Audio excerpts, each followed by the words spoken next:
The information shared in these conversations and videos are intended for general knowledge and entertainment purposes only. It should not be considered as legal advice or professional guidance. Additionally, any documentation or references to specific content are solely for the purpose of discussion and understanding. It does not imply endorsement, promotion, or support of said content. The views expressed in these videos and/or conversation are those of the individuals involved and do not represent any official stance or opinion. The content you are about to experience may contain strong language, including explicit words and phrases. This language is used for artistic expression and may be integral to the storyline or character development. It is important to note that the use of such language does not endorse or promote offensive behavior. Viewer discretion is advised, and please enjoy the show responsibly. Disclaimer. Copyright disclaimer under Section 107 of the Copyright Act 1976, allowance is made for fair use for purposes such as criticism, comment, news reporting, teaching, scholarship, education, and research. The Canadian Copyright Act, Section 29, allows an individual to use copyright-protected materials when creating a new work such as a mashup, and to post the new work online on a website like YouTube. Fair dealing provision for specific purposes like research, private study, education, parody, satire, criticism, review, and news reporting.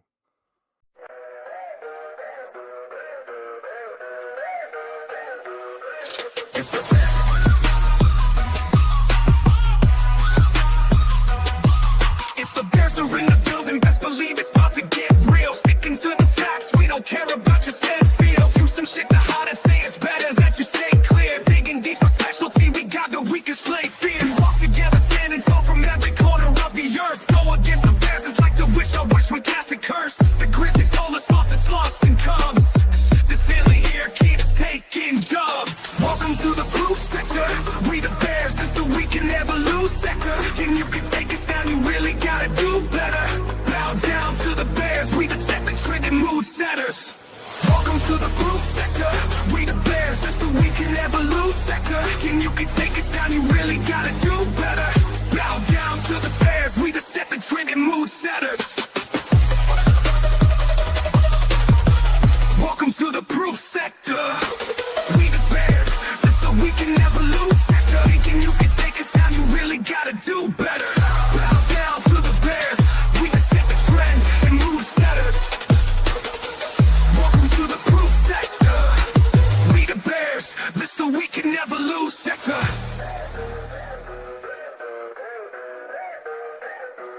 Verbal combat Friday, slowly taking over, tell the world. We put a lot of work in the story, so it's well deserved. Ambition for a mission, the path we walk is undeterred. Had a chat with God, he said the future win has been confirmed. Often imitated, but they just can't duplicate the craft. I said this shit before, let's say it louder for the back. It can be just 30 or the 1500 in the chat. The best stat that's on this YouTube, that's a fact. Welcome to the proof sector. We the bears, this the we can never lose sector. And you can take us down, you really gotta do better. Bow down to the bears, we the set the trend and mood setters. Welcome to the proof sector. We the bears, this the we can never lose sector. And you can take us down, you really gotta do better. Bow down to the bears, we the set the trend and mood setters. Welcome to the proof sector. The we can never lose sector. The we can never lose sector. Speak easy.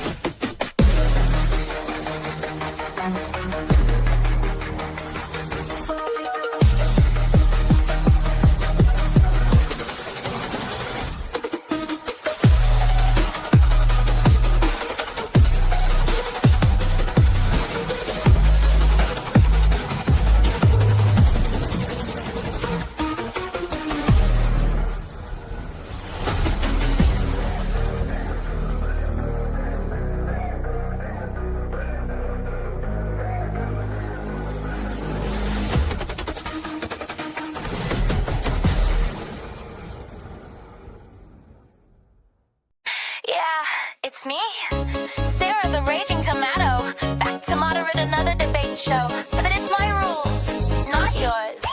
I say I'm neutral, I swear that I'm fair, but 5 seconds in, I'm already in there. Interrupting midpoint, taking the mic, pretending to host, but I'm ready to strike. They think I'm sweet, wear red for the cause, talking like I'm Trent, but it's feminist laws. Conservative cosplay, money in hand, I bait the bears just like I planned.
again. Andrew, yeah, without you I'd still be streaming to 6 people in a bot.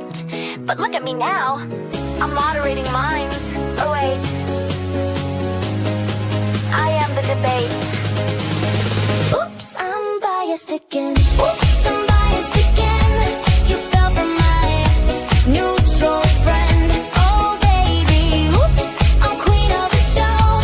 The raging tomato in full control. Oops, I play both sides for the trend. It's all content in the end. I'm not innocent. Oops, I'm biased again.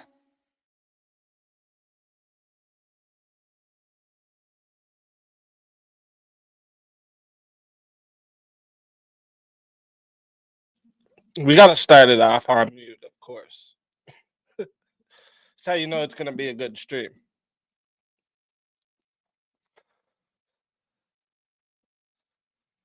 That's how you know. Oops. Oops. Welcome in, everybody. Good to see you all.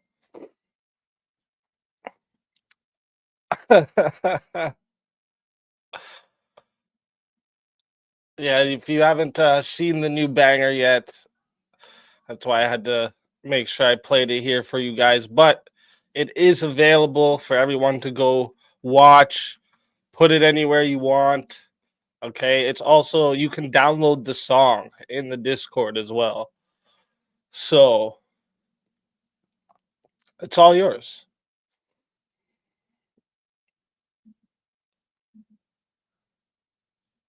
Uh-oh. Let's see what we got here.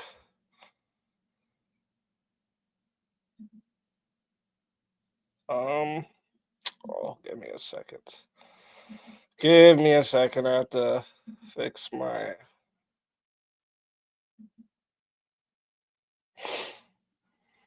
My laptop be stupid sometimes. And that's where I gotta look at the... What? I want it. It's not letting me look at it. My shit's all fucked up right now.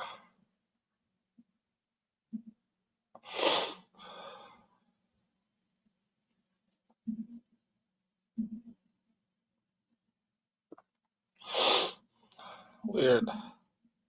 You're gonna have to bring me that other phone because for some reason it's not letting me. It's not letting me in on my laptop. It's doing weird shit right now, and I want to deal with it. So.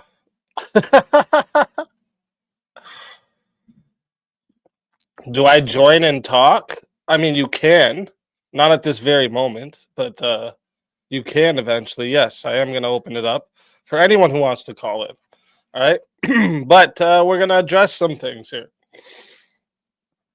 Okay, we're gonna address some things first. Okay, because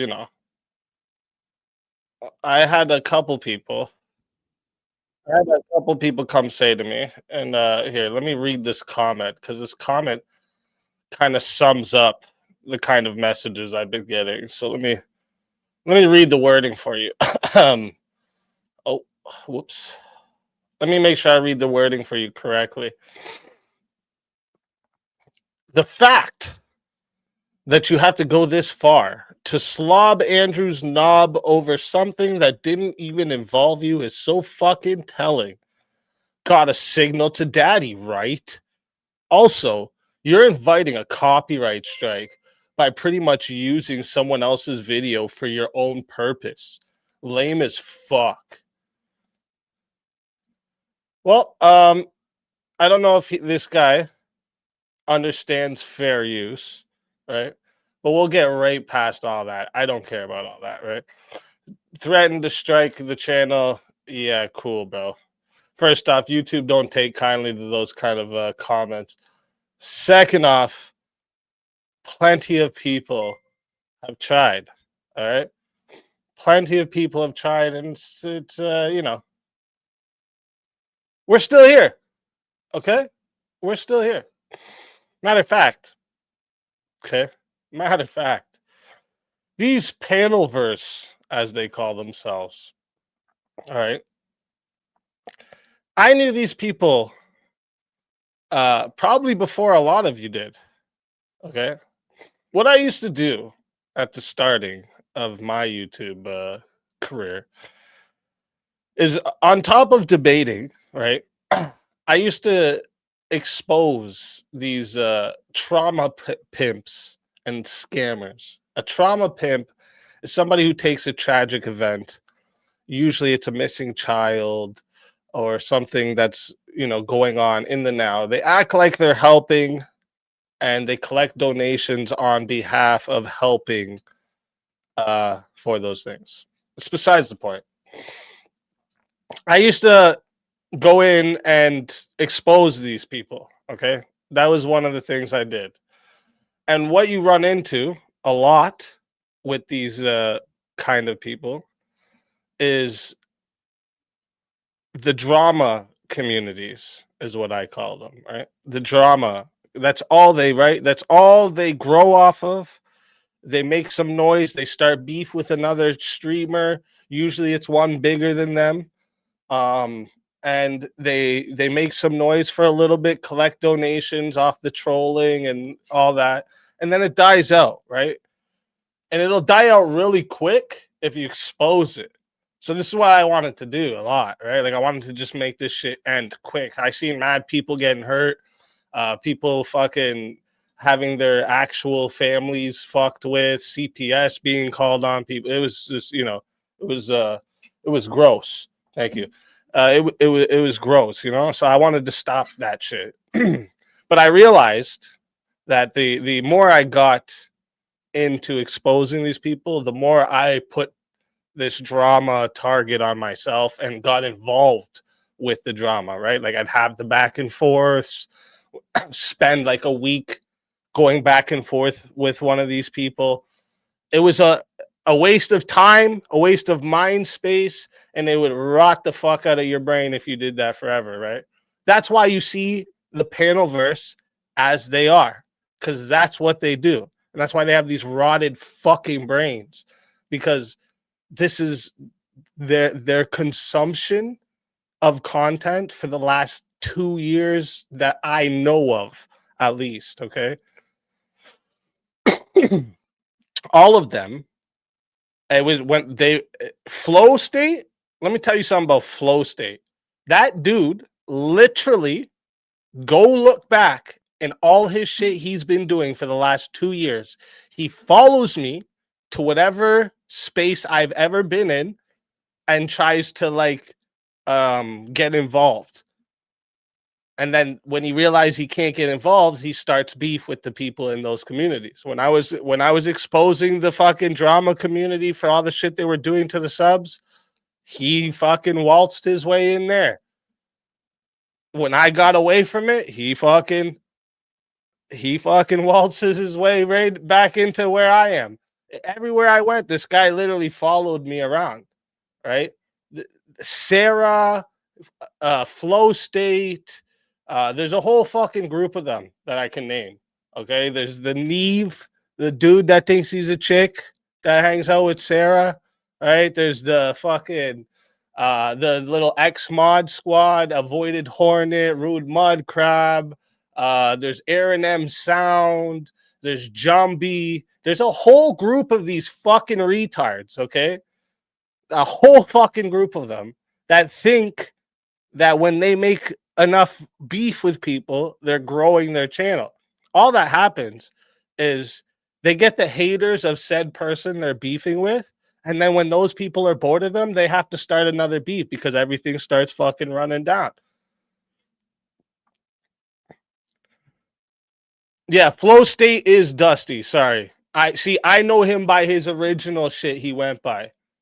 Ban evading little goofy. It's not my business, okay?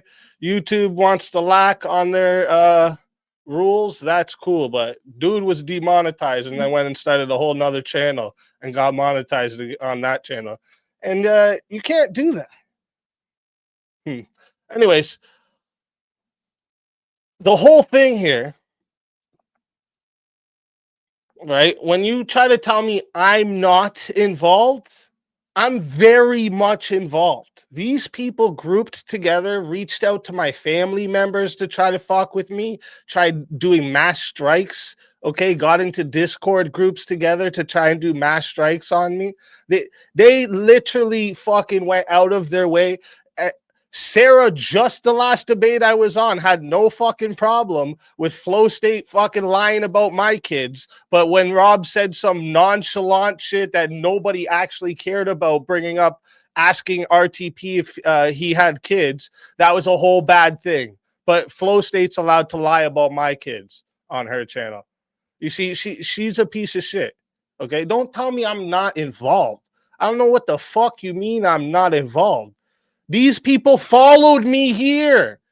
That's why they're here. I don't know what this is exactly the only reason they're here. They couldn't fucking do nothing to me. I'm still here. I'm still growing. They've done nothing. They did nothing. They didn't slow nothing down. They just motivated my fire.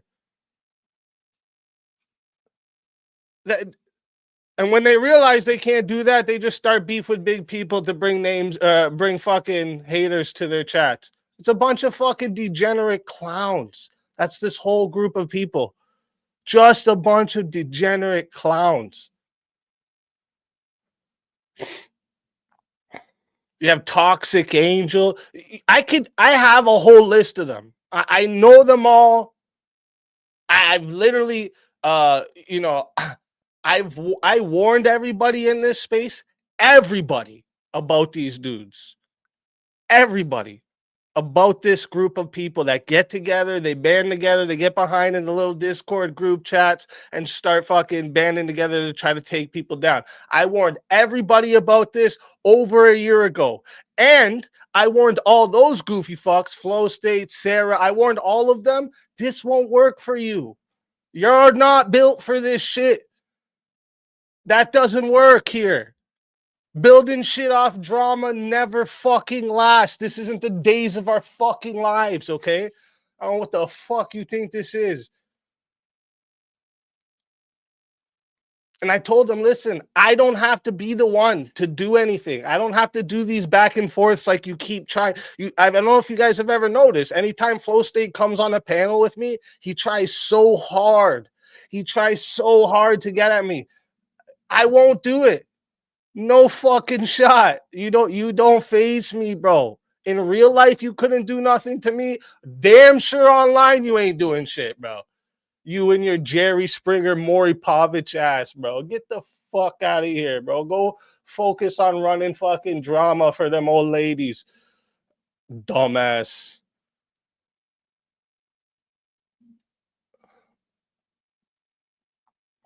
And you know what's funny? You want to know what's the best part? I call them the Ouroboros. It's the snake that eats itself. Because you know what's going to happen now? When things get less engaging over there, they're going to start eating each other. Flow State and Sara will go after each other eventually. I promise you. Clip this right now. Okay, it is October 20th, 2025. And I am telling you, there is a beef between Sara and Flo coming. There's a beef between Sara and Eve coming. There's a beef between them all coming. Because this is their fucking recycle, repeat, and rinse shit. This is how it goes. Every fucking time. I said it last year. I'll say it again. You guys aren't built for this shit. Go do something. This is the problem. You're so fucking mediocre and can't produce content that you gotta fucking try to build a channel off of beefing people and trying to destroy their lives. Fucking losers.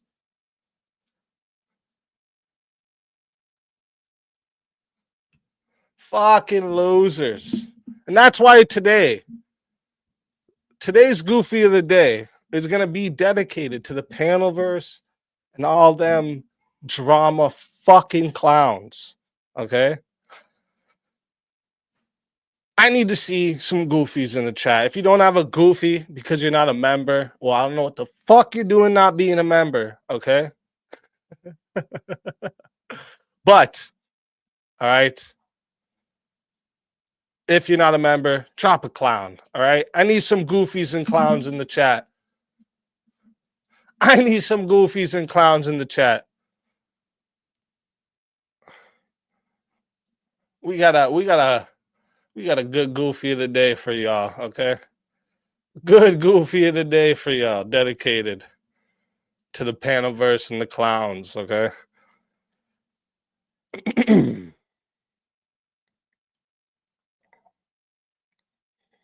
That's what I'm talking about.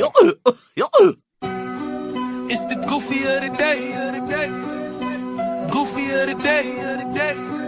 It's the goofy of the day. Goofy of the daytime. It's the goofy of the day. Goofy of the day. It's the goofy of the day. Goofy of the daytime.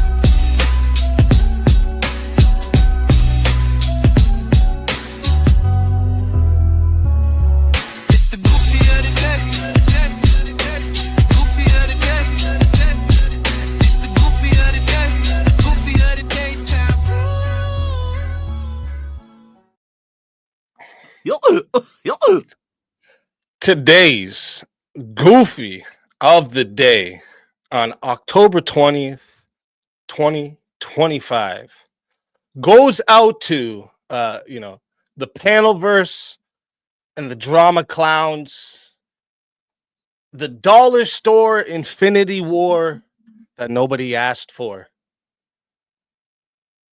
The PanelVerse really thought they were cooking something. A grand alliance of live stream legends, the ultimate crossover event of clout chasers and chaos coordinators. But instead of the Avengers, we got Revenge of the Basement Dwellers, starring a bunch of mid-tier mics, fake tough talk, and emotional Wi-Fi warriors. These folks don't log on to entertain you. They log on to instigate you. They spend their days hunting for conflict like pigeons fighting over breadcrumbs, mistaking outrage for influence and beef for brand identity. They call it content. The rest of us call it crying with bandwidth. They're out here digging into people's families, calling workplaces, leaking private info. It's like the FBI if the F stood for fucking failure.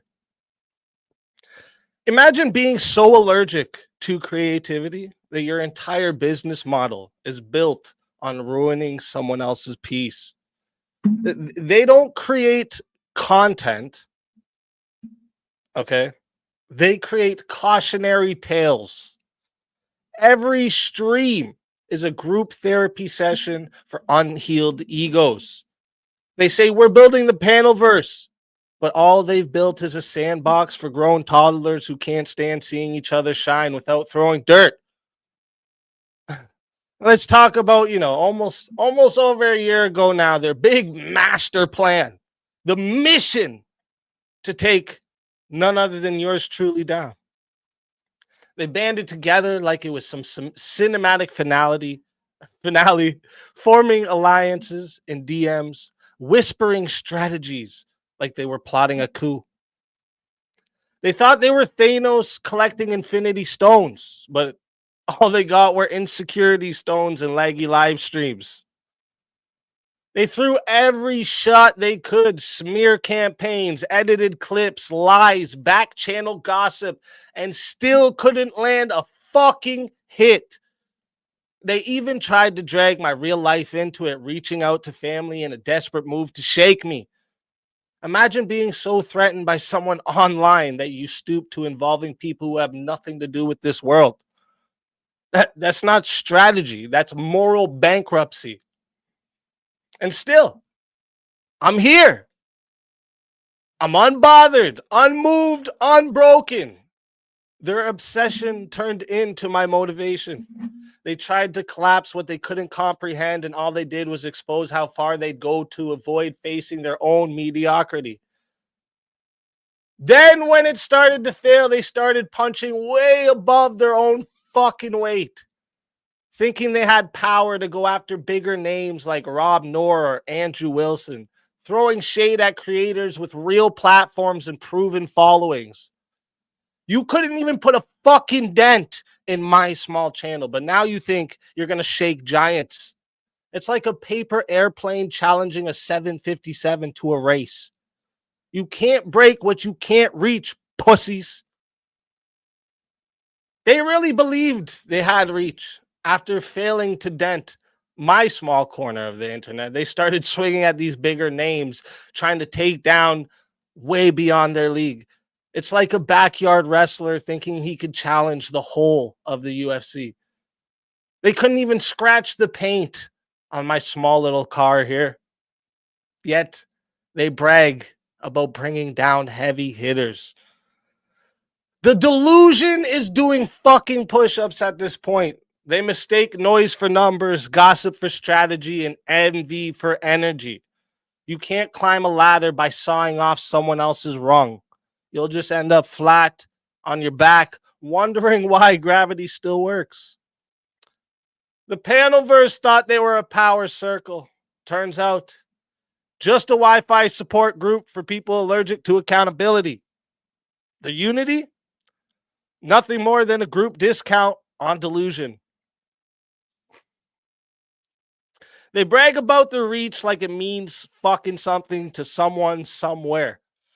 The only thing y'all reached was rock fucking bottom. Every time they shout, "We run this panel scene," the algorithm laughs and replies, "Who the fuck is that guy?" They're out here trying to ruin lives, but they can't even fix their own lighting setups. They call it bringing truth, but it's just insecurity wrapped in live stream energy drinks. They act like online villains, but every time they monologue, they sound like motivational speakers for how to fail at fucking life. Let's be honest. This isn't a PanelVerse. It's a curse. The PanelVerse is what happens when cloud addiction meets poor impulse control. They're the poster children for too much time, not enough talent. They're allergic to peace, addicted to problems, and terrified of progress. Every insult they throw bounces back like karma with a faster connection speed. They don't build legacies. They build losers. So to all the little chaos crusaders in the PanelVerse, you can spam, you can plot, you can edit your little clips up, rally your little drama troops. But when the smoke clears and the chat logs fade, the only thing left standing is truth and us. Because no amount of groupthink, gossip, or gaslighting can stop authenticity. You can't out-scheme somebody who moves with purpose. You can't outshine someone who built this without shortcuts. So yeah, brag about your fucking goofy power of the PanelVerse all you want, but just know, power without purpose is nothing but fucking static and dumb energy. And y'all never made anything but noise. And this, my friends, is why the PanelVerse and every goofy adjacent, the congregation of chaos, avengers of irrelevance, the committee of careless clowns, are today's goofies of the fucking day. Yeehaw! It's the goofy of the day. Goofy of the day. It's the goofy of the day, goofy of the daytime. It's the goofy of the day, goofy of the day. It's the goofy of the day, goofy of the daytime.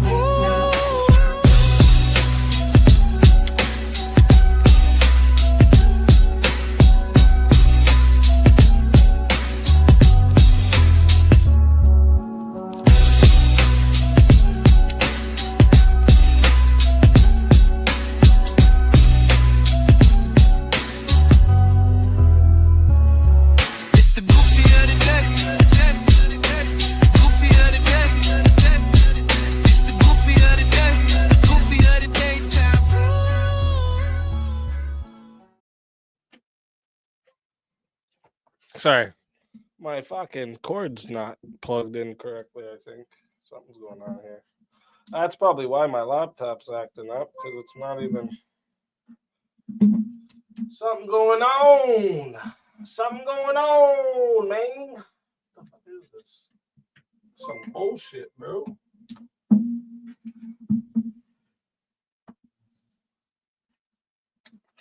Is this power bar on? Yeah. What if I plug it in directly? Fuck it. Hold up. I don't know what's going on.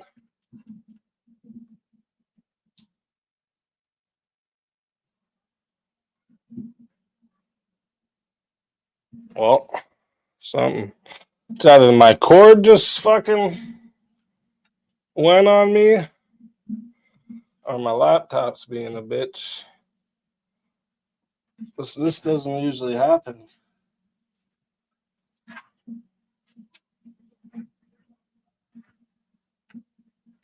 Let me see if it's the bar.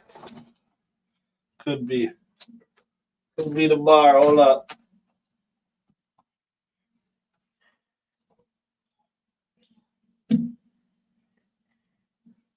You know what we're gonna do? Restart that bitch. All right. Anyways.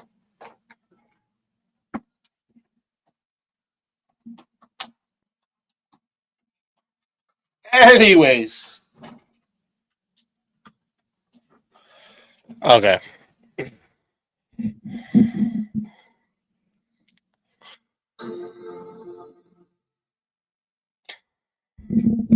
All right. So, listen, what I want to do here.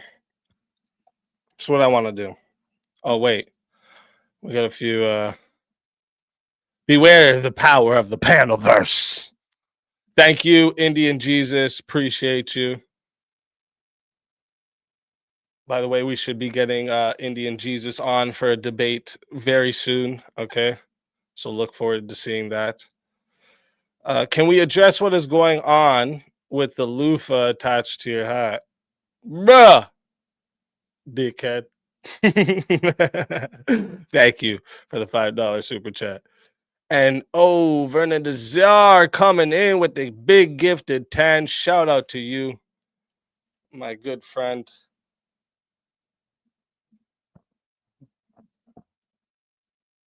I gotta restart the laptop, remember? Then I'll put the super chat goal. But thank you very much for the 10 gifted memberships, and welcome to all our new members. Don't forget kidney stones. Drink water. All right, lots of water. Yeah, they're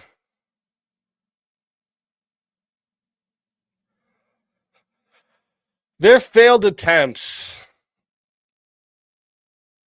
at trying to gain some name. Like, this is the thing, right? Like, this is like, so Dusty, he's loving this, right? Because people are talking about him right now. He's loving this. He's so happy. And now, like, Sarah's not like gonna be like way above him. You know what I mean? So like, he's loving this shit. This is gold to him.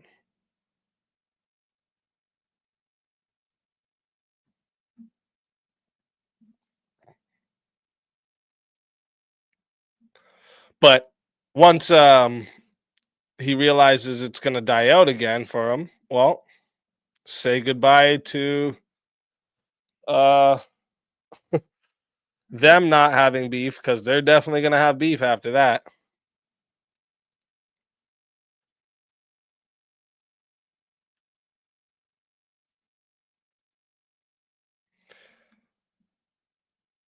And I did see Jeremy mentioned it, but I will go ahead and show you guys as well. We have quite a bit of debates coming up here.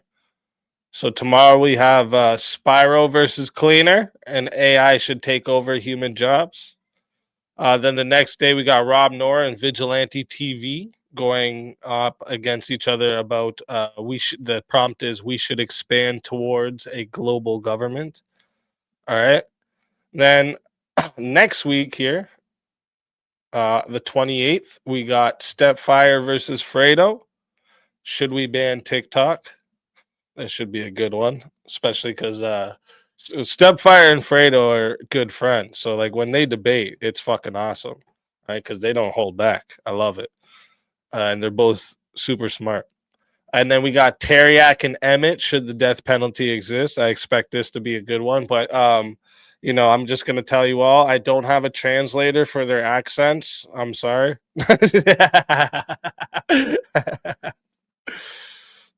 And then we got First Amender versus Marte Reyes. And they are going to be doing the trans women are women topic. So again, if you're interested in debating here on Swords of Reason, so originally we're going to do them only Wednesdays, but we can book them Mondays, Tuesdays, or Wednesdays. All right. You may see some on the occasional Thursday, or maybe an earlier on a Friday, but I'm trying to keep them into Monday, Tuesdays, and Wednesdays.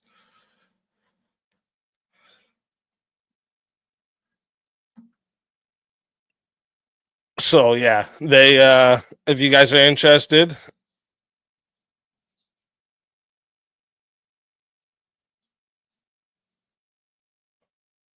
get in the Discord and just send me a message. I've been setting up. I was setting up debates all night. We're into November already.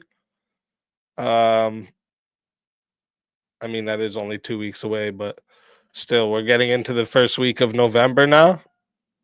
So, and like, I'll book them as far ahead as we can. So, like, we can book them now for ahead of time, and I'll have it all prepared.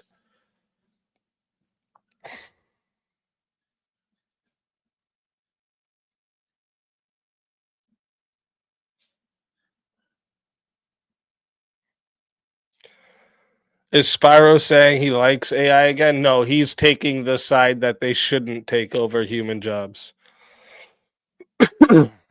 Cleaner 409 will be taking that they should.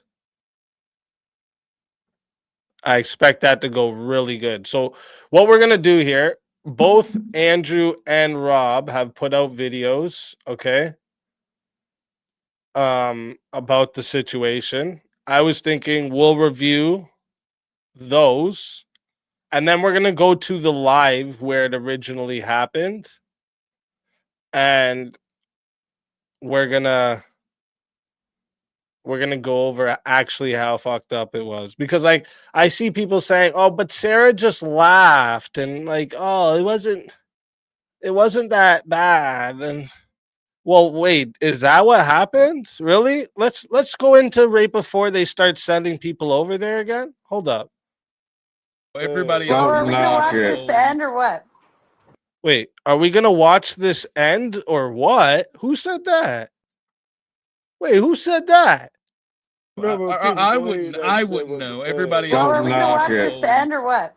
Whoa, wait a minute. Oh, but she just sat there and laughed. No, she's like, are we gonna watch this or what?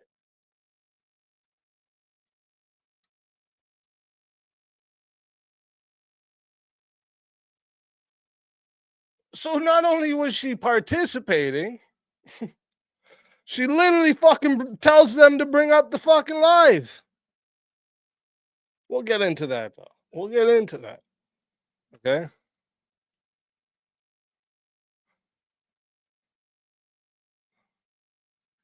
Are we going to watch this? Are we going to troll?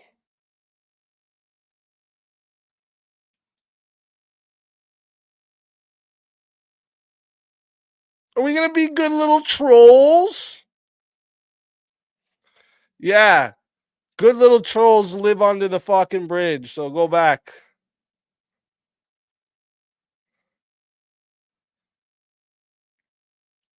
Oh, but easy. You were just good. Not just last week, was I? Because I remember complaining about being interrupted. I remember calling out Sara for interrupting me.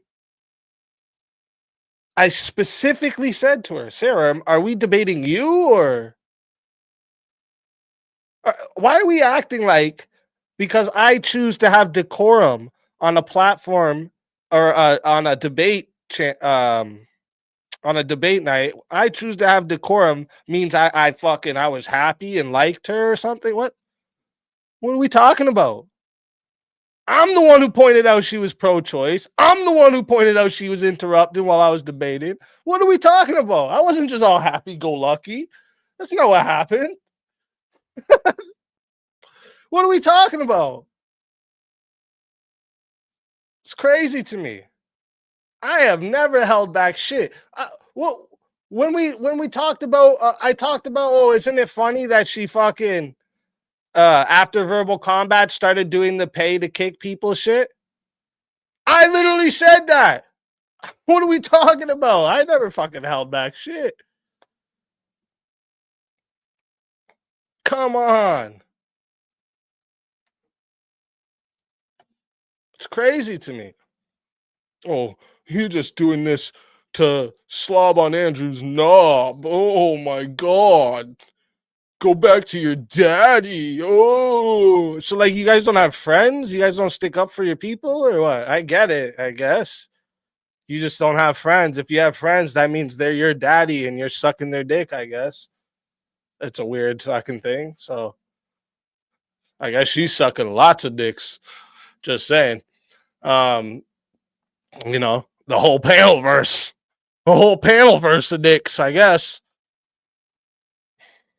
Fuck we talking about? I've always been this way too, especially when it came to Andrew and the Crucible. I've always had their back. Always. Especially Andrew. Always had his back.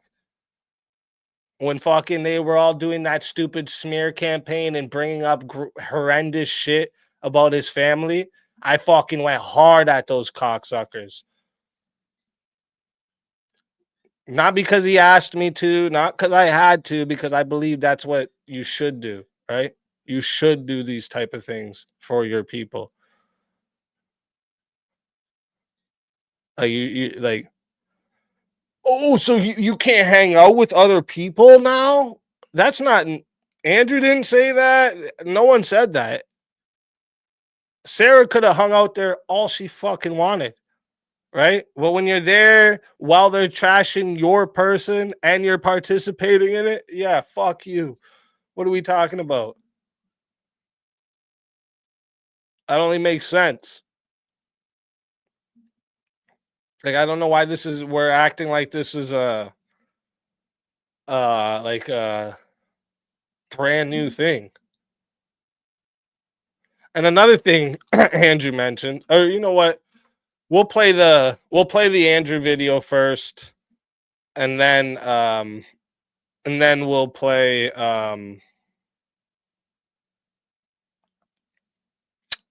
sorry. Then we'll play Rob's, and I'll get into what I was just about to say. Because well, I can just say it anyways. So Andrew brought up nepotism, okay? And anyone who doesn't understand what nepotism is, right? It's you know, when people with some type of power or influence or money and whatever. It's when you favor your relatives, your friends, your associates, right? You know, especially in the sense of like giving them jobs and shit.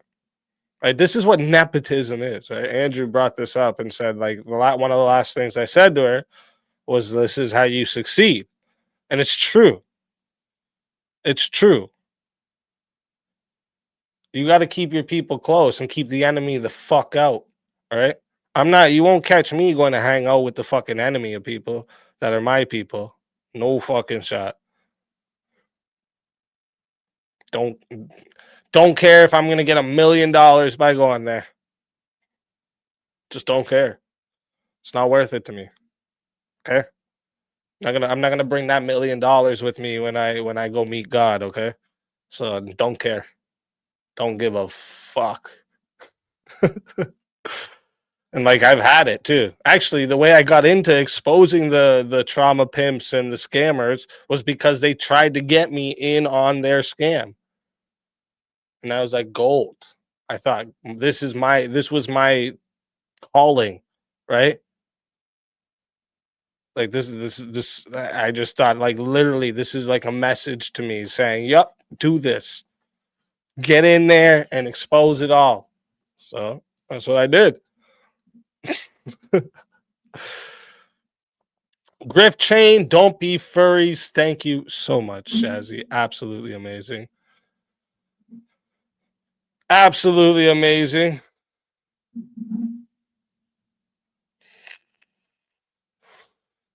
So we'll get into, let me see here. What we'll get into first is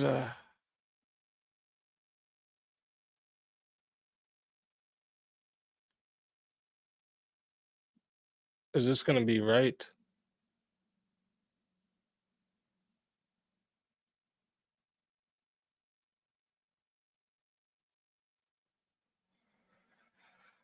Let me see.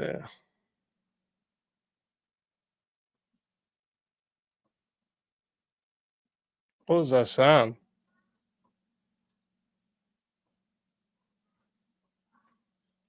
Weird. I'm hearing shit. Okay. So, let me. Something seems off.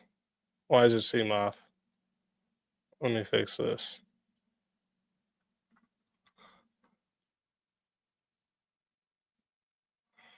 So, oh, that's why.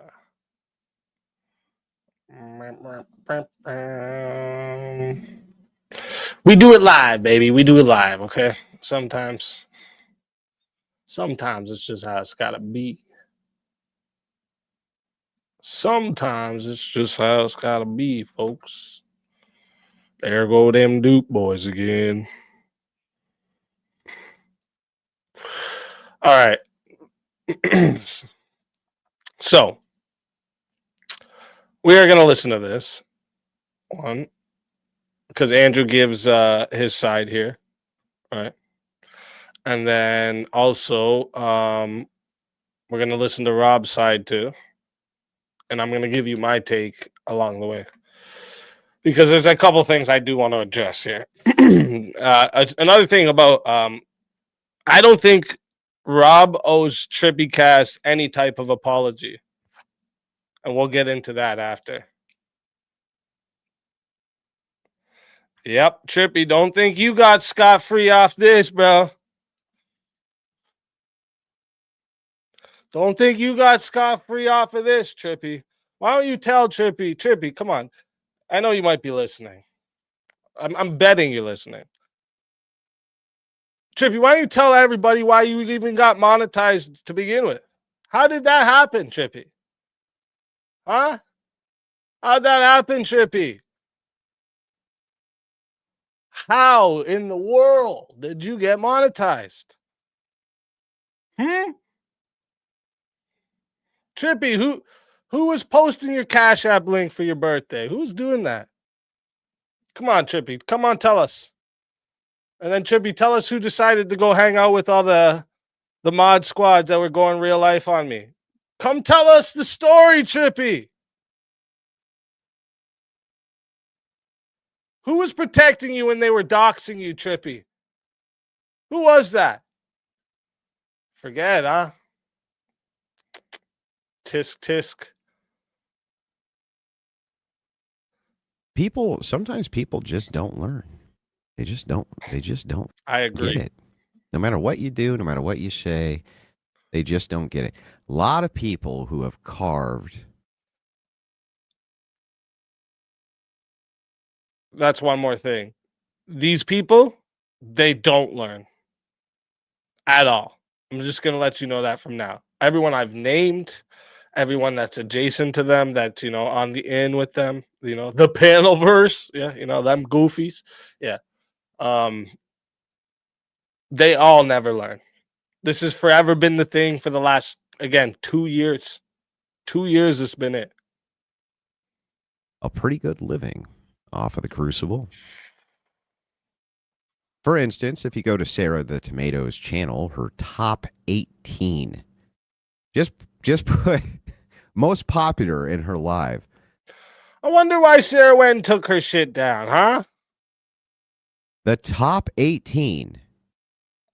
18, meaning the best 18 videos that she has, the top, are all me. I didn't even know I had appeared 18 times on Sara the Tomato's channel. I didn't even know I had been there 18 times. But the 18 times I was there are the best performing videos on the entire channel. Isn't that Makes sense, huh? Isn't that interesting?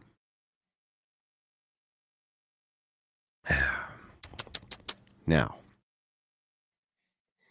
a little bit of drama pop off. I woke up this morning, and by this morning I mean late afternoon, and was listening to Rob Noerr ranting. Shout out to Rob Noerr, by the way. Okay. I love to see that growth spurt he just got. You guys have heard me say it many times, but I'll say it again. Absolutely the fucking best debater, hands down. Okay. Dude, even Andrew says that too. So, I mean, he's not going to take offense. Don't worry. He is though. Like, dude, first off, the way he can memorize moments with names, things they said, everything like this, bro. I only wish I had that skill. I'm pretty good at remembering shit, but there's times where I'll be like, I gotta look it up to make sure I'm right. This guy's good, okay? And like he has so much knowledge, especially when it comes to politics, that like dude rips, man. I'd say Andrew says something about philosophy too, and I'd say I agree with that. Like Andrew probably would beat him there. But it wouldn't be like Rob wouldn't give him a go, Rob's good at this shit. And a raven on his channel. And I was like, well, what's all this about? What's Rob upset about? I was tuning in and laughing as he kind of was covering what was going on. Then why haven't your trolls impressed me yet, Tegan? What's going on? Not once.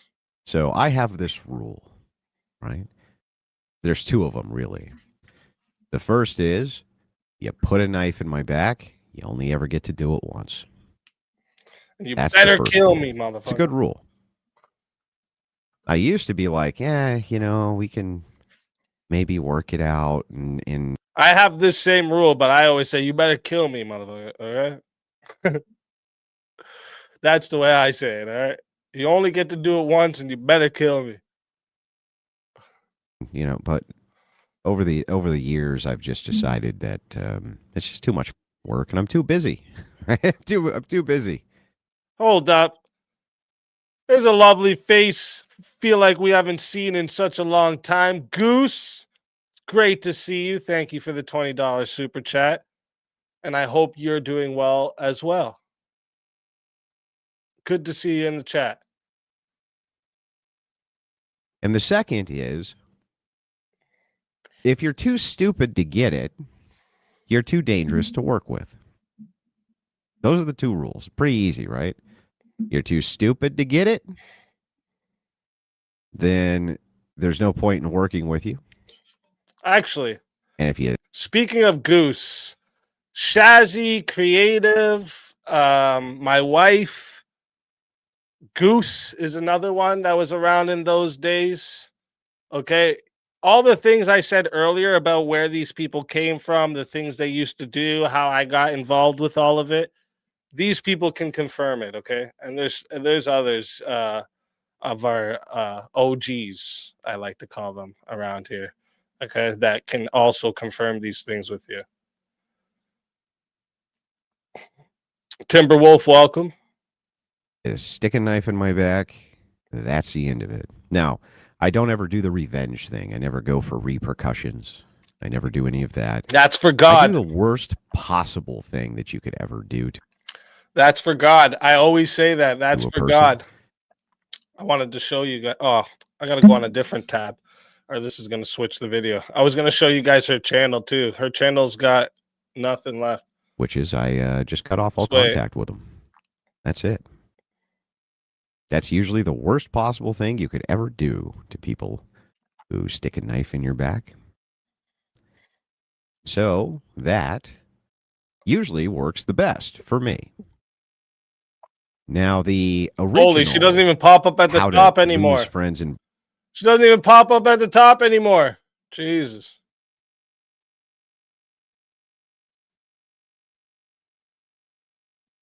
Sorry, I just wanted to show you guys this quick. See that?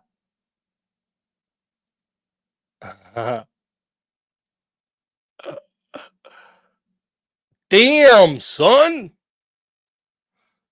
Go to the playlist. Let's check. 113 unavailable videos. Damn. Are hidden. Damn.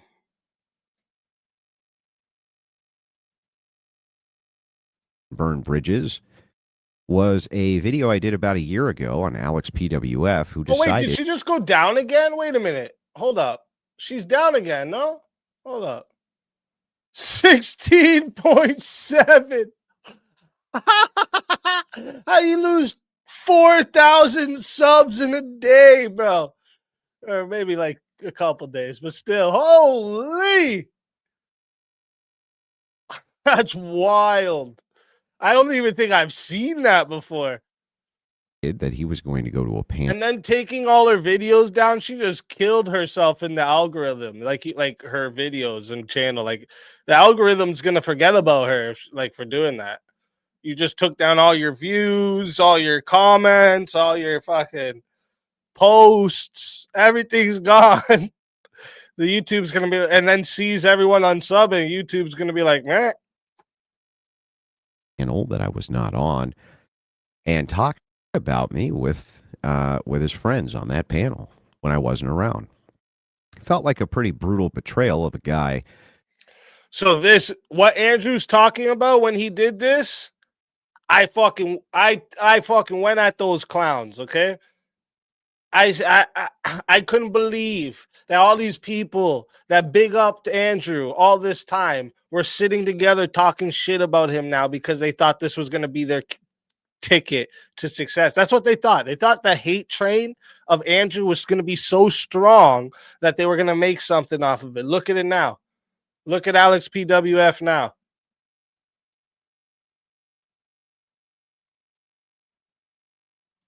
How to Lose Friends and Burn Bridges was a video I did about a year ago on Alex PWF, who decided that he was going to go to a panel that I was not on and talk about me with his friends on that panel when I wasn't around. goofy Felt shit, like a man. pretty brutal betrayal of a guy who, if you go and sort his videos by most popular, his live streams, guess what you find? The exact.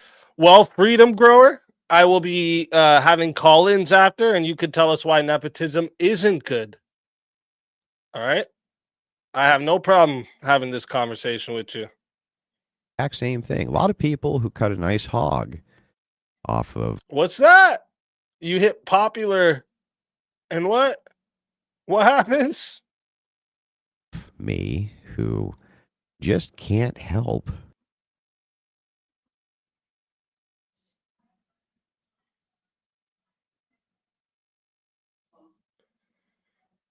Give me 1 sec. Give me 1 sec, guys.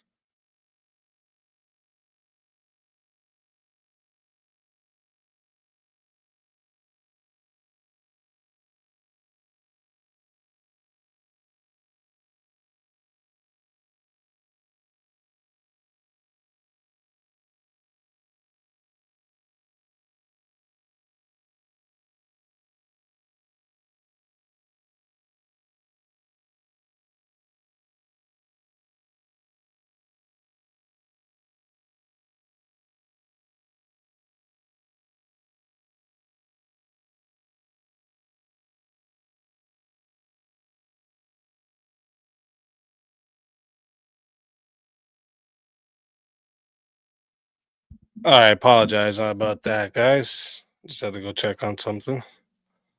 Just had to check on something, all right? Make sure the fam's all good. This chair is an imposter. Dude! King, see? Now his wife's bitching. Oh.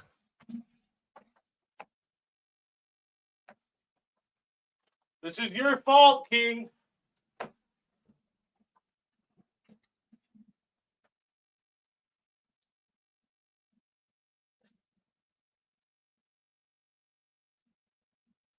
Yeah, I told them. I don't know. I don't know, man. He keeps calling you guys imposters. I don't know what to do.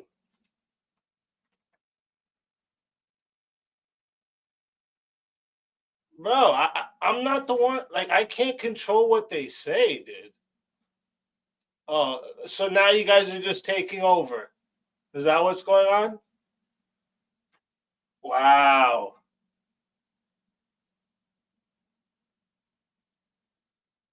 This is why we shouldn't allow chair marriage. That's it. I'm going to go petition to end chair marriages. All right? That's what's going to happen. I am going down to the city hall and demanding they abolish chair marriages. Yep, because you two fucking suck. Yep. Yeah, you're just pissing me off. Yeah, you're just pissing me off. Okay. You know what I'm going to do? I'm going to go get you guys a shock collar. Yep.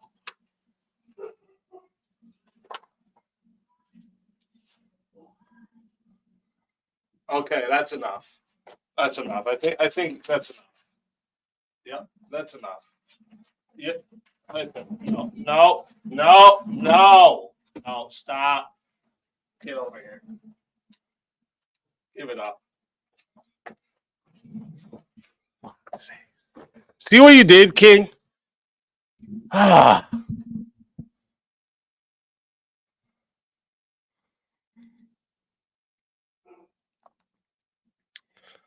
That's all King's fault, just so everyone knows, okay?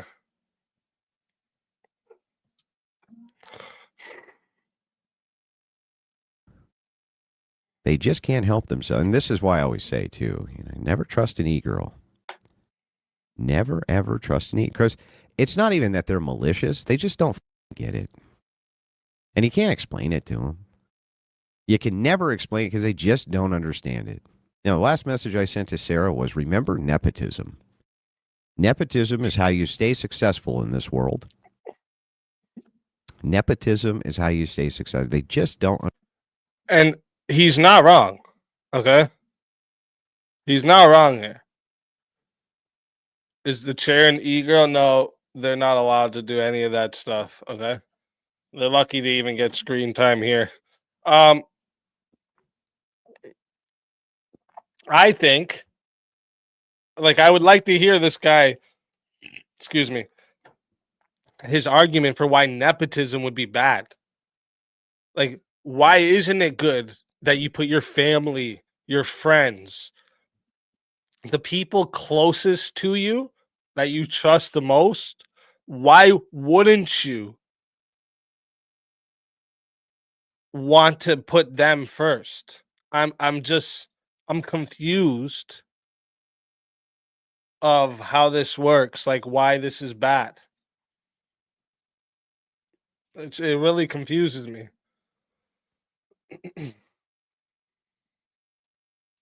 Nepotism is DEI. What does it have to? What is diversity? That would be the opposite of DEI, Tegan. What are you talking about? See what I mean? Your trolls are not impressive, bro. You said I was easily impressed, but you suck at this. What are you talking about? Nepotism is DEI. DEI means diversity. The D, right?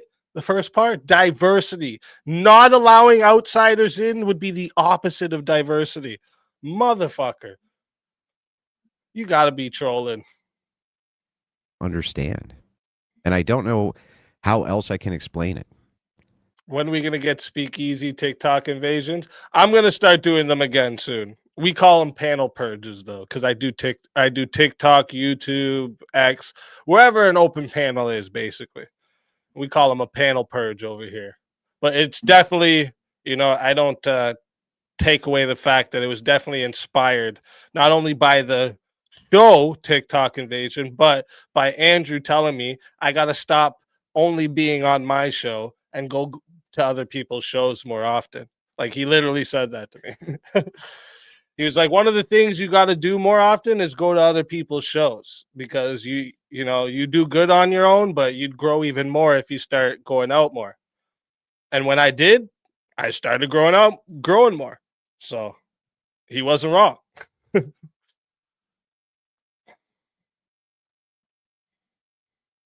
That's why the mafia was So we're going to dive into this. Let me give you a little bit of backstory here, because I didn't know exactly what was going on until I dove in and learned what was going on. I'm going to give you a little bit of backstory so that you understand what's happening here. Okay, now I'm not going to be able to stop this systematically in order to explain more backstory to you. So you're either going to be here at the beginning of the stream and get it, or you're not.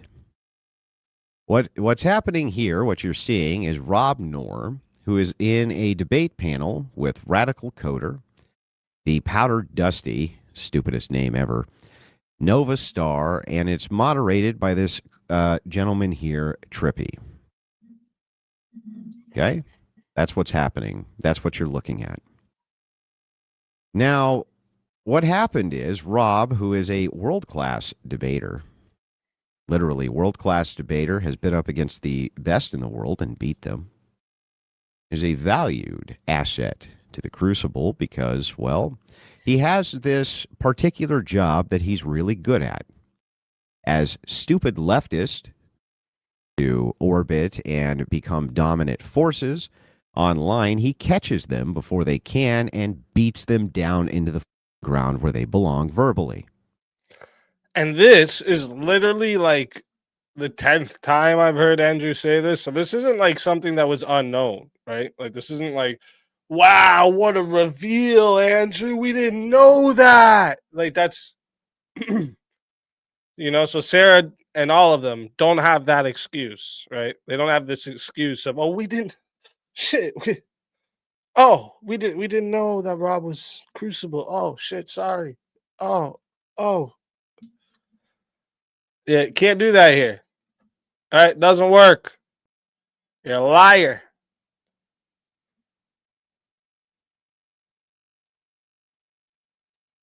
That's what he does.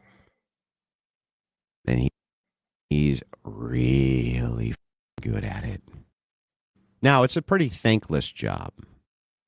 Pretty thankless job, but that's what he does.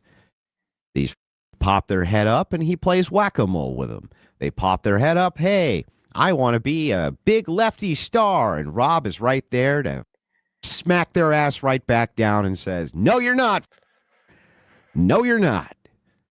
And like Trippy doesn't really do debates. He does the clowning, trolling thing and like chasing after lol cows thing. So like for him to do this is already sus to me. For him to try and set up this debate, already sus to me.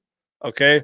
So I think there was already some bad intentions ahead of time. Can't confirm that part, but it's just my gut feeling based on his past actions. Okay.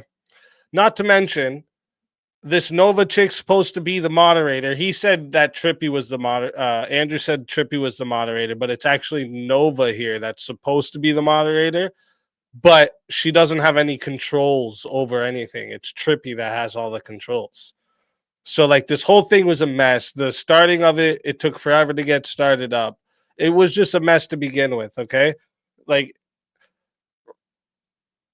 Rob was already doing them a fucking favor by being there. Okay, Trippy was chasing some clout and was trying to get the Robin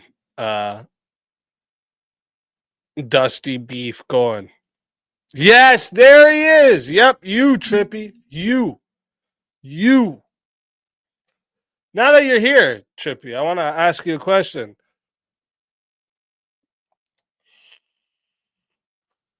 You'll have your chance to come on for sure when we're done here. But Trippy, why don't you tell everyone in the chat, how did you get your channel monetized?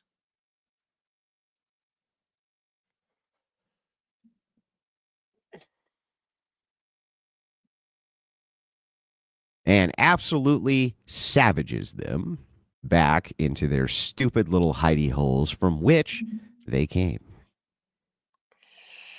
It's a very thankless job, but he's really good at it. This is the thing. I like Trippy as a person, okay? But the problem is he's done so much shit now that is just snakish to me that I could have never trust him.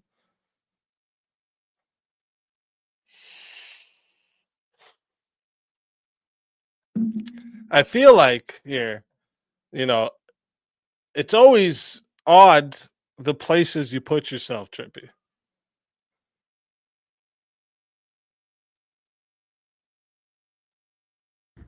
Really good at it. And for that, Rob, we thank you.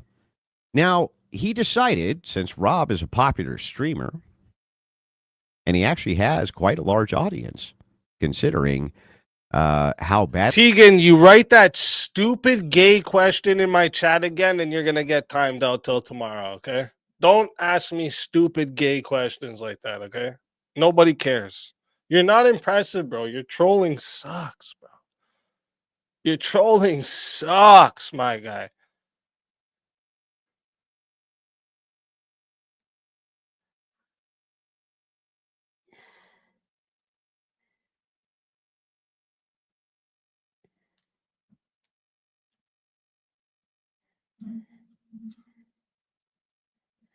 Sadly, he's been blacklisted all over the internet. Not even funny trolls. He decided that he would go on and... But after this video,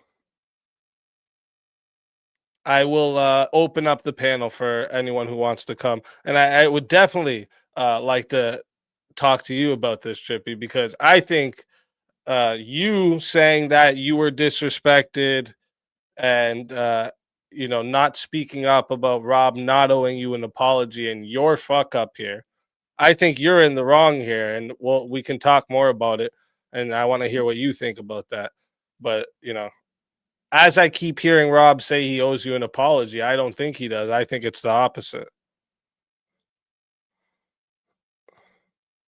And do yet another debate where Radical Coder, who's popping his head up for the purpose of some type of prominence, and he's doing what he does best, which is to bash them about the head and shoulders verbally and stuff them back into their coom hole where they belong.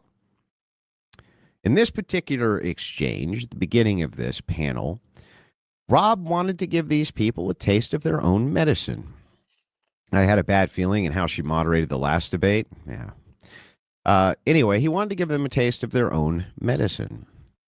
And so what he did on this particular panel is he wanted to demonstrate for them that it's necessary to have people like him on, world-class debaters who are prominent, know people, and have a good following, that if you with those guys, right, your bread and butter from most of these non-tent makers, and what I mean by non-tent is they rely on other people 100% for all of their content. None of them are... That's it. Wow. I didn't catch this earlier when I listened. That's a perfect name. Non-tent creators, where they depend on completely on others for their channels to be a success. Listen, that I couldn't have said that better. Okay, that's great. Non-tent creators, fucking love it. Fucking love it. It's my favorite. I might have to use this forever and always now. Fucking non-tent creators over here. That's hilarious.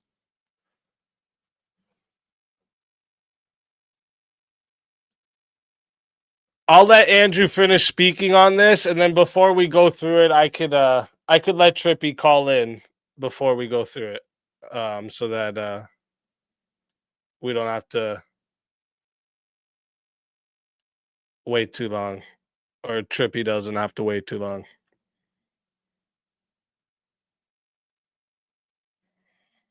Standalone creators like myself or Rob. Sure, we can rely on people for it, but we don't have to. We can have people on the show. We don't need them. We can do solo shows. We can do debates. It doesn't really matter. We're just awesome at what we do. So anyway, back to the story at hand. Back to the story at hand. To teach these guys a lesson about the moderator from Trippy here, Rob decided that he would stay on the panel, mute himself. So just to correct things here, one thing that Andrew has a little bit off with this, what he's saying, Trippy was part of the debate. Nova Star was supposed to be the moderator, but she had absolutely no fucking controls to mute anybody or do anything. And I'm sorry, but I got a bag of bricks in my backyard smarter than she is. So worst fucking person to pick for moderating.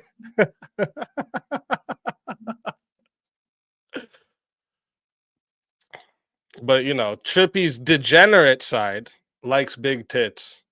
All right, that's what's going on here. That's the only reason she's here. Right? And just allow these guys to continue with the boring panel that they had planned and show them that without him, it was not going to be a very good one. And, well, he was right. He was right. Now, interestingly enough, why do I give a shit about this? Well, I don't. I don't give a shit if this guy's a bad moderator. I don't give a shit if Rob Noerr lost a debate or won a debate. I don't give a shit about any of that because, frankly, it's none of my business. I'm not going to go through the whole video, are we not, man? I'm just letting Andrew finish this explanation here. Right? Rob can debate where he wants, who he wants. Him coming to work for the Crucible, we had the deal up front that Rob can do whatever content he wants, and I'm not going to interfere, and I never have. Not my business. So I don't care about any of that. I don't give a shit about any of these people who are over here talking mad as they send trolls after Rob after this debate. I don't care about that either. Only care about one thing,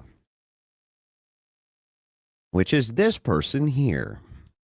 You may know her as Sara the Tomato, who, honestly, the truth is, only has a channel which is beginning to rise to prominence, due 100,000% to the Crucible, and one Andrew Wilson.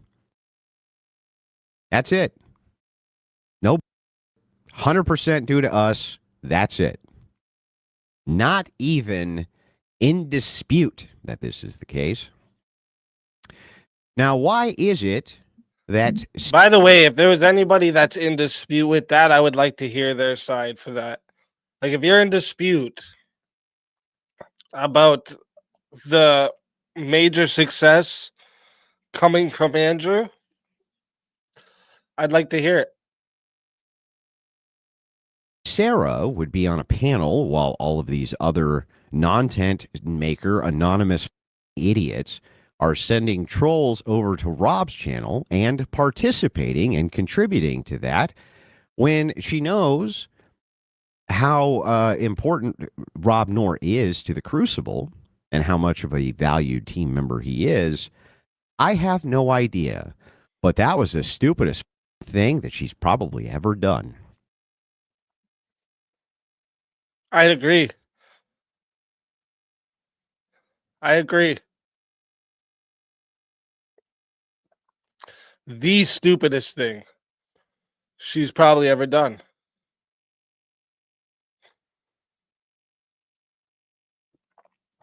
Like, where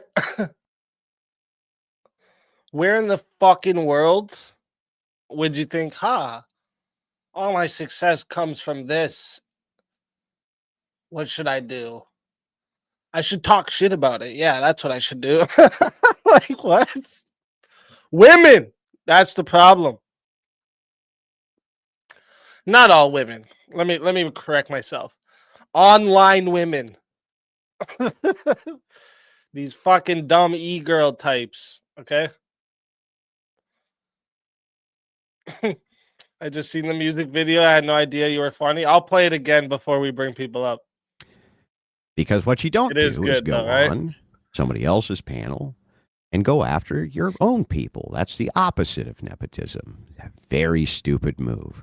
Can all these people talk with impunity? Sure. Do I give a No.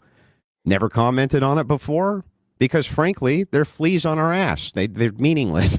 Okay, totally meaningless people on the internet, and they've made zero. That's actually, I disagree with Andrew here.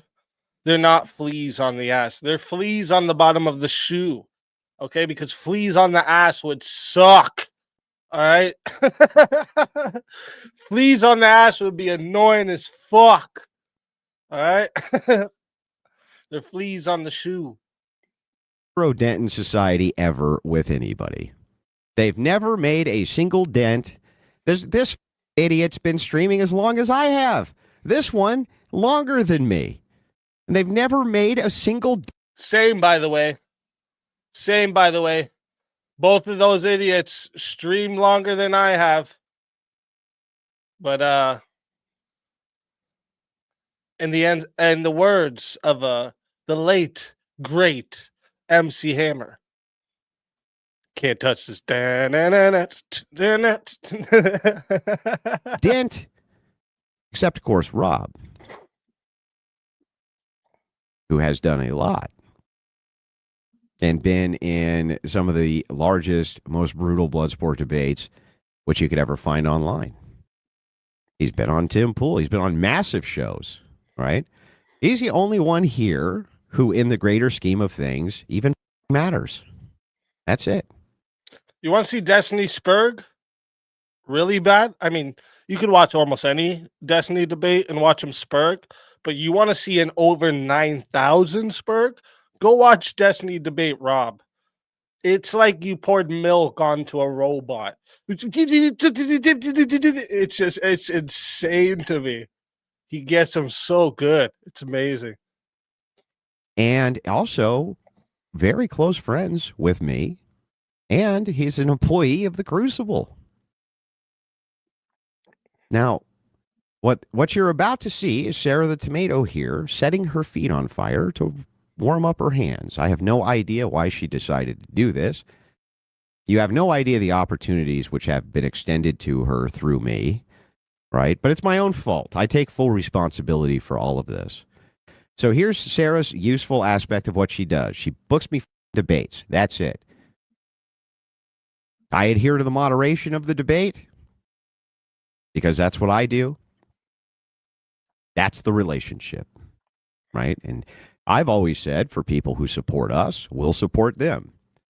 A lot of these very obscure channels get a lot of subs and get a lot of cash because of that.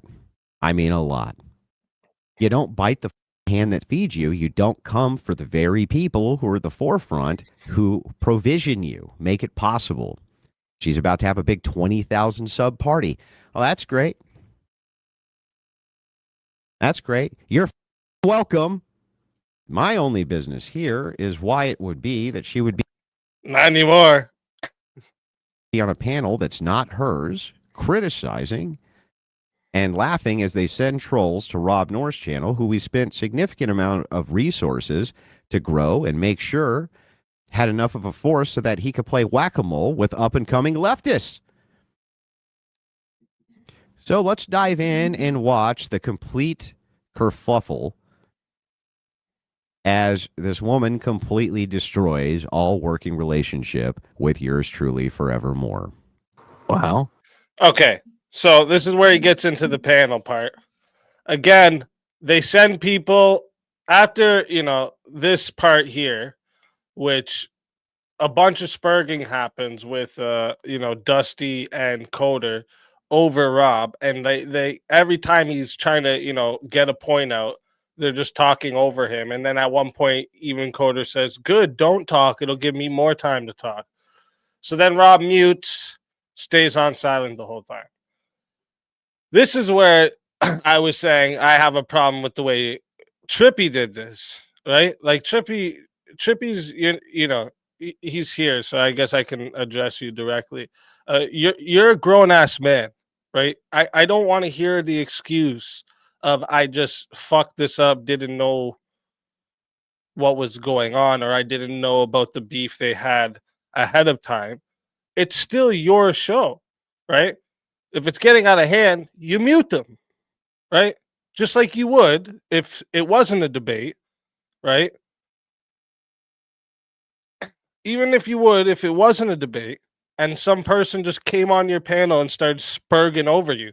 See how when you talked after with them, they let you get your points out because it was your show and they knew you could just mute them, right?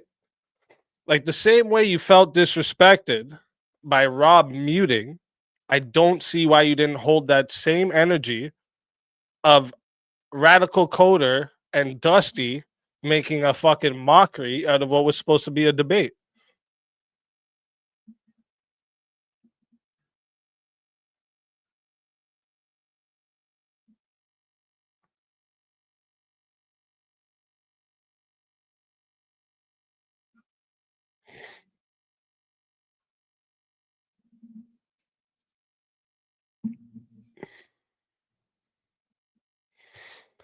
I don't know, but I can tell you other people have removed their videos too.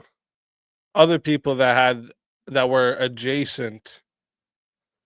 Like for instance, Neve. Neve? You guys remember Neve? Why did Neve take all their videos down? Why he do that?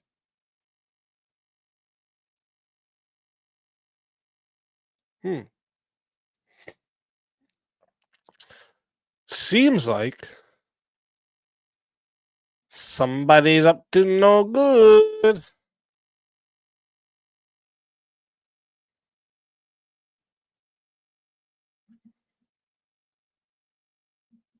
And you know what's even funnier?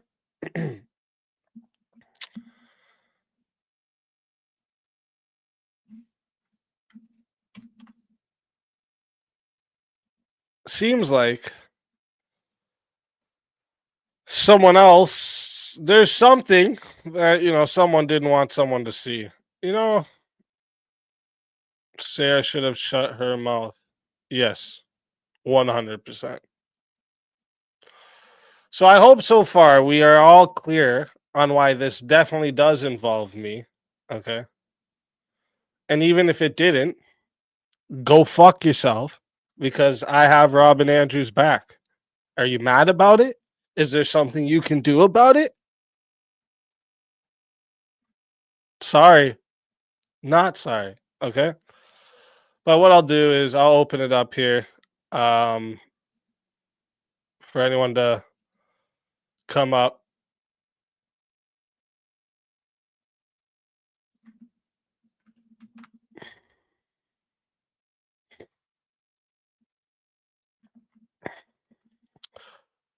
I know Trippy wanted to come up. Anyone else that wants to come up too, you're welcome to come up.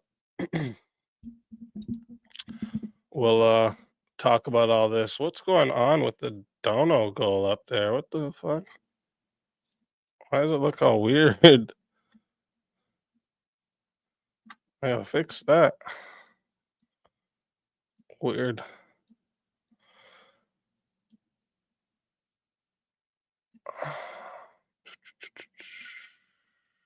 There we go. There we go.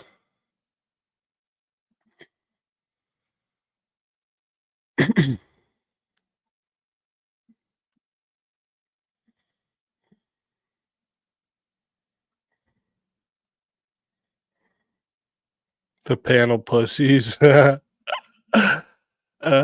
Shit, for real though. Trippy, it says that you gotta allow your mic and cam connection. I don't know what's going on there. Oh. What up? Ah, yes. Hopefully you can hear me clearly. Yep, perfect. Set up everything on my computer like 2 days ago. Still kind of janky. See, my head's all fucked up too. Yeah. I'm trying. Yeah. Like, look, a lot of people are saying I said this and I did that and this and that and the other. Me and Rob have already had kind of a, not really a back and forth yet. We haven't had a conversation about it. But Rob has said in videos that, as he put it, he apologized on the stream. He was like, yeah, Trippy, I'm sorry I'm doing this to you. You're a smaller guy. And I accept his apology. He didn't do anything that bad. Like, what was it? It wasn't even really bad. It was like he was well, after you said, when you guys were reviewing it on Dusty's, you said, yeah, I felt disrespected there. I wasn't so on you know, I'm Dusty's not going to put night. up with that. I said that on my stream. Oh, you were still on your stream? Yeah, I was. Oh, I guess, stream. yeah. I guess Yeah. Dusty was streaming from yours. I get it. Yeah. Yeah. And like Rob had already, when he popped up the second time before he did the ShamWow reading, he was like, yeah, Trippy, I'm sorry, man. I didn't really like mean to aim this on your channel. And it's like, that's fucking cool. That's fine. Like, I don't have any problems with that. Yeah, but don't you see it as you're like, so I see that as you hiding behind Rob's misconception of what's going on, because you had full control over everything, right? Yeah, which it's like, I don't want anybody blaming Novastar for anything. If anything, I not misinformed her, but I underinformed her as to what we were doing. It's not an excuse. My mom was in the hospital for the past week. I came onto the stream. I even Toasted, right? The guy that set everything up. He had asked me that night. He was like, are you sure you want to do this? Or you want to try to set it up for a different night? And I just told him, no. I'm like, everybody's here. Everybody's ready. You know? I'm like, I'm not going to stop them guys from doing what they want to do because, like, I'm not in my full headspace or whatever. But that's no excuse for me allowing things to go on or whatnot. Like, so what made you like disrespected by what Rob did and not what they did? Like, that's what I'm trying to figure out. Because, like, was your plan to have a debate, or was it supposed to be like a screaming fucking Jerry Springer match? It was supposed to be like old school blood sports without the TOS violations. So, like, that's what it was built up to me. But the problem was, like, I didn't have any direct contact with Rob or anybody else that was actually on the show. When you say old school blood sports, what do you mean? Back in the day, YouTube blood sports, it was usually a shouting match. It was usually like, hey, we have these other problems that we need to handle, you know, and we'll have the reason, you know, the panel to join so that we can all call each other names and stuff like that. I thought because of the political alignment where Rob sits and where basically Radical Coder sits, not so much Flow State / Dusty, right? Like Dusty, he's kind of a moderate, but yet he was still Radical Coder's partner for it. I was supposed to be Rob's partner, but as you guys can tell when you watch the show, I barely said very much. Yeah, like at the starting, it's Rob.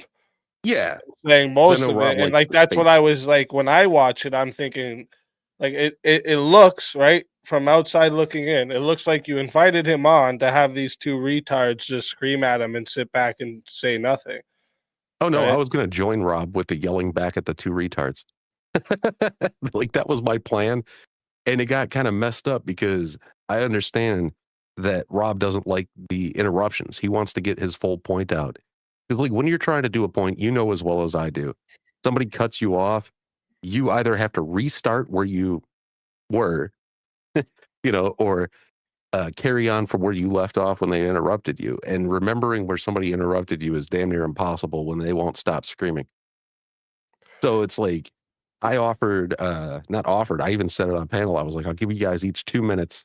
And Rob was up already. And then he decided to do the sham wow thing, which I was like, oh, he's trolling. And the way that it happened, like Dusty cut me off and he was like, it's disrespectful. I was like, no, let him go. So I let him do the sham wow read, and then when he got interrupted again, he was like, I don't want to continue to try to talk while being interrupted. So he muted again and he went back to his panel. And I'm like, well, what do? Do I put him in the back? I just put him in the back of the StreamYard. I didn't fully kick him ever that entire stream. And I don't think he deserved to be fully kicked either. I wanted to go back to it, but by the time I did, I believe he left unless I fucked that up too. And he just, was still there. I don't think he was still there. He'd probably have brought that point up in his newest video.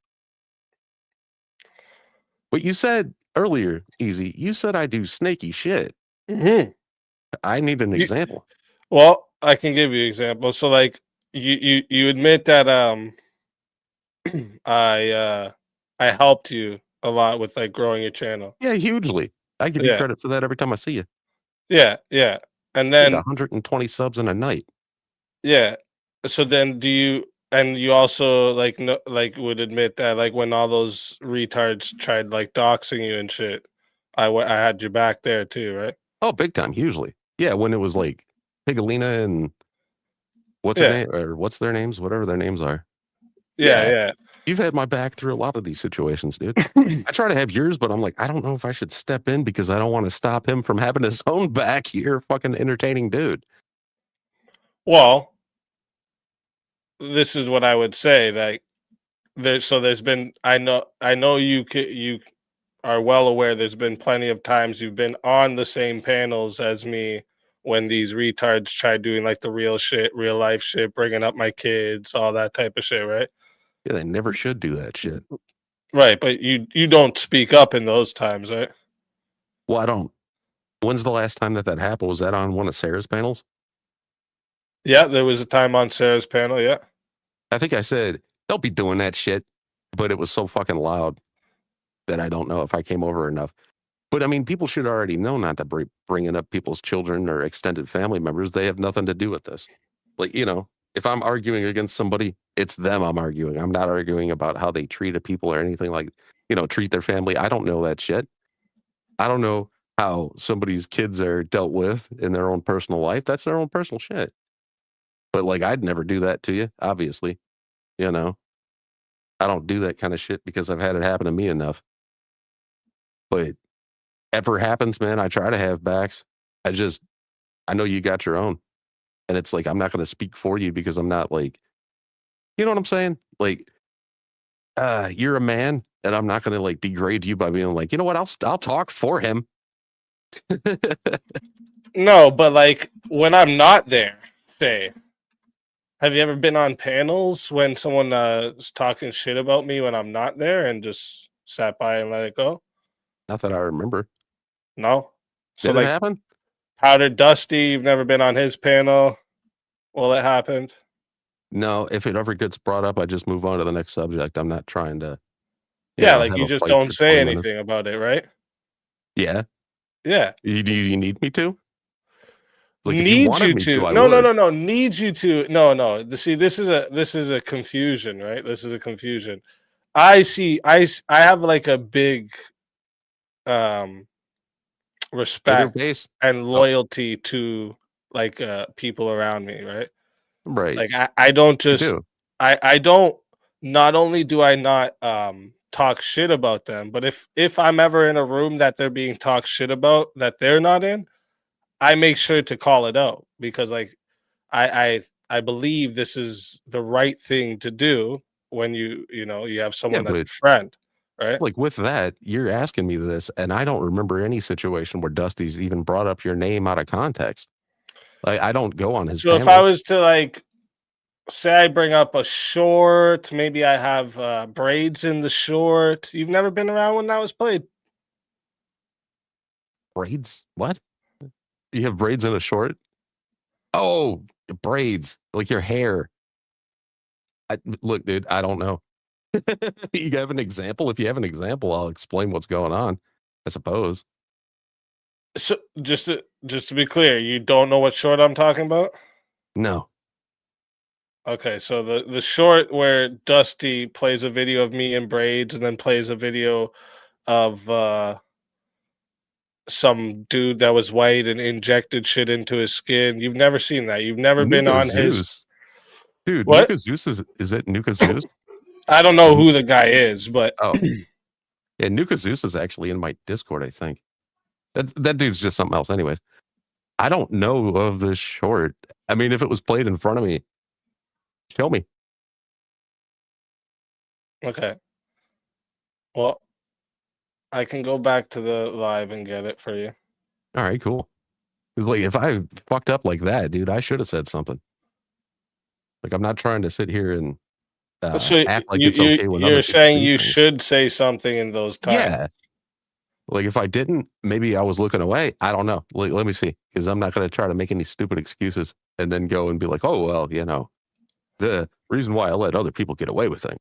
Like, no, I'm not trying to let anybody get away with shit where they're like fucking drastically screwing you over. I don't want to do that. Like, why would I do that to somebody who's helped me out? I don't know. Yeah. That's what I'm wondering. Let me. There's a live you shared too. Where is it?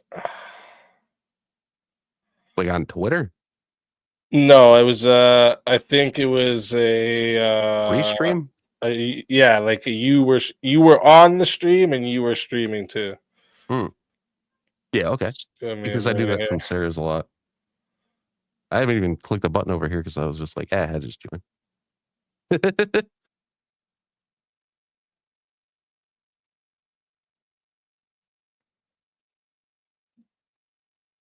I know these things take a minute sometimes. Yeah, I didn't have this one prepared. No, that's fine, man. You got to be able to But- do it. Yeah, like, yeah, you got But it. you admit that you shouldn't you should say something in these moments. Like I'm not wrong to say that you should say something in these moments. No, you're not wrong. If I Okay. didn't, dude, I apologize. I don't mean to. I mean, no, since I didn't, I do apologize because, like, I should have caught that and actually said something about it because nobody should be bringing up people's kids. I'm staunch on that. Like, straight up, you shouldn't be bringing it up. Well, no, that one is the short. So, are you honestly saying you don't remember this short? That let me see it. Dusty plays all the time.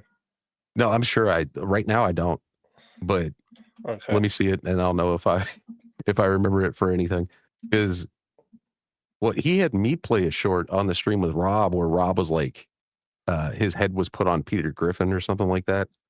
I know he had me play that and I didn't know what it was before I saw it. This cocksucker has all his streams to members only. Oh no. Of course, to be honest, he I put the does. one with Rob to members only because, well, I mean, hell, at this point, people have already clipped the shit out of it. So, but yeah, I don't want to let that shit slide. Like, if I missed it already once, from this point on, it will no longer be missed. Like, I will definitely fucking bring it up and talk about how much of a piece of shit you got to be to bring people's family members and children into things. Like, come on now. That's just fucking unfair. It's stupid. You don't do that back to people. You don't do that to people. I've never seen you. Does ever anyone in the do that chat to have someone. a membership at Dusty's? Oh shit. Hey, do you have Speakeasy? Do you have a program called Stasher? No. It's for downloading internet videos for like YouTube and stuff. It works really well. I'll have to send you the link for it. You just take the link from like the YouTube video, you download it. That way you always have it. And it doesn't matter if they take it down later. You know what I mean? Like you'll already have it saved. I utilize it constantly. It's a really good app to have. And Arnie does? Oh, shit. Well, it doesn't matter. Obviously, I didn't say something when I should have, and I apologize for that, man. I don't mean to let shit like that slide. It's unfair to you. It's unfair to your kids. It's unfair to everybody. So it doesn't need to be something that's done. I don't agree with that bullshit. That's just, that's legitimately snaky behavior. Okay. One more question then. Sure. Do you remember not long after you kind of stopped coming around here and stuff, like certain people you had on your panel, and I said I definitely won't be around if they're around? Do you remember that? Oh, like Resto? Yeah. Yeah. I don't even go around Resto shit at this point. Well, yeah, you don't now, but do you understand why that was like an issue to me now? Yeah, I do. I was Okay. again. I didn't even. That's check his another channel. one that literally like contacted my dude. children's parents and What? Yeah. Yeah, well, I'm fucking me being whatever and not paying attention to fucking shit, and that's not a good excuse. That's just stupidity on my half. Like I don't talk to. I almost forgot his name for a second. I don't talk to. Oh my god, I want to say Resto, because we just don't fucking talk about shit. And I saw that he did a diss track on you, and I was like, oh. And I'm like, you know what? Never mind. You know, I don't need to be bringing anybody on that's trying to start shit with families. I think that was part of the reason, or part of what informed me further on what was going on with that. And I had a couple of people DM me and tell me some more stuff that Resto was up to. And I was like, well, I've never had a problem with Speakeasy. I know some people just come up, they'll be Speakeasy's friend for a long time, and then they'll just stab him right in the back. I know how that fucking feels, and I don't want to return that to anybody who doesn't deserve it. I don't feel like you deserve it. Like, and also, nobody really deserves that shit. Well, yeah, that's just snaky ass shit. I'll put it in the, and this is what I was pointing out. This is why I like just forgot about even worrying about what you're doing, because you hung around the enemy, right? And like this is something I was pointing out that a lot of people did. Like a lot of people around that space, for some reason, it seemed like you all hopped on this train like fuck easy. We'll do what we want. Never. Like I was never on like the fuck easy thing. That's why I think Resto was on what?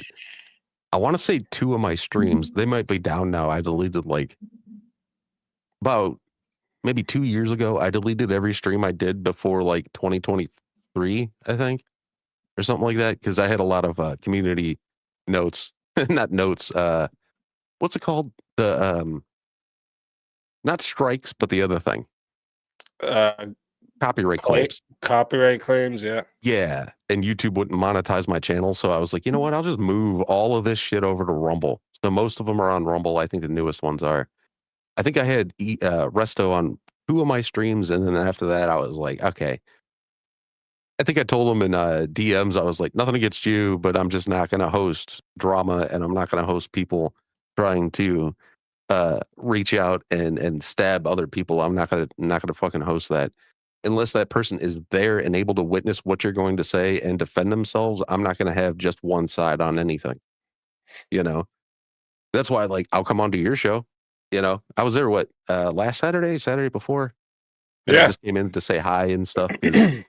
Like, I hadn't been here in so long, and I feel like that was a little bit mean to, like, come over and get subs from your channel and then just kind of drop off.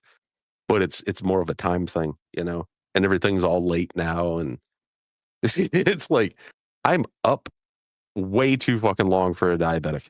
So it's like, that's really it. And I'm like, I would join the Friday streams, but I'm like, do I have to be there until the end? Because you guys go for forever. Nothing against that either. It's just like, I will pass out before anybody else on the stream, or I'll just have to hard out for no reason, you know, just like it's late. But yeah, like I respect you. I respect everybody, man. And I don't want to have to I don't want to sit there while somebody's disrespecting you and let that go. I apologize. I didn't mean to let that happen prior. But with shorts like that, that's fucking stupid. So you weren't on that stream after then, like when all the shit went down after. You weren't on the stream after that. Like no, I wasn't on Dusty's. I was told about it later. I had gotten off of my stream, and then I just went and I talked with Nova for a little while, and then I went to bed. And then the next day I was told, hey, Dusty did a 9-hour stream. And I was like, that's cool. And I just didn't watch it. And I was like, then after that, that's when I was told about Sara and Andrew having their dispute, and Andrew and a lot of the Crucible folk unsubbing from Sara's channel. And I was like, I don't know what brought that on, but like, I apologize to Sara too. I'm like, if I did something to screw you over, and, you know, she's like, no, it's fine. You know, you didn't do anything that, you know, basically it's like this. Sara had nothing to do with my channel, nothing to do with the stream. The only thing that she gave me for that was a picture of Dusty to use for the thumbnail. And I thought it would be funny since he had a Pope hat on to put him in the middle and like make him glow. I made the thumbnail. So to be clear, your goal with inviting Rob on, you're saying you had no prior knowledge to the beef going on? I saw the thing on Sara's channel where Rob had asked or had said, it's either them or me, Sara. I'm gonna just be on mute since everybody else is gonna talk over me anyway. I saw that. And I was like, okay, well, that's like whatever. Rob stayed for the rest of that stream. I really thought nothing of it. And then when Rob came on to my channel and everything went down, I'm like, okay, that was no big deal. And I just kind of went on with my day or night.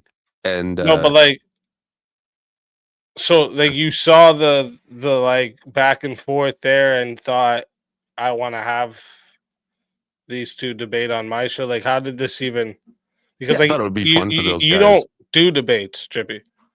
Well, I started to, but like I that's not like a mainstay of my like channel. Like recently, or yeah, a couple of months back, I did like 2. I did one with Melanie Cosmic Fox, and then I did a debate with a Radical Coder.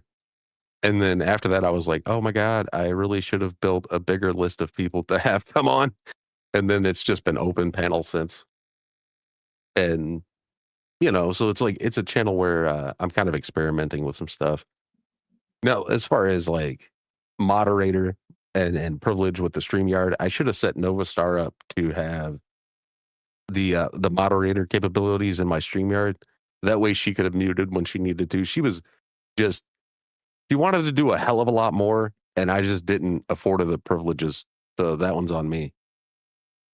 And the whole point of doing the show was to let them guys air out their arguments with each other. I just wanted to let them guys go ahead and argue. And that was pretty much it. Yeah, we did have a topic of if Donald Trump should institute the whole Insurrection Act for recent events. That was the topic. And I know Rob was the only one who really talked on it. Him and then Coder screamed about some shit. But like Coder was actually researched. So he would have had probably a great time doing a one-on-one with Rob. And that's what I was trying to push for, you know, in the meantime, while everything else was fucking happening. You understand why this, it seems like this is kind of like post-talk filling this in, because like you were the debate partner with Rob. You could have just set up a 1v1 and then moderated it, no? Yeah, I could have, but Rob muting and going into turtle shell mode happened way too fast for me to be able to. No, I mean like the initial setup, like when you initially asked Rob to be on the show for a debate, like it seems off that you're like, oh, these two people, like, do you look at Powder Dusty as like a good debater or something? Like, is that why you? Or did you choose him because you seen a beef going on and thought you could get clicks and views from that? I don't give a fuck about clicks and views. Look at the size of my channel. It wasn't going to happen regardless. Even with Rob there, my peak was 54. So that's a kind of a moot argument. You know? I think you're underestimating Rob's reach, but yeah, Rob's got a great reach. Rob's got a fucking great personality, Rob's got a great personality and debate style. It's just he didn't get the chance because he was getting talked over too damn much. So he felt that it was ridiculous to sit there and try to talk. I understand exactly where Rob's coming from. And yeah, there was a beef between Rob and Dusty, and that was mostly because of stuff that Dusty was doing in his chat and things that he was pulling up a Rob saying and then trying to hold Rob to like feet to the fire a little bit overboard for something that was like a small thing that Rob said. Like, oh, all the violence is on the left. Well, let me just push that point until I drive this man insane. But again, that's Dusty's trolling tactic. And I think Rob did a good job shutting that down. So, you know, and then plus they had a one-on-one as it was, and it didn't explode into some argument where they were just throwing epithets, calling each other names. I don't know. The I don't care about clicks and views thing. This part doesn't make sense to me when you picked Rob Noerr to debate. It truly doesn't. Right? Because Like, my other option aside from Dusty was Pisco. So if I really wanted views, wouldn't I have substituted Dusty for Pisco? if you could have got him, sure, maybe. It was supposed to be the other option that Toasted had lined up. So I could have picked somebody with a bigger channel than Dusty and substituted them two out. But I knew that them two wanted to have this argument, this discussion, and I knew most of it had already happened on the Raging Tomato. So I also knew that if Rob and Dusty were going to get into a further argument, it would have been extremely short.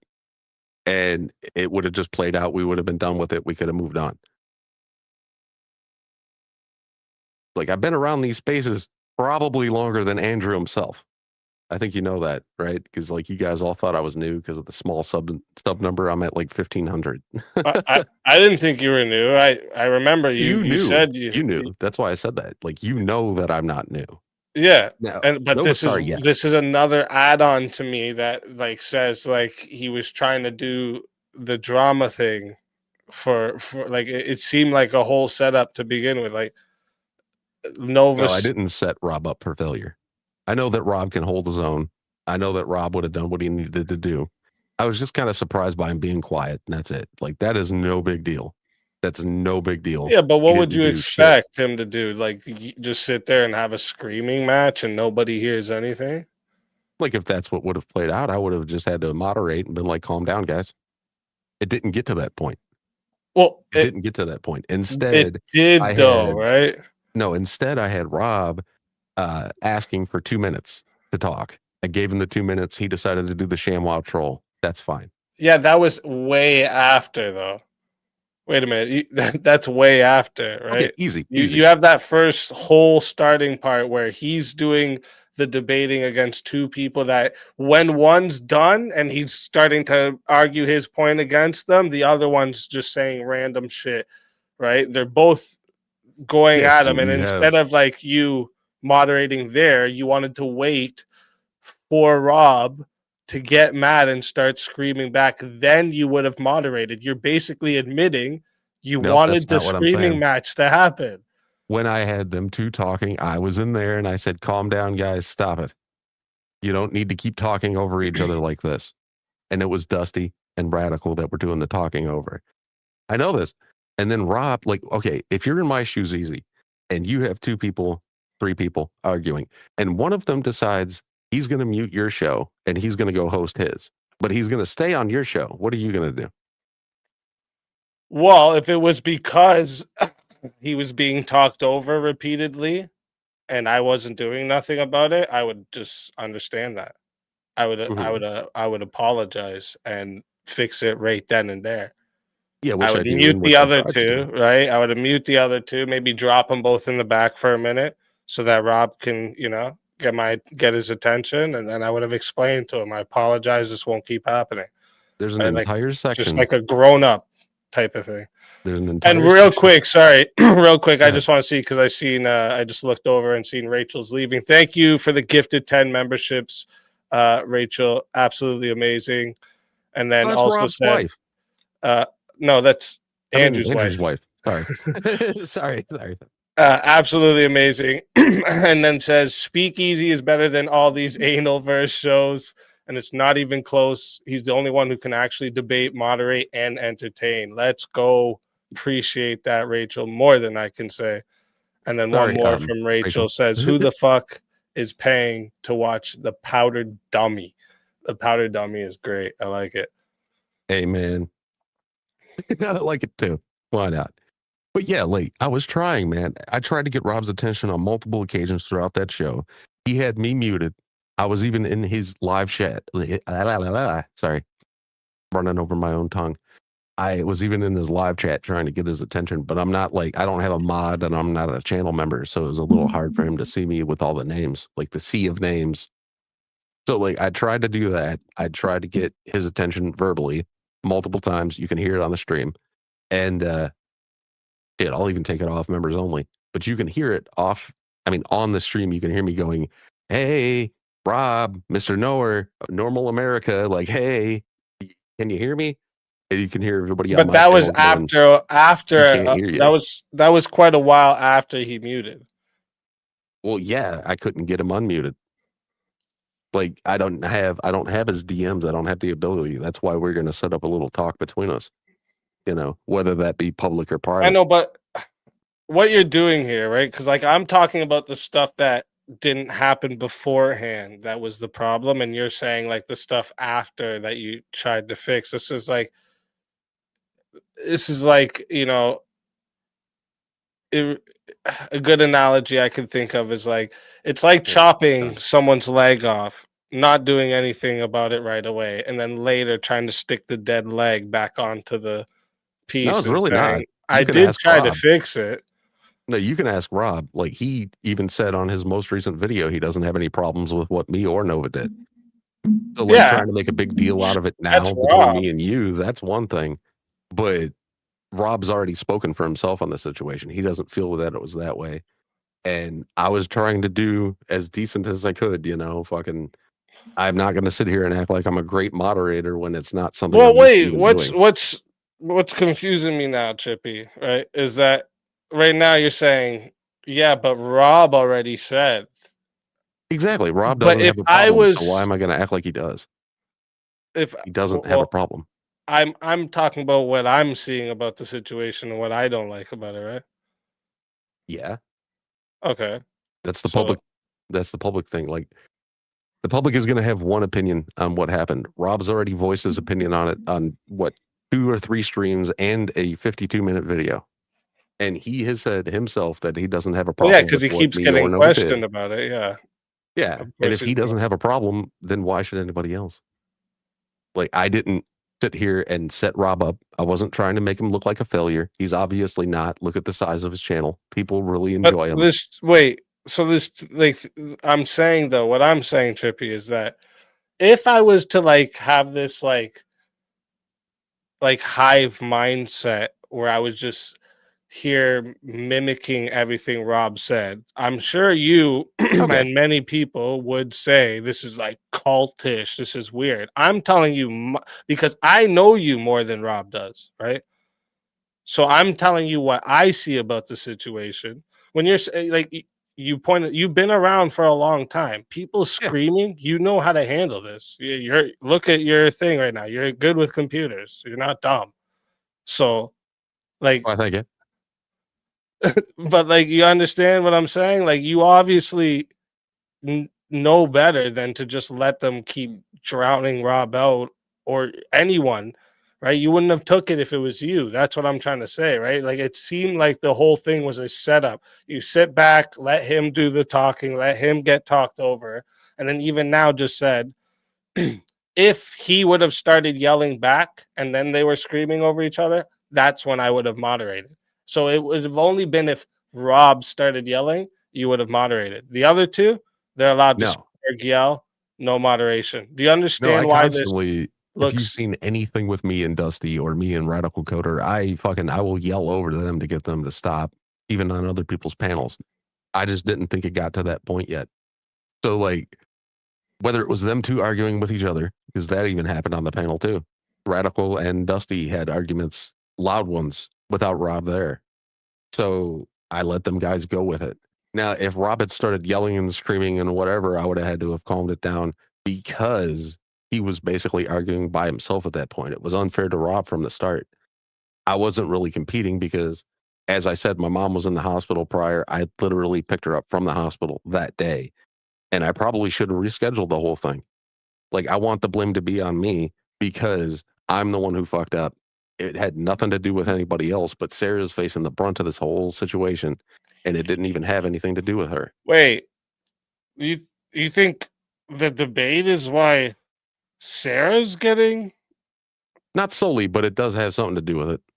Absolutely. I mean, why the not. hell? Why? It has why? nothing to do with it. I wish Andrew's wife had stayed in the chat because I'd have a couple of questions that she may be able to ask him later, and maybe I can get a little clarification. But why would Andrew use my live stream as a example of what's going on for him to separate from Sarah? Like, why? Well, he showed the beginning situation before they started going and trolling him. Yeah. What do you mean? It was about Dusty being there, doing what they did to him on your panel, and then Sarah joining them to send people over to his stream. What do you mean? Of course, No. he was giving the backstory to what happened. It's not saying that what happened on your stream has anything to do with Sarah. It's what Sarah's own choices is why she is where she is. All right. Well, I still shouldn't be having to. I still shouldn't even be used, man. Like, this happened without anything from Sarah. She wasn't there to help. I didn't ask her for help. She had nothing to do with my stream. So, if anything, Andrew should be like, well, maybe it's just Trippy's fault that's happened to Rob. And like, He did say it was your fault. Yeah, that's yeah. cool. He said there was no moderation over on. Didn't you watch his video? No. Oh, he just put out a video about all of it. I watched a little bit when you were playing it, but like, yeah, it had nothing to do with you there. It had everything this to do whole with my thing show. Like, that still the using whole me as an reason example. Sarah's facing everything she's been facing and why he's cut her off has nothing to do with you. It's all because of her own actions. She did that shit herself. She went on, sent people to troll Rob's stream, and then at the end said, "This is what happens when you mess with the PanelVerse." Literally, like saying, "This is what this is your repercussions." Ha ha ha! Like, it's her fault. Like, you don't do that. Could you imagine going to your work, your 9-to-5 day job, and then trying to sabotage your boss's day, or even one of your other coworkers' day, and then being mad about your boss firing you? You're the idiot, not the boss. The coworker had not, it's nobody else's fault but hers. Is Rob Sarah's boss? No, but the person that was responsible for all the income that Sarah's been getting for the last how long now? Rob is employed to the Crucible. So why would you go after the Crucible, the people who feed you? That doesn't make sense, right? Well, I've only seen the one clip. This would be like, this is like you just telling she might as well just got on stream and said, "Fuck everybody in my chat. You're all fucking stupid." I mean, she does if you don't hit her chat goals. Apparently, that was her new thing. But okay, well, as far as I had seen, she just told Rob, like, we don't do that. It's them or me bullshit on my stream. Just like, yeah, like in the analogy I was making, just so we're clear, the analogy I was just making, Rob would have been the coworker in this situation. Yeah, or like, or like side manager or whatever you want to call it. I get you. It's an analogy. Yeah. But it'd be like getting on YouTube, making a fucking whole live about the YouTube and CEOs, and then being upset that they took your channel. Hey, it's a private company. They can do what the fuck they want. Like, what do we do? Like, from my perspective on this, it's just my perspective. I saw the one clip, not clip. I was literally in the live chat when Rob was arguing on there and on the Raging Tomato, right? And he said to Sarah, Like if I'm going to continue to be talked over, I'm leaving. It's them or me. And then Sarah said, we don't And do he that after here. later corrected himself. He said he misspoke, and he just said, "I'm not gonna." Like he says it. If you keep Not going to watching, compete, right? Not going to continue to try to talk. yeah, he says it because he played it in his video after. He says that, but then he corrects himself and says, "I'm not going to continue to engage with people who aren't going to engage." Right. So I'll And just sit then here and not talk. That's he what he ended up said. completing the stream. Yeah. I know he ended up completing the stream. Then Andrew was on a few days later with his own debate on Sarah's. But to me, it's just weird. Like I didn't know that anybody was playing anybody's boss on YouTube, right? Like I don't have any higher ups. I'm my own boss when it comes to anything that I do on YouTube. So like I just see it as like everybody else must be doing the same thing. Like I guess I'm out of the loop on that. It's not even about like, so what would be your like reasoning? Like what benefit would you have to like see the streamer that's involved with another streamer that is a big reason you get paid, right? Mhm. What would be the benefit of attacking that streamer whatsoever, publicly or privately? Because I don't know if you realize behind the scenes too, and he Okay. read it on stream, she sent him a message saying that he needs to stop showing that it's bothering him, and if he wants Yes. to get used to these open panels, then he needs to stop being the downer because everyone's gonna. I'm paraphrasing here, but the whole thing it's goofy, man. It's goofy. Yeah. She has this like this. She thinks she was wearing a fucking crown or something. Like she's delusional, dude. And yeah, I did see him. so like show the again had messages. nothing to do with what you were doing. What I brought up with what you did because I seen it similar to things that happened in the past, and I was like, this just seems now like Trippy's just he'll latch on to this drama shit just to fucking get numbers. No, it wasn't really for numbers. I was, obviously every time any one of us goes live, we hope for a couple of donations, right? Right? I mean, Wait, that's sorry? the point. Like, we wouldn't be doing YouTube if we weren't hoping for some donations, right? Or some kind of sub growth. And with Rob coming on, I was like super surprised he'd even be open to it. He's like, what, 18,000 plus subs? So yeah, like, but like you didn't bring him on there for like a fair debate, though. That's the thing. I wish I had set it up better. That's on me. I really should have researched a hell of a lot more than what I did do. Because, as I said, I had just gotten home, brought mom home from the hospital. So, like, that was number one on my mind. I really should have set it up for maybe a week from when it happened, or maybe like Monday or something, today or tomorrow or something. I should have just pushed it forward. But since everybody was ready, I was like, well, all right. And I know, like, straight up, dude, I've watched Rob debate. I know that he would have handled Radical Coder and Dusty, but that's on me. Not if he doesn't have a chance to talk, though. Exactly. And he should have been afforded more time. And I should have shut up people more than I did.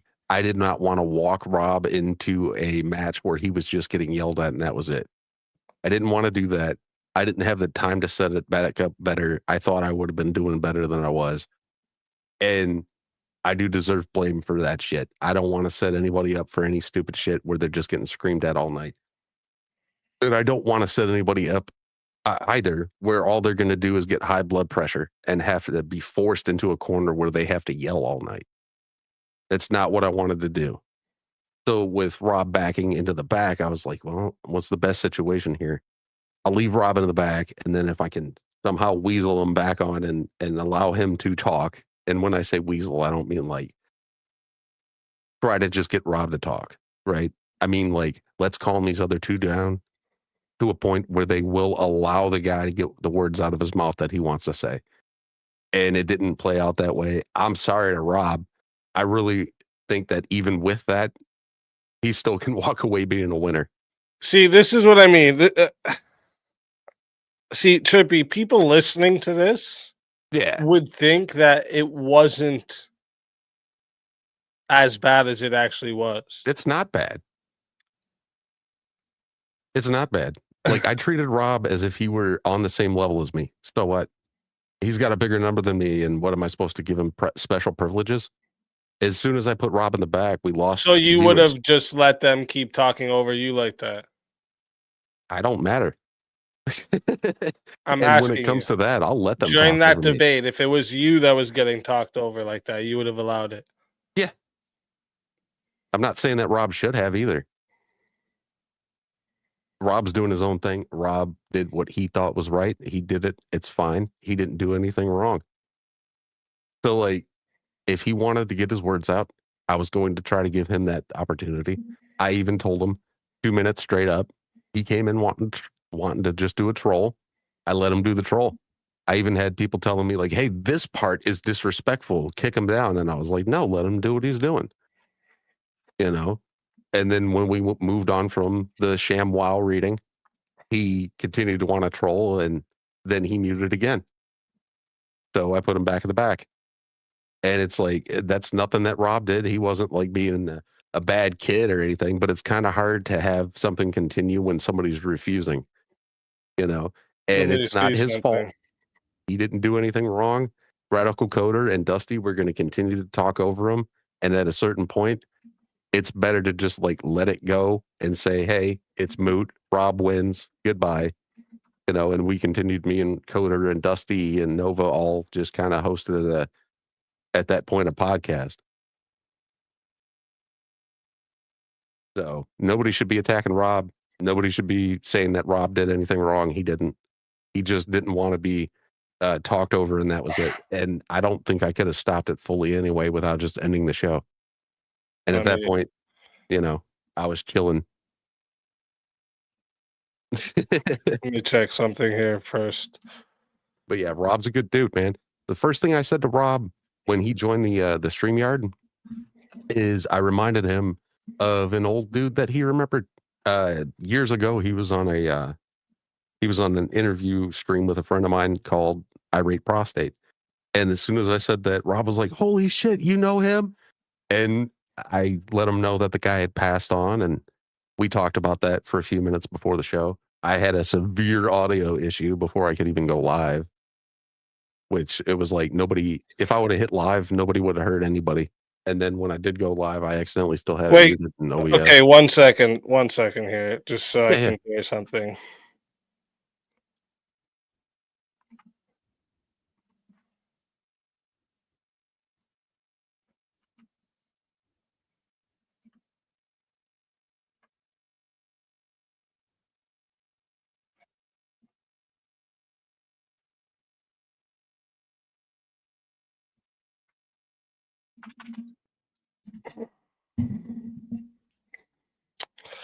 So I want to present to you, all right?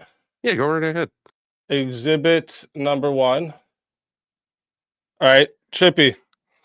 I find it very disingenuous when you tell me you don't remember the short I'm talking about, when on the very live stream that we are talking about right now, okay? I want you to listen very closely here, Trippy. Pay very close attention, Trippy. Okay? Do you remember you made some comment on a speakeasy video a long time ago that got my attention, and that's how we even... Oh, yeah. What was the I comment? said that you sounded like me. I was like, this guy, Flow State, sounds like me. Wait, I want you to... Trippy, you have big dick energy. Just wait. Let's run that back. That was Yeah, that was during the time when I was like busting doxers. Damn, what was the... Do you remember...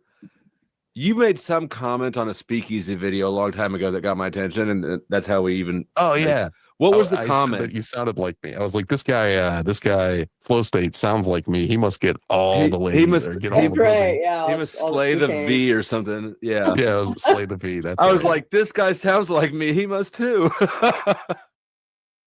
Yeah. Okay. So you don't remember it? I left a comment on one of your videos where Dusty was on one of your live streams. No, And I he's said he sounded like talking me. about one of his videos. He said you left a comment on one of Speakeasy's videos in that clip you just played. Okay, because I think you guys were cool at the time. No, you never were.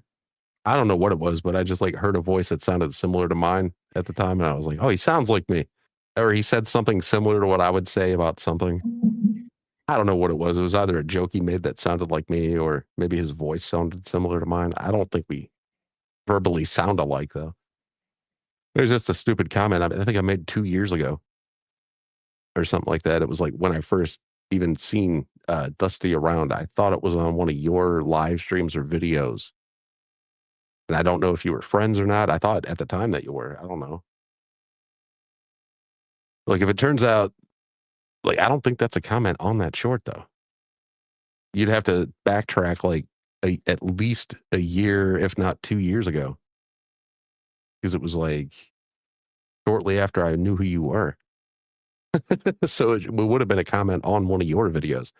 I didn't even know Flow State had a channel back when I made that comment. I think it's too long ago to retrack. I mean, we could try. But as far as I remember, that was a comment on one of your own videos. And it was probably you shutting them down or some shit, as far as I remember. I don't know. It's too fucking long ago, dude. But if you do find the comment... You remember it was one of my videos, but all the other things... No, as far as I remember, it was one of your own videos. You forget, and you remember. No, it's... He said you left a comment on a Speakeasy video. So I'm literally guessing right now that it was one of your actual videos. Unless he means that it was a video he made on Speakeasy. But I don't think that was the case. Like, we don't actually have the comment right this second. I'm sure somebody can find it. I didn't delete anything.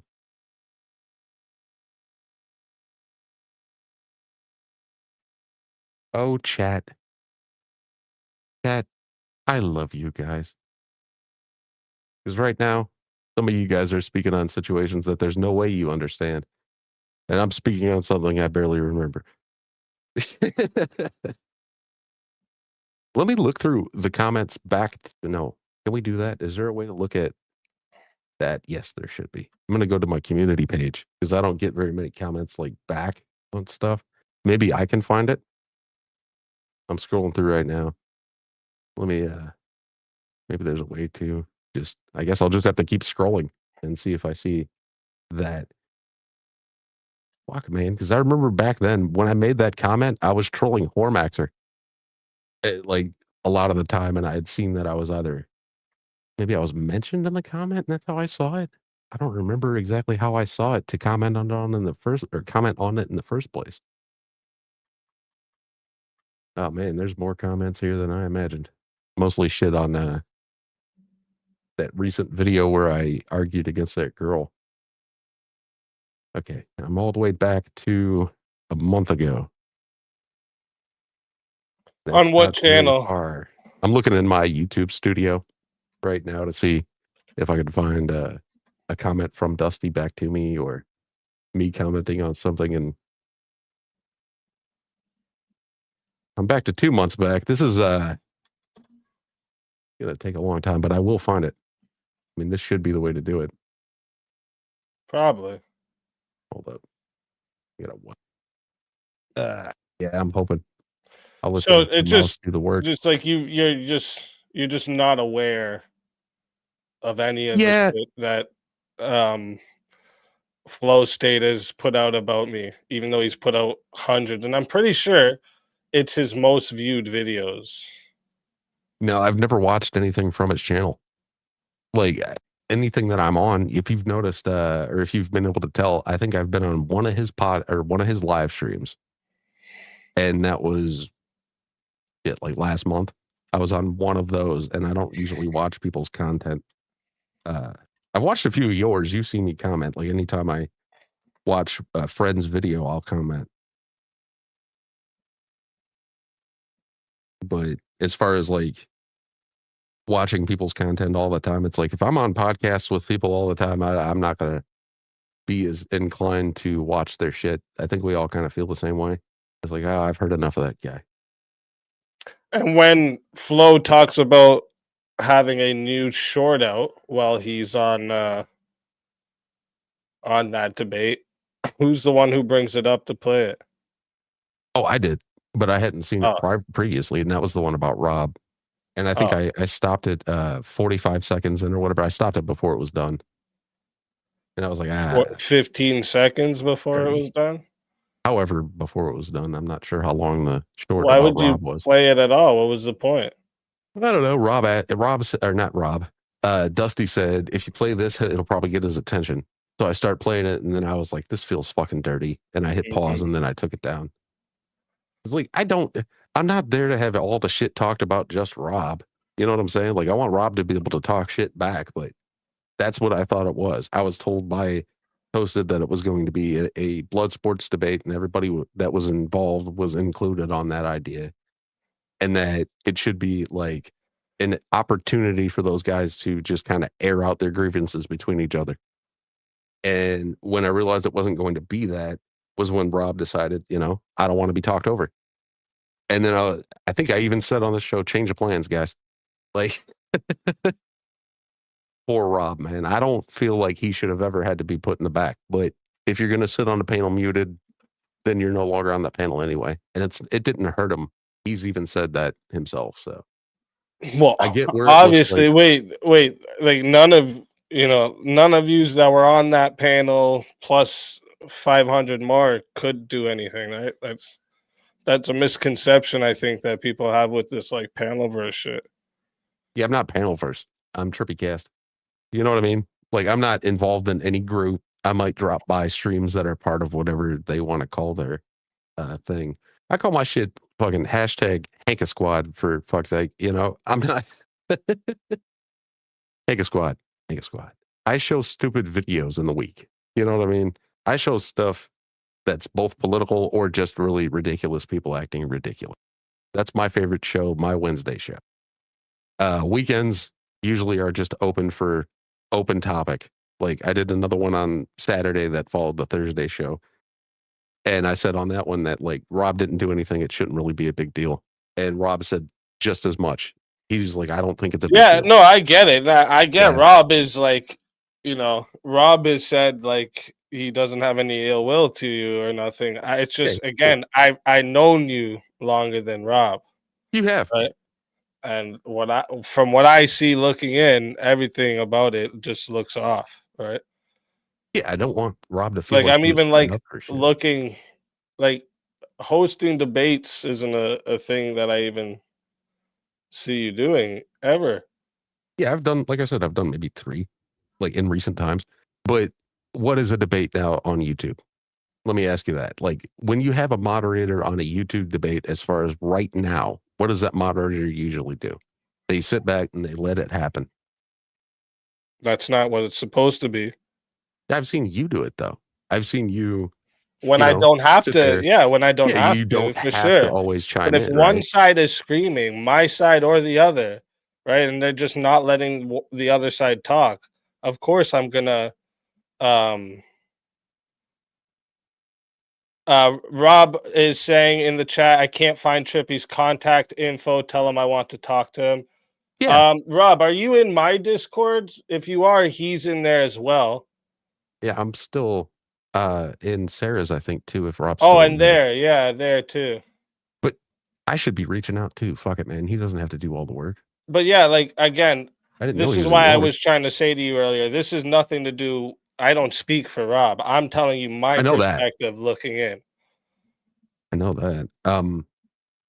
Rob, you'll just look up TrippyCast in there or Trippy Poop and you'll see. I think I'm in there under both accounts. Sorry about that. If I'm in both accounts, you can kick one of them. Like, but I had to switch accounts. One of the people that I was in Discord, their Discord got shut down and everybody got like a strike on their Discord. So I switched from my main account to a secondary. This guy I know, Pinoid, just some people got rowdy in his Discord and they were saying some really terrible things I was unaware of because I don't look at Discord. God, it sounds like I don't look at shit. What is... Yeah, he isn't in Sarah's Discord. So if you're not in mine, join mine. Mm-hmm. and then this is a Yeah, way. because Emmett reached out to me too, Rob, and he said that he might be able to set us up with a discussion. He had Yeah, DM'd Rob, me you're more than welcome to come up. Yeah. awesome, dude. Like, I need to apologize to Rob on multiple like levels, and I know he's a cool dude, man. He's been around for a long time, especially like that interview I was talking about that he did with an old friend of mine. That was like 4 or 5 years ago, and I was like already subbed to Rob's channel when he was on one of Sarah's shows like months ago, and I went to Rob's link and I was like, I'm already subbed to this guy. How? Okay, good. You know, and it turned out it was from Irate's interview with him. I'm like, man, no wonder that guy both looked and sounded very familiar when I first saw him. Because I even said Rob that to said somebody. he's just gonna start his stream and then he'll be up over. Thick. Let us do. But yeah, I want everything to be copacetic and cool, man. I don't want Rob to, or anybody else. Like, I know the public perception is always going to be different than the one-on-one, right? Like between me and you, Speakeasy, like me and you have always been cool, publicly, privately. You know, I remember one day I had DM'd you and I was like, hey, these guys are talking shit about you. And I didn't want it to be, in my head, I wasn't like trying to stir the pot. And I apologize for that because that was like overboard and out of the way. And I didn't mean to do that to you. And See, I got your message. You remember back now like, why I'm thinking it seems like a setup like, because like that's what I said about that, right? Like you were on a panel, they were talking shit, and it seemed like you wanted me to come over to just get clowned on, right? Rob, welcome. What's up, Trippy? What's up, Speakeasy? How you guys doing? Good, good. Good. How about yourself? You know, it's been a hectic couple days for various reasons, but not the least of which is my old college roommate is back in town and he's coming in Thursday and we're having pet issues. So I just got off the phone with him. I think we figured out where to board all the pets and all that good stuff. So I'm looking forward to Thursday. It's going to be great. It's a dude I haven't seen in person in like 2 years. So I'm very much looking forward to it. So that's always good. So, yes, Trippy. A hard man to find. We didn't set up. So for those that don't know, you didn't set up this debate. It was through this guy Toasted. So I actually have no contact info for you. And Emmett sent me a string of numbers, which apparently you could place somewhere on Discord and find someone. And I could not figure that out. So I was going to ask my channel tonight, like, because I assume there's enough crossover that someone in my channel would have been like, yes, here's Trippy's YouTube page or something that I could get in touch with you. So this works just fine, though. So first thing to say is I do apologize to you for how that went. And I'll explain what I mean by that. I think I did what was right by me. I think you did too. I think this fucked you and Nova over. And it did. And I was fed up for a long time about what I saw as being handled by other moderators that aren't you, because you've never moderated a debate, nor were you moderating that debate, just so we're clear to everyone. Trippy was hosting the debate, but you weren't the moderator. You were my debate partner. That's the thing. I was your debate partner, and I had told Nova Star that she would be the host, but I didn't set her up to have any kind of controls, so that's on me too. I was basically polling moderator. And I definitely should have been more your partner throughout it.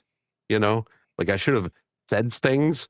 I was like, basically sitting there letting you do all the work. Let me defend you and Nova for that. Nova, the worst I could say about her is this. Now, for all I know, people sent me clips that were like, Nova was on with Dusty and them talking shit on you. That's okay. I don't mind. I put her in a shitty position. I said the same thing about Toasted.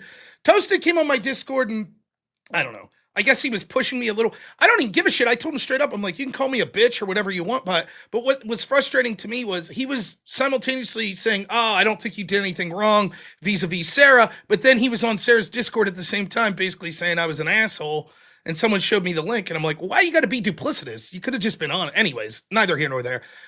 Nova, the worst I could say about her is she probably didn't know exactly what was going on, or she was an inexperienced moderator. Either way, perfectly reasonable. Both. Not upset with Both. her. Right. And that's on me, man.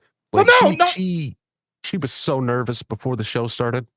Yes. And I was like, just be there. Just sit there. Look pretty. Right. That's what I told her. Toasted set this up. And like, I'm not trying to listen. I know that Toasted and me had a bit of a falling out. It's not that big of a deal. I'm not super pissed with anything at the dude. and I'm trying to say this as politely as possible. The dude sort of just sent me a bunch of shit. It started off was like, hey, would you ever team with Trippy in a debate? And I was like, sure. He's like, against like Rusty and Ryan or Dusty and Ryan. I was like, yeah, sure, whatever. And I get messages like that all the time. Hey, would you do a debate with me someday? 95% of it, nothing comes of it. And so he started just giving me a laundry list of, I contacted Dusty and told him he's fucking this up. If he doesn't, and I'm like thinking to myself, like, hey man, don't say that. That's kind of like putting words in my mouth. And I'm like, but nonetheless, the vibe I got with this after all of the big exchange was this. There was some doubt because of some personal stuff you had going on, whether or not you would be there. There was some doubt whether or not Dusty would be there at one point. And then right before the show, as you know, I had some weird shit come up with me. So I was like, if you want to put this off to another night. And he was like, no, we're good. I said, okay, that's fine. We can make it work. No problem. To me, it was billed as this. It's blood sports. The topic is, it's going to be like, should we invoke the Insurrection Act? And then, but it might get crazy. It might be Dusty and Ryan talking shit on you. And I didn't know if they had shit to talk to you or you had shit to talk to them.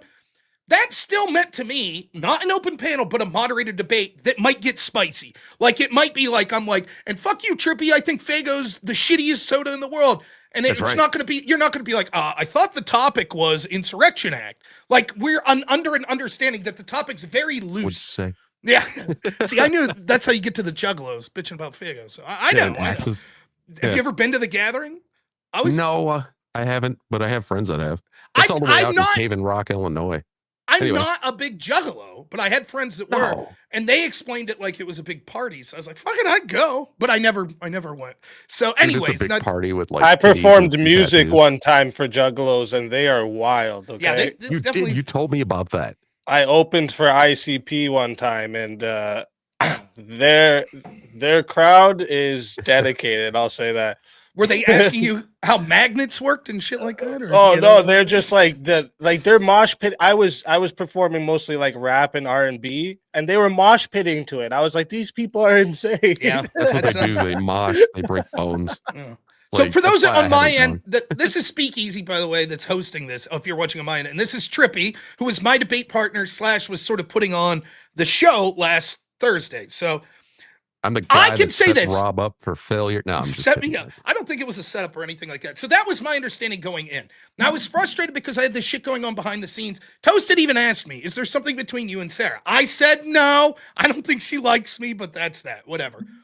I was frustrated with the PanelVerse people, in particular Dusty, because he came onto my show and was talking a lot of shit, and I thought he was making something up about me. He thinks that he clarified. This is what he said about me. He said, I had said in one of my short videos that only the left commits violence. I said no such thing.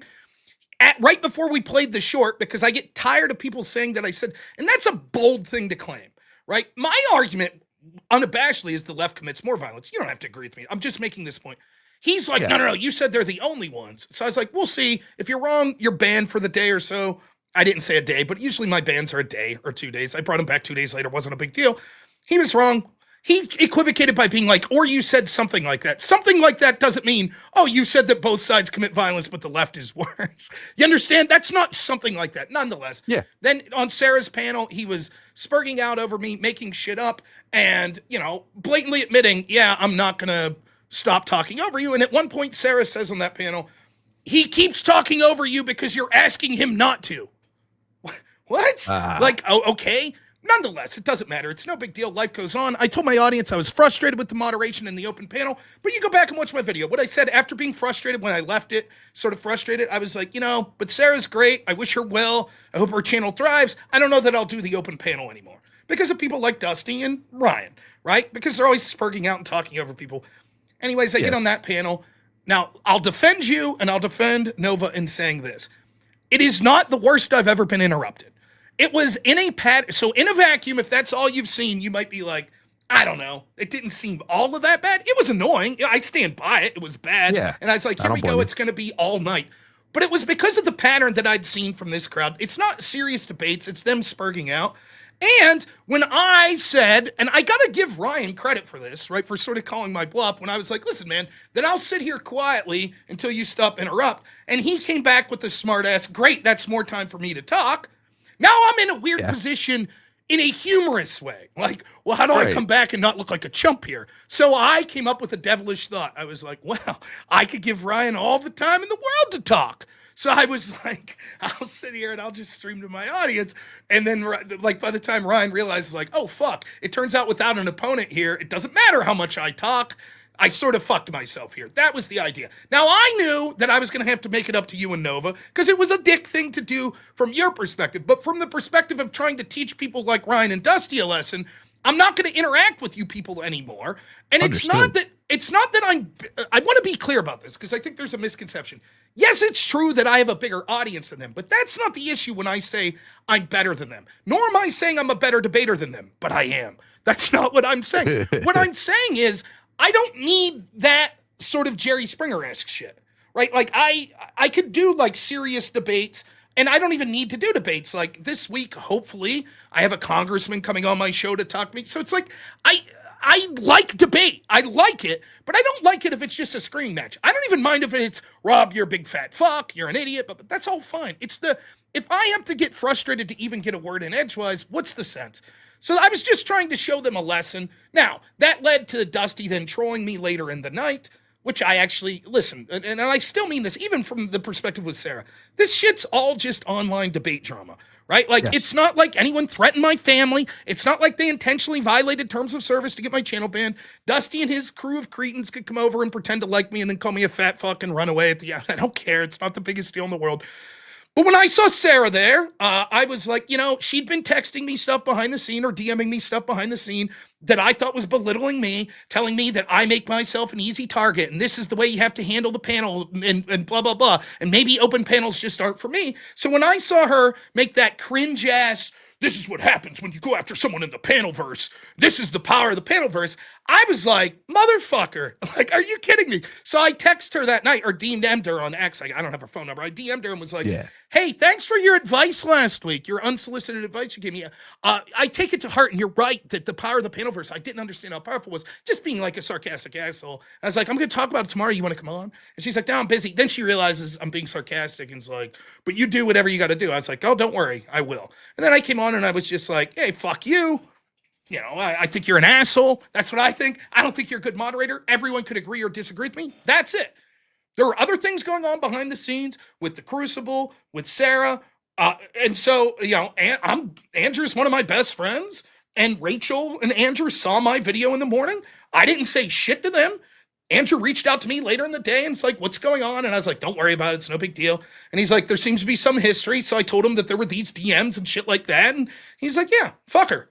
That's it. That's what happened. I feel bad. The only people I feel bad for in the situation is you and Nova. And even if Nova's super pissed and she's Dusty's best friend, I don't know that she is or isn't. I just saw a little 10-second clip. Someone was like, because you know how people are. Ooh, this person was on Sarah's stream the other night. So what?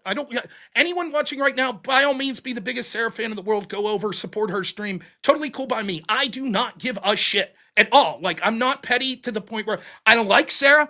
I'm not going to work with her anymore unless I have to in an official capacity with my job. But as far as joining her panels and stuff, no, I'm done. I'm not going to do it. I think it was an unwise move from Sarah because I think she knew that I was connected to the Crucible and that it was basically her cash cow.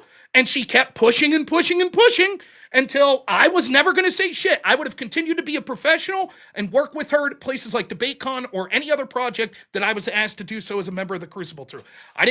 But Andrew's decision is basically, one, first and foremost, Rob's my friend. I don't give a fuck about the details. Fuck you for joining in on a panel of people that were trolling him. And secondly, why do I want to be in business with someone that's going to talk shit on other people involved in the business like that?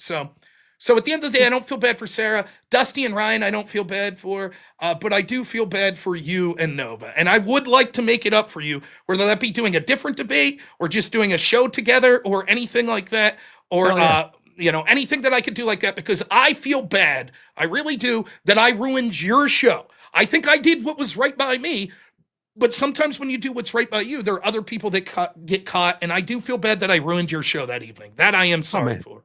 Well, you've explained it like really well on your streams and your videos and stuff that I've seen, especially today. I watched that like 15-minute video. I think I left a comment. I don't know if I actually ever hit enter. But I didn't even check the comments, but it may be there. I know I left one on the stream yesterday So I know Nova's not like furious with you at all or anything. Good. I'm glad and I will make it up to her as well if she wants to do a stream with me, or if she wants to host another debate of me and you versus someone, or me versus you on a topic. I don't care. Anything's cool. But I was just making a point to those dudes. That's all I was doing. I don't think me and you could verse each other. We agree too much. That's what I figured. Right. But we could find other opponents. I don't think it's a problem. And, you know, I understand from the perspective of anyone watching, particularly if you're a Sara fan and you're watching and you're like, you know, Rob's a bitch about this. That's not an unfair viewing of it. Or at least I could see that. Is it true that maybe my background in policy debate, which is more formal and people aren't talking over each other, though it's weirder in other ways, which I could get into someday.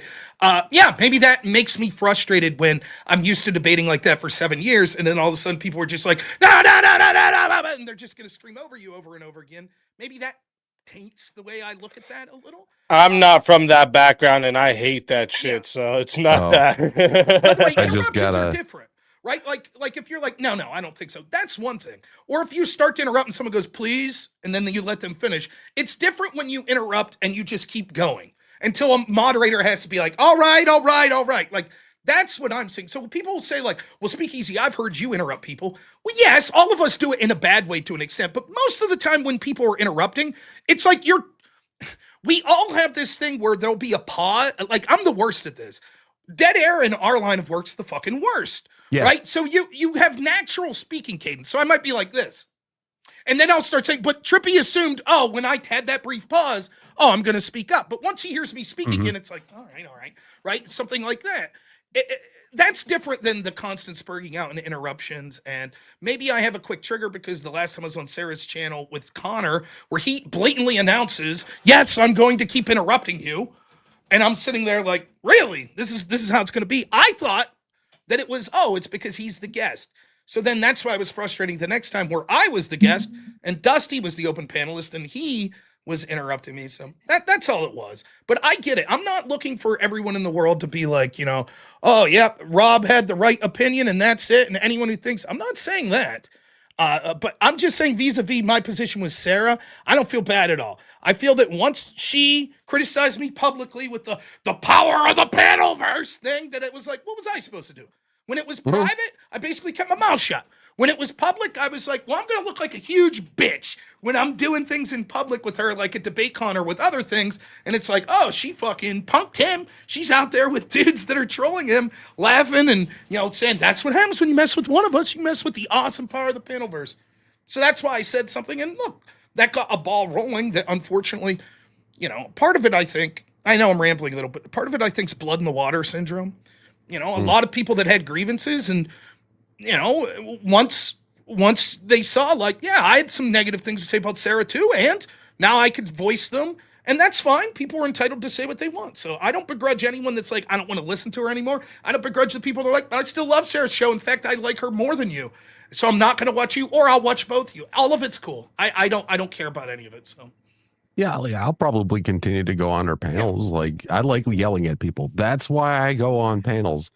I like when somebody says something stupid about like some leftist belief about like putting tampons in little boys' bathrooms. I'm going to go on there and I'm going to give them 1-4, Well, for me, I like the idea of the open panel because, and everyone's got it twisted. Like I saw this criticism of me, Rob only wants to debate big name people. To the contrary.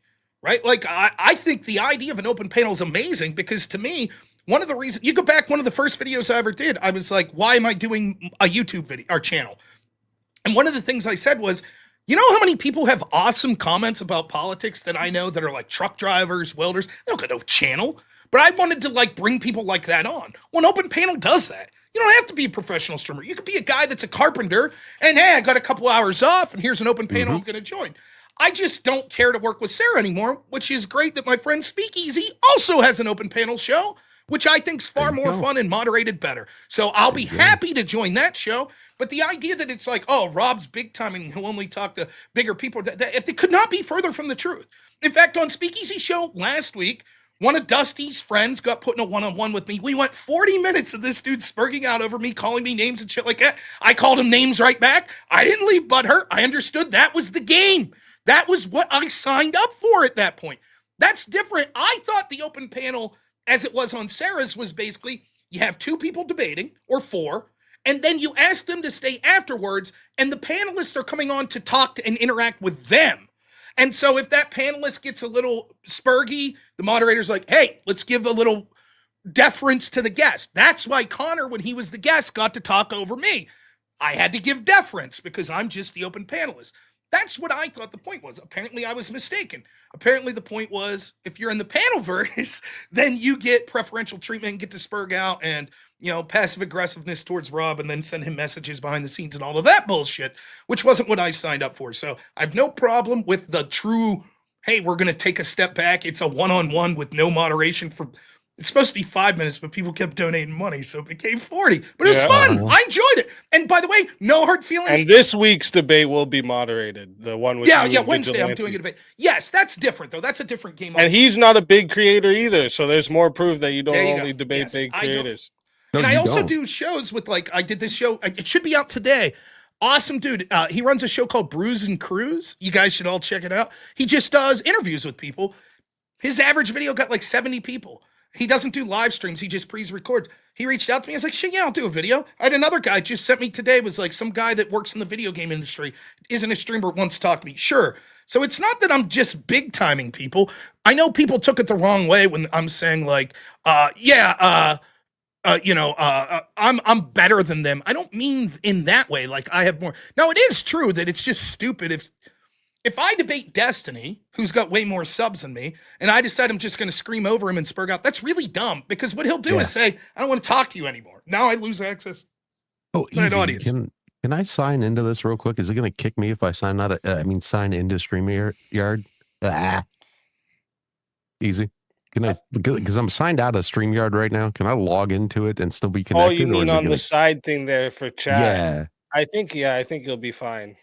Michael says, I signed up for Bloodsport debate with Trippy and them. Yes, but Bloodsport debate doesn't necessarily mean to me just scream over. Right. Speakies, your one-on-one isn't just, oh, this is Bloodsport debate. It has a separate set of rules, which is, the rule is quite literally, there is no moderator. Right. It is literally, I could go in there and be like, I refuse to talk about the topic, fuck you, I think you're overweight, for 20 minutes.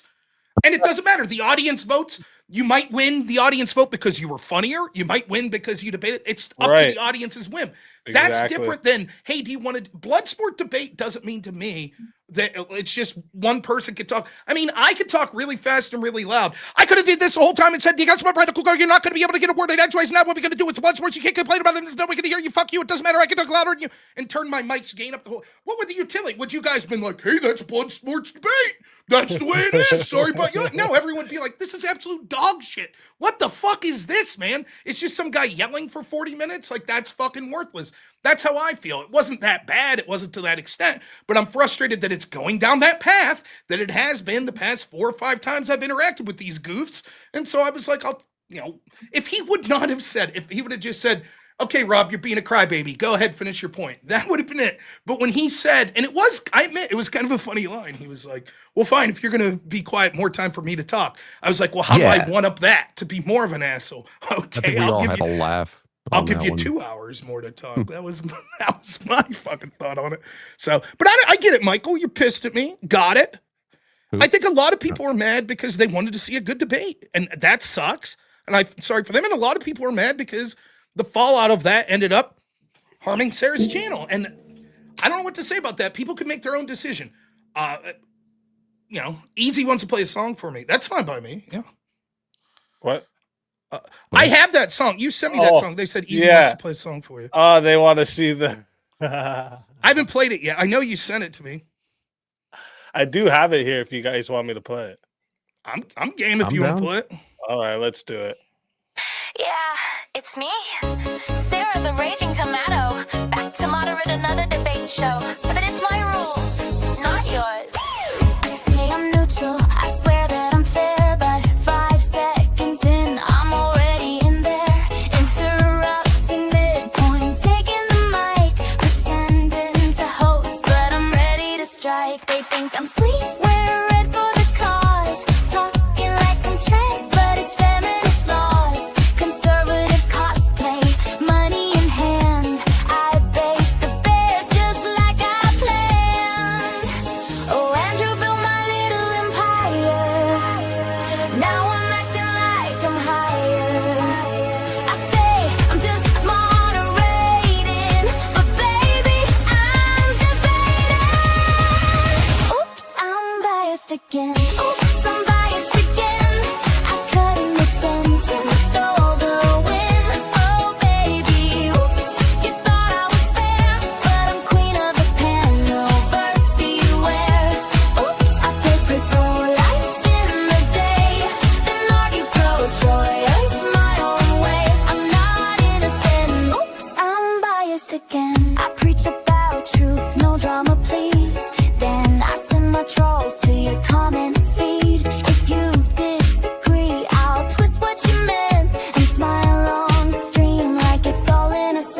my chat says, Sarah, you're keeping it real. But I just love the power I feel. I'll mute your mic, say, oops, text delay, then talk for 5 whole minutes anyway. Oh, I swear I'm calm and civil, but chaos is my thrill. I don't need a fair discussion, just clips for my next thumbnails rushing. Oops, I'm biased again. Oops, I'm biased again. Pretend to host, then jump right in. Oh baby, oops, I'm queen of the scene. The PanelVerse drama machine. Oops, my stance always depends on who's trending, who offends. I'm not innocent. Oops, I'm biased again. Andrew, yeah, without you I'd still be streaming to 6 people in a bot. But look at me now. I'm moderating minds. Oh wait. I am the debate. Oops, I'm biased again. Oops, I'm biased again. You fell for my neutral friend. Oh baby, oops, I'm queen of the show. The raging tomato in full control. Oops, I play both sides for the trend. It's all content in the end. I'm not innocent. Oops, I'm biased again. That was pretty good. That was very good. Look, Playing. It's uh, weird in the StreamYard, but that's StreamYard. someone, I guess the chat's talking about, well, Heard of why that. am I having this conversation publicly? Well, 2 reasons. One, because I wanted to talk to Trippy, and it makes sense to do things public, because the problem is, if you do it through typing or shit like that, things could get lost. And plus, either of us could go say whatever we wanted. Then it's a big, well, now you got to publicly release DMs and shit like that. The other reason is because Sara went public. She publicly warned me about the power of the PanelVerse. I got the DMs she sent me in private for a long time, and I kept my mouth shut about when it was private. If she would have never went public, I would have never went public with criticizing him. You know what would have been? The next day, people would have been like, Rob's a little bitch from leaving that debate, and I'd be like, I don't think so. Anyways, what's the news of the day? That would have been it. Now, to Coder, who's in Speakeasy's chat, I see you there, bud. Look, man. He's actually in the back too. He's been crying to come up, and I said, Go "I'll ahead, ask bring him Rob up. when he's done." Bring him up. I'll give him 5 minutes. Go ahead. Okay. Hey guys. Now, Ryan, you goof, you think that I seriously was afraid to debate you, that you prepped hard this one time. That's your honest to goodness opinion of what happened there. Well, he did No. prep. I did prep. You know, Oh, no, I can say that believe did a you lot of prep. prepped. I believe you prepped. You said, I saw it. Someone sent me the clip of you on Dusty's channel, that your feeling is that I saw that you did prep and was looking for an out. I think there is something to that, but I don't think it's the main reason you left. I mean, come on. Do you really think? I hope you prepped. I love debating people. I love debating people that are fucking beating me around on topics. With you, it'll never happen for 2 Well, reasons. I have One, one because question. you're not capable, Sorry. and second, because you're not going to get the chance. But you know, neither here nor there. Which section of the Insurrection Act do you want Trump to invoke? Oh, it, boy. it was 252, the one I read in my opening statement. Remember? So 253 probably then. I can't remember the specific one I read in my opening statement. Doesn't matter. Your partner already conceded that legally it can be invoked. So the legality of it's not important. What matters is the morality of it or the practicality of it, which, yes, I think the fact that we see violence against federal officers means that if the police there are unwilling or incapable of defending the federal officers, that absolutely we should send in people from the National Guard to protect them. Once you concede the legality, what's it matter what section I want to invoke? Well, Now the the only legality argument- is. Okay, I would. sorry. I'd say the legality of it is kind of disputable because it's not something that is that can't be reviewed by like courts, right? So like even if Trump does it, the circumstances by which like the standard by which he's invoking it still can be reviewed. Well, sure, they can. But it doesn't matter. Your partner conceded the legality of it. You could have disagreed, but for the purposes of me, in that point where we left off in the debate, your side had conceded the legality. I still think, in fact, there was a ruling today, which was the point you were interrupting me on when I got frustrated. There was a ruling today that stayed the court's order that said that Trump couldn't send him, and now we have National Guard troops on their way to Portland. As I told you would be the case. It's clear cut that they're going to win that legal case, that he has the right to do this. But not to like National Guard's not going there to enforce local laws, right? Well, I believe they're going there to protect, right, the federal troops. And part of that could be the enforcement of local laws if the people are breaking the laws in ways that don't directly attack federal troops, but are setting up things that would be dangerous for people that are supporting ICE or for the transportation and the entrance exit into ICE facilities. For example, if they decide to blockade a street, you would say, well, that's not National Guard's job to arrest them. But it is if they think that it's going to be an incoming second-degree threat to the people that are there to enforce the federal law, ICE. So, and the other thing is, I would have asked you, right? You said, well, when this was last invoked, like Rodney King, am I right? It's the last time it was invoked, right? 92, yep. You said that it resulted in a bunch of deaths, correct? Or a bunch of bad shit. Before it was invoked, there were 50 plus people had been killed. There were unalive, sorry. There were 1,000 people who had been injured, 1,000 buildings had been burned, and the police were literally incapable of executing the laws. So that was a very particular circumstance. It clearly isn't going on right now, right? So I misunderstood, but if you would have said that, I would have said, great. Then after it was invoked, did the damage continue or was it precipitously declined? I imagine that it was fairly quickly controlled. So then what was the harm? Yeah. What was the harm of sending those troops in? I'm not saying there was harm at the in 92, right? Okay, so I'm not arguing whether or not it was justified to invoke it in 92.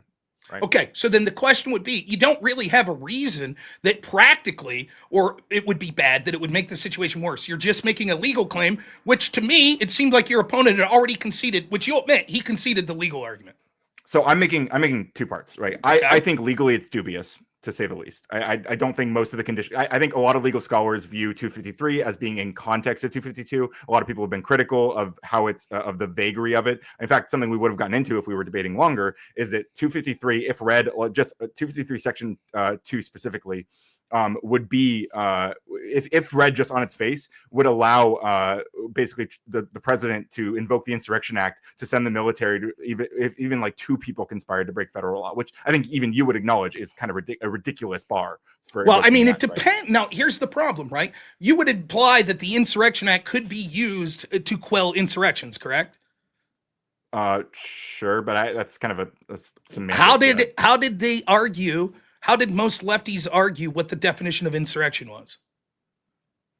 I mean, I agree with the Colorado Supreme Court or whatever with the insurrection, the way they characterize it. I think it's a reasonable standard. How did they characterize? I don't know if that's the same. Yeah, you're saying an assemblage of people who's trying to block federal procedure from being carried out.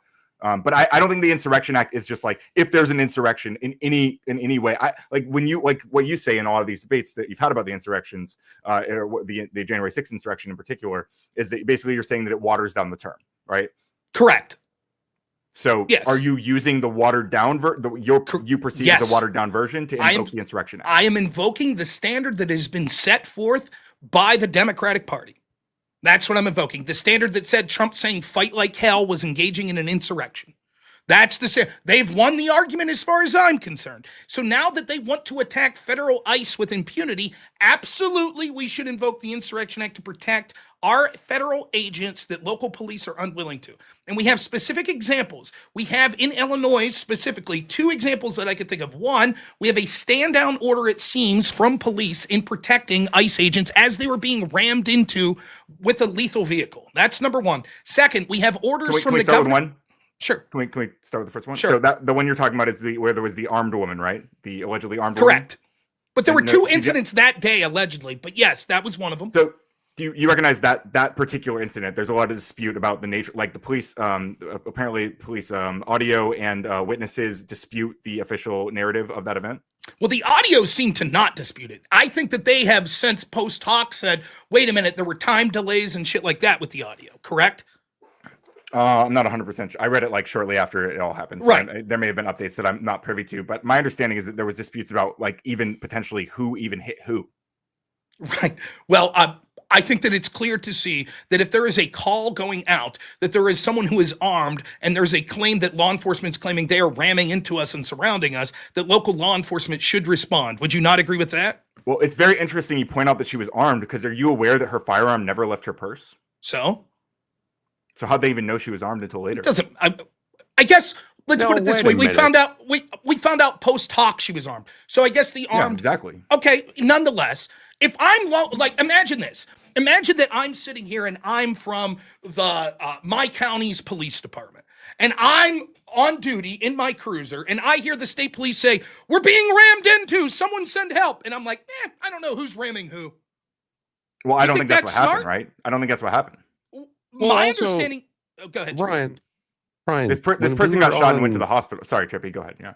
When we were on Sarah's podcast and you were sitting there with who was the other guy that was arguing that when January 6th went down and that woman got shot in the neck, it was like, you know, the biggest deal about that was her having a knife in her pocket. Like, you guys are going to say that her I having didn't a make knife that. in her pocket. I wasn't making that was Latavian stuff. But I mean, I was saying that like what she was doing, My she was podcast, breaking into basically there was a very thin area between her and the Congress people, and she was breaking in and would have been the first one through that window. And obviously, there would have been a lot more people piling through if she hadn't been stopped. You know, for better or but for worse. Latavian brings up the knife, and you didn't have any argument against that. But now you're saying that the gun never left this woman's belongings, never left her purse, and they just shouldn't have shot her.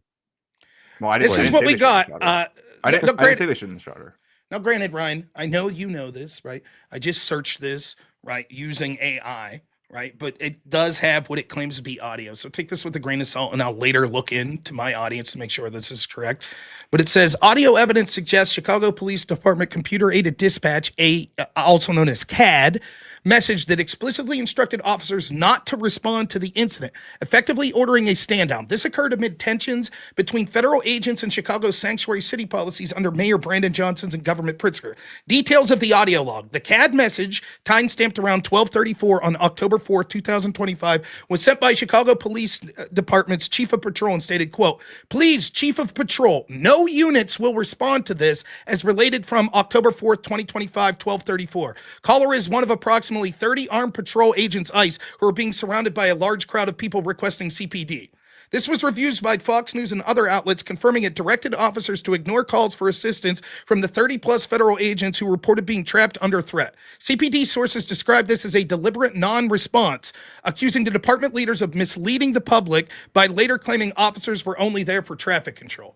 Your response? What was their justification for refusing? They said that they were only there for traffic control and not to respond to things like that. Wait, what do you mean they were only there for? You're saying that's what the police department said? Right. So insiders within the Chicago Police Department said, "Hey, we think we were told this because of the mayor and because their official response seemed to be like, no, our officers were only there to direct traffic, not to respond to things like that." I mean, that may be true. Maybe that's I don't know what. You don't see the problem with legal that standard is for their interaction there. Okay. Well, then nonetheless, I mean, again, I don't know what there might be. Hang on, there might. Can I just say, there might be laws or other conditions that might make it the appropriate thing to do. I don't know the. Let's assume that's true. You're so certain that there's nothing that like it's all just bad faith. Like they're just trying to stop ICE from being able to. They're refusing to protect ICE because they just like hate Trump. Yes, when there are insiders within the Chicago Police Department, and reasonability tells us when their mayor and the governor are both going in this direction, that influenced their decision. It is beyond the pale to think that one law enforcement agency wouldn't respond to another agency putting out a call for help because they were being surrounded by vehicles that were ramming them. But let's assume you're right. Let's assume that for whatever reason, whether it be the way the law is written in Chicago or a lack of police presence, etc., that there weren't resources or there weren't allowed to be resources to respond to this. Is that fair? That's the point you're making? I'm just saying I don't know. I'm saying I'm open to that being the case, and it doesn't seem like you are, and it seems like you don't know either. Okay, but if it's not as I'm saying, then the only logical explanation would be either they're incapable of responding because they lacked resources, or there's some sort of law that doesn't allow them to respond. Can you think of any other reason why they wouldn't have responded? I'm saying I'm agnostic to it. I just don't know why they didn't respond. Okay, I don't know why they outlined. Regardless, you're putting out some ideas of how it could, and I'm not pretending that I know I'm not saying that either of yours is wrong, or that yours are the only options. I'm suspicious those are I don't know. I'm just saying I'm agnostic because I don't know why the CP did this. The only reason that what I'm pushing back on is you seem to be asserting that the reason, and you seem to be very confident in this, is because they want to interrupt ICE, or they want to refuse to protect ICE. I'm skeptical of that. I've cited what is most logical. I've also cited what people within Chicago Police Department have assumed. However, what I'm also doing is saying, let me play devil's advocate and say the other side of it. The other side is they were justified not responding for one of two reasons. One, because there were certain laws on the book that meant that they couldn't respond. They were only allowed to do traffic. Two, they didn't have the resources to respond. I'm asking you, can you think of any other justified reasons? You seem to be unwilling or incapable of giving any of the reasons. Well, so what I'm reading right now. Well, go ahead. Okay, yeah, fine. Go ahead. Oh, I was going to say right now I'm reading CPD showed up for the crash and crowd safety, but stayed out of the federal immigration operation, consistent with jurisdiction and local state policy and ongoing legal scrutiny of federal tactics. That's who made that statement? Like from CBS News. Okay, let me again say that the message said this is not in dispute as far as I know, unless you have something to show. The actual transcript of the message says, quote, "Please, Chief of Patrol, no units will respond to this as related to October 4th, 2025, 1234. Caller is one of approximately 30 armed patrol agents who are being surrounded by a large crowd of people requesting Chicago Police Department." In other words, the request wasn't come help us enforce immigration law. It was, we are being surrounded and we're requesting local police backup. So when they come out afterward, and when people within the Chicago Police Department say, we think we were told to stand down for political reasons, them releasing a statement to CBS later saying, oh, no, we responded. We just didn't help enforce immigration. That's not what this message says. This message says don't respond. Well, actually, it doesn't say that. It says no units will. The phrasing there's a little weird, right? It could be like they just hadn't gotten a response from anybody at the moment. Isn't it says no units will respond. Yeah, exactly. As in they haven't responded potentially. No. You could say they won't. Like you can read that in two different ways. You acknowledge that, right? No. If they wanted to say they hadn't responded, it would say no units have responded, not no units will. Will is a statement of from present to future. I will do this. That means in the future I will do this. I haven't done this means I haven't done it in the past. You understand the difference? I could see it go either way, but again, also like, do you dispute that like people that CPD did show up eventually, right? But it could have been too late if people would have been killed, right? But eventually they did show up. Now, the point I'm trying to make is even if they had good reason not to show up for the reasons I said, wouldn't that be more justification to get the National Guard there if Chicago police is unwilling or unable to aid ICE? I think so. I mean, potentially if they are actually refusing to enforce certain laws, but it just doesn't sound like that's the case here. Like it sounds like that was the case there. The second again, it sounds like CPD actually did send people out there. It sounds like they did go. They did handle the crash situation. They just didn't engage in I don't think it could be more clear based on the statement. I think that after the situation had calmed down, that they showed up when they were no longer needed is irrelevant.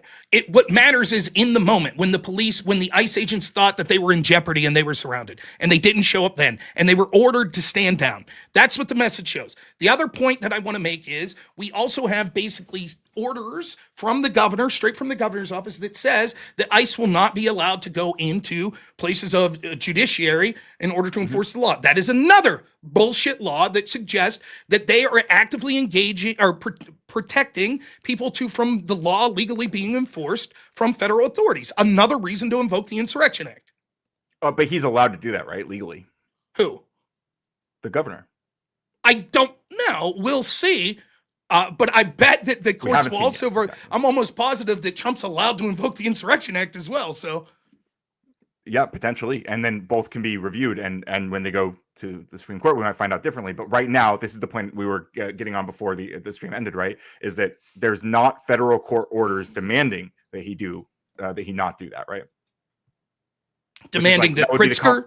That's what demanding the governor does. I do not believe that there's been a federal court order demanding. I think that he will be allowed to do that, but the counter would be that Trump would be allowed to invoke the Insurrection Act, overriding that then. Nonetheless, the question... There might be other circumstances, right? Like when we talk about the Insurrection Act, again, a lot of legal scholars from both sides of the aisle as well, suggest that 253 should be considered in context of 252 because of the vagueness of the claim. But you're saying because it's been watered down by the left, you just don't care about that, right? I think that Trump should invoke it, right? Because of this danger to federal officers and the fact that so many state governments in both Oregon and in Illinois are allowing these attacks against federal authorities. And I think that we should invoke this, just like it should have been invoked under the Chaz Zone, just like it should have been invoked under Black Lives Matter, because these lefties can't help but be violent.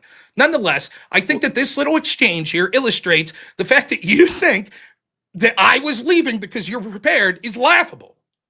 Now, Well, you I might feel think like- that you might think, I don't think by any means that you've done embarrassingly bad, but the idea that I heard you and was like, Ryan's lied a little about the Insurrection Act. Like, Ryan, you know enough about me. I want you to be honest with yourself and for everyone for a minute. Do you really think I'm afraid to debate you? For real? After all the interactions Apparently we've not. had? I mean, you're doing it right now. I'm glad you are too. You know, I said that at one point in time. I've gone back and forth. I've thought a lot about this. You know, I've spent a few days thinking about it. And ultimately, I do think that you were. Look, I was frustrated when I came back because I spent 10 minutes behind while listening to you and Dusty go back and forth. And I didn't think, look, Dusty, he did read it for the first time that day. I did not. Okay. And I was frustrated also because the very first thing you said in that debate was a lie, or at least, you were mistaken in hearing my opening statement. Because I very clearly, and I went back and checked the transcript and then I watched the clip. I very clearly say that the invoking the Insurrection Act is the one time that posse comitatus is the exception to posse comitatus, which would then have the military enforcing the laws on U.S. civilians. And you kept accusing me. You did it multiple times, right at the beginning of the debate, and then when we were going back, when it was getting heated, we were going back and forth. You accused me of saying that it was that I said the only time that the feds can enforce the law, which is obviously a ridiculous thing that I would never say. So Okay, well, maybe I may Yeah. have been wrong about that. I will say I have it written right here. I will admit this, and this is no excuse, but you can't see these fucking lights. But it's I can't there. see it. The But very I'll first believe line. it was a- See, that it you says misheard. Fed Yeah. enforce. You see, that's Yeah. This is not an excuse, and I'm not using it as an excuse, but I normally try to listen diligently and keep notes, particularly in the opening statement. I thought that's what you said, but my son was in the room playing with the dinosaur toy, and my dog was running around. So if we would have went back, it wasn't a big point. It was, you made the point, you were like, well, you don't know about this. And I said, I'm the only person who's read from it in this debate, the Insurrection Act. Well, And I was didn't say like, I never said you don't know. I said Trippy. And with peace and love, Trippy, I don't think you did a lot of research for that topic. I wasn't able Like, to, man. I was like taking Yeah, over. no, I my, understand. Like, yeah, personal- I know you had a lot of stuff to deal with. And So I I should've was just let frustrated it when be moved on. Rob was like, "Oh, well, you'll get to have your 10 minutes," and I was like, "With fucking Trippy, like Trippy doesn't know it." That was what I said there. I was like, "He doesn't even know about the Insurrection Act again," which for whatever, like for good reasons or bad reasons, like I understand. But like, so I was frustrated. I was gonna have to do a 10-minute. I was willing to do 10-minute back and forth. And when you came back, I was ready to do the times, right? And if you go back and actually listen to what I said, there are some people saying that I started talking about January 6th and stuff. That's not true. The January 6th conversation came up way later. That was way And later. that, in like the, right after your ShamWow commercial, I specifically pointed out the implications of the Insurrection Act. I talk about the reasons and the symmetry breakers between now and then. all right, so here's the last thing I'll say about it, right? The reason when Toasted was asking me, come back, I was going to say no. Except then my man Jake Rattlesnake rated me, and we'd just done an extravaganza, and we might have the ShamWow guy on. I can't go back at that point. The joke that I had where you're like, good, I'm glad you're quiet. I have more time to talk. That's it. Once you're going to run the joke that's like, fine, then Ryan, take all the time you need. I can't come back 40 minutes later, but I was like, well, this would be a funny time for a joke. So I came back and was like, yeah, you're right. Ryan's the best debater ever. I have nothing to say. So, but if I am given this 2 minutes, let me do a commercial for ShamWow. That was it. Now, is it a smart ass trolley thing to do? Yeah, it is. I knew that. But will you admit, Ryan, will you admit that you were talking over me in a frustrating way that led to me saying that? Yeah, and I think we both were. To be completely fair, I think both of us were talking over each other in that exchange. And I think I was talking over you more. But I think we both were talking over each other. Well, I was talking over you like I just did there.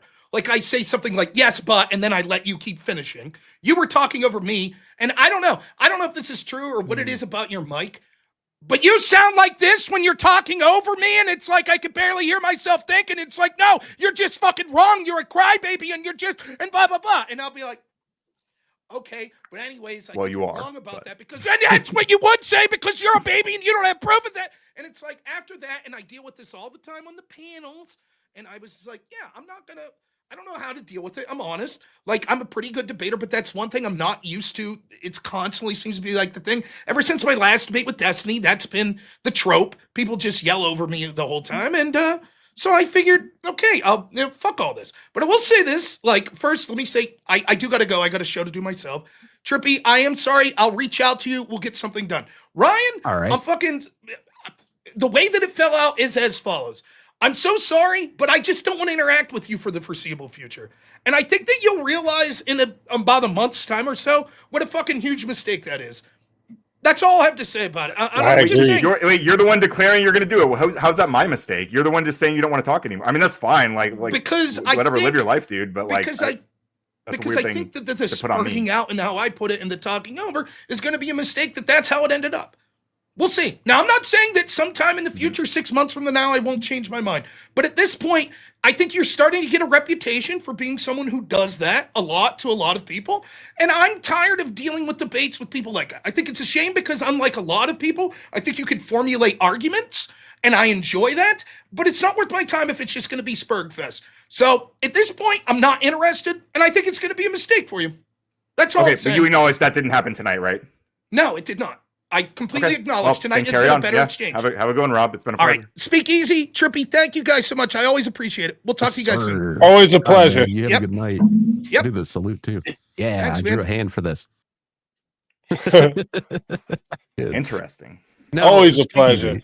easy. We have a total debate to do now. Me and you. I mean, you said that Nova Star is stupid. Oh, she's definitely stupid. No, she's a very smart woman. Like, I know her really well, and I know she's pretty fucking smart. And if not given the chance to show that, then maybe she might come off a little bit, but that's all of us, man. Well, I did. So I'm judging based. I don't know if you remember when she like had the back and forth on my channel with Glenn. I never got the chance to watch that all the way through. Oh, Is that members only, or is that just still up? if that was last year, I think it was in last year. So all last year's verbal combat is on members only. Yeah. I will definitely check that out from the beginning to the end. You know, I know she doesn't. She's not the biggest fan of Glenn Lawrence. I don't have. Well, any like problems she with just the came up with this whole like I'm a preacher's daughter and I know it better than everyone, and it just came off as dumb, you know. Well, they and she like shakes her tits in the camera every time she thinks, you know, like that's her sitting that's up. dumb Dude. girl She can't control behavior, that. bro. She can't control that. No. When she does this, that's different. intentionally doing it, right? Yeah, but that's usually for donations. Well, dumb girl Easy. behavior. Easy. If you had them too, I'd be like, easy. Put your hands above your head. I wouldn't I'd be like, do that. easy. I'd be like, easy. You know, you mind if I check them out? No, But welcome everybody on the panel. she's very much not. Howdy. stupid, though. Hey, panel people. I know Terriac, Hello. and I know the guy underneath me. That's Dragon. No, am I getting the wrong name? Me or No, the dude right below my my little box. Oh, it's even. Dan Harmon. Justin Roiland. It's Justin Roiland. We got I don't know who Radical Coder looks like. Speakeasy looks like Speakeasy. At this point, because like I don't know anybody else that has like Speakeasy specific look. Down there, dude, you kind of honestly, you remind me of This this guy's dude loaded up with his own merch on and his mug, everything. That's what's up. You remind me of drinking. the I don't know what you guy mean. I used to know. Do you have Native American in you? No, I'm a No? dot. I'm a dot. Oh, a dot, dot. dot. Dude, I knew a guy who looked I similar want to to you. say something though. Huh. Coder, Mhm. the Yeah. whole time when you were in the back, you were saying that you wanted to address the whole thing with Rob and Trippy, but then you came up I and think we did. debated. Well, that was the thing. We talked about the events of the stream, and we talked about the like why I was frustrated, why Rob was frustrated. I think we talked about it explicitly. What do you mean? But that's after. I was saying like your first thing you did was the debate thing, right? I think part of what the conversation that Rob and I think needed to have, and I'm glad we did, was some clarifications about what happened in that debate. But I mean, do you? Sorry, I don't. I think you. So, did you know I was doing this live? How did No, you know someone told Rob me- was here? Sure. So Ride told me earlier in my chat that Trippy was here talking shit. I didn't believe it. I was like, I mean, whatever. Maybe I'll go check it out later. And then he told me Rob was on talking shit, or you guys were going to talk shit or whatever. He said Rob was coming on too. And I was like, okay, well, obviously, like, that's now there's like 3 out of 5 of the people who were on the panel that caused this whole fucking incursion. Like, I thought it would be interesting to join, and it was. Yeah, but that's the thing. Nobody caused anything besides Sara. Like, she's the only one to blame for everything that's happening to her and her channel. And that's interesting. What is it that Sara did exactly? Well, she joined a panel of people intentionally trying to go troll Rob's live stream. I played it earlier, the clip where she's the one who brings up, are we going to continue watching the rest of his stream? So, like, she's initiating this behavior. And then at the end of it, she says, this is what happens when you fuck with the PanelVerse. Right? She's putting a justification on top of the trolling behavior she participated in, right? And it's against somebody that works for the hand that feeds her.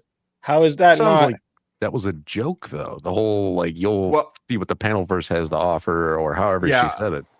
Like, I thought it was like kind of a joke. cringe thing to say, but in retrospect, I think it was kind of prophetic because I think there's a lot of people who saw Rob's behavior in that debate, and like even Rob fans who were kind of like, dude, like, you know, that was what else could what behavior specifically are you talking about, Ryan? What else could he possibly have done? The muting the panel and just like rage quitting basically. Oh, okay, but yeah, no, that's not what happened. So let me give you an accurate thing. So if you walk into a debate, right, and your opponent, this is what you do, Ryan, when you go to reply to their answer, after a sentence, they immediately interrupt you, overtalk you, so you can't get your answer out, and then claim that you're not answering their question. And the moderator keeps giving it back to them, never lets go back to you. What are you supposed to do in that situation, other than saying, okay, if you guys aren't coming into this good faith, I'm just going to mute up and just talk to my chat. Well, none of that happened, right? The moderator didn't engage in that at that point at all. So right, but you see how that was not the start of the conflict, right? I offered the 2 minutes each. One at a time, so we can all hear each other.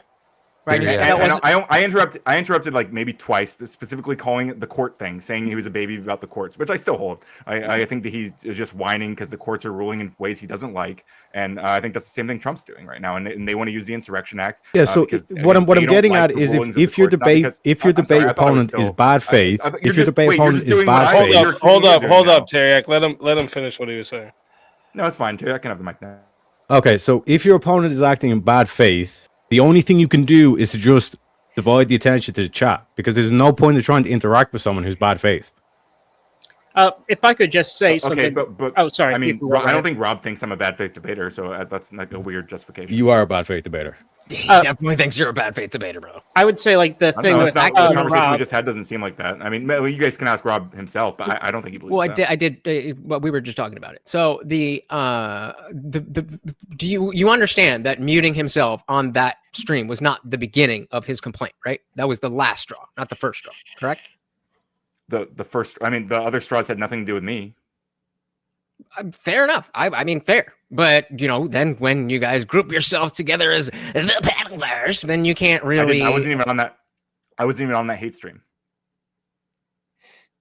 Okay, but you were part of the debate that he's talking about. He's talking about the PanelVerse, people like yourself and other people, not even specifically your politics, but people who try to take this blood sport to a level where it's no longer even enjoyable for A, the people who are watching, and B, the people who are trying to actually talk about ideas. And yeah, we're all, you know, all of us that are in this blood sport world, you know, we're down to, you know, get into it. But that's because of passion, not because of, you know, we just want to shut somebody out. And maybe that's not what you do, but that definitely seems like it. And so maybe you're not acting in bad faith, but then you have a lot of work to do on how you present yourself, in my personal opinion. You think I'm someone who wants to shut people out? Me, who spends hours in the back room of Sarah's stream almost every night, waiting for like 30 seconds to talk.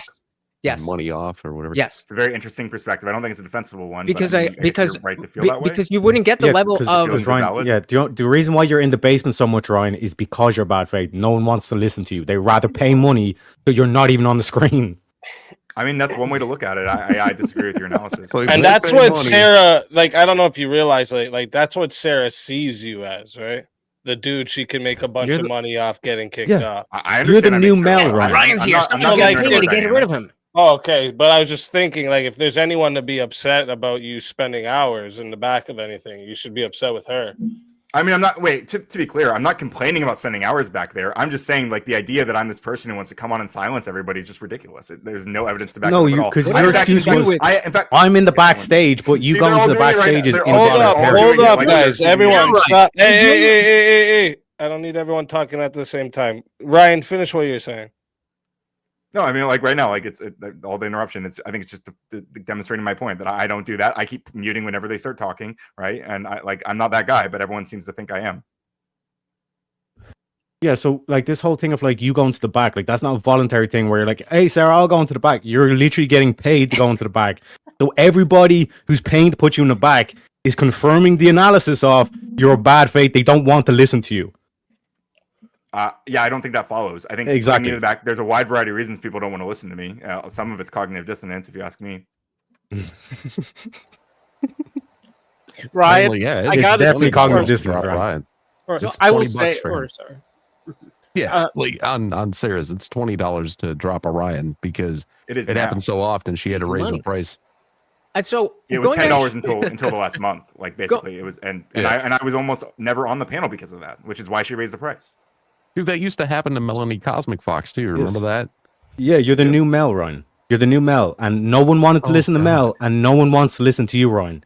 Which confirms the conclusion because you're a bad faith debater. I don't think that's true. I think there's a lot of people who want to listen to me. I mean, right now, don't take the estrogen. That's fair. 30 That's people fair. watching me on my side. Yeah, but wait. Can I? 1 second. I want to say something, Coder. Be honest. This is why you enjoy going to these places and stirring shit up, talking over people to stir it up because it gets you attention. No, I don't agree with that. Coder, I remember you. I don't know if you realize. Like, remember we when I first started, we met each other. We did lots of civil conversations together. Yeah, right. You were never this person that just spurged over everybody when they started talking. So I think you realized this brings you numbers from the lefties, and that's why you started doing it. Most of the people who watch, I mean, I'm starting to get a progressive audience, but it's still the majority of my audience is probably like people who are like either like used to be hate watchers who I'm kind of growing on, or people who just like disagree with me, but like think I'm okay because they've listened to me enough and they recognize I'm like a real person underneath the politics. Well, in your defense, like I don't think, because this whole thing is more so about Rob and Sarah than it is about you or the rest of the PanelVerse. The fact is that it's not, even if it's not completely fair that it's, Ryan did this. Like, okay, fair. I'll take that you personally, I haven't seen you as much. When I have seen you, you have kind of been in that way, but people say the same thing about me, whatever. I think that taking the personal position, well, I didn't do this, so Rob is wrong to be mad. And I'm not putting that on you. I'm just saying to take that position, we would be incorrect or would be not reasonable. Would you agree with that? I think that Rob's behavior, like Rob has a reason to be mad, correct? I mean, Sarah just kind of laughed at him, and like he might feel upset, bitter about that. I mean, I think her texts were kind of the texts he read. I think they were kind of cringe, but I don't think they were like. I think she was trying to maintain a bridge. I think she was trying to like make sure that he continues to come on and that he could she was trying to offer solutions to because it seemed like he was feeling alienated. I mean, that's how I read it. Like for better for worse. Like I don't know that there's really that much to be mad at. Well, just to tie about behavior. Coder, just a quick question on that. If you were, like say, let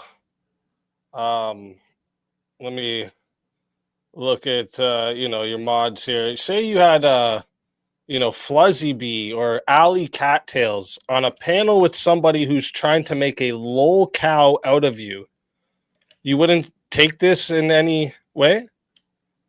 I mean, I would be surprised, but I mean, I don't know. Some of my mods like literally make fun of me all the time. Like, no, that's even doing it with you is different than what I'm talking about. So come on, be honest. I don't care. I just don't care if people talk shit. I mean, like, I'm literally, I live my life. So you'd still want to be friends with those people. If they laughed at me like Sara laughed at Rob, I would be more focused on being embarrassed by my behavior that they're laughing at. Yeah. Okay, let me be very specific. If they joined a panel of a person that literally spends weeks trying to make a lol cow out of you and then participates in the trolling and then also says, this is what you get when you mess with us. Is that like you'd be friends with that person?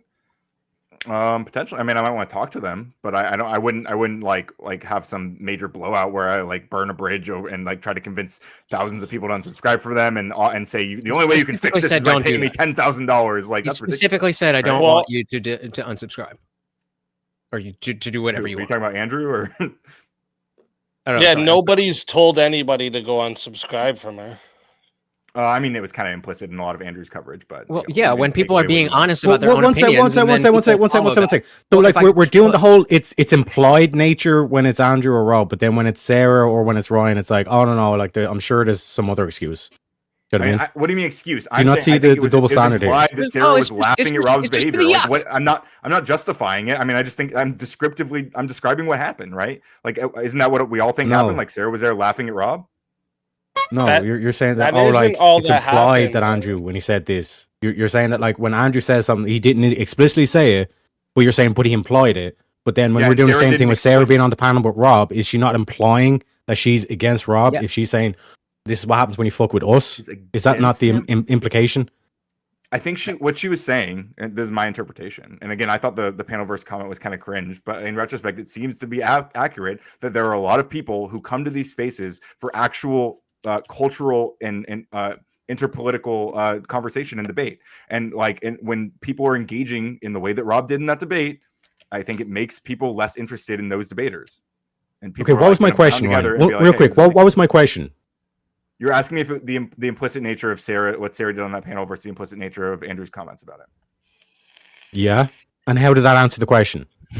I mean, I think it's a nonsensical question. So. Okay, so that's why you just like that she did not answer at all. This is why we say that you're bad faith.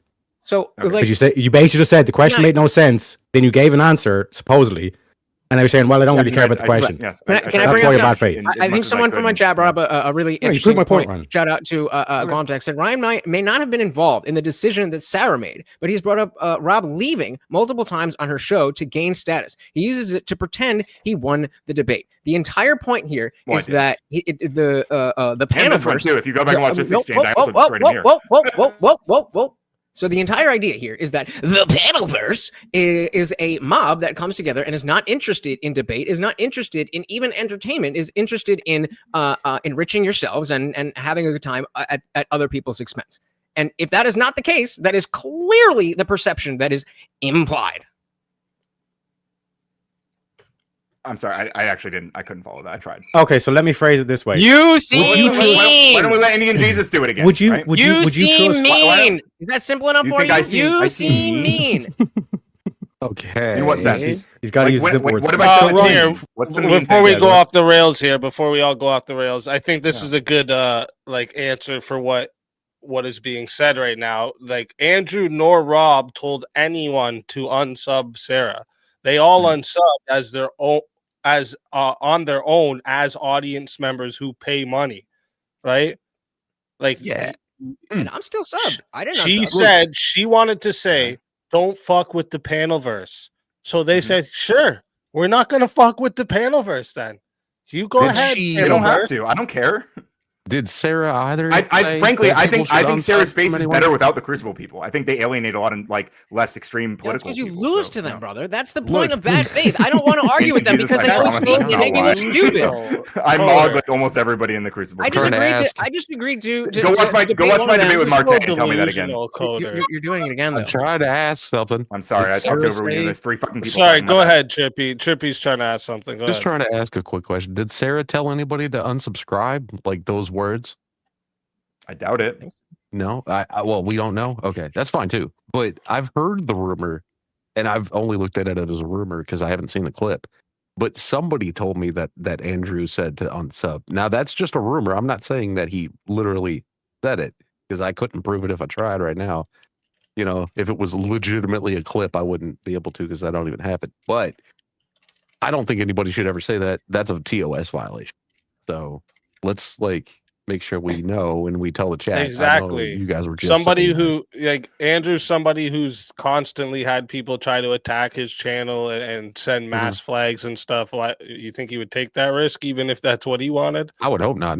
No, he's got a good head on his shoulders. He doesn't. Can I just? He didn't say that though. He literally didn't say that. He Sure, even explicitly said the opposite. He said, "I'm not telling anybody that to go on sub. Hell, I hope she gets complete success in her channel." He said revenge. Like, I don't know if like this is a thing you don't realize, right? Like most Christians don't believe revenge is like an answer to anything. Right? Oh yeah, like, I know that. So like he's not sitting here thinking, "Ooh, how can I ruin her life?" No. She showed that she was disloyal to people that were loyal to her, and the loyal people said, "Fuck this." But where's the loyal? Because she laughed at Rob's behavior, right? Let's look at this. Hold on. No, because wait. I don't want this to get blown past. It's not about her criticizing Rob's behavior. It's about her going and participating in trolling Rob, and then saying this is what happens when you fuck with the PanelVerse. And behind the scenes, she sent Rob a message telling him how he should act when he's on the panels. Well, that's fine. Yeah, but but again, I think that she was trying to maintain the bridge. Trippy, hang on. She was trying to maintain the bridge with Rob because she knew that he was getting frustrated with the panels that she was on, that she had him on, and right. So it's like those texts. Again, Sarah I think they were condescending. Could have if Sarah tried sent not those texts, I would be upset, frankly. Sarah could have just tried not being biased, and like none of that would like. You do you not realize how many people were already before all of this? There was plenty of people that were already pointing out how biased she was. Towards the right. She went towards the right. She went off on Rob trying to make him apologize for asking RTP if he has kids and saying he should focus on that instead of fucking women. Right after RTP said a bunch of shit about him and his wife and a bunch of shit, but she had no problem allowing Flow State to sit there and lie about my kids on her stream and said not a fucking word. So how is it biased towards the right? Sorry, she didn't police that more. I think she probably should have. Yeah. How is it biased? I don't think so. How is she being Flow State's biased? not even Flow State's not even like a leftist. He's just like an anti-government guy.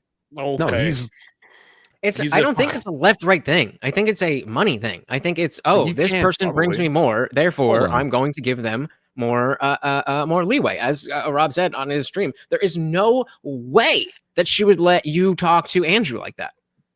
And like, fair enough. Saying Sarah told if that's the game you're playing, then people are going to see that's the game you're playing. She can't. I mean, like, wait, why? She's she's a panel host, an entertainer. Like, obviously, Andrew's game, as he outlined very clearly in his piece on Sarah, his game and what he hired Rob for is very specific. It's because he wants Rob to play whack-a-mole with us up and coming lefties, right? That's explicitly his goal. Sarah's goal is not that, right? So there is there is going to be friction. So what's Sarah's goal? Her goal is to hold panels with people from cross ideological ideas, right? Okay, to be able to so clash is that in their space and to foster so a space where that can happen. If her goal is to have these panels, you mean Andrew gave her the privilege of hosting and booking his debates?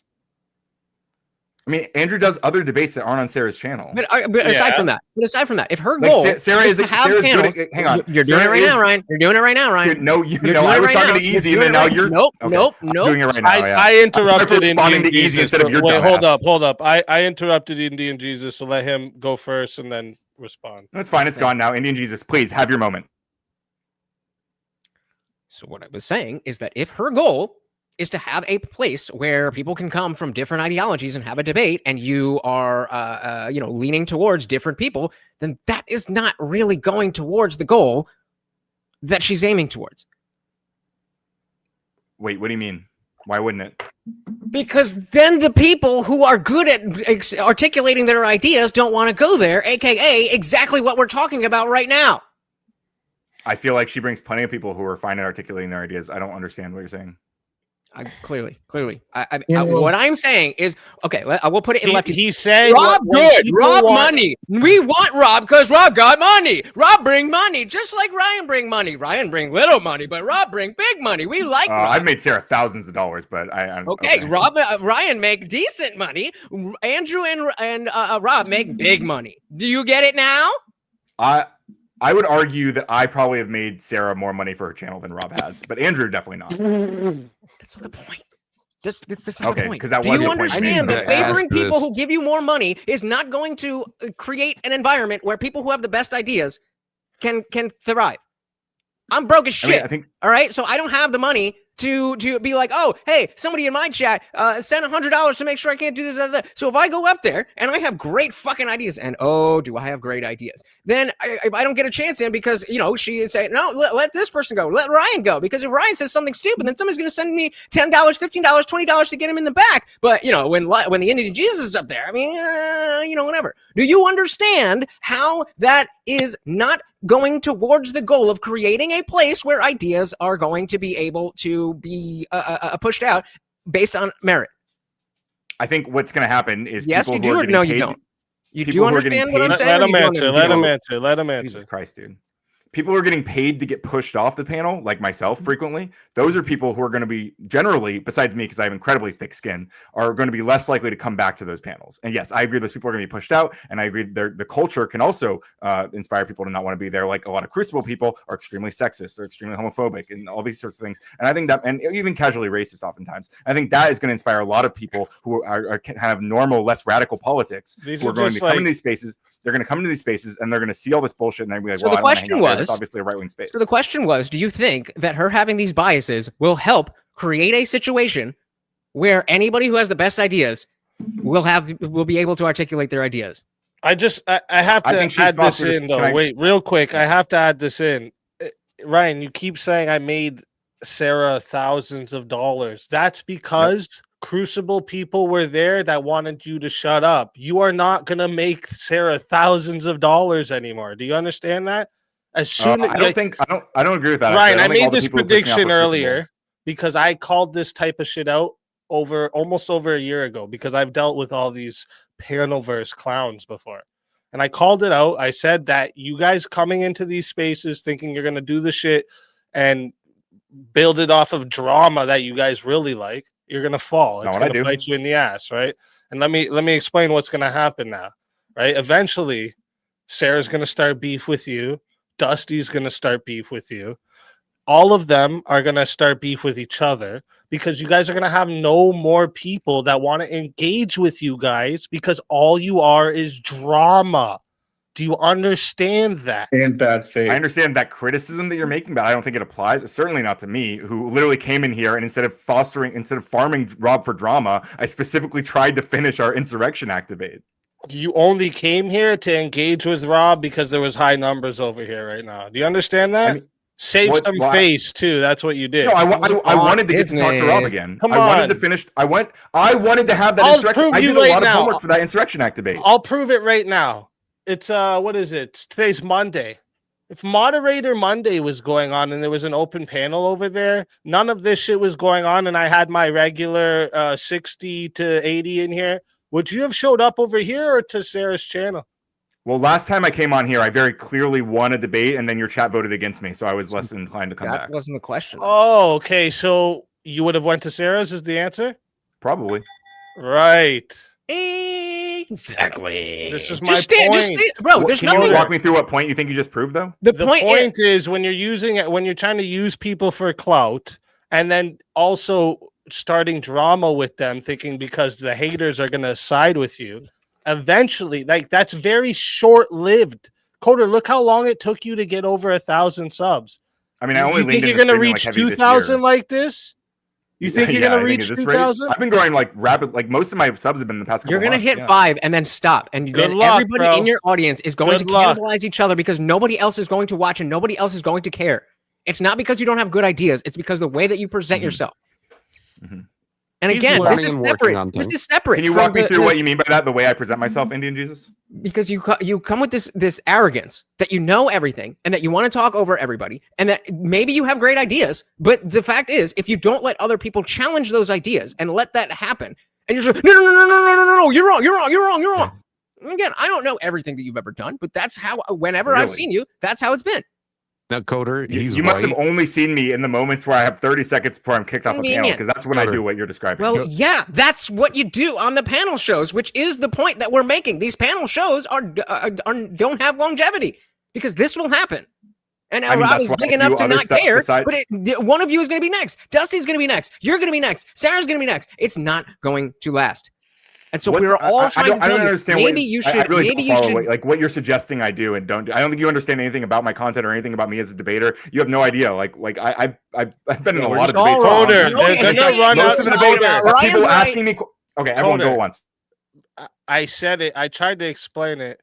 What I'm saying is because this game of the like drama and trolling that Dusty does and the people around Neve, all of those people, that game is short-lived, very short-lived. Okay, and what's happening is because it requires, right, the other person to have some back and forth. There has to be some engagement from that person for it to even be, semi-successful.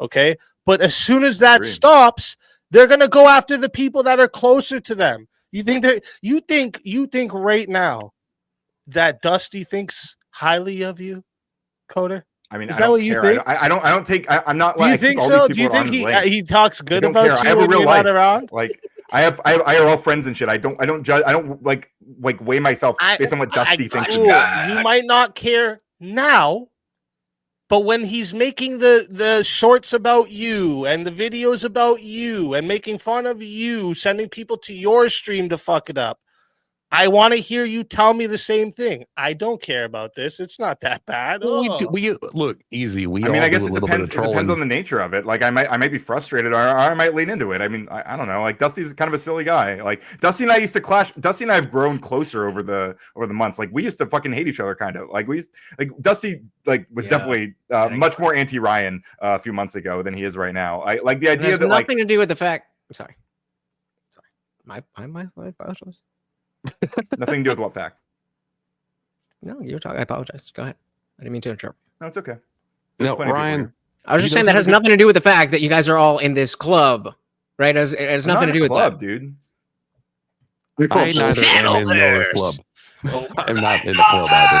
But Ryan, he does have a good point as far as like you. How many debates have you lost, Ryan? I would say probably quite a few. I mean, I've been doing this for a long time. I mean, this might sound like cope, but I don't really view debates as like a necessarily inherently win or lose. Okay. I mean, I go into these things to sharpen my skills, and I think I do that. I think I learn a lot. I think I have fun when I do it. I think that I take someone on the chin, and other times I think I look really good, and sometimes I don't. Like that's Totally life, fair. man. Okay, well, I was going to say, like, before the last time I asked you this question, you told me you didn't really believe that you had lost any debate. That was a few months ago. So I'm seeing that you're growing. I might, yeah, sure. I might have memed on you, but like, I don't genuinely think, oh, I've never lost a debate. Like, yeah, Good. I mean, I've probably said that. Nobody like, should like ever leaning think into that the about bravado, but themselves. I'm not an idiot. Like, No, I know that because, like, I've seen you. We've been around each other quite a lot. And as you know, I've never really been like anti-coder. I've never told anybody that you're like legitimately a piece of shit. I've probably called you that, and then just to get your attention. That's how these debate panels work as far as current modern day YouTube blood sports, I guess you could call it. But like me and you, I don't think we've had a one-on-one once on my channel. Like usually it's just open panel stuff, and that's when you get to throw bants and stuff. Speaking of, I see Nova back there, or right there. I was gonna bring that to your attention, but Speakeasy kept an eye on shit. Oh, I didn't even know I was on the panel. I am so sorry. Hello, everybody. Is it okay that I'm not on camera right now? I'm moving around with my phone. Yeah, that's fine. Now, Nova. I'm packing and stuff, and yeah, I'm not good to really. see you again, Nova. Nice to see you, honey. Your hair looks good. Thank you. Nova, So, Speakeasy thinks real that quick, you're legitimately Coder. retarded and in a wheelchair. I'm just playing. Well, Yeah. no, not on that. Coder, I just want to see something. I just want to ask you a question. Do you see, like when we were mentioning you, like talking, like, do you admit you do that shit? Yeah, in fact, I specifically, when I was talking to Rob earlier, I don't know if you guys all saw it, but I literally described how I was talking over him. I thought that I've heard mixed things about this, but I thought I was talking over him more. And I think we were both talking over each other. But yeah, I mean, absolutely. Especially in that moment, because I just spent 10 minutes in the back watching Dusty and Rob go back and forth, and I was very frustrated.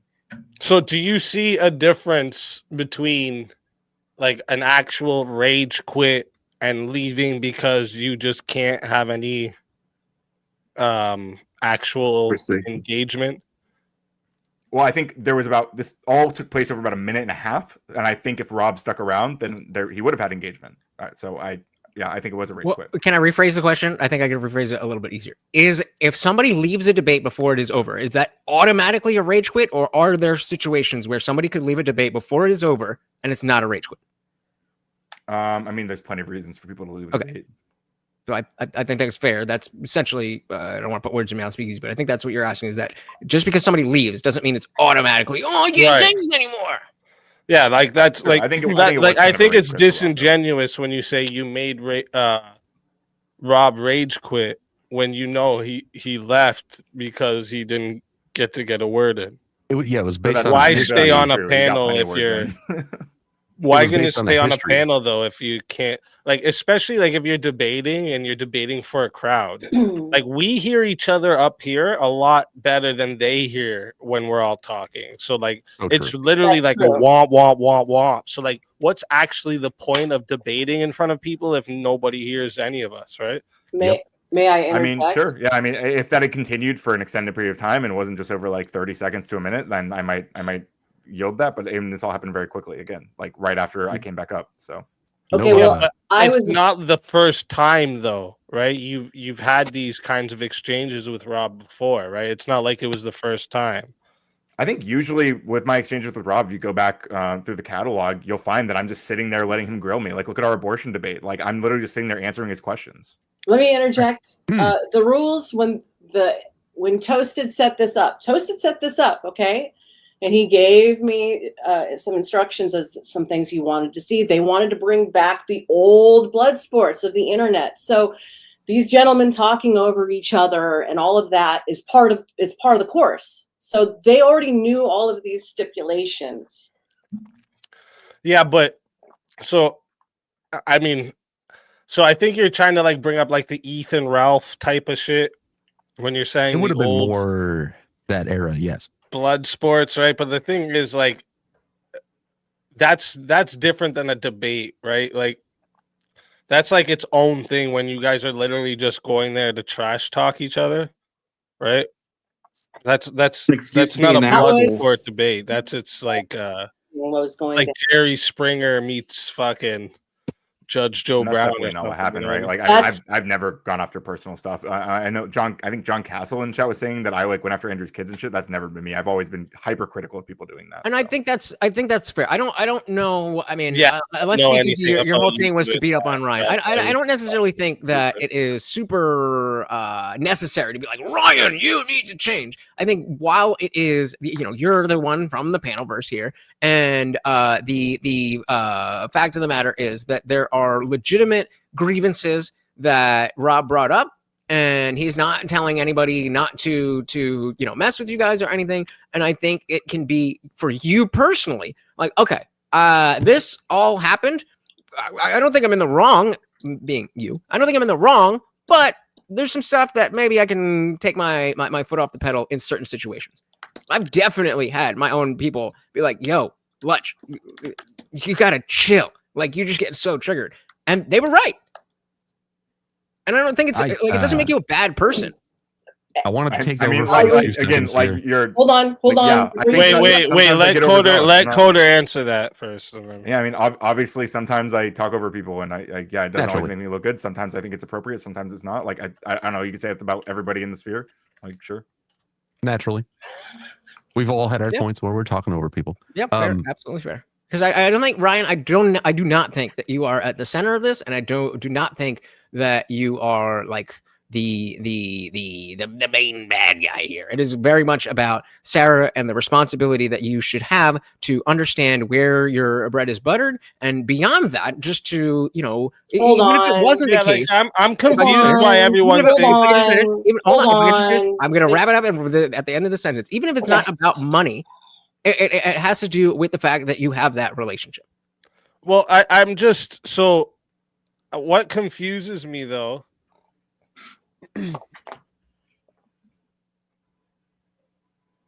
What? To address that, now that there's a moment Just of a silence. sec. Just you guys talk for a second. Hold on. When I was doing it, I was trying to set up a 2-minute at least, and then have everybody do an opener, and then do their 2 minutes in between. I think 5 minutes would have been overkill. Personally, as the moderator, only 5 minutes if it was necessary at the time. So I was there trying to make sure that everything was fair for everybody while following instructions. But that's an unfair statement to make about Sara. Sara really, from what I know about her and how I know her, is that she is very much bent over backwards to very much accommodate everybody. So I think that's very unfair, and I think there's a whole element of the good old boys club going on.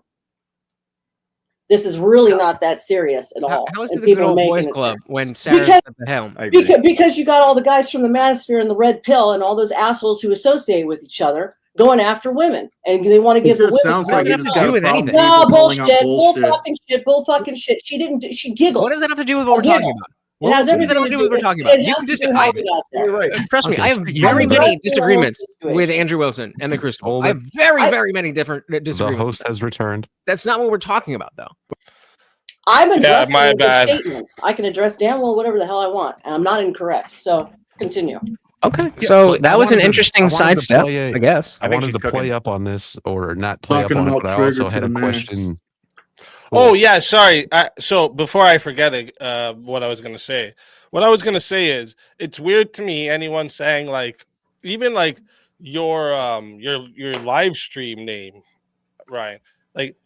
Trippy thought it had to do with he started something here. You're acting like you caused so you're literally putting yourself into it. I caused a PanelVerse incursion while sitting here saying I'm not part of the PanelVerse, but you're trying to take credit for something had nothing to fucking do with you, Coder. I mean, it obviously did It's have what something. It Sarah- happened Okay, literally what- on the okay, debate so I was what- in. So let's- But this is- hold up. It's what Sarah did, and you're sitting here trying to take credit for it. It's you. Do you see how I'm sorry for making. disingenuous it is? I'm No, sorry this for is making a our clickbait problem. title against I your don't will do- speakeasy. I don't do beef. I don't do drama. But I also caused the whole PanelVerse incursion. Look at me. What are you talking about, Coder? Yeah, I This is don't why think. you're gonna walk back into the forgotten lands you came from, Coder.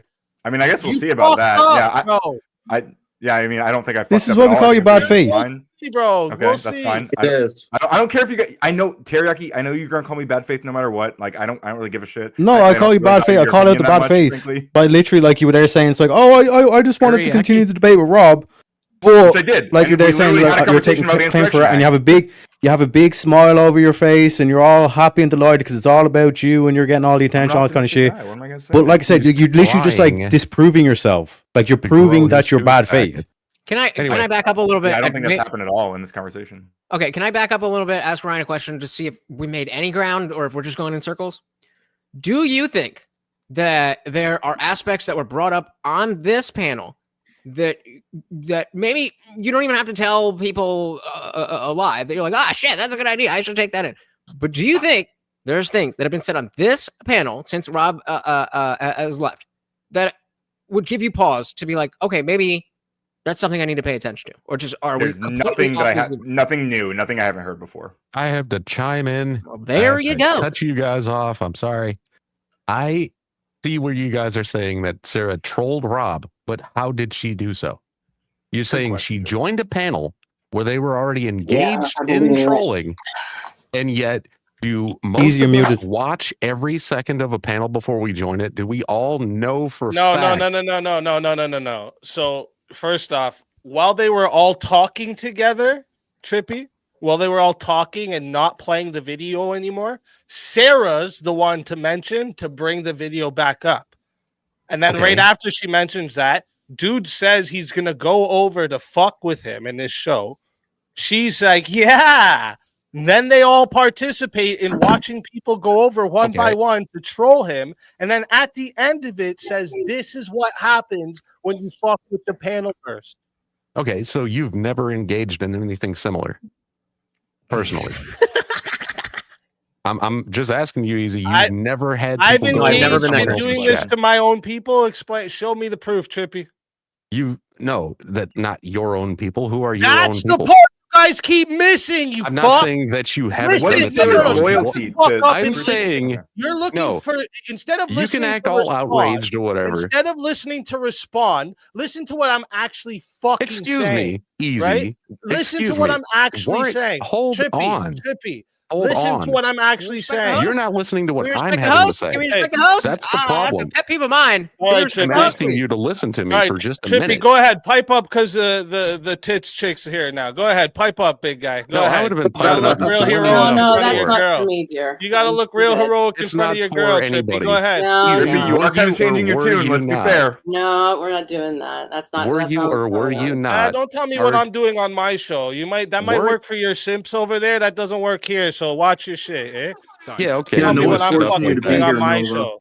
First of all, were you or hold on? I'm First still not of done. all, okay, the men are speaking. How about that? First of all, the men are speaking. All right, you take your men in the back. Second of all, were you or second were of you all, not? Trippy, it has to do with her doing it to people that were involved with the hands that fed her. It has to do with like a co-worker.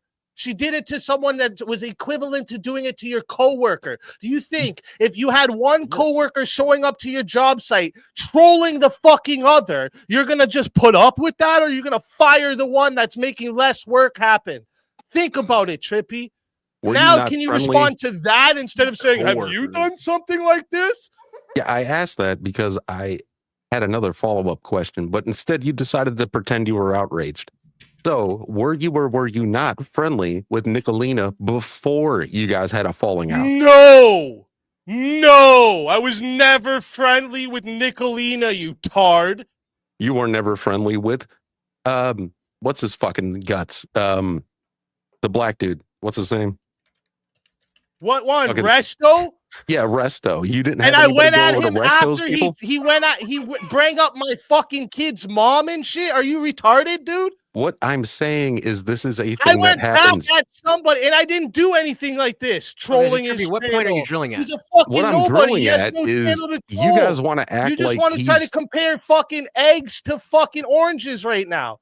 You This guys is want to act like retarded. he was somehow It's funny how this higher is the up. energy that came out when Okay, this keep bitch yelling. showed up, though. It's funny. No, it has nothing to do with Fucking her idiot. here or Resto not. is my fucking mod, and he fucked me over. This is a way different situation.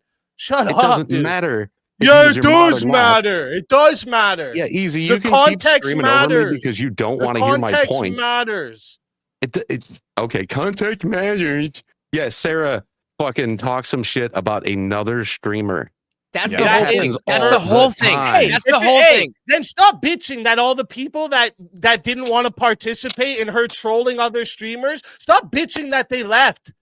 I'm glad they Crybaby left. Didn't bitches. participate. Shut the People fuck up. are You're under just their mad own because fucking- you don't have that goofy ass platform to grow your fucking channels on anymore. That's what this is really about. No, That's why give you're a all shit. standing here trying to fucking simp for Sarah right now. No, because easy. you You realize can the sit here and you can platform, say the all only this shit. platform You can that gave act you as guys if an you're actual fucking a big fucking man name right now, besides other people but you you're just fucked bitching over on is behalf of going another off man. now. You're That's fucking what it white is. knighting. That's You're what it fucking is. white knighting. No, You're White fucking knighting white for knighting. what? Principles. White You're knighting white for having what? principles. White See, knighting this is for why what? it should be just me and you talking right now because you're acting all big and tough in front of other fucking people. You're doing what you're blaming me for and you're fucking projecting. You're fucking projecting. And all it is you guys running to the defense of somebody who didn't even get stepped on all that fucking hard. Rob really didn't get stepped on very fucking hard. He went on a show. Some people said some shit, and you guys are the ones making a big deal out of it, not Rob. Like, this is why I don't trust you, Trippy. This is why Oh I yeah, say you you're don't a fucking trust me. snake, I don't dude. give a fuck This is who why I trusts say you're a me. snake. I have This plenty is why you're a enough people snake, who dude. trust me. This is why I you're a have- snake. I know people bigger than both you and fucking Sarah that trust me. Cool, bro. Cool story, dog. Cool story. I don't give a shit about any of that. You guys are the ones who are sitting here going live, trying to make money off the situation. Tell me I'm fucking lying. I'm trying to make money off the situation. No, you're not only trying to make money. You're involving yourself in a situation that has covering something I'm involved in. Nothing to do with You're an you. idiot. You're a fucking idiot. You weren't on the panel. You weren't on the previous panels where this happened. Did you hear the whole starting of the outsider live? looking in and attempting to fucking sensationalize a Did you hear the whole situation. starting of the live? What? Did you hear the whole starting of the live? You're live today. Yeah. The guy who I just said has nothing to do with this situation. Yes. Me, you retard. The one you're talking to. Did you watch the whole live today? No, I was at Walmart. Oh, you were at Walmart. So maybe stop talking about shit you didn't actually fucking listen to. Do you have some situation? First off, do you have some first fucking off, even if it was just for the Rob situation, I have my friends' backs, unlike you, pussy. Unlike you that goes and hangs out with the enemies of your friends. One fucking time you say that I didn't protect you. Unlike when somebody you mentioned that your goes kids. and hangs out with the enemies of your friends. A fucking That's conversation, what it is, a That's what it comment is. that I left on something, and somebody who I allowed to be on my stream because No, I thought I'm not even gonna go hang out with people that do that shit. Do you understand? shit that I didn't know about. I knew you guys didn't like each other. That was the but when I bring it up, you know about it. It's this whole time. Every time I brought something up, you were like, "Oh yeah, I remembered that," and you stated the facts of the situation. Now it's again, I don't remember anything. The like you fact of the sound like situation some of women's a comment that I excuses. left This that is you didn't even women's have proof for. excuses, Trippy. I don't remember. No. Oh, yeah. And you have some kind of fucking extended relationship with the whole situation with Rob Noerr himself and Andrew, and you work with all of them, and you're somehow above Sarah in this ranking situation. I also have a very high level of respect for loyalty. Yeah, right? okay. Loyalty. I right. also and have you're that. acting as When if I've somebody- somehow broken some loyalty. Yeah, what do you mean she didn't break loyalty? No, I'm saying that you're acting as if I broke some kind of loyalty by having a guy on my stream twice. Literally bringing the dude after he goes after me, my channel, my family. Yes, I see that as betrayal. I see that as betrayal. Trippy. Did I let him keep talking shit about you on that stream? No. Did I tell him I'm not in on that? Let's talk about something else. Yes. Did you tell him he's wrong for it? No. I fucking not saying anything isn't defending me. You don't get to just sit back and say, "Oh, I didn't say anything." So all right, I don't care. I don't Is care. It better for me to shut them up, as in move on to a different subject? Yes, and if somebody comes on my fucking shit and I Calm find down. out they were talking about fucking Andrew or Rob's or any of their kids, I'm gonna just kick them off. Are you kidding? Exactly. What are you I did not let about? him talk about any of that shit. No, I wouldn't you kept host him on, you anything moron. like That's that. what see, you don't even listen to the actual No, you're not points. fucking listening, Don't you listen to the child. actual points. What are you That's the fucking? problem. I've got I'm years a on you, child. son. Please stop with the child. No, you're thing acting while you like a sit behind petulant your child clown right now avatar. because you Trippy. won't even let me fucking Trippy, say you're what I sitting want behind to a say. clown avatar. You're sitting hiding a behind clown being avatar. louder than me right now. I'm not hiding behind shit. You are though. You're hiding People know behind my a real clown name. avatar calling I've me been a on kid. fucking stream with my face on it. Now, easy. I did not let anybody talk about your child on my stream, and I would never allow it. I did not let Resto do it. I did not let him talk about his diss track on you or any of the sort. It was a hangout session with a random guy. That's it. I would not allow that. I've told you this. Yeah, that's cool and all. And that's my point. Right? I didn't allow it. I would not allow it, and I didn't in the past. No. No. Hold up. My point here is you had him on after he did all that shit. Do you not see? Like, why would I fucking continue to associate with people who bring people that literally try to destroy my actual fucking life onto their shit? Why would I want to do anything with these type of people? Did I attempt to destroy your life with him? Did I side with him? Did I sit there God, and you're fucking just not oh my listening, god. bro. Because what? I'm supposed to know every single situation that ever goes on ever? No, am I or am I not? Are you supposed to know every situation? No, right? You knew it. I told you it, Trippy. Why are you lying? When did you tell me it? Please, for the love of God, bring up the. What did you just say, Trippy? I didn't let him play your diss track, did I? So No, you because knew it was there. He told me there was a diss track. He sent it to me, and I said, I'm not playing that on my stream. So you knew it was there. Exactly my fucking point. I knew there was a diss track. Is your kids mentioning the diss track? I don't know. I didn't let it get played, dude. What is wrong with speaking to somebody? You have this when you're not. I'm not pushing the drama easy. I don't give a fuck. Look, dude, back into a fucking corner. I don't care about some fucking shit that happened 2 years ago. He hasn't been on the stream in like 2 fucking years. Why are you still being a pussy about it? Wait, I'm bringing it up because you brought it up. You brought it up.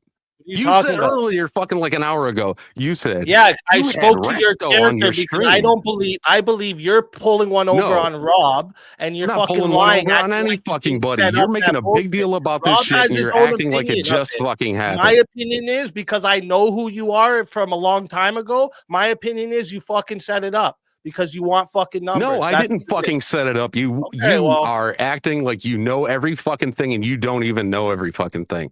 Do you know that fucking Resto never once asked me to push any fucking drama on my shit? You just said he sent you the. Do you like? Aside from a fucking diss track, dude, you couldn't even tell me if the diss track said anything about your kids. My short-term You're gonna keep doing this fucking round and round bullshit, and it's not gonna work on me because you want it to be drama now when it wasn't even drama back in the day. You never messaged me and said, "Please don't have Resto on your show." You never said anything about that. I didn't say. I said I will not continue to associate with you if you're going to continue to associate. And yet you kept it going on, and you kept inviting me onto your show. That simple. You kept telling me to come on the Friday show. You didn't have a problem with it until right now because it's fucking convenient for you. All right, it's fucking convenient for you to have a problem with it right now. It wasn't at the time. Why wasn't it at the time? Brought up to speak to your character after the shit I seen happen when you brought Rob onto your show. Yeah, because you didn't mention it back at the time. You didn't tell me that he was fucking with your kids. Oh, you didn't tell me that. That's a lie. I literally told if it's such a lie, then please bring up the DMs. You brought him on again, so I didn't fucking talk to you anymore. What are you talking about? Please bring up the DMs and date the DMs. In the DMs? Yeah, since you somehow messaged me. And I'm not unaware of it. Well, I'm pretty sure we talked on the phone, but no, we didn't. You don't have my phone number. I mean, Discord call, obviously. Like, no, we did not. It's just being disingenuous, dude. You know what I had? You know what I had? I had somebody trying to push drama in the Discord. Somebody approached me and told me that you were like blankety blankety blank. I should probably just write it in the fucking back room. Or shoot it, shit, I'll shoot you a DM about it. But wow, and you didn't come tell me about that? What a great friend you are. I told them to shut the fuck up. That's a good way to look out for the person that single-handedly got you monetized in one stream. That's a good way to look out for that person. It was 120 subs, and you helped me out, and you are thank you very much for helping me out. And I've watched your back. What did Sara even do? This is what she did, right? She said "fuck you" to the people that helped her. That's what it is. It's the same thing you're doing. It's not the same thing because I told that person not to ever fucking come to me with this shit again. But you didn't tell me about it. Because I know you're fully aware of what happened. I know you're very, very aware. Something that has to do with tattoos on your hand being visible. What? Yeah. You see what I'm saying? I got to be a little bit private about it. Anyways, though, you're sitting here and you're telling me that 2 years ago when I had a guy on my stream. What are you talking about now? I should know what happened about my hand tattoo visible. What are you talking about? Yes, look at my hand movements here. In the you see what I'm doing? You ever do that in a video and send it to somebody? I never heard of this. It's something about a relationship with you, but that's not stuff that's public, is what I'm saying. Look, I'll shoot you a DM about it. Wait a minute. Real quick. You heard that there was some private video of me with my hand tattoo visible of me fucking jerking off or some shit, but you didn't tell me about it. No, I knew you knew about it. There's a whole lot of people that you don't like any longer that told me that they were aware of it too. And it's something that I was like, don't fucking come to me with this. Do you see, like, you're literally Naomi. asserting that I know this happened. Do you see how stupid this sounds? Yeah, I know that you know about it because it was all over your fucking Discord and then it got deleted. There was literally never videos of me and you're such a fucking liar, bro. And thank God, because I was told about it by fucking 2 different people. So you just made it up. See, you were told about it, but you're telling me you know this is what happened. Do you see how many lies am I going to catch you in the last fucking 10 minutes? I'm not going to scream at you. I'm not going to scream about it. I'm going to tell you that they DM'd me and they told me that they had personal videos of you masturbating in a video, and they were sent to a married woman. And that you would sit up in the Discord. Trippy, why didn't you say any of this to me? They told me that you sat in the Discord with them on multiple nights and you watched movies with them all the time. I love how he'll say all this shit, but not answer the question. Why didn't you say any of this to me? I'm pretty sure I fucking didn't I? Isn't the girl's name Naomi? So Naomi posted videos of me jerking off in my Discord. This is the... No. She didn't post the videos of you jacking off in Discord. She told people about it and told me how much she wanted to release them. And I told her, don't fucking do that. The guy doesn't fucking deserve it. He isn't out there hurting people or spreading misinformation about motherfuckers. This mystery or doxing. This mystery video was going around. You didn't tell me about it. I don't think the video was going around. She was telling people she had it. And I don't know if it was. You didn't tell me, right? No, I don't know. Okay, I thought I DM'd you about it. See why I wouldn't trust? Why would I worry you about some shit that sounds you see so why ridiculous? I wouldn't trust someone like you? Why wouldn't you trust? You keep saying this. You keep saying this. How many enemies do you have on the internet? Enemies? Yeah. How many people have you been friends with one day, and then you're not friends with them another day? Don't I have to participate if it's an enemy? I mean, like you've had streams about not only like, why are you comparing? So, like, listen, Trippy, this is different, right? Like, I helped you grow your channel. I made sure that when people were going around doxing you, that this shit got taken down. I made sure to have your back always. And you couldn't tell me that there was apparently someone going around telling you that I'm pretty fucking sure I did. Releasing videos about me. I'm pretty sure that I did tell you about this. Weird. If I did not, I don't know how I wouldn't have.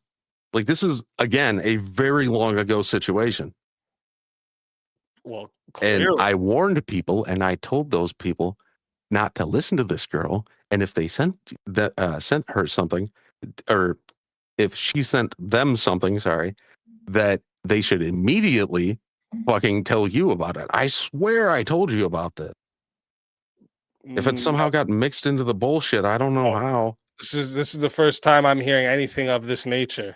So well, if the videos don't exist, and you got nothing to worry about, obviously. Well, I clearly don't have nothing to worry about. That's not the point. No, your reaction tells me purely that you don't have anything to worry about. Like, obviously. Yeah, but huge eyes bulging out of your head tell me it never happened. Pivot here. My point was your behavior in this. My behavior is what? That I had acting like you're a on friend, my show.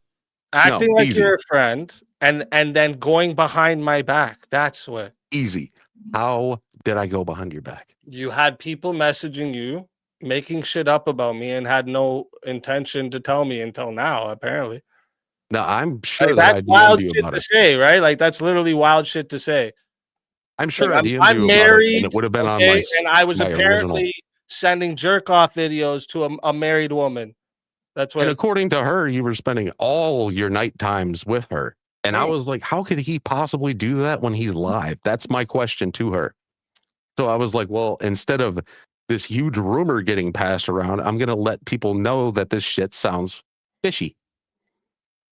Like, how in the hell could you have been all night hanging out with this girl and simultaneously live? Yeah, that's So let me check my fucking yeah, phone DMs. I'm still just curious why I was, and like left out of the loop is what you're saying trying that to happened. turn this around. Like I should be, I shouldn't be taking it in any disrespectful way. Well, I mean, hell, it was like right around the time when I DM'd you about that live stream that we talked about earlier, where those guys were talking shit. And then after that, I wasn't getting any DMs back from you anyways. I'm pretty sure I sent you a message about it though, regardless, because I wanted you to know. And I'm looking through because I told you I got 2 Discord accounts because the first one got that strike thing on it. But regardless, like I have watched your back. It's just not always publicly. And it's like, what am I going to do?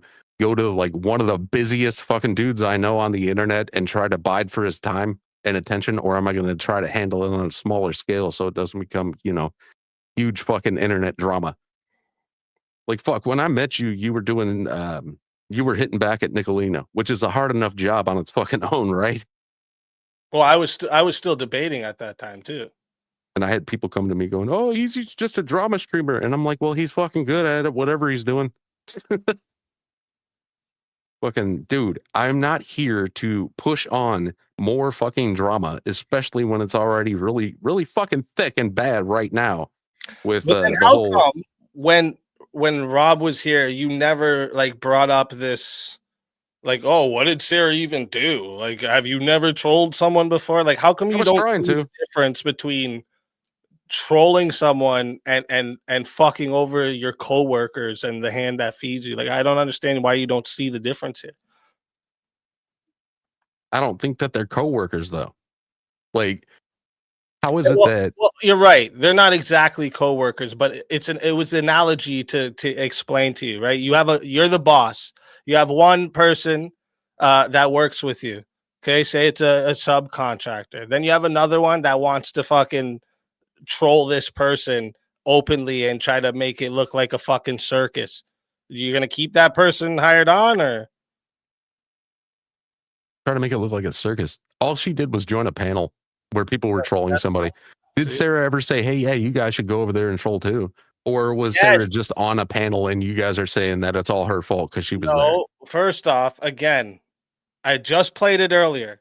When they were all talking, not playing his stream anymore, she's the one that brings back up to start playing his stream again. Then the dude starts saying what he's going to do, and then they bring up the stream. She sits there while everyone's going through trolling, trying to ruin his live stream, laughing about it all, and then the very ending says, "This is what happens when you fuck with the PanelVerse." Like, what don't you get about that? Like, what are you not seeing there? I'm confused. Yeah, the don't fuck with the PanelVerse. That would be like me being on your show and be like, don't fuck with, or no, that would be like you going out and don't fuck with the easy verse. It sounds like a fucking joke, dude. And if we're gonna sit here and we're gonna like discount all. Oh, Andrew, you're on too, just so you know. Who? Andrew. Okay, what is he in the Hey, chat what's up, Trippy? How you doing? Andrew, what's up, dude? I'm just living the dream. I saw that there was a panel going on over here. You guys were talking about this, and I figured that if you had questions, I would just answer them. Okay, so I guess a good question would be: is there some kind of hierarchy on the internet where it's like you're the boss, and where Rob would be like the co-manager, like the manager right underneath you, and somehow Sara's like, I don't know, the lady who fucking stocks the shelves? Or is that a serious question? Because it doesn't sound like a serious question. Well, it kind of is. It's more like, is there a business here that I'm just like fully unaware of? Yes. Right? Like you would be the guy. Yeah. Actually, yes, there is a business here you're fully unaware of. Yeah. Okay. Like that's one of the good questions, I suppose. Yeah. I mean, there's a business here that all of you are fully unaware of. You have no idea about, and you're not going to yet until all the promos for it are released. But yes, there is, and you're all wrong, and none of you have any idea what you're talking about. And it was absolutely appropriate of me to distance myself from somebody who may have had possible representation of business dealings with me. Of course. Okay, dude, I totally fully understand that.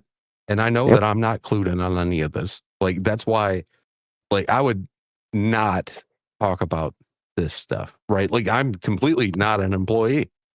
You know, I don't have shit to do with it. Look, I don't give a shit. I mean, look, you guys can't seriously think that I give a flying fuck that you guys were trolling some stream, whether it's Rob Noerr's or if I ever interfered with any of that. Have I ever bothered any of you about trolling people's streams or ever? No, I was ever not once. No, because I don't give a shit. Right, and I wasn't even there. Yeah, but I just, from my perspective, I don't care about any of that. It's totally irrelevant. It had nothing to do with me, and never has anything to do with me. So I don't even bother with it. Well, is that the Well, no, hold on. Clarification for the chat and easy. Apparently, and well, Andrew was also the guy who read it. Andrew read a comment, right? Is that right? You read a comment of somebody that said to unsub from Sarah's channel? Yeah, actually, I in fact told people that's not what I'm calling for. Exactly. Like you never made the statement for anybody ever to unsub from anybody. Nope. People can watch. They can watch whatever they want. They can do whatever they want. That's why I couldn't believe it didn't even sound like a serious question to me. Does it seem? Right. Does it seem like I act like I'm the boss of the internet? Do I go around policing your guys' panels or bothering you about anything ever? No, me and you have never had outside contact except for like 1 or 2 panels on the Tomato. Yeah, because I never bother any of you guys, right? Right. Does that do I sound like the controlling monster that lunatics are trying to make me out to be? Not even a little not bit. Really. Yeah, not even a little bit. So this is the funny part about this is the amount of cope around it, and there doesn't need to really be any drama at all, right? I don't care what you guys do. Never have. Right. Yeah. Well, okay. Sarah's saying. Remember that, like the quote PanelVerse. It's always you fuckers reaching out to me. It's always those guys reaching out to me. Hey, Andrew, would you come on my panel? Oh my God, it would be so great. There's a great one going on over here. Like fucking sometimes 5 messages a night. Sometimes more. Hey, you want to come on this panel? Oh, hey, if you're not busy, you want to come on this panel? Now, Trippy, why do you think they're doing that? If you had to guess. Oh, why yeah, are they reaching want out? the clout. They want the reach. Yeah, they want the clout. They want the subs. They want the money. They want the fucking reach. They want all of that. You know who never is reaching out to any of you? Me. Oh, yeah.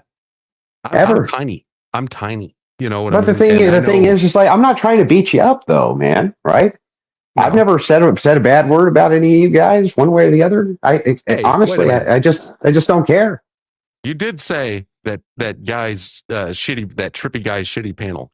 Next time, can you say TrippyCast? Like that's all.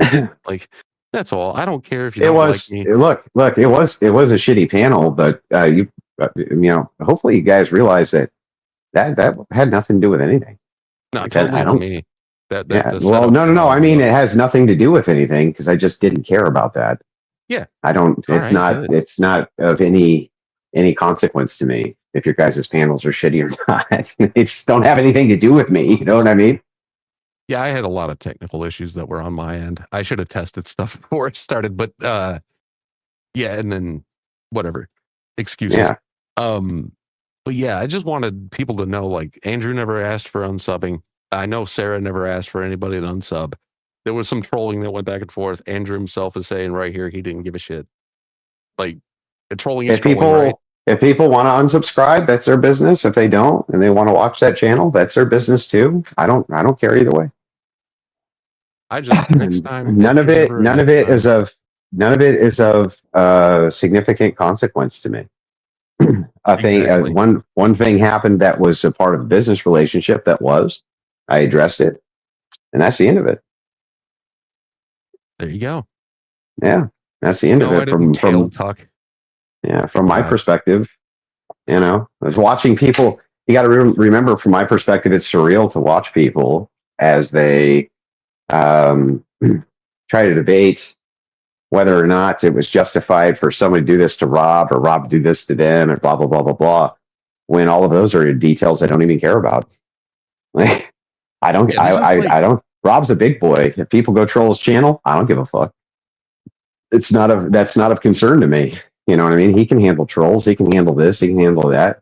The only thing that I care about is if there's people who are or potentially are going to be representing, things that I'm involved in, that they can't be involved in that shit. You see what I'm saying?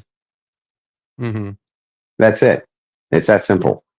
It's of no more consequence to me than that.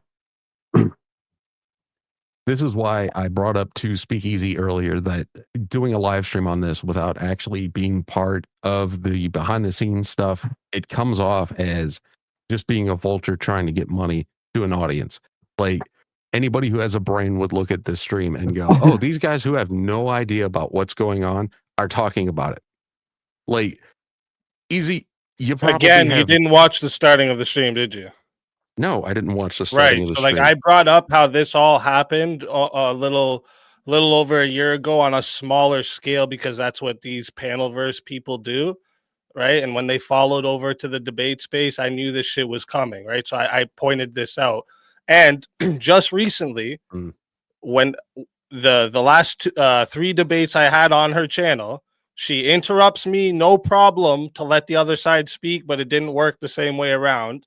And her rule there, right? What she tried to give Rob shit for was you can't bring up kids at all. But she had no problem letting fucking Dusty talk shit and lie about my kids. So I don't know why you don't think like I've addressed everything I have a problem with. And when it comes to Andrew, Rob, I'm gonna have their back. Like, why is that like an issue? I'm just like you've sat here and you've talked about how you've had my back, and I'm looking through the fucking DMs on my phone, and I'm seeing that you said the same shit at the beginning of 2024. It's like if you're only going to hold the fact that you may have had my back in the past over shit, if you're gonna hold it over my fucking head the entire time that I know you, then by all means, don't have my back anymore. Wait, holding it over your head. Listen, I haven't had to think about any of it until this situation. Right. So I know you more than a lot of people that's watching going on. So I gave my take on the character that you've shown me before. Right, which was what? So I had a guy on my stream you don't like. Myself, dude. I get it. You think that it's uber important that I know everything that you're saying and doing, and everybody that has beef with you. All right. Well, you guys sound like you guys got something else going. No, okay. But that's the thing, dude. Like, you can't just hold it over my head and be like, oh, I had your back like 2 years ago. Cool. You had my back. You helped me get some subs. Thank you very much. Yeah. So I brought it up. Like, you brought it up to you all the time about it? Do I talk to you about it all the time? You bring it up this time. You brought it up back then when all I did was tell you about a panel of people talking shit about you. I thought you might want to go and defend yourself. Fucking, wait. Really? That's a different situation than what you're talking about now. When you tried to invite me to a panel of people talking shit about me.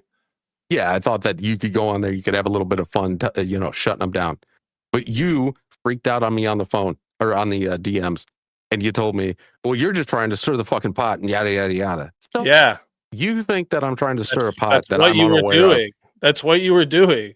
No, I hear somebody talking shit about me. I go defend myself. You hear somebody talking shit about you. Oh no, they're trying to steer the pot. They're doing their live stream, so they're the one that'll make money off the situation. So Trippy, what I see out of you right now.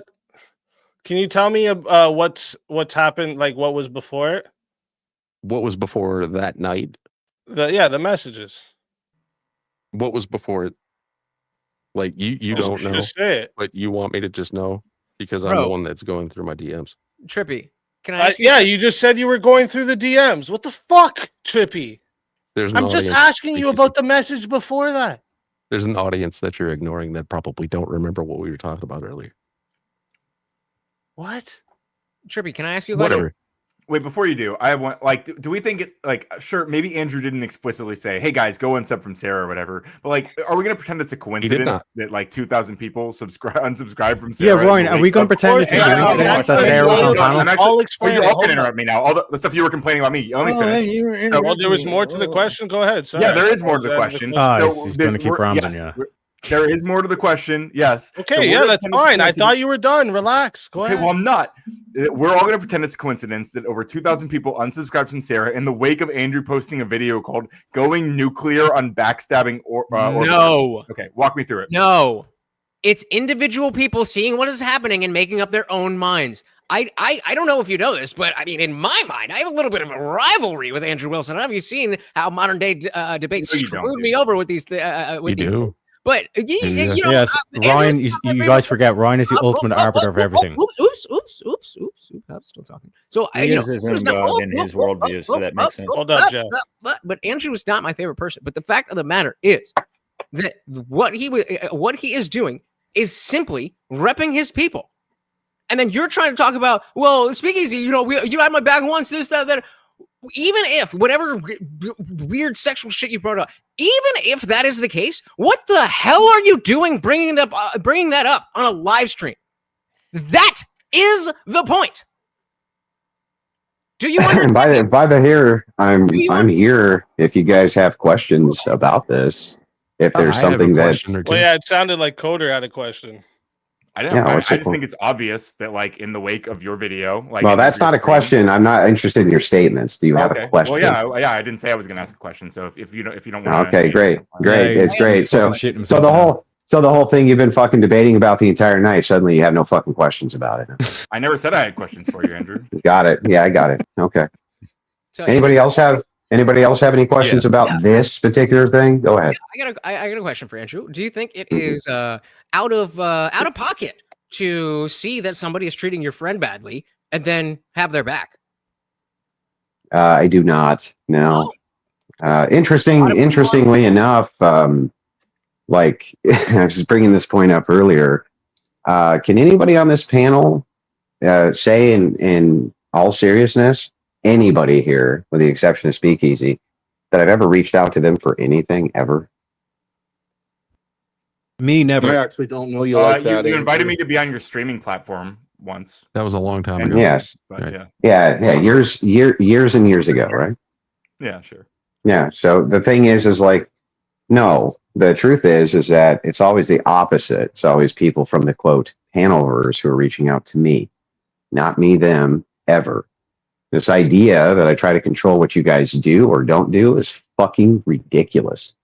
Not only have I never done that, I've never, like, no offense, I'm not trying to be offensive here, but there's nothing you guys do of note to me. So why would I even worry about, you know what I mean? There's just nothing there of concern to me. And so why would I even bother?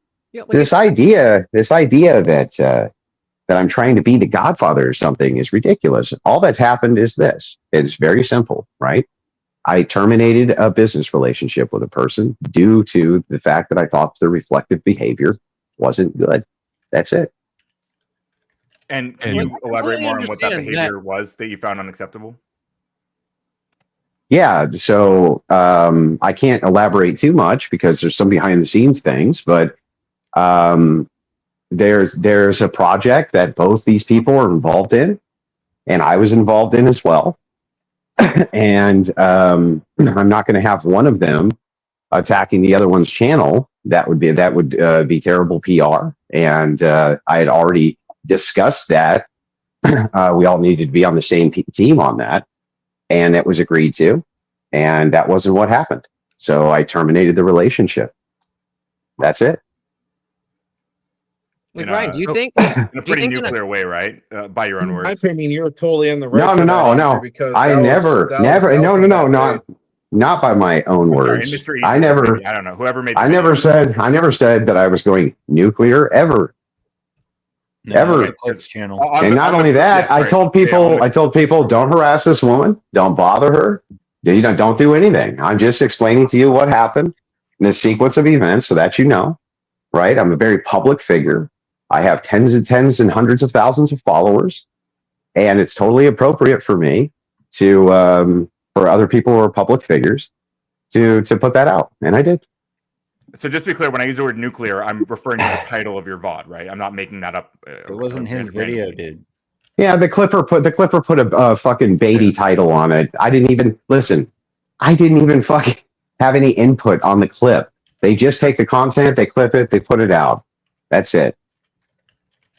That's it. Like a pretty Ryan, let me aggressive ask. stream, no? Can I I ask you a guess I have a Breakup, question, right? but it'll wait until everybody else is fucking talking, even though they got their chance. Well, you were just one-on-one. So, Ryan, let me just really quickly ask a question. We've all seen the, well, maybe we haven't, I don't know. But, you know, I felt like this was my big break was when James from Modern Day Debate was like, hey, Andrew Wilson versus 5 atheists. And, didn't really work out the way that I wanted it. But would it be would it be reasonable to be like, Andrew, people didn't like that. That's your fault because you're the king of the internet. That would be a really stupid thing to say, right, Ryan? I guess, yeah. You weren't listening, were you? You said that it would be bad if people didn't like your appearance because of Andrew or whatever. You blame Andrew for it. That'd be stupid. So why is Yeah, this different? I agree. So now Well, Andrew is saying something different, his own opinion, and people have their own. The other thing here too is like I see that the narrative is that I'm a cult leader, but if that's the case, then Sara was liberated from a cult, so you should be celebrating it.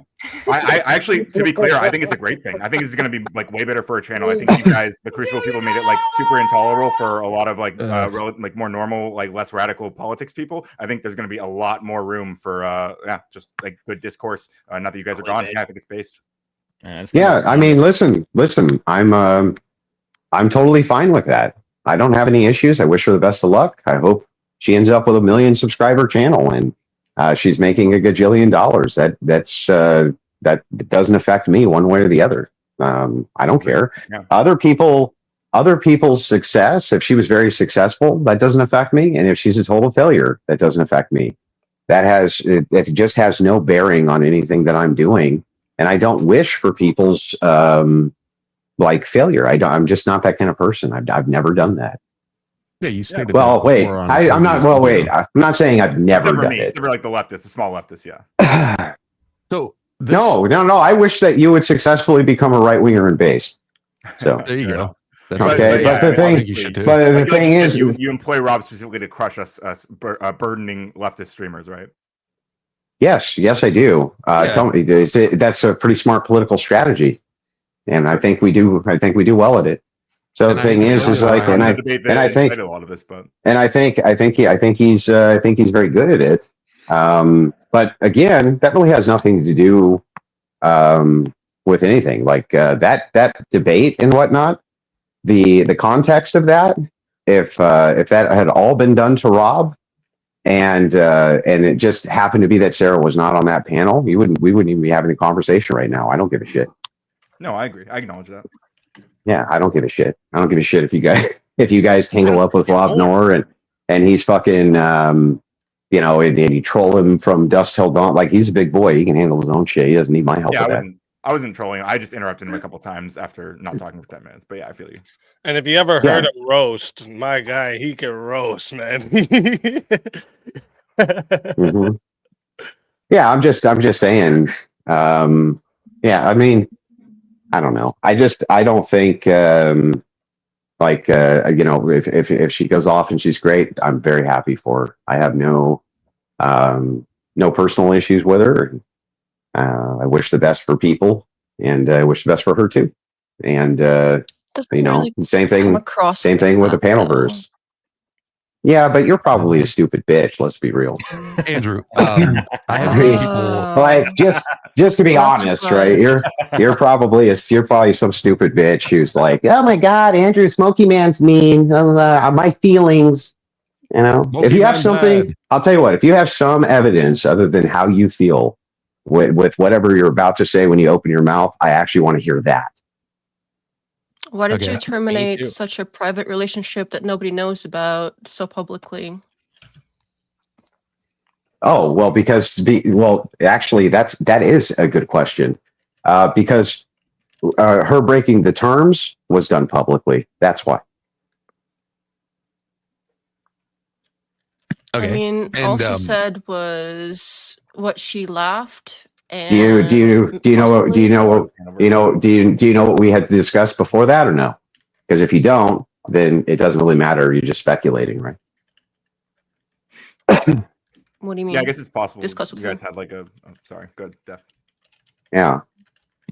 I mean, I'll just tell you because it's not a secret, right? If I'm working with you in any capacity, on a project or something like that, and you're going to be involved in it, then I expect what I consider to be corporate nepotism. The idea is our team comes first. And I've been very expressive to every member of the Crucible who's ever worked for me that that's my expectation. Or with me, by the way. So why did Sarah on her last stream come out and say that she basically isn't employed by you or whatever and doesn't know anybody anything? Well, that seems conflicting. Well, if she actually said it that way, then I can just prove that that's demonstrably false in seconds. A lie.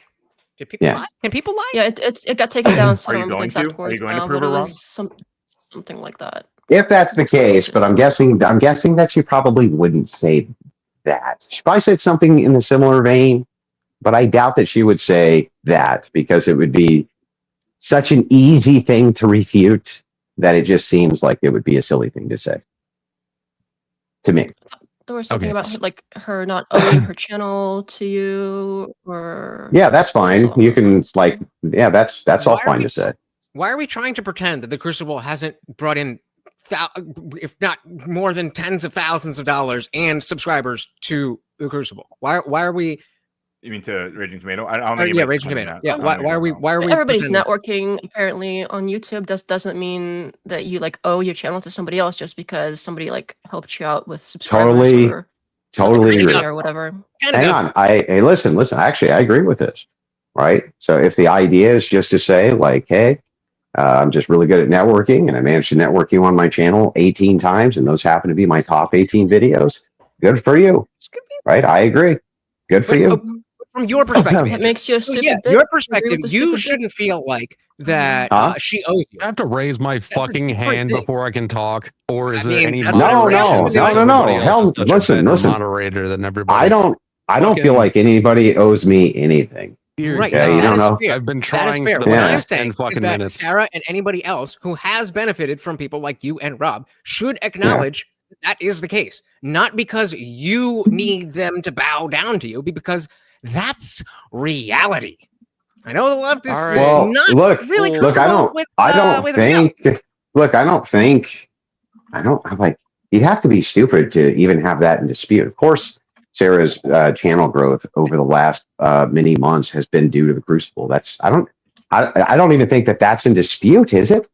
It sounds Can like I it is. cut in with a fucking question? It is, Andrew. Is anybody disputing that? What is it? It sounds like Trippy is. Please. Well, Trippy, yeah, you can ask a question, but I'm gonna point Thank out you. you literally had your opportunity alone at first, and now you're bitching because other people are asking questions. Yeah, But well, go every ahead. time I'm cut off, so I just have a couple of things. Fucking Dude, Andrew, you just had 15 fucking minutes to talk, and you're mad because of the Hey, panel. this is just gonna make it worse. Stop. Just stop. Let him go. Just go down in the you guys middle. are acting like a bunch of fucking weirdos. Anyways, Andrew, was this a chance to elevate Rob Noerr's channel since he had 18K and Sarah surpassed him with 20K or no? Nope. Never gave a shit about it. There you go. It was of zero import to me. I feel like I knew the answer to that already. Yeah, that was never even a thing, which was it not only never crossed my mind, but it wasn't even the way that we do business. You know what I mean? Just don't do business that way. Right. And you have to remember from my perspective, right? 12,000 subs or 20,000 subs is not a big difference. To the 18. You know, it's not a big difference. You know, I'm just saying, outside looking in, Rob's got 18,000. Sarah surpassed him in a shorter time frame than he's been streaming. Maybe not my perspective, but just the general outside looking in. Different communities. Well, yeah, I'm sure. I think she's had me on her channel more than Rob's had me on his. And I don't care. But that was always by request, and I thought that I've always had the rule: if you support the Crucible, we're going to support you back. And we always did. You know, I'd always say, hey, subscribe over here, send in your hard-earned cash. We were platformed on this channel for this debate. It was great. And I appreciate it. And people obviously appreciated it too, because they rewarded that channel handsomely. But Andrew's if that was giving me if that was the extent, chats one night because I was his debate partner. Like he Yeah, literally did Andrew's- that for me for no. He didn't need to do that, right? So like this, he I goes out of always his do. way Look, to help look. people. I almost always do that. If I'm on a team debate, right? Now, I don't like to even say this shit publicly because I don't want there to be expectations, right? But usually, if I'm on a team debate and there's somebody there who, they have a very small audience or something like that, and they assisted in helping me perform in that debate on my team, I usually do split the super chats with them. I've got a question for my own personal questions. Hey, by the way, have any of you fuckers ever split any super chats with anybody?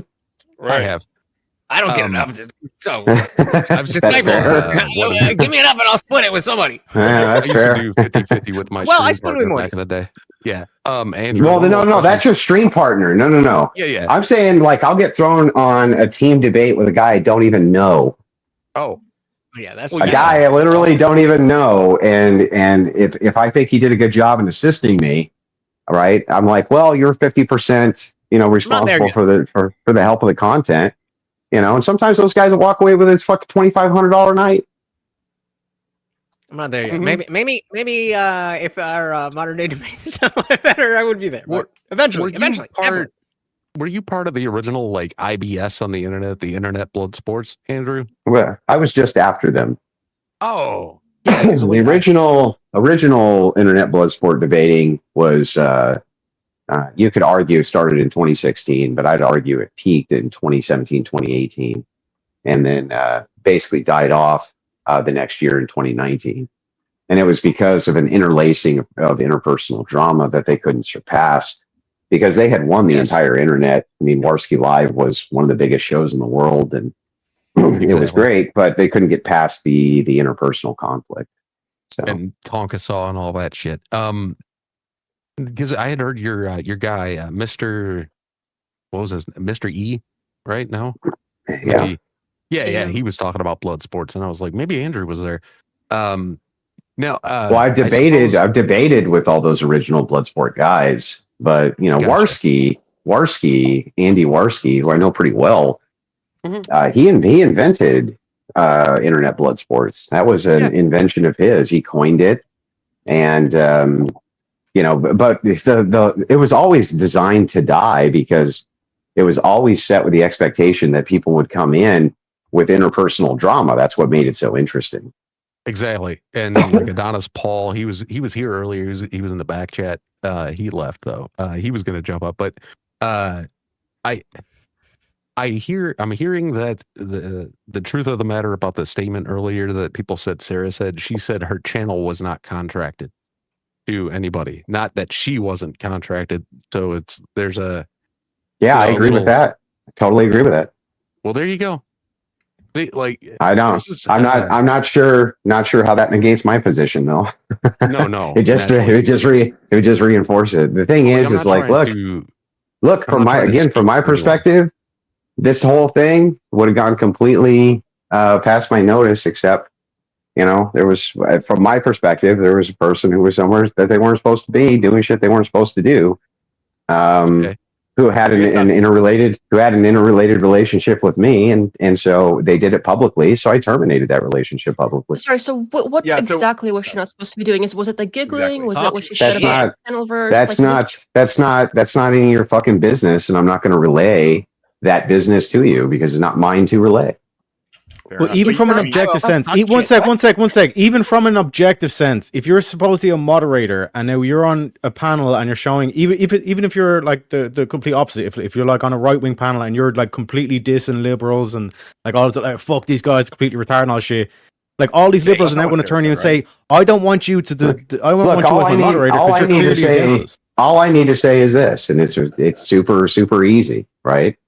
I made clear. Whatever this relationship was, my expectation was a nepotistic one in reflection of the organizations that we were dealing with. I didn't see that, so I terminated the relationship. It's that simple. Can you tell us now whether or not you guys think, it means that the players who are involved in whatever this is, right? That those players, they take priority. That's what that means. Okay, but if you do something so publicly like this as to terminate a private relationship, what exactly was it that she was not doing correctly? I mean, that should be part of their reasoning, right? Because if you're just going to be like, No, all that matters is my reasoning. All that matters is my reasoning. What I think you're doing incorrectly. Okay, what is and if I don't like what the fuck that is, then I have every right to terminate my personal relationship with you, don't I? Isn't that the case? Okay, so what is that reasoning? He just said no, it's not your no. fucking business. Wait. I did tell you what it is, right? There's two people involved in this. Two people are involved in this organization. One person's attacking the other person involved in the organization on a specious channel where they're not supposed to be, right? Attack. Yeah. Sending trolls over there. Do you want the quote? Do you want the quote where she says, "Go over there"? Do you want it? I'll pull it for you. Sure. Would that make you happy? Because like I literally covered it. You know what? You know what's really funny? Like you seem to be super clueless, but the thousands upon thousands of people who watched it weren't clueless when I went over that. Somehow you missed it though, huh? It's almost like a leftist. It's so weird how you are the only one uniquely who managed to miss that part when nobody else did. Which part? The part where she tells him to go back over there. Go over and send trolls or whatever. I thought there was nothing wrong with sending trolls. Though you were saying just earlier, it's fine if you troll each other or whatever. I don't care. Yeah, so that's correct. And what am I saying that's in conflict with this? Yeah, what is the confusion?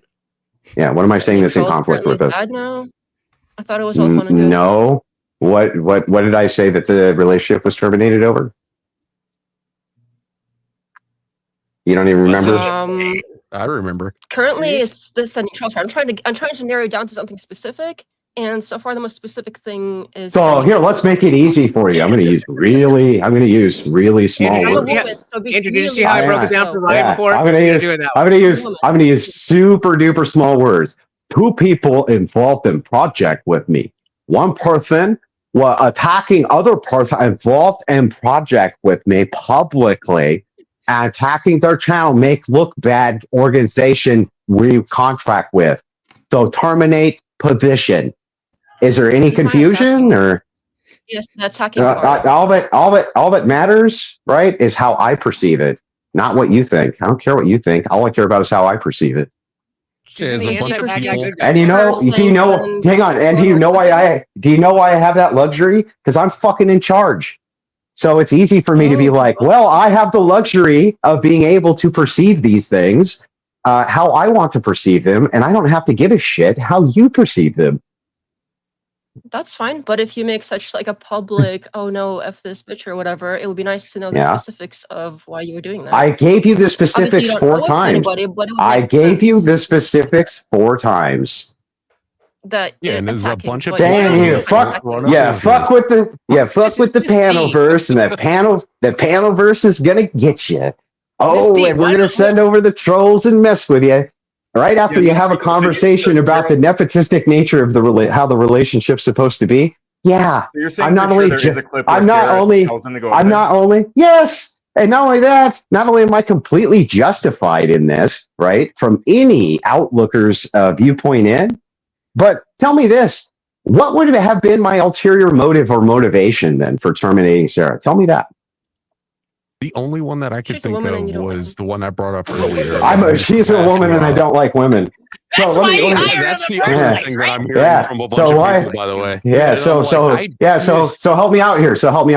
Why did I work with her the first 18 times? Why would you have boosted her the first time? Exactly. Why did I work with her the first 18 times? Right. I mean, wait, what? You don't need her anymore. Wait, hang on, what? What? Maybe you don't need her anymore, but you needed her for whatever reason back then. I never needed any of you for anything ever. Give me a break. What the hell would I ever need any of you for ever? Can you not? Honestly, hang on, I just want to know. Now I want to know. What could I ever possibly need any of you for? Nothing. You're amazing. Well, not me. I'm not part of that. But... No, none of you. You're not seeing the situation.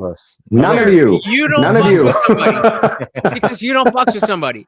You just have a vibe. They did something that you didn't like. That's a foreign concept to you. I don't want to hang out with this person because they did a thing that I don't like. That's a foreign Which is concept exactly to you? what Speakeasy was saying earlier. No, that was to about not Miss wanting to D. hang out with I don't me. know. I don't know 'cause any names. I did something he didn't like, so Easy doesn't want to hang out with me. That's fine. Correct, I'm not going yes. to hold that against him and tell him that he has to hang out with me.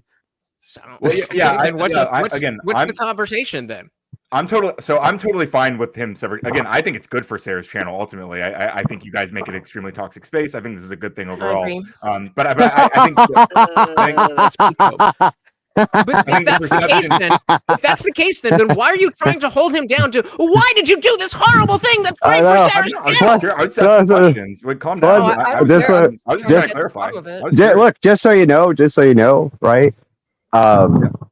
You think that the toxicity of that panel space is going to be reduced because Crucible people aren't there? yeah, absolutely. I think that's what Ryan is saying. Yes, but I don't see that. Yeah, Dusty's definitely going to make sure it stays clean over there. Oh Lord! I mean, it's a different kind of toxicity. One that I'm more. Do you? Hang on, now, Ryan. I just want to ask you. Yeah, sure. How much drama in this panelverse has the Crucible ever been a part of? Oh, I'm not concerned about the drama. I think the way should be. you guys alien. Well, wait. I thought we were talking about toxicity. I thought we were talking about the toxicity. Yes, I am. I'm talking about the toxic, like the sexism, the homophobia, all that sorts of shit. I think it alienates a Oh, lot. so you, I get it. Hang on. No, you know what? Hey, I agree with you. Leftists are not ever, right? I agree with you in a sense that, leftists will run away from any space that has any contrary view that they consider misogynistic or racist or whatever. Whether they are those things or not, they'll definitely run away from those views. But here's the problem with you leftists, right? Mm-hmm. And remember that I ran a very successful debate channel myself for years, Ryan. It was one of the most profitable ones around. And here's what I learned about leftists too, right? Leftists don't got no money. They're all bums. They ain't got no jobs. And so the thing is that people make these leftist space and they fucking go broke. I guess we'll see. Yeah, I don't know. Name a successful leftist. Yeah, I'll tell you what. Name a successful leftist panel space that makes a bunch of money. Go ahead, Ryan. I mean, off the top of my head, fuck, I don't know. There's not. That's because there aren't any. I was going to say, are there any? Like, when it comes to the last leftist, and I don't think Wick's like really over the middle. He don't make shit. And the last leftist space that did was Dylan Burns, and that was only because Dylan Burns was a standalone commentator. So he would do a daily show for hours and hours on Twitch. So he had this giant audience. So when he would bring the leftist panel members in, he didn't care. He was making money off his content either way. But for people who just try to have panel spaces for leftists, it's a fucking nightmare. Leftists are purity testing each other all the time. Mm-hmm. They're a pain in the ass to deal with. They tell you to deplatform everybody who comes on panels. Like, they just can't even be reasoned with or dealt with, dude. Any panel space with only leftists or only right wingers is stupid. But it's like the choice isn't between leftists and right wing. It is. It's only between right wingers. It's not just you. You don't represent all of the right wing. So I agree. You're actually a very, very tiny minority.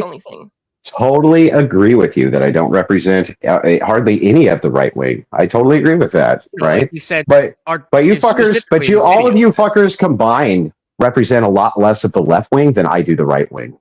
Just want to point that out. No, I don't think so. I think. No, I think so. Like a liberal. I think so. I think as we just saw this past weekend during the 7 million who attended the largest peaceful protest in American history, I think you guys are actually. Wait, you're not referring to the MSNBC video that was from 2017? Are you listen to what was said?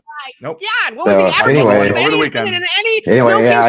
I don't care. I'm just pointing out. Under 50 years old, brother. Look, I'm just pointing out to you, Ryan.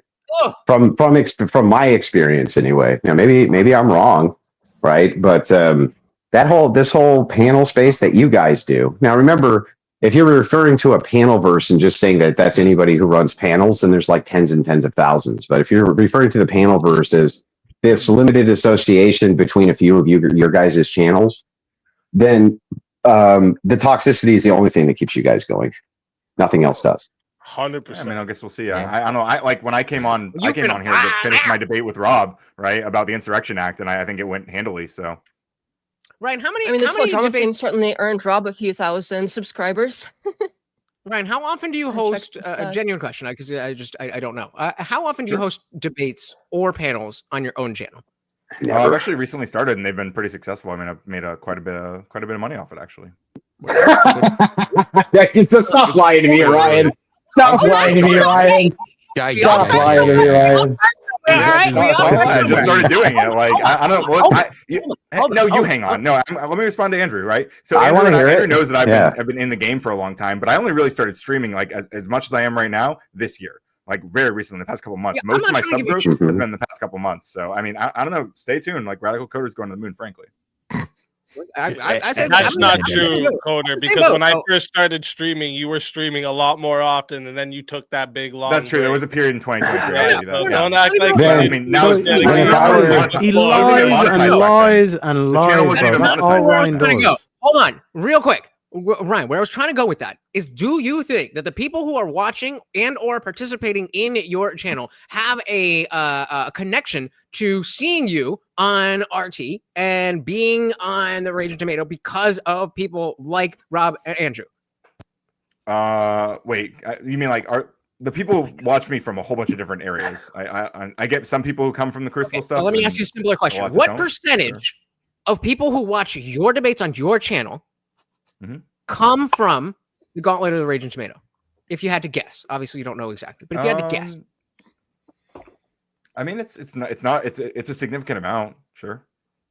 Right. I don't have a percentage for you. I go in a lot of spaces. Like I get people from all over the place. Awesome. So.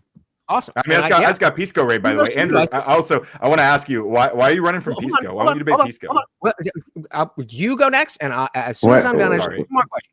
So, do you not see the if you're admitting that a large portion of the people who watch you because you are on Raging Tomato, and then we are seeing that clearly by the numbers that whether it's Andrew himself or the Crucible as a collective are the most successful people and on Raging Tomato. Wait a second. Well, hang on. I actually have the answer for you because I just went and looked at Radical you Code. have the answer, Andrew. I'm trying to get Ryan here at the panel. Well, I just went to Ryan's channel. I just went to Ryan's channel and sorted them by most popular. Ryan, what do you think your most popular videos are? I bet it's my debates with you. Oh shit, Ryan. No. Now, what do you think all of your most popular videos are? Probably like Raging Tomato panels. That's where debates with me. There's the most popular videos you got, bro. Yeah, I mean, you're a big creator. You're one of the big creators. Yeah. Oh gosh, but don't worry, Ryan. Hey, Ryan, don't worry. That toxicity is going to be gone, bro. You will never have to deal with it again. Isn't that great? Okay. I mean, like whatever. Hey, I'm open to documentation. So you know, if you want to separate yourself, that's on you, not me. Ryan, do you understand that people? Oh wait, Ryan, you'll still debate with me, Ryan. I'm trying to be on your side for once. Please, for the love of God, don't look at my most popular numbers. They're in the tank. Yeah, I mean, I'll debate anybody. Like I always have. I fucking debated Fuentes and shit. Can I just land my plane, please? Thank you. So, Ryan, what I am saying is that you are acting as if this break that has been caused by Sara is not going to affect you. Why do you think that is the case? I never said it's not going to affect me, especially not in the short term. Yeah, I know. I think right now it will. What the fuck are we talking about? What are we doing? This is what Ryan does. Ryan will deny. This is what happens. Okay, before the fucking he will deny. It's not happening. It's not happening. And then when you give him the actual proof, then he says, "Oh, it is happening, but that's a good thing." That's what they do. I never denied that Andrew brings numbers. Who the fuck? Show me a clip of me saying that. You're saying it's going to be less toxic. I think it will be. Yeah, so don't worry. You don't have to do with the toxicity. It'll be. Listen, I'm just going to let you know. I think the Crucible people alienate people with less radical politics. Out of politics by this you know what? Your stupid asses. Your stupid asses said that same shit to fucking politically provoked, and the opposite happened. That's why they ended up having to steer. No, they didn't at first. You're wrong. Right? At first, they were trying to do nothing but appease leftists. That's all that they were trying to do was appease leftists. They were implementing their stupid Discord rules. They were implementing their all sorts of different stupid policies that they just absolutely fucking demanded. And they were working with them hand in hand at first. And it was only became a Nazi that's hang on, that's true, but that happened later. So let me give you the course of events. Okay. Sure. No, I was there. I remember. When they veered to the left, all right, there's no money, nobody wanted to watch it, right? Everything was too sanitized, it was fucking boring, this and that. And they needed a little bit of toxicity, didn't they? And so what happened? It ended up becoming drama baiting and this and that and blah blah blah blah blah blah blah. And here's why. And I'm just going to be totally blunt and honest with you, right? Most of you fucking people are really boring. You're really fucking boring. And so the thing that makes you interesting, and it's the only thing that makes most of you interesting, is when you're in a fight with somebody else. And then there's something for people to see, right? It's like this. It's like take two fucking boring. Hang on. Take two really boring people, the most boring fucking people that you could ever imagine. No, my content when I'm doing standalone content, right? You like Ryan, people, right? That's Ryan. No. When I do political content, Ryan. When I do standalone content, I get as many views as I don't. You don't know what you're talking about. And also, let me just point this out. Okay, you're because of the fact that you guys are really fucking boring. If you take two of the most boring people you know, right? You may not have any interest in watching them or being around them for any length of time or this or that, but everyone's going to show up if they get in a fist fight. Right. And so that's it. You answer the Pisco question. Why don't you debate Pisco? So Pisco, what happened there was Destiny said, if you have 100,000 subscribers, right? Blah, blah, blah, blah, blah, then you can fucking debate with me, right? That's what Destiny said. Or he said, you pay me X amount of dollars. And Pisco said, I love this policy. It's fucking great. I think that this is a great policy. So Pisco challenged me to a debate and I implemented Destiny's policy and suddenly it wasn't a great policy, Ryan. Suddenly he didn't like that policy anymore. Suddenly that was not a bit. And I was like, well, wait a second. I'm sorry, but you don't meet the same criteria that Destiny set down. And I'm on par as a content creator with him. So fuck you. And he's still pissed about it to this day. And I think it's fucking hilarious. Yeah, but do you seriously think that I would avoid a debate with Pisco? I've debated with all of you fucks. Yeah, I think you. Based on what? Do you know I've debated with him before, dummy? On the Crucible? Yeah, go for you. Fine, I beat him. I beat him. It was really funny. It was really funny when I did. What do you think Pisco Yeah, whatever, Ryan. Andrew would be afraid What was that? What was Nothing. the topic? Yeah. Nothing. Well, in that one, what happened was he'd had a debate with Noerr. Then after the debate with Noerr, him and I got into it over Indian insurrection. And he literally was like, you know what? You actually may be right there. And then he made the huge mistake of getting into normative philosophy with me. Terrible fucking idea because he doesn't know shit about it. Luckily, he went after that to ask yourself may have taught him something about normative philosophy, which is good. Maybe now you can actually have a conversation with him about it. But yeah, it's not of any import to me. Again, I'm just giving Pisco the same taste of his medicine. I don't know why Rob even tangles with him. He's not even worth his time. Okay, well, that's your opinion. Thank you for explaining yourself. Mm-hmm. Yeah, if you guys would ever just ask me, I would just tell you. That's what I just did, right? Obviously. Yeah, but that's the thing, right? It's like any of these things you ask, I'll just fucking tell you. There's nothing there for me. There's nothing there for me to hide. That's never been my Yeah, but the reason why Ryan doesn't ask is because, like before, the phrase or the narrative, the spin was, oh, Andrew's dodging or ducking Pisco. When, like I said, if he was to ask the question like he does here, he gets the actual answer, and now he just has nothing to say. Yeah, I can even link you the Twitter. I can even link you. Yeah, I understand. But I can even link the Twitter thread to you so that you can see it for yourself. But I thought that it was ironically hilarious to give him a taste of his own medicine. And to this day, I still tell Pisco all the time. Anytime one of his trolls comes in and says, debate Pisco, I say, well, I gave him the price. Anytime he wants to pay the price, I'll go debate with him. So tell me, why won't he pay the price? He's a successful lawyer, right? No, who's learning from who now? Do we want to dive into this? I do think you're a fascist. I mean, you literally called yourself. Big oh my God! You think everybody's a fucking fascist, Ryan? I mean, that's not why. It's because he's a Ryan nationalism on the nation. Yeah, and Ryan, what was my proposition as Big Papa fascist? Was for something I called democratic fascism. Remember, Ryan? Yeah, I mean, do you remember? Glib, but no. The whole thing was glib. The whole thing was glib. Okay, but what you would also say when what the whole here was the whole point. Here was the whole point of that moniker. No, you shut up and I'll explain it, and then you can talk. So anyway, the entire point of the moniker, was to point out that I was proposing something I call democratic fascism, and when I would explain it, it was the exact way our republic currently worked, and liberals would argue with me about how horrible it was because I said Democrat fascism.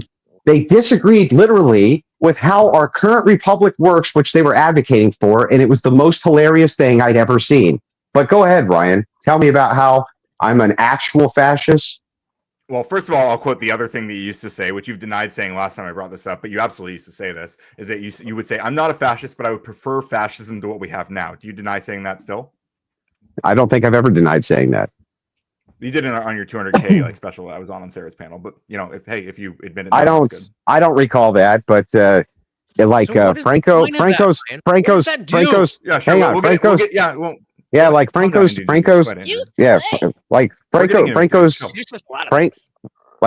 Spain post when he opened it up to allowing capital in.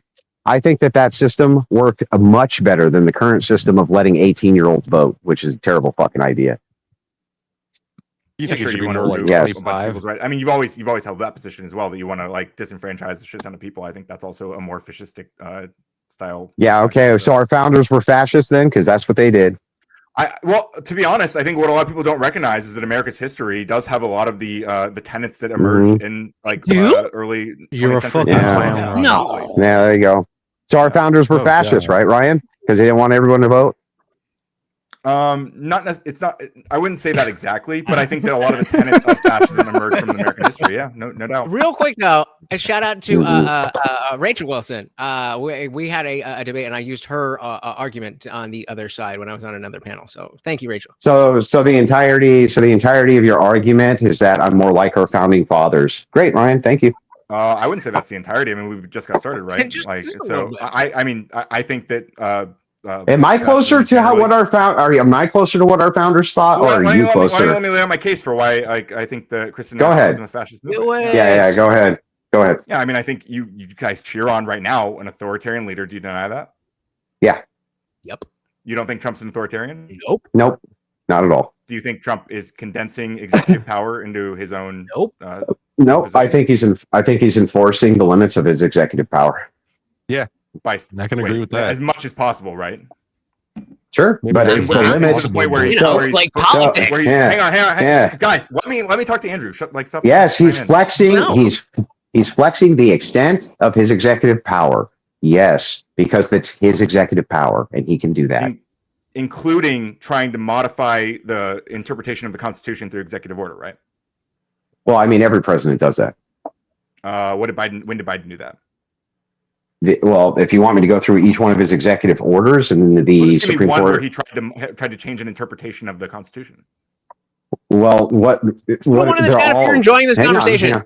They're all interpreting the Constitution, so each executive order is an interpretation of the Constitution.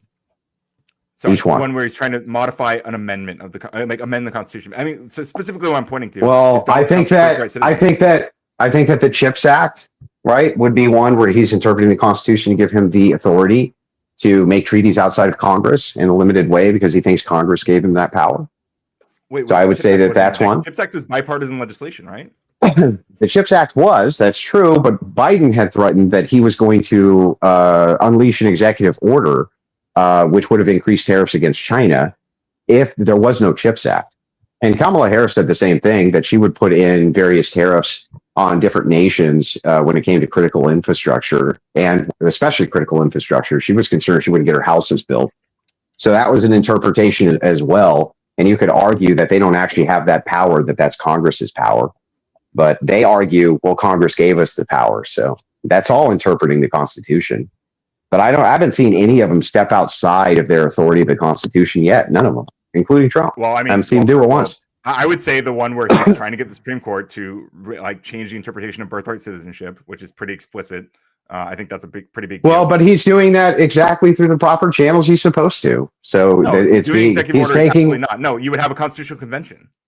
The executive order is what he interprets as the limitation of what the spirit of that law is. So if it's being challenged in the Supreme Court, right, which is what I think the point of it was to get these in front of the Supreme Court to get them challenged, he has every right to do that. That's exactly how the power dynamics are supposed to. Listen, hang on. The example you just brought up was not executive order from Biden, right? It was just a CHIPS Act, and then you started saying like, oh well, he threatened to do blah blah blah allegedly, like, but he didn't do an executive order. That was your. Well, he didn't have to, but I can give you executive order. Every executive order is an interpretation of the Constitution. I feel like that's kind of a stretch, but I mean, there's something to that. I don't think it is. I think that the president. The president's the chief law enforcement officer in the United States. So the entirety of what a law enforcement officer does, a cop, right, when they're out enforcing laws, they're utilizing interpretation of what they think the law means in order to make arrests and to, do different law enforcement activities.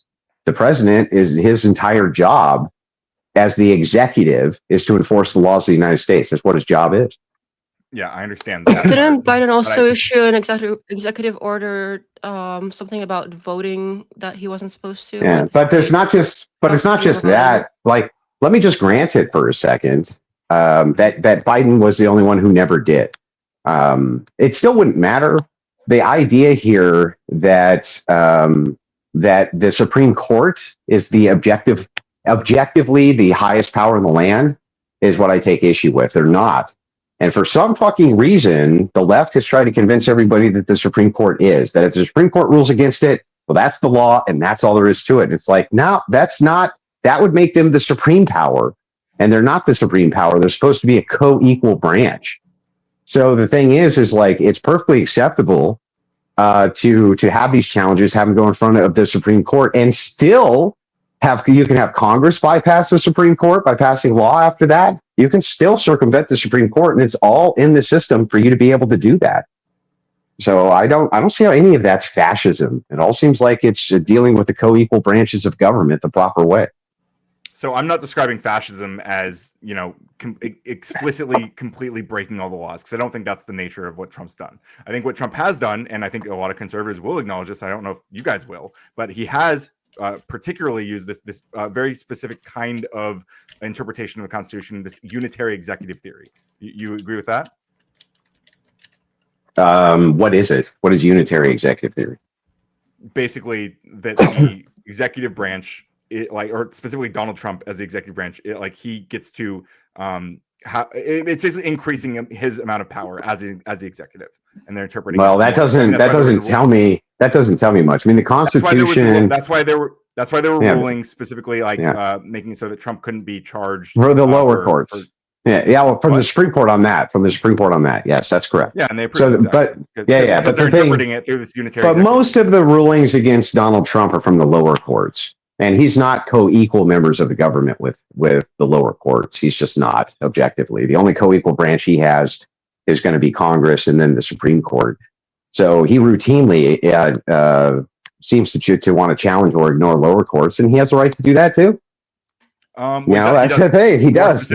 Now, although I think until the injunction ruling, I think that was a little bit more like if there were rulings against it, he was supposed to follow those like Biden did. It's supposed to means you want him to, but they never had to.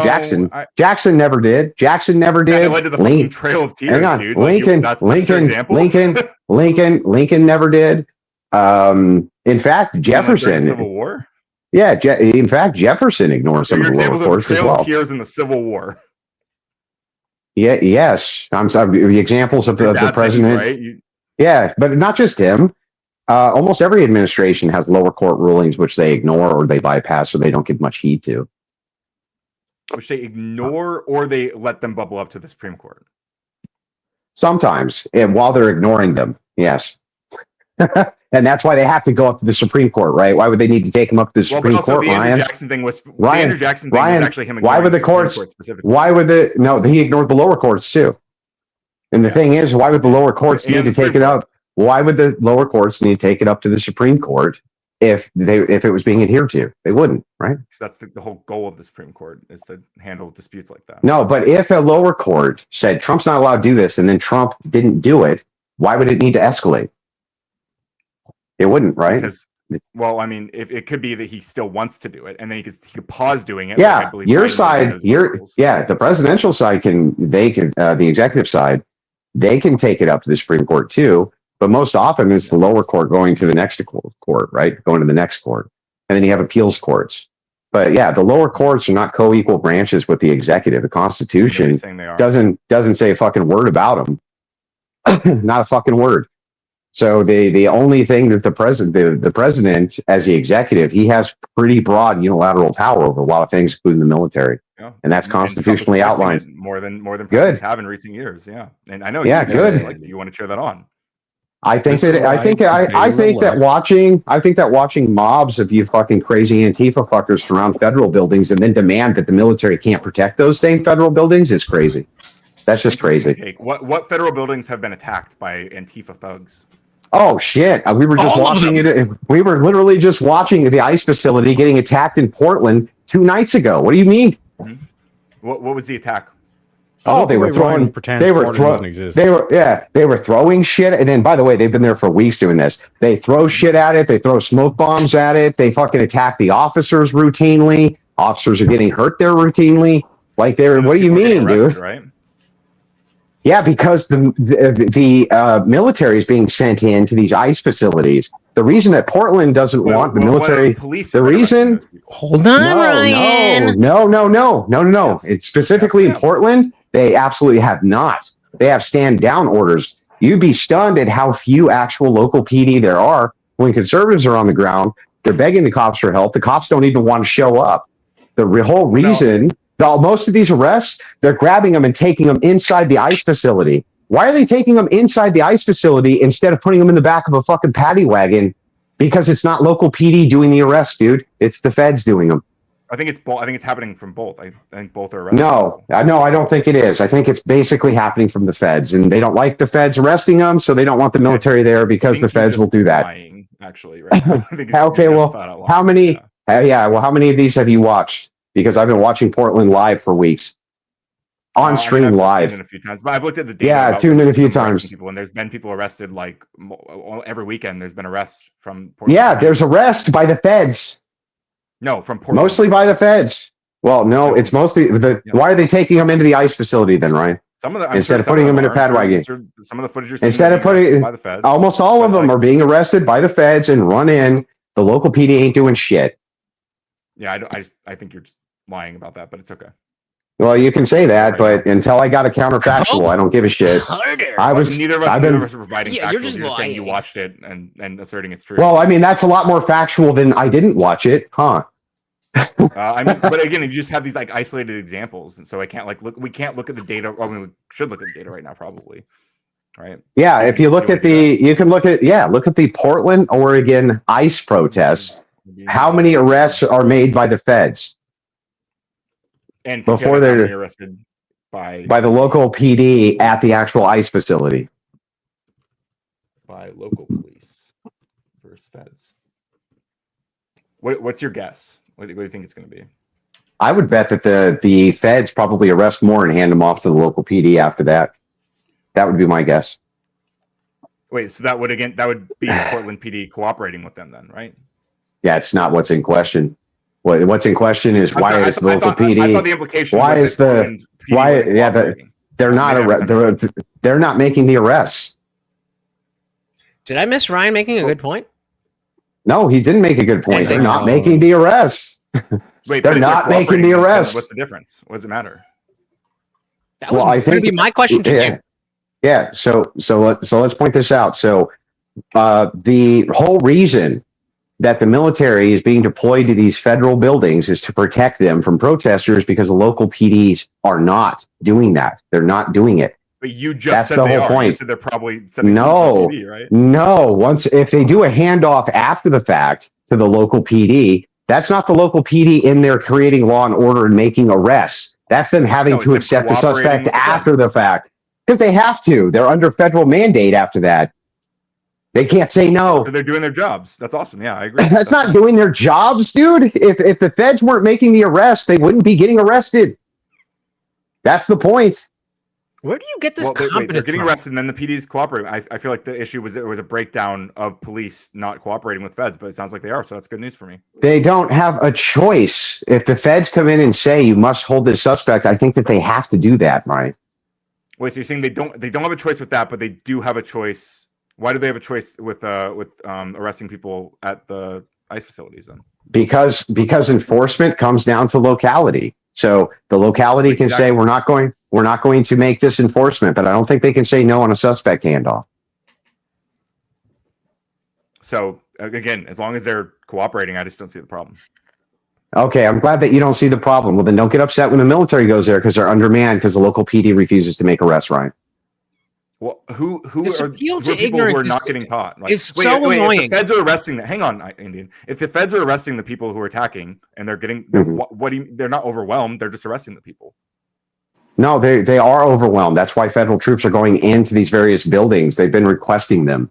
Federal buildings are requesting that they have help. Did you see how many people surrounded the Portland Federal Building, the ICE facility? Yeah, I mean, I encourage people. Oh yeah, I didn't look that up.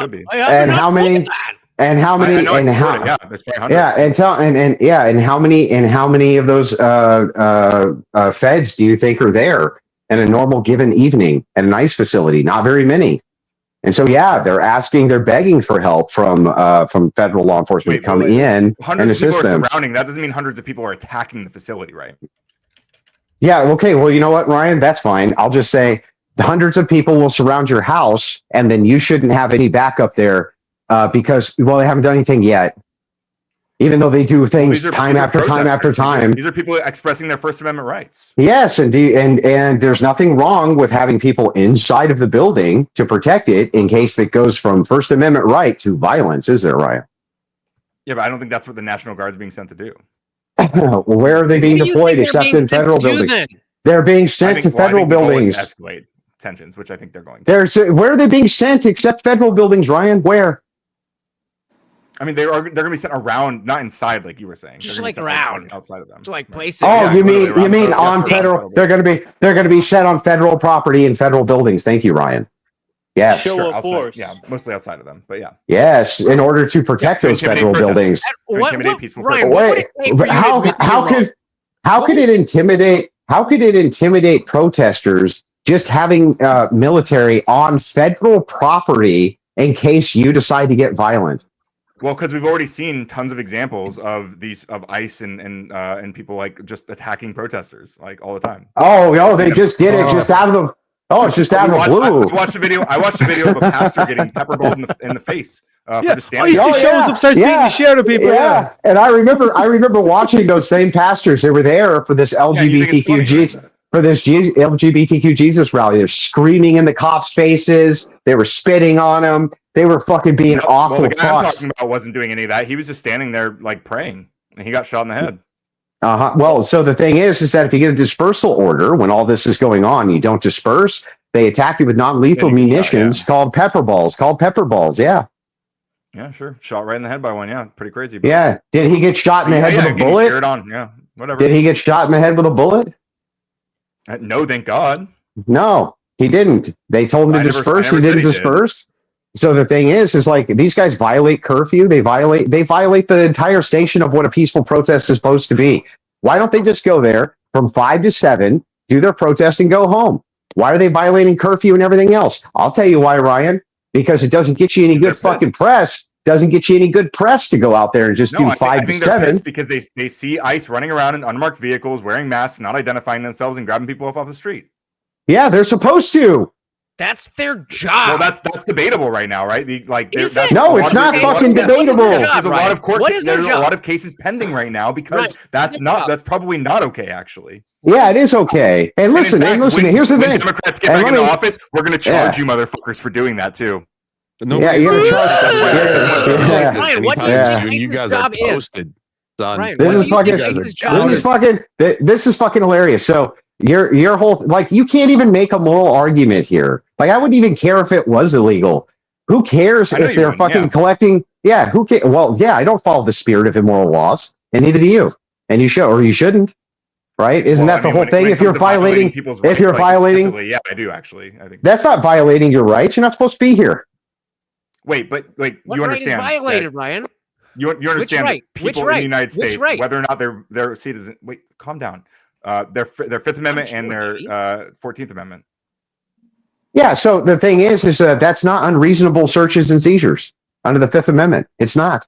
And the thing is that if you're in this country illegally, we have every right. I'm talking about the right to due process. Oh, I'm sorry. Fifth Amendment. If I'm correct, I mean, correct me if I'm wrong, but isn't that your right to remain silent? Isn't that your right to remain silent and be safe in your personal effects? Like there's multiple parts. Yeah. So one of them involves It's your right to remain silent and right to an attorney. Yes. Yeah, and one of the, well, I also think is you have a right. You have a right to. Well, yeah, right. That's what I was saying. Your right to have like your documents secured and various other things which are there. But my point is like I think it's searches and seizures. searches and seizures. Yeah. So the thing is like, well, is that or is that I don't remember, but it doesn't matter. That's the point. The point here is that there's no good reason if that's an arrestable offense. So what Fifth Amendment rights are being violated? If you're here illegally, you're supposed to get arrested for it. That's how it's supposed to work. Well, again, I think that's especially in like sanctuary cities and stuff. I think that's a little bit is disputed. Yeah, well, I would say that sanctuary cities are going against the spirit of federal law and immigration in a big way, and that they shouldn't be doing any of that anyway. And if I were the president, I would do worse. I would go in if you had a sanctuary city, I would arrest the fucking governor for treason. That's what I would do. Because you're an authoritarian. Yeah, I agree. That's not authoritarianism. That's protecting the people of the United States. Well, but wait, Andrew, hold on. They're not Why do you let him throw this shit? Why do you let him throw this shit? What's authoritarian about it? What's authoritarian about declaring you're going to arrest the governor for treason because he what is authoritarian about following the law? The 10th Amendment allows him not to enforce your laws. Wait, don't you think that Donald Trump should have been locked up? The Fifth Amendment does not. Hang on. Not for the Fifth Amendment. The Fifth Amendment is not what allows them to not enforce your laws. I said the 10th Amendment. I said the 10th Amendment. No, the 10th Amendment doesn't do that either. Literally does. If it's literally is why states don't have to enforce federal laws, actually. No. Stop. That's incorrect. Yes. No, it's incorrect. And I'll explain how I know it's incorrect. So before we had the Constitution, we had the Articles of Confederation. Do you agree that that's true? Sure. What does that have to do with whether the 10th Amendment? The Articles of Confederation were exactly what you're talking about, where every state was completely sovereign. The 10th, what happened is that what happened. Ryan, shut up. My turn. Okay, go ahead, Ryan. I'll just say the same exact. You're going to say the same shit, and I'm just going to refute it in 5 seconds. But go ahead. Okay, I'm not going to say the same shit. I'm going to explain, like clarify. So the 10th Amendment specifically allows states to not have to enforce federal laws, right? They doesn't mean the feds can't come in and enforce those laws, but it does mean that the federal government cannot force them to enforce those laws. So is that what you're going to dispute? You just say no, Ryan. That's not. Okay, that's so you not. agree that's what the 10th Amendment is. No, I don't. That's not the case. You have intra and interstate commerce clauses. Is that correct or incorrect?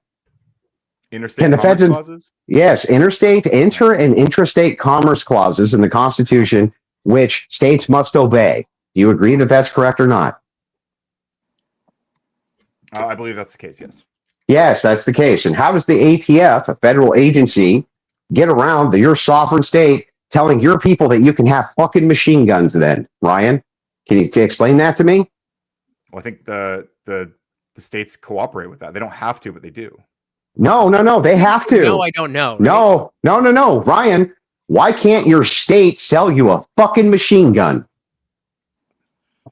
I think in theory they could, but they don't. No, they can't. Ryan, they can't. You have to get a federal tax stamp.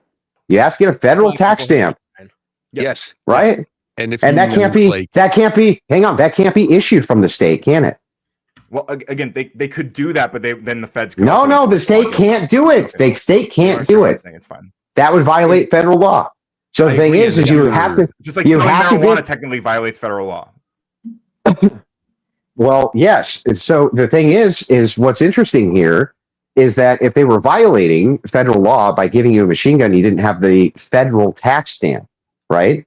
If let's say a governor said that was okay, could we go and collect the governor for crimes against the United States? Correct. I'm not sure. Maybe. Yes, we could. Same thing we could do. So fucking confidently about this. Yeah. Why don't Hey, you this is just, I don't know, well, dude. That's we're a good getting into completely question. I would different love things, to hear right? more about No, we're not. It's the same thing with a sanctuary city.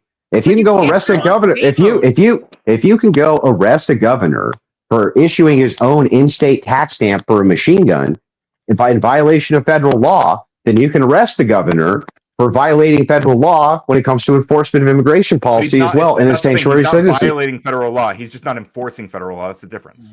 Dear. Well, the thing is the second they're obstructing federal enforcement with a sanctuary city, I would say that they are violating federal law. Yeah. Wait, they're not obstructing by having sanctuary cities. It is obstruction. It's creating safe havens. It's creating safe havens. It's creating safe havens for criminality against federal law. The same way that you issuing a tax stamp for a machine gun would be creating safe havens for machine guns in, adverse to federal law. It's the same exact principle applied. Well, machine guns don't have their own rights that are also being engaged with on this. They do under the Second Amendment, son. They have their own rights. No, the machine gun. No, people have rights to own guns, right? But but machine guns are not people. Is the distinction I'm making. They don't need to be people. It's people buying them. No, right? Why is it's people buying Why is them. that relevant, Ryan? Why is it the fact that I'm trying to explain to you guys? Shut the fuck up for a second. So the issue is that sanctuary cities are trying. Breeze over your stupidity, but I'm going to dig right into it. Why does it matter that a machine gun? Jesus, you are so lost. What? Andrew and I are having a back and forth, and you're not. You're lost. You're not engaging. You know what? Andrew I'm asking pretty fucking good questions. But not only that, I actually don't even care about this anymore. You don't even know what you're talking about, so I don't care. But the thing is like, if you have any other questions on this thing, the drama pop off that will be gone by the end of the week. Now's your opportunity. Oh, I think it's good. I think long term this will be good for the channel. It'll be good for the space. It'll be a more interesting area. And good. Peace out. Good. Whatever. We're gonna get rid of all toxicity on live streams. Where no, it's just basically we're just not going to be. Wait a second, Ryan. Not going to be limited by a specific kind of toxicity. Ryan. In your opinion, Ryan, Andrew done the right thing. Andrew done a good thing. Yeah. In your opinion, Andrew done a good thing, right? Ultimately, probably, yeah. For me, yeah. Okay. Yes. I agree. I got a question. Sarah, no, definitely not in the short. Yeah, so instead of Ryan, instead of your live being I caused an incursion, which I did, of PanelVerse incursion, you should have said I healed the PanelVerse. That should be your maybe the next title. I mean, hey, when an incursion happens, the solution is to destroy one or both Earths, right? By the way, Ryan, just so you know, you didn't cause you didn't cause any of this. You were just there. Yeah, this had nothing to do with you at all. I was just there when Rob had his crash out that led to this. Yes. That had Rob's. Hang on, Rob's. Whatever you need to sleep at night, honey, sweetie. Just so you know, Rob's. It's just the facts. Rob's quote crash out also had nothing to do with this. Unquestionably, he got triggered by Ryan talking over him. Hold on, guys. Unquestionably, according to pretty much everybody on panel, I'm likely the most retarded one. And I can see that there's a business owner who decided to remove somebody he saw as a threat to the overall opinions of people looking at from the outside in at his business and seeing two people that are supposed to be part of that business having infighting. So he got rid of the infighting. Like he's going, you know what? No more infighting. Goodbye. Go off and do your own thing. If only he just went no more infighting, goodbye. But there was a whole public bashing involved. That's a little. No. Like Andrew. Well, hang on. So hang on. Yeah, hang on a second too, and let me just point this out. Right, it's like There's no reason at all why it is that I need to share my audience with anybody, and can't publicly say that I'm distancing myself from somebody. And if they no longer reap the benefits of that. Right? You can't possibly construe that as me doing something wrong unless you want to keep me in perpetual servitude to somebody else's needs. That's totally fine, but don't go around saying that you're not telling people to unsub from Sara. Sure, you may not be directly saying it, but everything else you're saying. Even if I told my entire audience today to unsub from Sara, that still wouldn't be doing a single fucking thing wrong. It's like Sure, but an you are opinion. saying you're not doing that. So you I are didn't do doing it. that, so I never did it. But now you pissed me off. Now you pissed me off. So tomorrow morning I'm going to put out a public statement that everyone needs to fucking unsub from Sarah. And that'll Congratulations. into some bullshit. Be careful what you wish for. And she can fucking thank you. And she can fucking thank you for it, stupid bitch. All you dumb bitches open your fucking mouth all the time. Now pay the fucking for rent. something that you're deciding to do with your own agency? Like, you're a grown-ass man. You can make your own decisions. You see how that works? Was putting out some woman and putting a negative thing to it. Well, that's the whole problem, right? If you women could ever learn how to shut your fucking mouths, half this shit wouldn't happen anyway. But you can't do it. You just can't do it. Facts. Andrew, quick Woman question thing. before you leave. You blab all freaking day. I say like a few words. Oh no, women spoke up. Oh no. Well, next time, don't do that. Yeah, see how Next time, it's simple. Next time, don't do that. Next time, don't do that. Okay, I understand. You don't want women to speak. I get it. Move Yeah, on.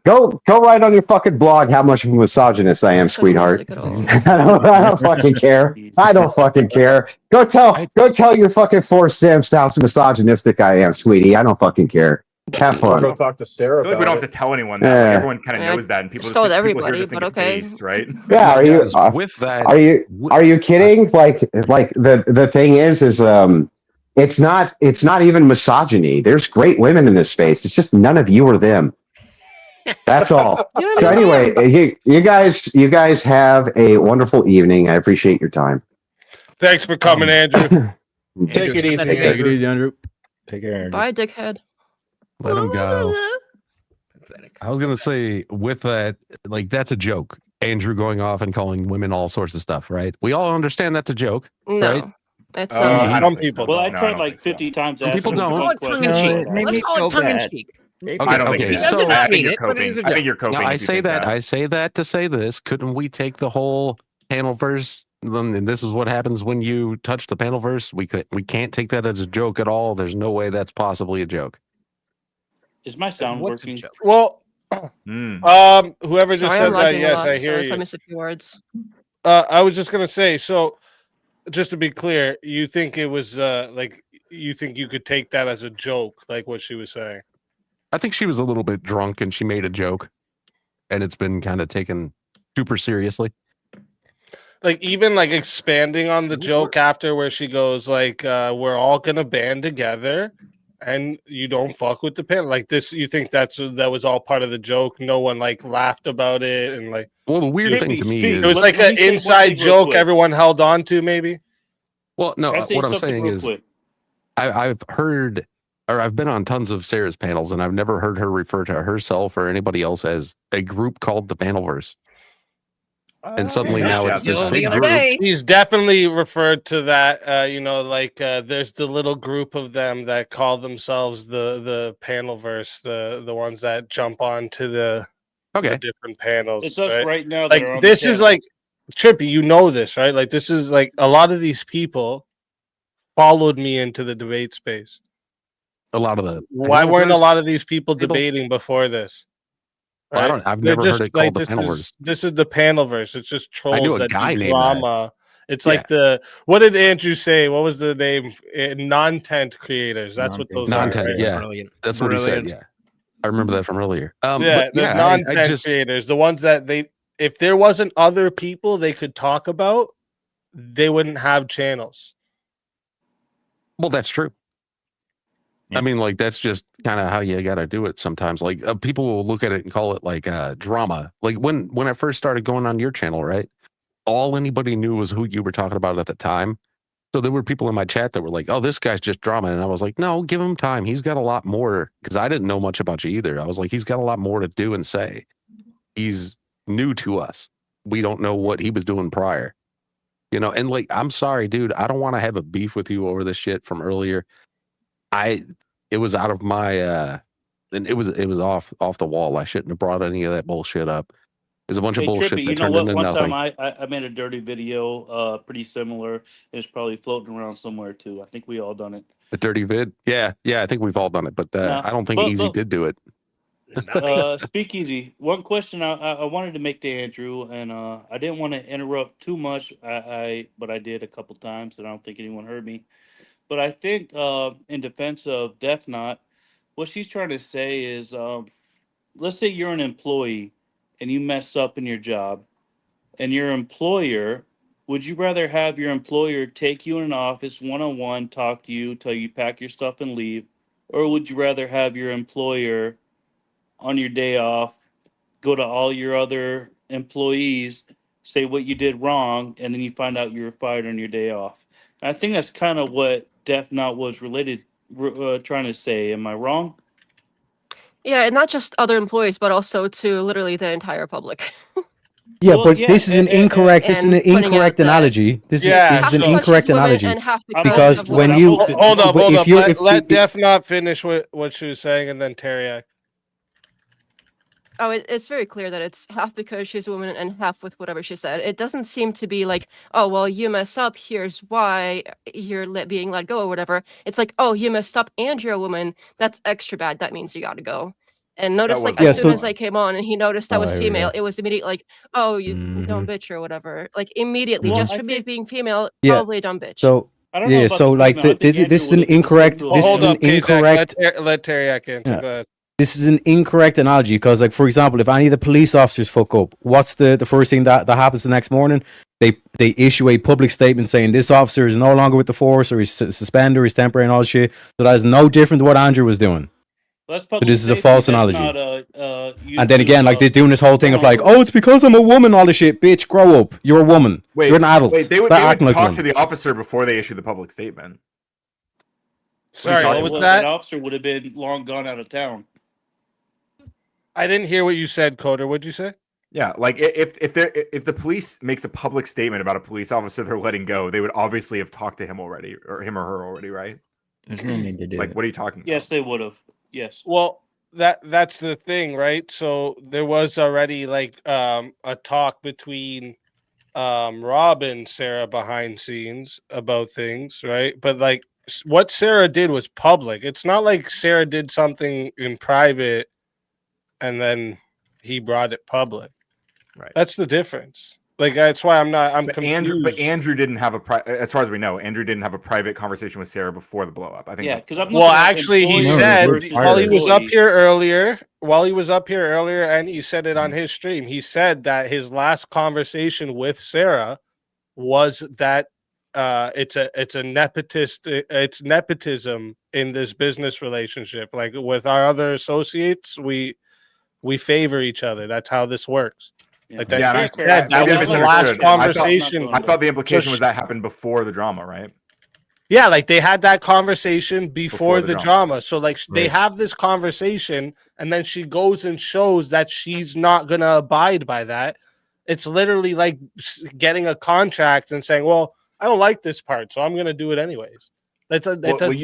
You say, I mean, like it sounds like there were other things from their conversation that are kept private that Andrew didn't want to go into and explicitly said he wasn't going to go into. It's so not just that she didn't follow the words of business. Right? Sorry, go ahead, Coder. Sorry, go ahead. It's not just that she didn't go with the lines of the expectations allegedly packaged into the word nepotism, right? There's other stuff allegedly. Sure, but even with what we know, right? Like again, say you have a company, you own a company, right? And you have two people working for you, and when they leave, one is trashing the other one, and making them look bad, based on whatever the business is. Say it's a painting company, the one's trashing the other one about how bad of a painter they are. Why would you keep that person in your company? Or that wouldn't make sense to you, right? But I would talk to them and tell them they did something wrong, right? Can I give you a similar example, Ryan? And I think Jerry knew what she was doing was wrong. A little bit They more. probably talked about that privately. I'm guessing they would have. Let's say, Ryan, that you host a group. We'll call it, I don't know, the PanelVerse. A bunch of people that are streaming online and doing this, that, and whatever. And somebody on their own channel, separate from what you guys do together, go on their stream and talk about all this anti-LGBT, racist, misogynist, all this stuff.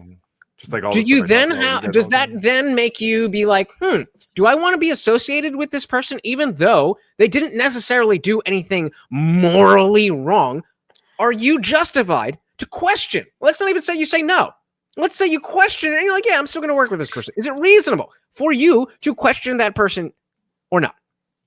Yeah, of course. Okay, that's all that's happening. That is the It's beginning and end It wasn't of the questioning PanelVerse is not what comments. happened. No, no, They no, made no, a no, no, blow no, up. no, no, They no, made no, no, no, no, they no, no. made- they did a stream that was Hold called up, let him video answer. called Wait, Going Ryan, are you Nuclear on interrupting, Ryan? Indian, Orbiter. Indian, let him answer so that it's They not like released back. a video that was called "Going Nuclear on Backstabbing Orbiter." It's not Again, not that was done questioning what by happened, the right? clipper, though. That Andrew. wasn't Yeah, done by like Andrew didn't He's do still that. responsible Nate. for what's on his I channel. don't care if Andrew named it or whatever. Like that's what they put out on his platform. Like he's responsible for After. that. It wasn't even on his buck ends with platform. him, right? After.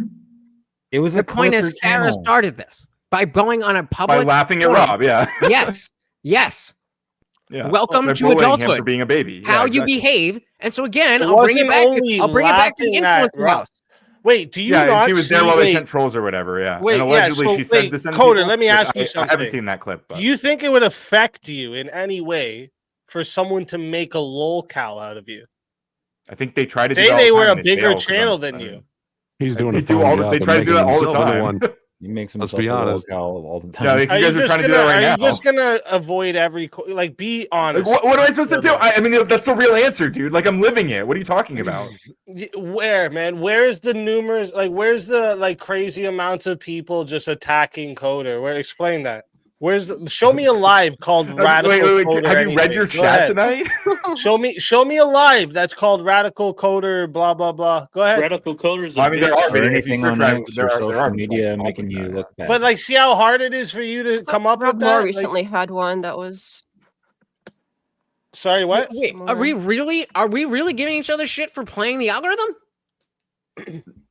No, Wait, we're just wait. Nobody's doing He makes that. a good point. I think it's ultimately good. I think the Crucible people are bad folks, and I don't want them in the space. I think it'll be better without them.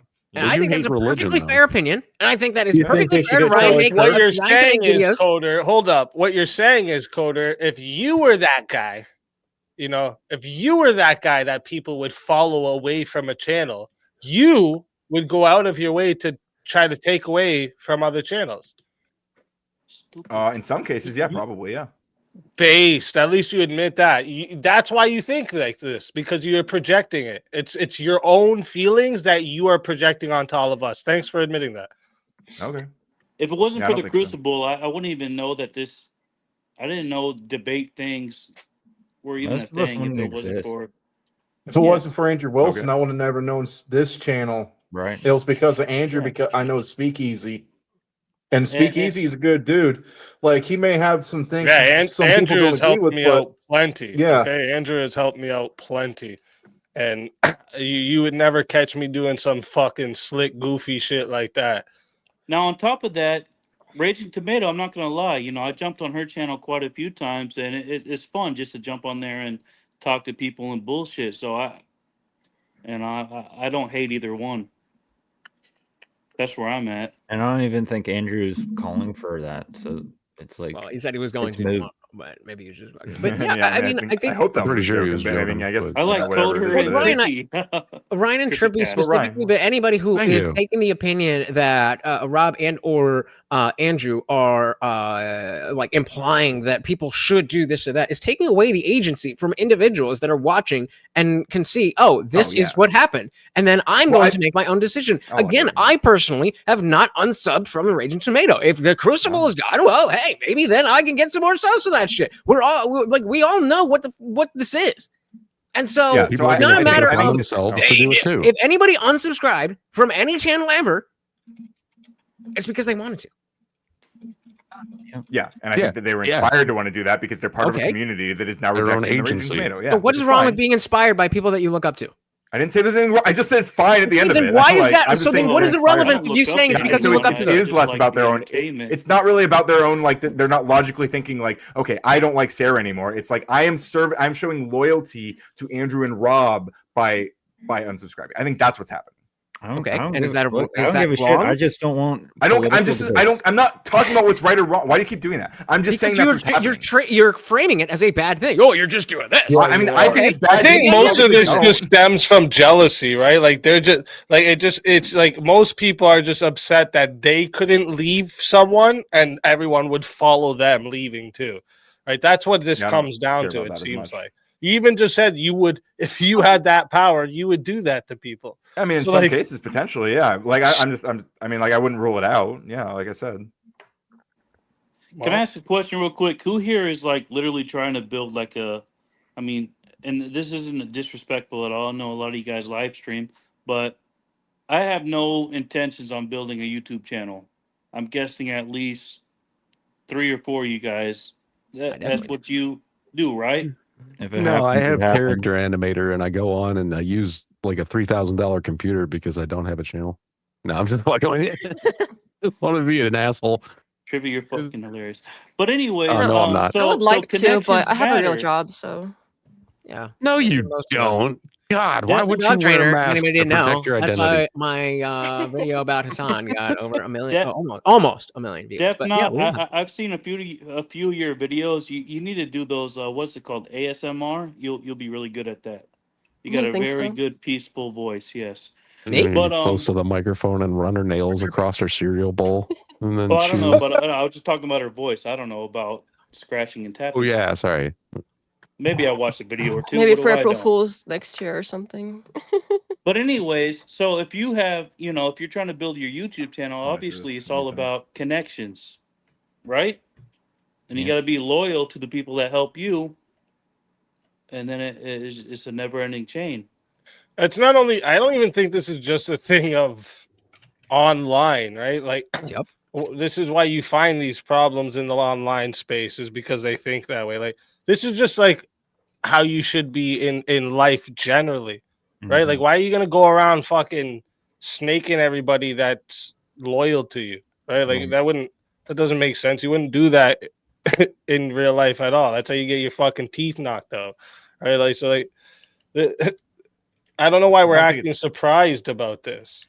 Yeah, like, I just don't think anything's the fact that you guys are acting, anyone that's on the side, like, oh, she hardly did anything, like acting like you would want to associate with people that are doing things to hinder how you make money, right? Like, that's what's really going on. When you have people trolling and trying to make a lolcow out of him and going and interrupting his stream with bullshit, you're trying to hinder what he's doing that has created his success.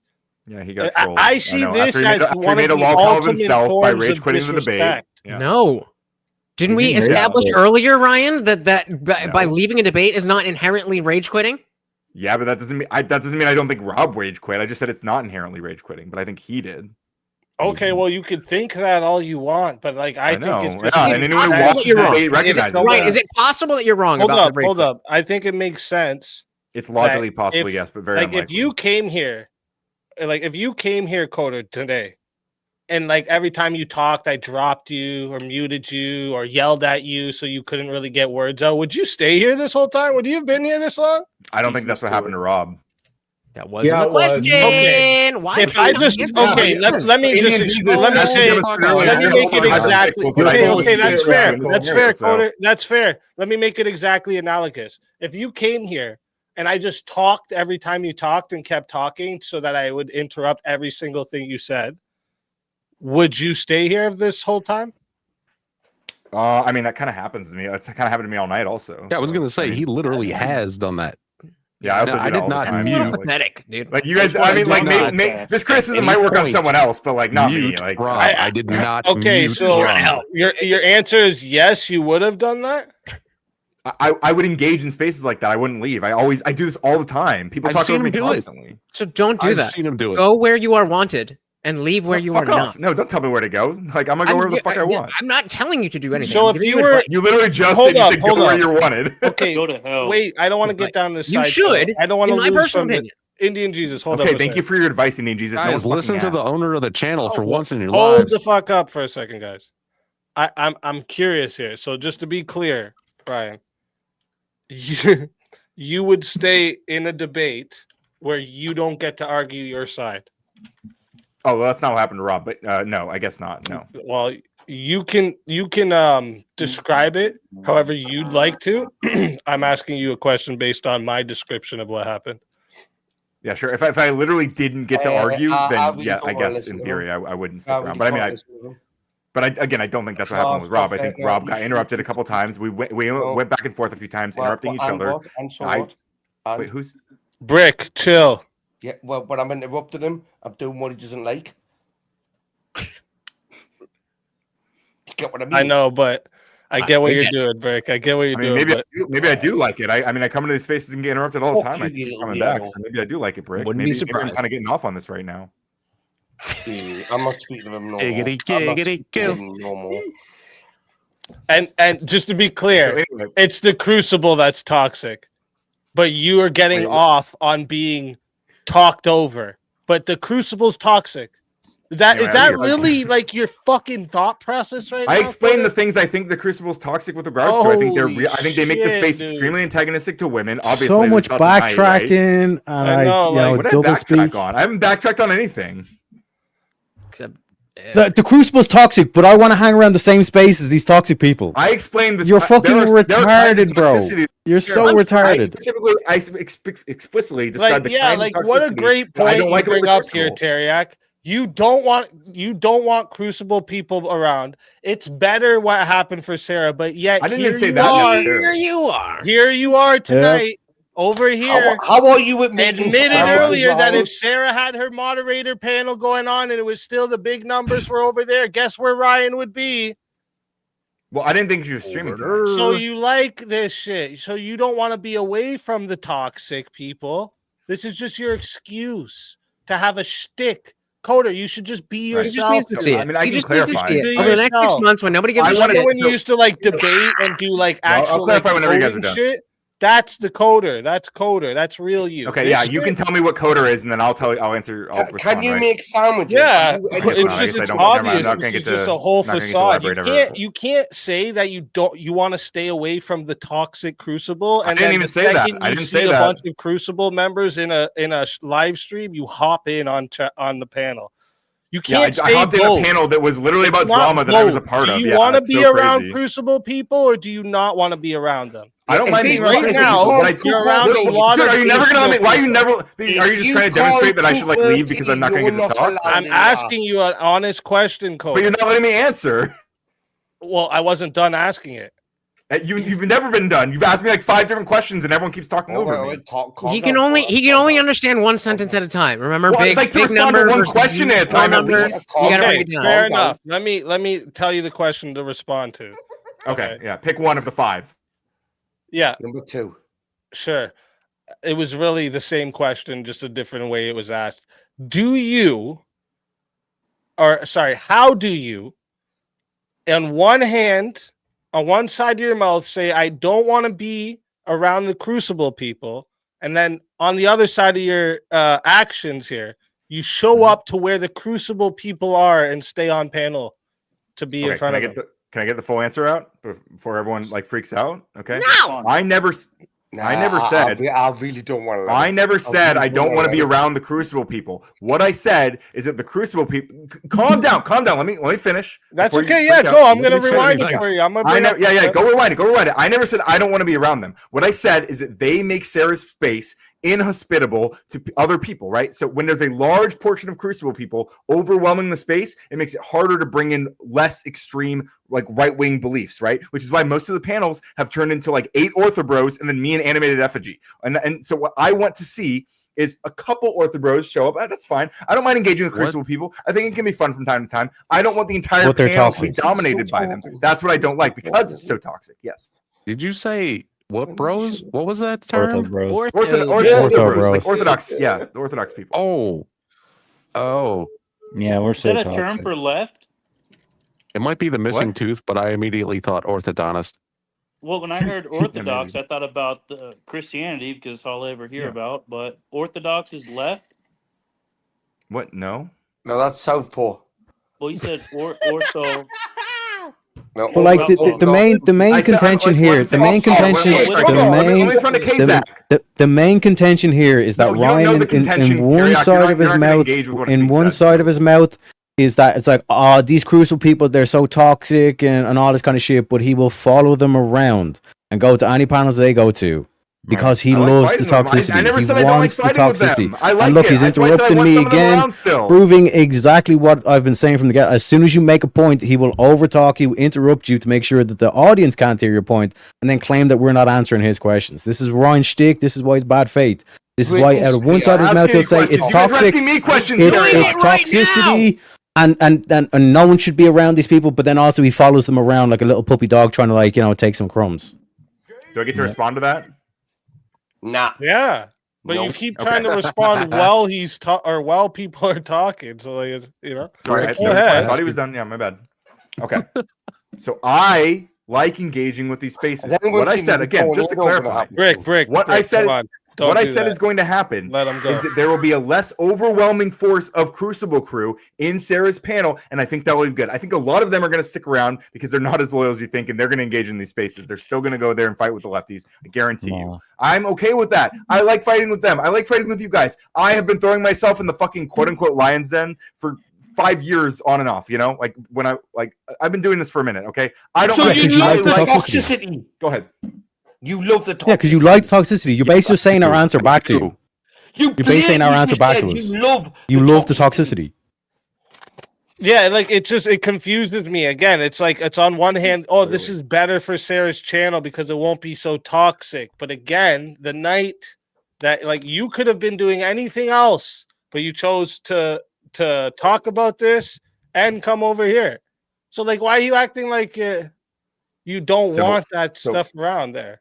Do you want me to clarify again? Are you going to listen this time? So like I said, what I want to see is a less overwhelming force of Crucible folks in Sarah's panels, because I think it would be better for what her goal is, which seems to be actual cross-ideological discourse. I think there will be more discourse, there will be more productive conversations happening in that space with the exercising of much of the Crucible crew. I think that will be a good thing for her channel and her goals. And again, this is another thing that Ryan does. He just avoids the question. He doesn't actually answer the question, because the main critique here to Ryan is that he says he doesn't want to be, he claims he doesn't want toxic people around, but then he follows toxic people. That's the claim. But notice he didn't answer the question. I think I can explain this. I promise you, I am not trying to be condescending, but Ryan, I think you don't really understand that there's another level of experience to debate than just I think that you want to get there and that you see that, but you're so stuck in your mindset that you're not letting the lot of advice that's coming your way. Fine, I gave you some unsolicited advice, maybe not in the nicest way, but a lot of people are saying exactly the same thing. And so just maybe, it's not because everybody hates Ryan, because Ryan's so right. He's such a good debater for the last 8 months. Maybe we just genuinely want you as part of this panel debate community to be better, both in terms of interaction and entertainment. Yeah, I kind of stand them. Is that possible? I think it's a little bit what did that have to do with anything that was just said? Go watch my debate everything. Marte. The whole point is that you're not understanding. Wait, hold up. Let him respond. He asked me a question. Was that not a question? What does that have to do with anything? It was rhetorical. He was continuing. Yeah, my bad. Okay. Yeah, I was continuing. Right. Yeah, you can answer it though in a minute. Okay, don't worry. All right. So I do like going in these spaces. I lost my train of thought, so it's over. Yeah, go ahead. I genuinely do. He likes going into these spaces and getting wrecked by fucking righties every fucking time. That's what he likes. Why would you want it not to be? Do you not like Sarah? Is that why you didn't want? It's not a bunch of Crucible people there. Was you jealous of the money? What is it? This is so confusing to me, Coder. I am happy that Crucible people are not going to make Sarah's panels as toxic as they were, but I see a panel going on and there's a bunch of Crucible crew in chat. Let me hop on there. What fucking backwards land are we living in, dude? What are you talking about, Coder? Okay, so I'll answer this question again because again, it seems like no. If you're gonna just right? say the Okay. same thing, it's cope. Well, it's. I mean, maybe you'll hear it. Cope. So That's why we hang on, call hang them on. radical Let him go. copers. Speakeasy. Let him go. Go ahead. So Ryan. we're gonna change the subject when we keep talking about it. Well, I'm just gonna answer the question because it seems like nobody listens when I explain this, right? I So always I listen, don't. Ryan. I Don't like answer. engaging with the Crucible crew. I do, and I like having spaces where I can do that. Again, What not I answering the think- question. But Ryan, starting off with, I don't think most people Wait, no, understand you. okay, no, That is what we're stop talking me. about. No, fuck you guys. Why do you Stop. think that people don't understand you? We understand you perfectly fine. We just think you're wrong. I've Is that seen possible? more the episodes that make more Well, that's sense fine. than For this, my right? peace of mind, let me finish a sentence, maybe, right? So for my peace of mind, I'm gonna explain it because I don't think you guys are listening. You might think you're listening, and you can give me this advice where you think I need to Run on, listen better. sentence. I think the opposite is happening right now. Yeah, Okay. here comes the dodge. Yep. What I'm saying, yeah, maybe you can call it a dodge. I don't care, right? What I'm saying is that I don't mind talking to the Crucible people. Obviously, I'm not doing it. I've never said that I'm avoiding. Shut the fuck up. I've never said that I avoid talking to Crucible people. What I said over and over is that Sara, I think, has a goal of having a cross-ideological space where people from all different walks of life and all different ideas can come and fight those ideas out. And I think the God. Crucible crew makes that hostile because specifically their goal is to hammer down on lefties. That's all they want to do. Then why is beat do the you? shit out of What's lefties that? So let me rhetorically. ask you something. Hold up. When you go into these spaces to go at the people on the right, what is your goal? You want to hold hands with Me us? You want to personally? suck our dicks? What's your goal, Coda? It's learning and arguing. yeah. Wait there. If Oh, I so was you want to going stomp down on the people on the right? I don't stomp. I argue. What but do you I mean? don't You just stomp sat here anything. trying to brag. I'm mog Please, everybody brother. on the Crucible. That's See, what you guys said think earlier. arguing is always stomping. You Your think it's exact word. No, Oh, Coder. God. Your exact you guys are the word. ones projecting this time. Coder, your exact words earlier was I mog everyone from the Crucible. That's, Well, what you true. said. I'm What is being a little bit mogging? glib, but yeah, that's true. What is, also. what is mogging? Pete, Huh? Pete, See how means you I'm run? wrecking 'em. This is disingenuous, Coder. You're running now from what you actually I said. just owned it. What do you mean? Yep. I'm not running. I This just is why owned you're it. bad. This is why you're bad faith, Ryan. This is why you accuse of being bad faith. Okay, I can live with that. You guys are gonna call me bad faith. Yeah, anyway, you're a bad so it is faith. what it You is. just said you I'm agree. pointing You're out bad something. faith. I'm pointing out something because I was specific. glib about saying mogging you guys. Like No, because you're saying one thing then saying the complete opposite. No, wait. I know you get it. You're being bad faith. I don't think it Because does, you're brother. saying, yeah, because you guys just want to stomp down on lefties. When you go and say you mog the people on the right, that's what your goal is, isn't it? it's not my goal. It's just So you want to happenstance, kumbaya right? together? Let's do it. Kumbaya. This happens. My My lord, goal isn't to mog you. It all kind of happens kumbaya. because you guys can't follow Well, orders. Ryan's been coping, my lord. Right. Kumbaya. Hard. But You gotta admit, I, Ryan, for Ryan, one, Ryan's I've never going back mind. to the specific point that I gave you, Ryan. Starting this off with, I don't think you guys are listening. Do you not see I wasn't how that is listening. condescending I and putting wasn't yourself above everybody else? Repeat my I'm the argument back smart to one. me then. I'm not Repeat done. my argument back I'm to me. not done. I'm not done. No, I'm repeat not my- when you're done. done, I'm repeat my not argument. done. You have to interrupt I'm me not about done. repeat I'm my not argument done. back. I'm not done. One at a So what I- time. Go ahead, Indian Jesus, You're and putting then yourself Oh, above Coder. everybody else and say, "Oh, you guys just don't understand what we're saying." When all of us understand what you're saying and have decided that we disagree with it, and then we are presenting you with the disagreement, and you just don't get it. Can you Maybe explain my argument to me? that you're saying that just because people are going to call you bad faith, you're going to do what you're going to do. No, that's not my argument. The other argument that we're just Yeah, having. no. I Basically, just what three Ryan's times. doing is Ryan was I dodging. need- No, don't Ryan save it, was don't save it. dodging. Wait, I'm, Ariak, you said let him again. answer. Let him answer, and then you go. Indian Jesus, what is the point that I've argued like 3 times now about the Crucible and Sarah's panel? What is that point? But they are toxic, and you prefer that. You think that it will be better without that Can you elaborate why? because they are toxic, and you think there will be a better exchange of ideas. Okay, so you weren't listening. So I said I actually want some of them there. You understand that part, right? Or some of them. Just some. That is, I didn't say that. You didn't say that. You asked me what you said. Did you not Okay, well, say you the didn't Crucible include was that. toxic? You didn't Did you include not that say the in your Crucible was answer. toxic? Did you not say the Crucible was toxic? Do you Yes, and do you I want me to elaborated on reiterate why I think everything they're that you've said in toxic, the and I- stream, or did you want me to give you a simplified answer to show that I understand and I have been listening? You gave the simple version that I Yeah. gave an hour ago. Yeah, You want me to you're take The arguing. answer that I just gave 3 Yeah. times because you So weren't want me to listening. take now he's being 6 pedantic, all this hours kind and of shit. 24 minutes to explain what you've been saying? Is that what you're asking me for? It took me like a minute each time, but okay. I mean, Yeah, if you don't get again, it, that's fine. to That's on reiterate, you. it's basically his whole thing is a dodge. Like what Easy has been pointing out is his whole thing of like you tried to claim, oh, the Crucible are toxic on stuff. These are bad people. This is like a claim you're making against the Crucible. Bad. But you even openly admitted that you actually want some of these Crucible people here. So you're admitting that you want the toxicity, which means you're toxic, Ryan. That's the contradiction. But you keep pretending you don't see this, and then you start talking about Sarah's panel and what's best for Sarah's panel. Nobody's talking about what's best for Sarah's panel. We're talking about the toxicity. And this is, again, you're interrupting again, Ryan. You going to apologize? No, fuck you. Exactly. Because you're a hypocrite. And you've exposed yourself multiple times in this panel. You're a fucking adult. Act like one, you child. Okay, so anyway, I don't want to excise all Crucible people from Sarah's space, right? Again, but this is what I was asking. Here's the dodge again. Just most, Coder? I don't want them to be the majority of Sarah's space. Yeah, I think think that's that's bad. Yeah, like no one's talking about Sarah's panel. Hold on. They can beat me. I haven't seen them. Wait, I am curious. So you want the majority of them to be like left-leaning more? I don't care if they're left-leaning. I just think there's a specific Christian nationalist movement that like, is would you be okay if the majority of them were Destiny?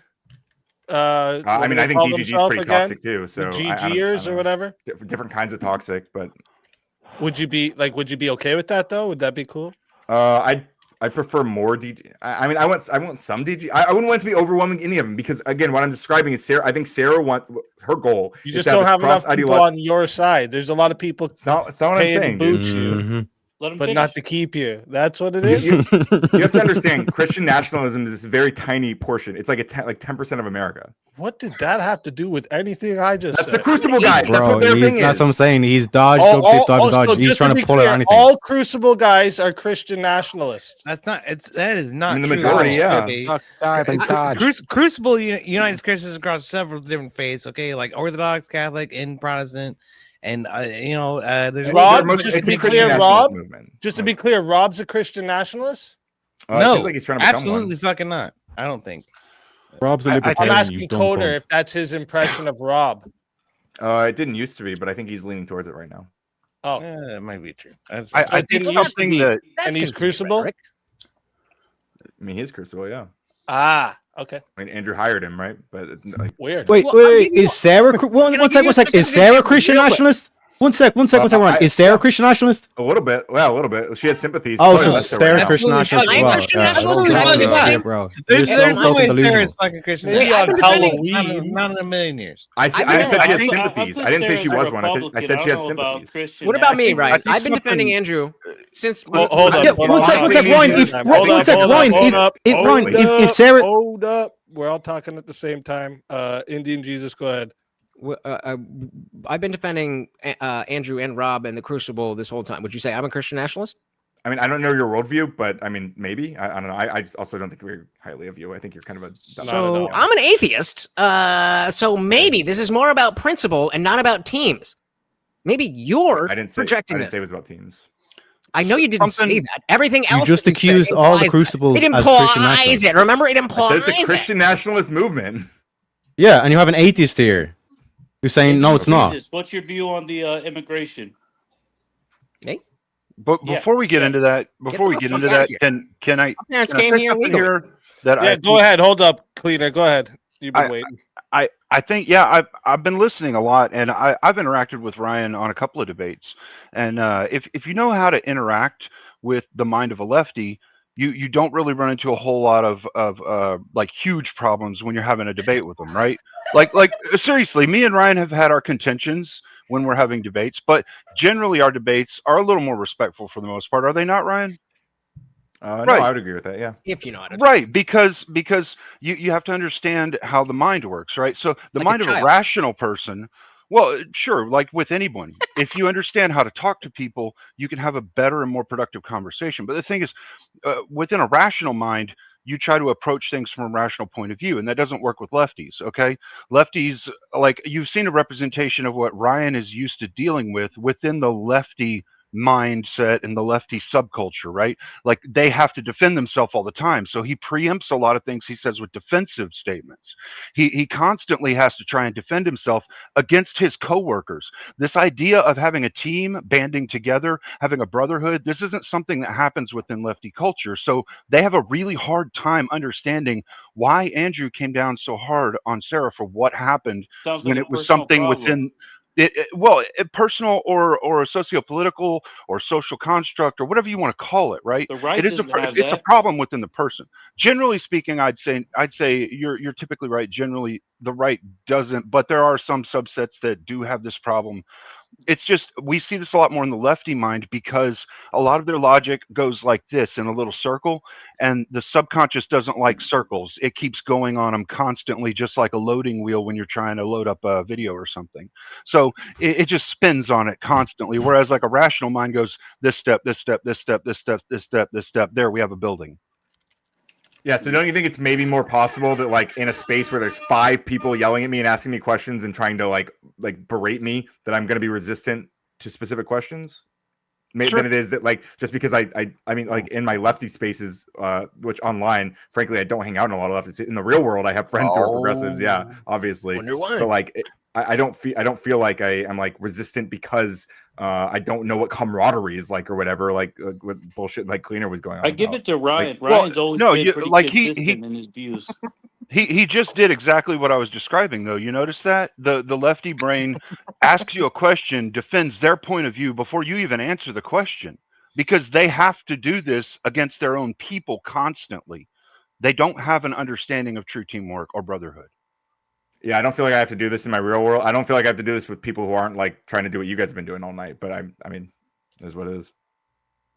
What have we been doing? Like berating me all night. Which is I'm not fine. really Like, too Holy sure. fuck, you like it, Coders. So I said I'm here for it. Doesn't mean you it's like true. it. Then what are you talking about? How is it a Wait, I negative can't thing describe again? it. Why I are you can't using describe that you're negative berating me connotation because for I it? like it.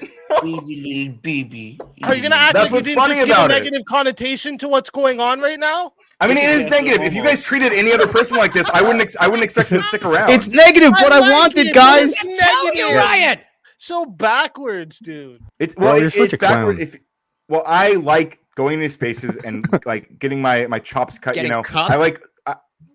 You can call it Like whatever you want. Trippy's avatar is literally a clown, and you're more of a clown than him right now. That's fine. Wow. I like Yeah. sharpening my Yeah. tool set. I argue with you guys because I think I learn a lot. Right? I learn a lot. You guys challenge my worldview, or you try to anyway. A lot of you, some of you occasionally get something Take your through with, shirt and I off, Trippy. listen and I learn from it. Right? Most of the Yeah, I'm time, it's learning just stuff like from you. berating, which is fine.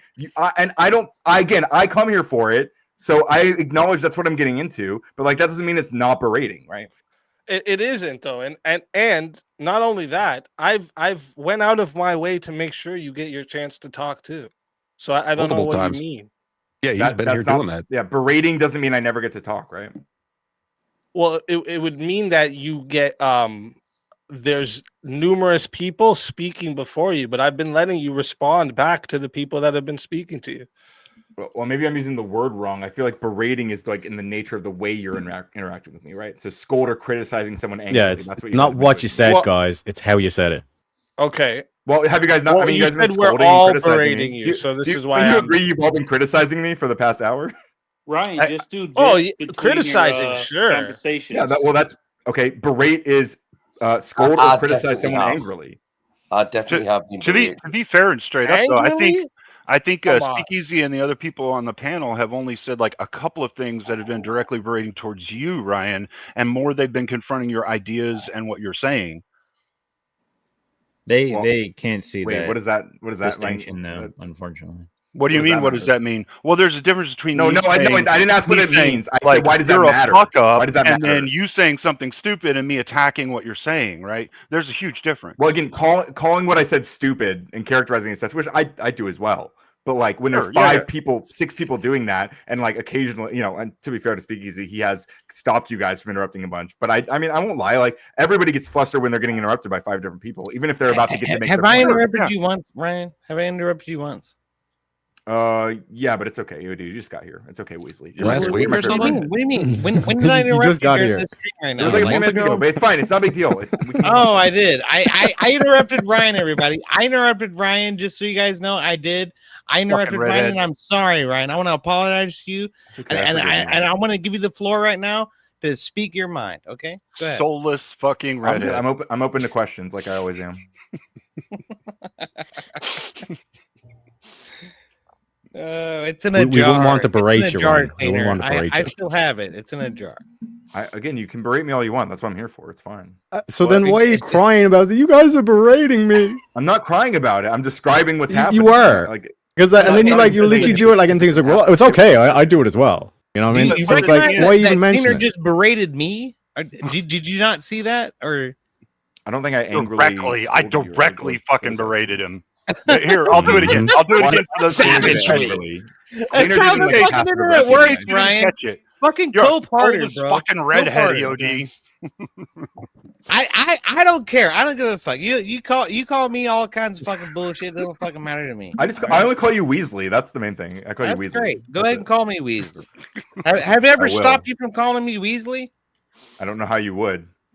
Yeah, well, there you go. So that's a no. That's a no. I've never stopped you from calling me No, Weasley. you've never physically come into my house and said and grab me and stop me from calling you Weasley. That's I've never yelled over you and said, "Shut the fuck up! You're just stupid and you don't understand Harry Potter because I'm actually blonde and I'm not Weasley." I've never like screamed over you and then made sure that you couldn't fucking talk in order to make the point that your whole argument is completely fucking flawed, have I?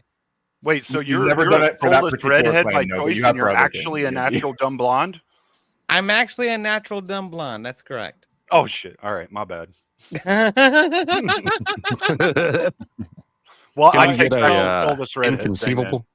All this gay. Do you want me to stuff, engage with the super aside, chat? What? Oh no, I just have it highlighted because it's. Well, can I Go engage for with it, Ryan. Go for it. Well, I wasn't asking you. I was asking Speakeasy. It's his channel. I mean, sure. Yeah. So again, I'm when I say less Crucible, I don't mean like less right wingers Crucible. necessarily. I think you guys think the Crucible is just like this is what right wingers are like. I don't think that's true. I think there's a lot of right wingers who are not in this like weird. Yeah, but you said ortho-Christian, less like, Crucible. cult. Yeah, Yeah, Yeah, so that's what we've So- addressed. We haven't said. Well, sorry. So right-wingers I'm in general. I'm engaging with the super chat, right? So it says it says less Crucible. It should be the libtards being able to build their own audience. But I'm not even saying that necessarily. What I'm saying is that I want less of this specific kind of conservative, not less conservatives in general. So this Well, what super kind chat of doesn't- conservatives would you like? All kinds. I think there's a wide The ones variety. that I can beat in yeah, debate. all kinds. You see the way he says nothing? He The says Trump nothing. The Trump sycophants All don't have kinds? any actual things to say so that I can beat them in I mean, debate. there's a lot. Just- there's Hey, never come- shout out Rob Noerr for the Situational. raid. Hey, Thank you very much, Rob. Bro, we Wow. got Wow. No, Rob, unite. Let's go. I can't believe after just saying he was not going to engage with me anymore, he Speakeasy raided right a now. space where Question for you, I'm the speak. prominent lefty on panel. That's crazy. It's The not prominent actually. lefty. What the fuck It's does not that even actually. mean? It's not I'm actually. See, like I'm the- one sec. Do you see the prominent lefty on panel. narcissism That's what for I mean. Ryan You to think every- inject himself into a Rob Noerr raid? He only Right, raided like- because of me. Yeah, like, Bro, nobody get over cares, yourself, dude. Ryan. Well, I mean, Seriously, get over I'm pretty yourself, sure Ryan. I'm the one. I am the Bro. content right now. Like, what am I supposed to say? Am I supposed You're to the pretend I don't know? content? Why'd you Hey, call me yeah. here I got a then, big stupid? question. Why are there 8 Shit, people this is asking why me you're- questions if I'm not the this is why- content? This We is can why. Oh, God. No, wait, Let's right do here. that. This Kick mindset. Wait, just kick one this second. This asshole out, let's mindset shoot right the here. shit. Hold up. This mindset right here is why Sarah went and doubled down after. This is why you're sitting here coping about the benefits that Crucible bring to her channel. This is why right here. This mindset that you have. You think that like it's about you. What? main character syndrome. Wait, okay. Do you guys deny that the last hour has been you guys asking me questions? Yes, because you Yeah, made it that way. it's been Because fun, you but- came No, no, no. here and started. You wanted to. Yeah. As soon as Rob showed up, you popped up in the back because you wanted to talk to Rob to No. hopefully, do some Indian- stupid shit, right? But Indian- you I realized wanted I, to finish wasn't my going to go Insurrection for Act that. debate. Yeah, and I You did. realized I wasn't going to More or go less. for that, right? So it didn't Indi- happen that way. Then you stayed here to talk to Andrew. Stop. Then you're still here. What? Fucking psycho, get away. I mean, I'm just streaming. I'm just living the dream. What do you mean? Well, this is where wait, why are you acting like when you say you're the content, bro? We weren't talking about you as like you're Right this now. We are your content. I've been the content. Yeah. Okay. Yeah, if you say a bunch of retarded shit, like people Give are him going to 30 like call you seconds, out using full the log screen, out. and let's see if he can be entertaining for Okay, 30 well, seconds. Quarter, you come back another day and be the fucking content again, stupid. How about I that? actually came up with a question. Easy. Fuck out of here talking about you're the content. It's so goofy, man. Like I'm so fucking dumb. Shut up. Get out of here. It's fucking retarded bullshit. All they think about is themselves. All they can do is try to promote and make sure that somehow they're the most important person in the fucking world. It's ridiculous, man. And look at this right here.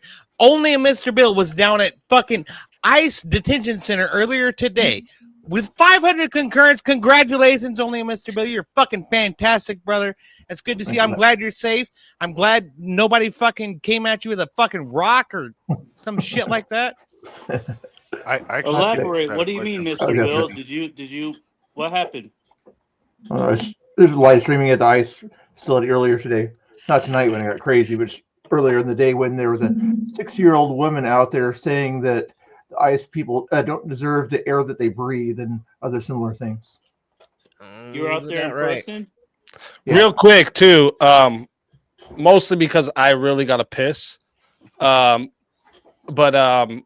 two things. First off, just so everyone in the chat knows, okay, we got quite a bit of debates coming up. The debates on my Swords of Reason show, they're going to be mostly 1v1s because I don't really like the 2v2 thing. It's never been my thing. I just like when you get to see the full shine of each debater, not one outshines the other kind of thing. So we got quite a few coming up. We got Cleaner and Spyro tomorrow. Wednesday we got Vigilante and Rob Noerr. We got Fredo and Stepfire next week. Teriak and Emmett next week. The week after that we got First Amender and Marte.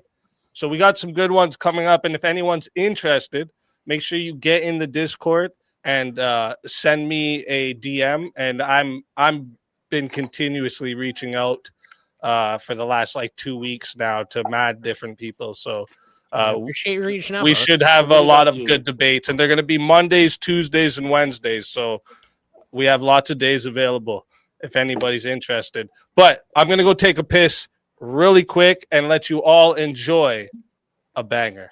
Yeah, it's me, Sara the Raging Tomato, back to moderate another debate show. But it's my rules, not yours. I say I'm neutral, I swear that I'm fair, but 5 seconds in, I'm already in there, interrupting midpoint, taking the mic, pretending to host, but I'm ready to strike. They think I'm sweet, wear red for the cause, talking like I'm Trent, but it's feminist laws, conservative cosplay, money in hand, I bake the bears just like I planned.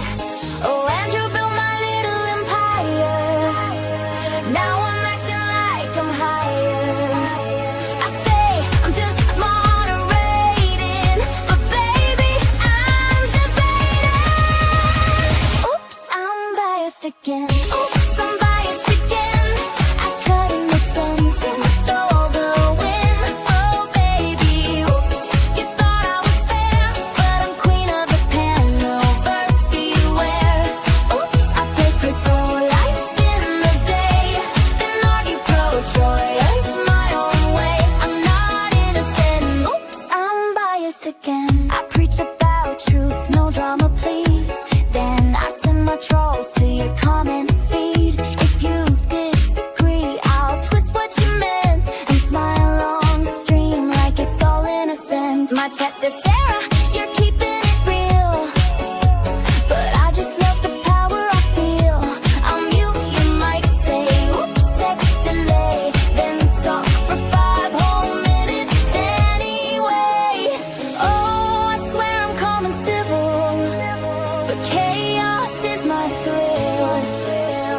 I don't need a fair discussion, just clips for my next thumbnails rushing. Oops,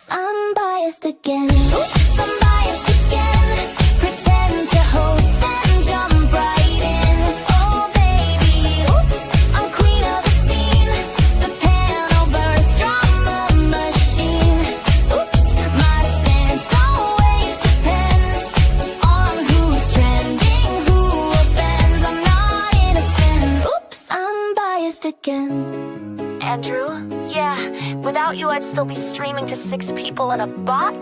But look at me now. I'm moderating minds. Oh wait. I am the debate. Oops, I'm biased again. Oops, I'm biased again. You fell for my neutral friend. Oh baby, oops, I'm queen of the show. The raging tomato in full control. Oops, I play both sides for the trend. It's all content in the end. I'm not innocent. Oops, I'm biased again. Let's go. Brilliant. Brilliant. And anybody who wants that song, by the way, the song is in the Discord for you to download. So you go into Community Troll Tunes, and right there in the Discord, it's called Oops, I'm Biased Again. Download it. It's a fucking jam. I actually had a question for you. I think Meg's girlfriend would fucking love that song. I really do. I was wondering if you knew if there was like a public list of like who works with the Crucible or whatnot, you know, like a Crucible crew list, so that people kind of knew who was like in the group and who wasn't, so to speak. Obviously not you. Well, no, obviously.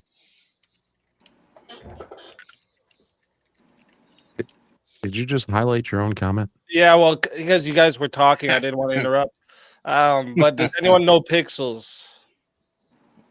It's got I'm like guessing a no. bladed camera. I've heard the name, Oh. but I do not. I I think think I I've remember seen seeing him. him somewhere. I've He's seen him on a panel or two. I'm included just in came up the count. backstage. We have 10 anyways, so he's got to wait. So what about the fact that like LFA actually helped Sarah out a lot before Andrew stepped in? Who? There's a What? guy named Yeah, LFA that I'll she used drop- to I'll get drop help off. from. and, like, Okay, what she about used it to though? stream off of him, so she already was building a following before all this. I don't think anybody's doing that. Let me. Good. I have to just call this out. So, like, Just a question. I'm just not like before she started working with Andrew, she Yeah. had less subs than me, and I was at like 6,000. She just within this year just boosted up to the 20,000. Like, for anyone to act like Andrew's involvement isn't a big reason for this, they're lying. no. I'm not acting like it's not. No, a I big know. I'm reason. not saying you Okay, are. I'm okay. saying if anyone else is looking at that and saying, "Yeah, Andrew hardly did anything. It was mostly her." Yeah, it was obviously a Unfortunately, partnership. again, and- the thing I'll give her is she was consistent, right? She's consistent. Speak So easy. Speak that's easy. an So important thing. when you say Andrew's involvement, like what is it that makes people follow him? Let me explain this, okay? True. No, And by the way, hello, boys. But let me explain this.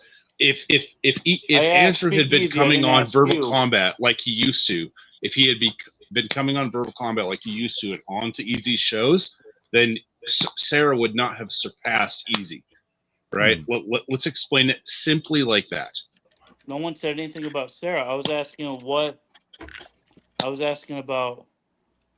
No, I think Caleb was just responding to what was said earlier. No, what you asked though, you just like what attracts people to following Andrew is what you said. Yeah, pretty much because honestly, I think it's truth. It's the whatever the biggest podcast part of what it got is me to truth, him, right? and then what? I think the biggest part of it is truth, right? Like, so like I've been watching Andrew for a while now, right? Consistency. He's consistent. Well, I'm just giving you asked my opinion, right? Yes, sir. Yeah. I think there's a combination. Like, anyone's gonna have their own answer here. But in my opinion, right, I think it's truth. Like I've been watching him for a while now, and there's like times where like Destiny and them blackballed him, and people like mass reported him. The groups of certain people were going after him. Like I watched this all happen, right? But he's been honest, loyal, and he sticks to the truth.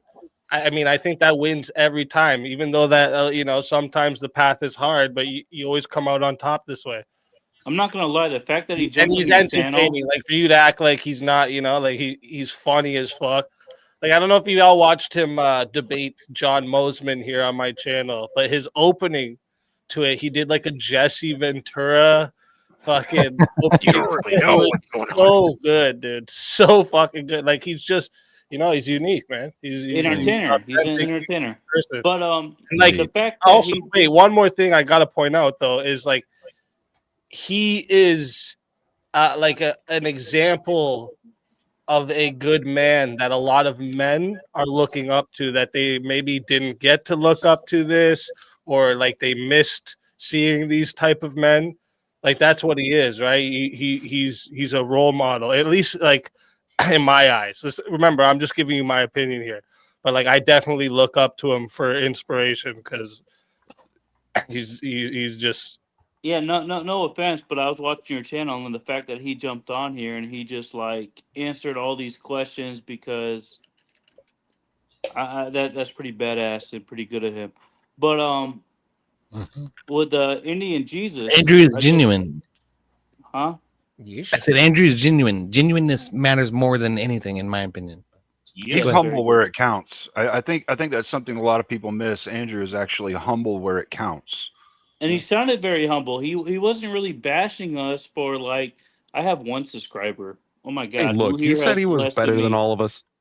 That's not really bashing, but I just wanted to say that so I could be. No, he didn't say. No, that's No, not I wanted fair. to say He that didn't so I could say be an he's asshole. better than us. He said he doesn't need us.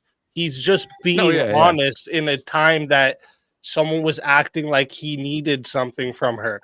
He That's why doesn't, I right? said- He doesn't need me, anyone up here. He doesn't need our help, right? He Yeah, got exactly. this shit, right? You know what I mean? So like that's Yeah. what he was saying. It's not No, that he, yeah, I wanted to like, take him out of context listen, and fuck around and be a dick.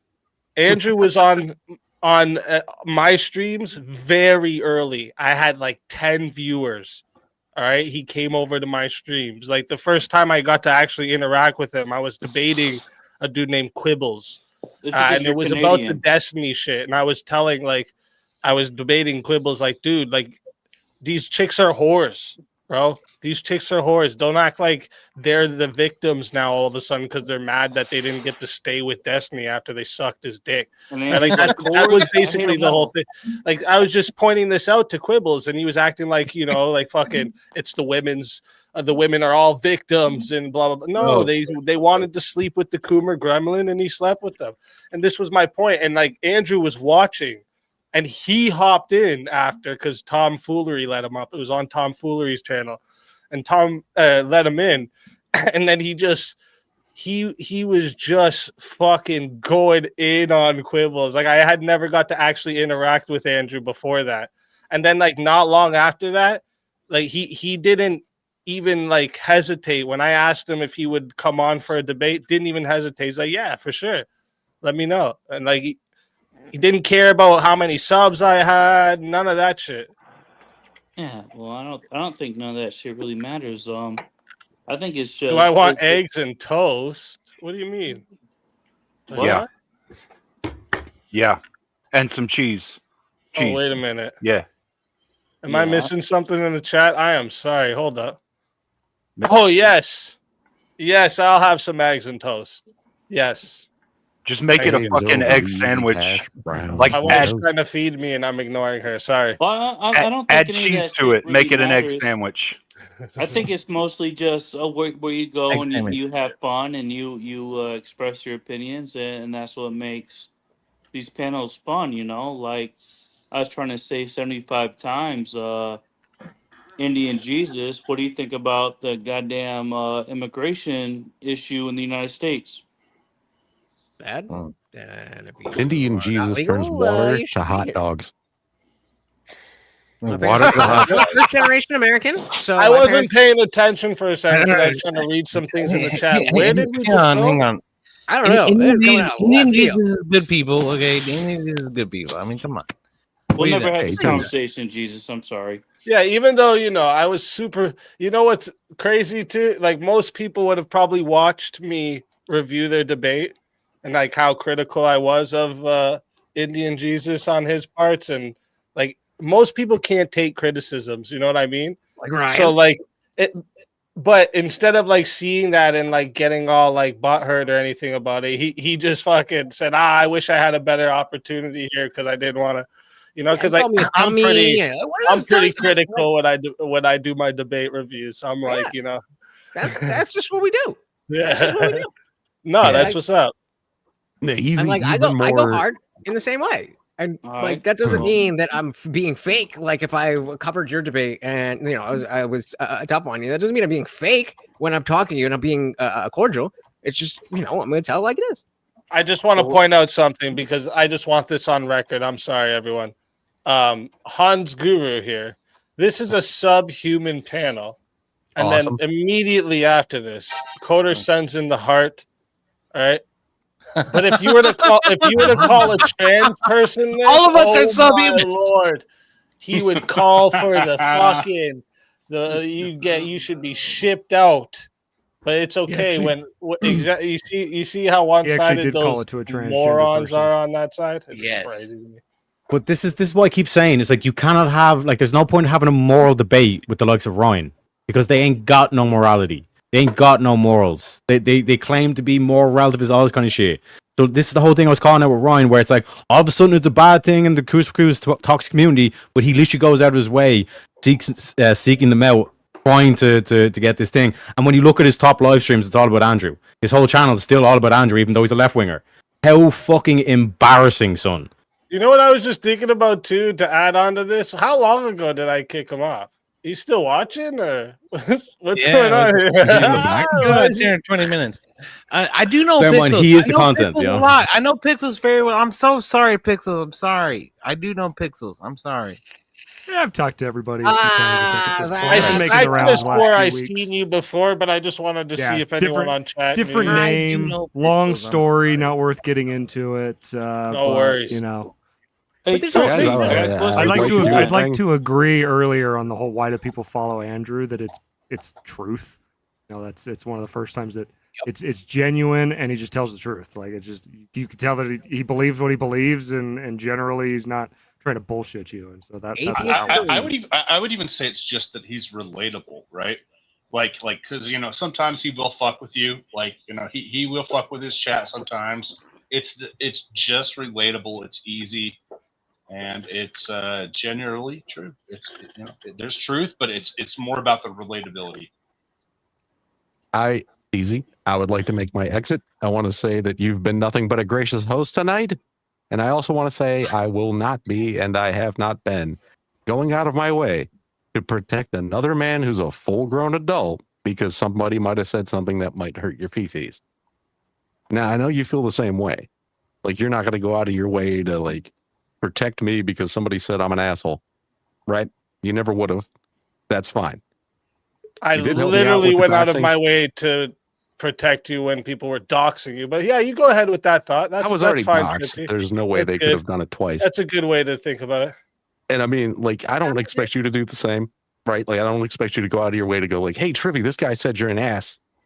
And you never asked me to do that. Trippy, I want you to know, even though you're that way, right?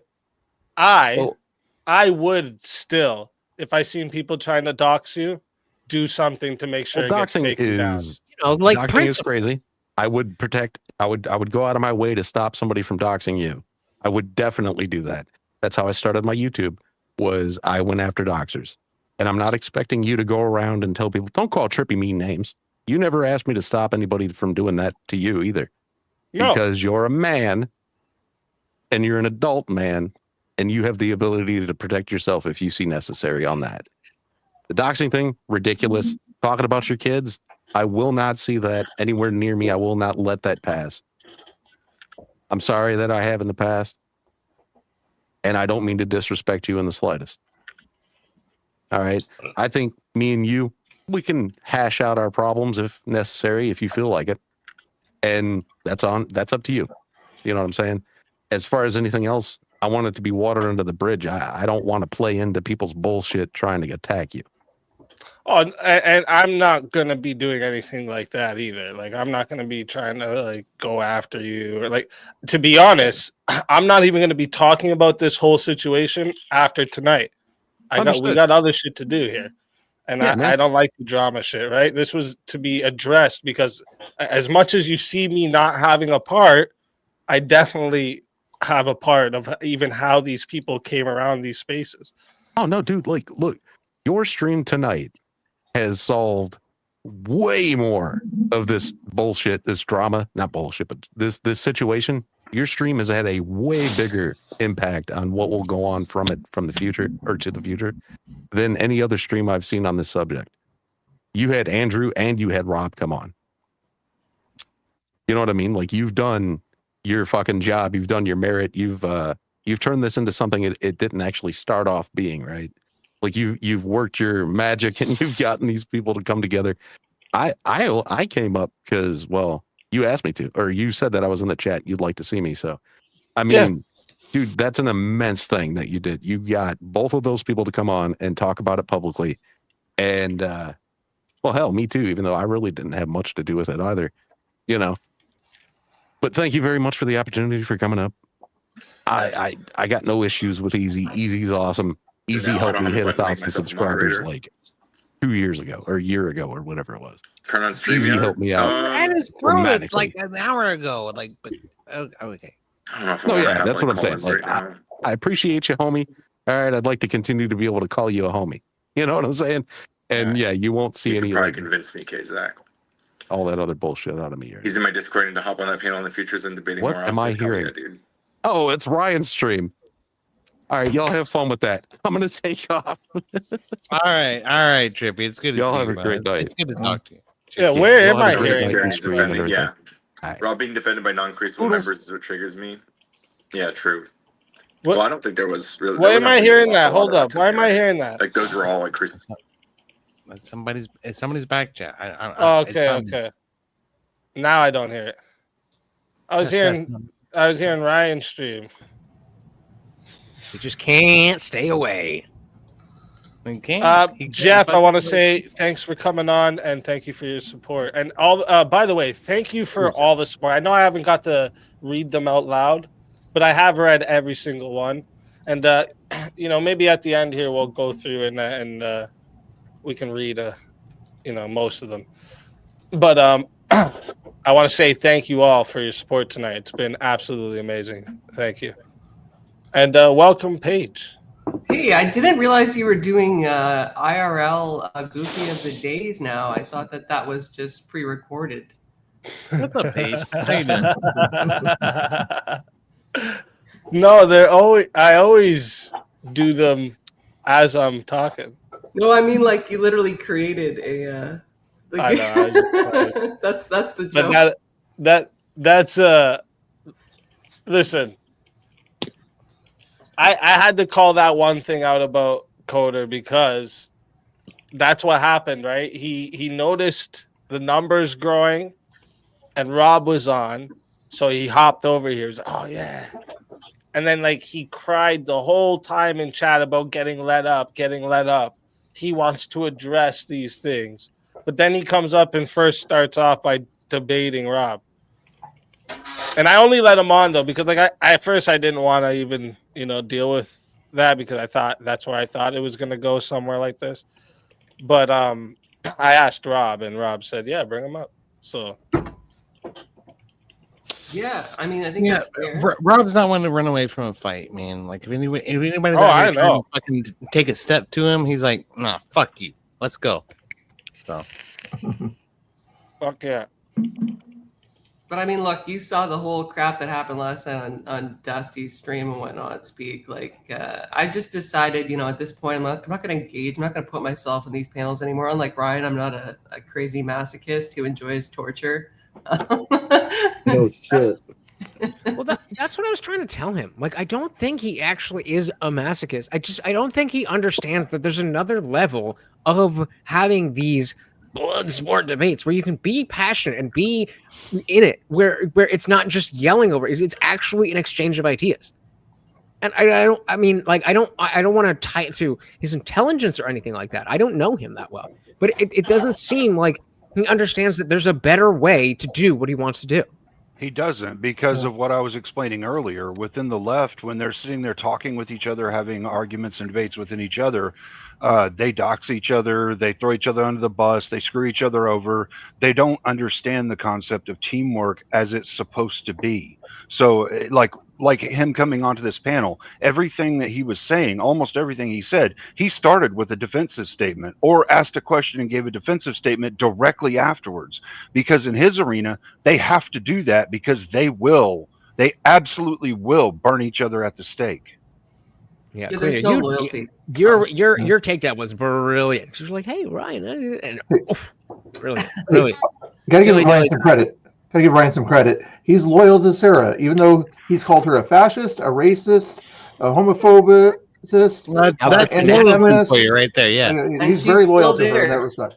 And Is she's it that he's loyal to Sara, or is he just loyal to the attention that he gets by going on the channel and constantly getting cash to kick And off? she does look. She does side with him, right? all Like this kind of me and stuff. Cleaner, our first debate together was a 2v2 against Ghosty and Ryan. And I will say this: there is definitely and that's fair. That's her people. I don't necessarily think that should be brought into moderation. But if I was Ryan, I would absolutely stick by Sara too.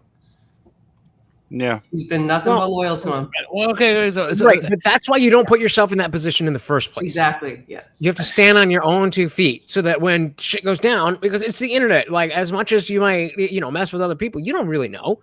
And so when stuff comes out, then you aren't in a position where, I'm tied to. That's what's going on with all the Son Piker orbiters. It's very clear that he shocked his dog. And everyone's like, no, because they're tied to him.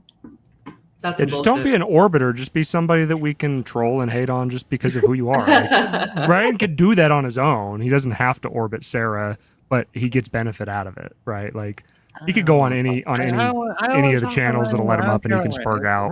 Ryan's irrelevant. No, I proved it tonight with Ryan is Coder. insane. He's just hating to hate. Do you understand? Like, he literally says in one side, it's toxic. Crucible people are toxic. It's better. Sarah's panel is going to be better without them there. Oh, there's a bunch of Crucible people in this chat and on panel. Let me get in here. It's an anti-reaction. That's exactly what it is. They call us reactionaries, but the reality is the clip farming bullshit. That's what he's doing. It's drama queen behavior. Yeah, all of it is just it's all drama based. All of it is just drama queen behavior. We see this within the left in a lot of places. Dusty's real bad about this as well. Oh my goodness, you don't fucking lie. Major drama queen. That's all Dusty does. I called him out on it on Vibes yesterday. Actually, I think it was when we were doing the Bible study. He was on the Bible study panel, and I called his ass out for it there. I don't hate him. I just know what he Bible is. study. That's why I don't like those Bible studies. Because it went into a dramatic place, and so I called him on it. I believe that.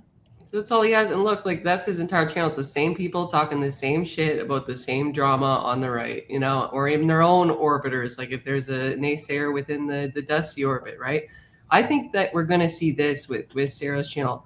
Regardless of what Ryan says, I think that the Crucible crew added a higher level of debate to her panels. I don't think she would even dispute that. I haven't asked her about it, but I think she would be silly to say, you know what, they provided a bit of a higher caliber, because most of us are into debating. We like to do it professionally, or even, semi-regularly. We train for this, right? We do different debates with different people. We hone our craft, our skill, right? We don't just go on panels and turn our mic volume up to the highest degree and just squirrel out on people. So. Right. Well, I mean, speaking of numbers and metrics and measurements, right? One of the things that I noticed recently is I don't know if this has come up on the stream or not. I'm sorry, I haven't been watching the entire time Speakeasy, but Rating Tomatoes at 16.6 thousand subscribers. Rob Noerr is at 18.9. Her videos are all down too. So based. Rob, Team Noerr. But I mean, if we stepping back, This channel's newer than Raging Tomatoes. Rob's channel is I think stepping back, this will demonstrate why. Because again, I'm a MAGA atheist, but I'm an atheist. I don't believe in any of that stuff. I respect Christianity a lot, but I don't believe in any of it. And so I definitely understand where someone like Ryan, I'm not going to say Ryan specifically, I don't want to speak for him, but I can understand why somebody would see that, okay, like, all of the Crucible being in here is making this toxic. But what I think he's wrong about is the fact that despite what he and we'll say, quote unquote, they see as toxic, is just basic logic. And they are so enclosed in their echo chambers that they don't actually get, challenged that often. And so they feel like it's an attack on them. Well, it's no secret what they think about it. You need only ask one of them; they'll tell you exactly what they think. They think that we're a bunch of weak-skinned, ball-licking bootlickers that, are in a cult, and we can't possibly deviate from it. Yeah. I just want to real quick say, so Kazak on, so I only do like a kicking type thing on Verbal Combat nights. So when somebody drops, I'll bring you up. But yeah, on a normal open panel, I don't usually do a pay to kick. I save it for Verbal Combat so that it's not something that people get bored of, right? It makes it special. That's what makes Verbal Combat fun, right? Look, I'll jump if somebody wants to come up. It's cool. Oh, okay. There you go. I was going to offer that. But sorry, what I was going to say just a minute ago, responding, is that this big. I don't know why she decided to take down all her videos and posts and all this, but this big purge of all the videos and everything, it's gonna actually hurt in the end, right? Like it's gonna be bad in the algorithm. So I don't know why she would do a thing like that. I don't think the algorithm is the problem. I think the reputation is the larger issue, right? Because people are going to remember this. People are going to remember what happened. People are going to remember Rob Noerr coming out and saying, this is fucked up, and Andrew Wilson coming out and saying, this is my friend, and this was a business partner, and now we are separating. How can she know this? Oh, sorry. I was responding to the chat. How can you know this? It's what they have. Yeah, I would say that's quite the accusation to throw out there. Yeah. There's no way. We all predicted this. We all knew this when they were taken down. No, not how could. Sorry, Paige. Okay. I just want to correct so Effigy knows what I'm saying. Not how could you know this? How could she know this? You don't get a notification saying you're being mass reported. That doesn't happen. So I'm wondering, how could she even know that? By the way, speaking of, sorry, Paige, I'll let you finish before I do what I was going to do. Oh, yeah, no, I was just going to say that this was long speculated from our side. And I don't mean to draw sides, but this is what was going on is when stuff started coming down from her channel, it was widely speculated that there was going to be allegations of mass reporting. Whether those are true or not, I don't know. I don't work for YouTube. I don't have the statistics, but I will say this. It is a very obvious and well proclaimed rule within the Crucible that we do not report channels. It will get you banned. I tell this to people all the time as a mod. It is an absolute no. You will get banned if we find out that somebody's been mass reporting, that they will be removed. That's my same here, by the way. Yeah. I have this exact same rule. I don't ever want people to go and mass report or report anything. Just don't do it, right? Unless you see some real horrendous murders or some shit. You don't need to report other people's shit. Keep your fucking opinion to yourself. I tell this to my chat the same way all the time, because that's such a goofy move. That's such a snake in the grass type shit, A bit, yeah. Paige, I want to say too, in your YouTube studio, you do not get the like some notification about people reporting your shit. It doesn't work like that. If only. Right? You No, could you just could get a you notification could get that a action has strike, been and then taken, you get an right? email because of this. But it's not. You can't just make a claim of mass reporting unless things started going down, right? Or you have some, like you're saying, that you think people are going to do this, right? But that's a different claim than that's what's happening. And again, just like Paige said, Andrew's not going to tolerate that. And, why the fuck are they going to waste their time going and do that shit? You know, you're acting like it's the Crucible's a bunch of people that don't have jobs and shit. What's wrong with you? Like, these people don't have time to go fucking look up people's fucking videos. It's beneath the standard in my understanding. So that's just low. And not tier to shit. mention, sorry, I'm interrupting you again, Paige. My bad. No, that's but okay. not to mention, not to mention, there's a lot of people that don't like they aren't able to say the people that aren't able to afford the Crucible.video, right? So they're stuck to making sure they're on time for Andrew's debates and everything. Why would they want to take down the videos where they can go back and watch Andrew's debates? Does that make any fucking sense to anybody? No, Like, it's $15 a month. I think it's the same as his YouTube membership, right? I believe. I don't know, dude. I just subscribe. Yeah. Hell yeah. I think it's everyone 15. go subscribe to the Crucible.video, by the way. And don't forget, It's you can worth hype it. videos now. It's worth it. I go to sleep on that site all the time because I just want to go. I just go back, watch old things, and just fall asleep.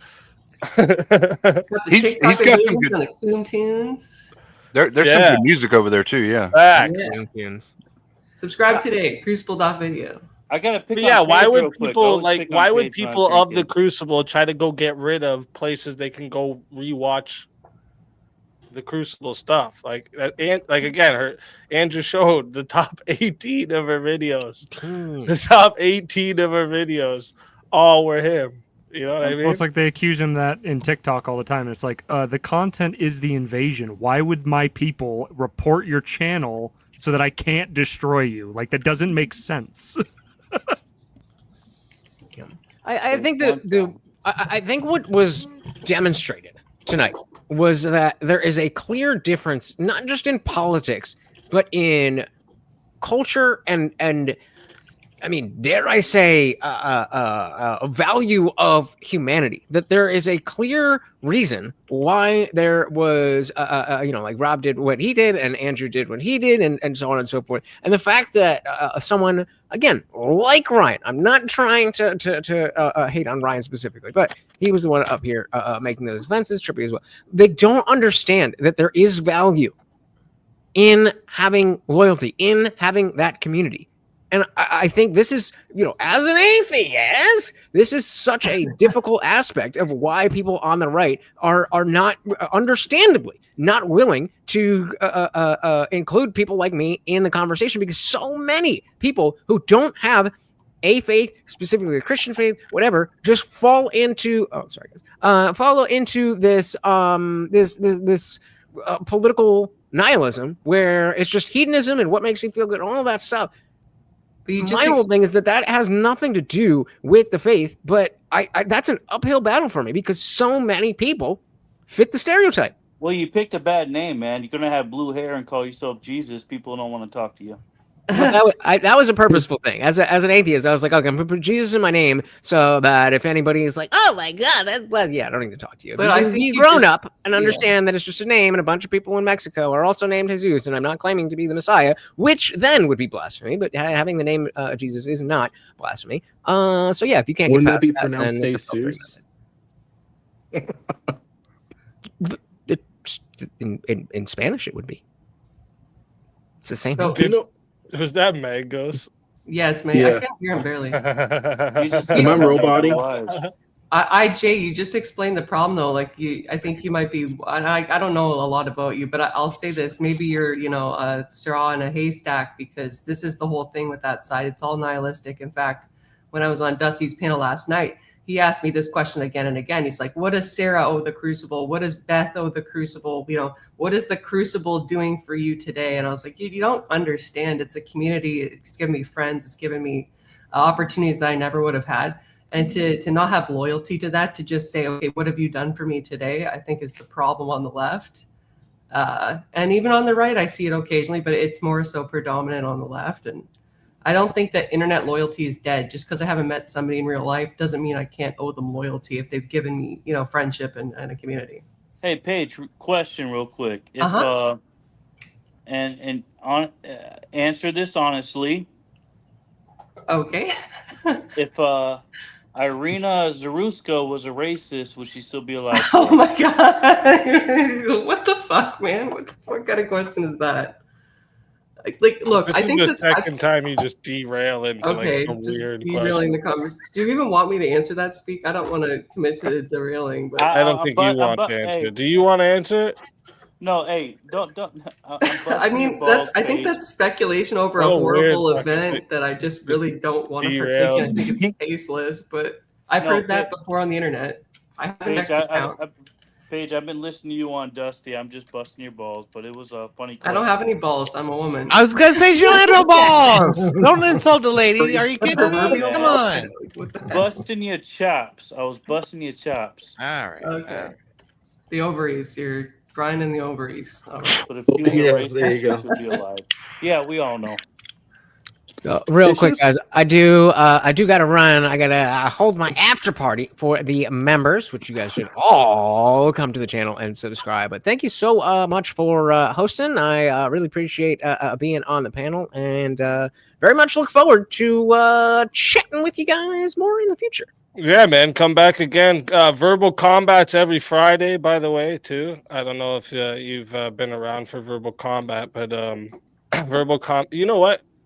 Right before you leave, all right, my Grandpa Bear here is going to tell you and everyone about Verbal Combat quick, okay?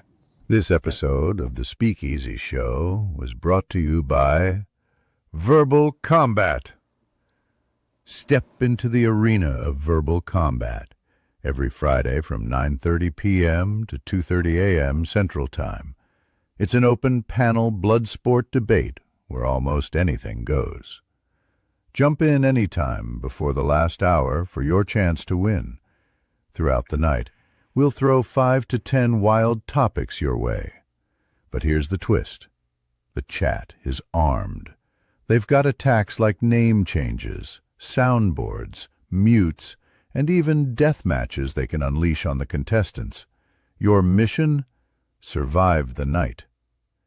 At the end, the chat votes for the ultimate Verbal Combat champion. The winner walks away with $150, a custom VK character, and a whole week of raids, shoutouts, and promotion. So, are you ready to enter the arena? Just remember our few rules. No personal attacks on kids, no doxing, and keep it within YouTube's TOS. Gear up, speak your mind, and may the best verbal warrior win.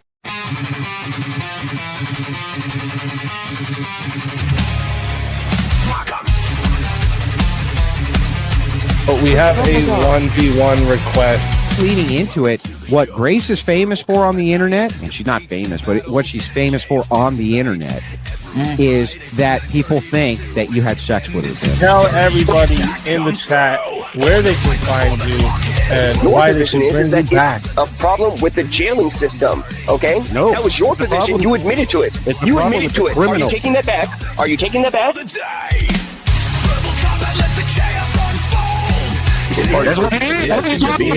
That's exactly what it is. What the fuck are you talking about? I'm not arguing that Lincoln was a bad president. I'm just saying that Washington was a better one. That's the argument I'm making. I mean, but didn't the Confederacy have that really cool, like, orange Dodge Charger? That's pretty badass.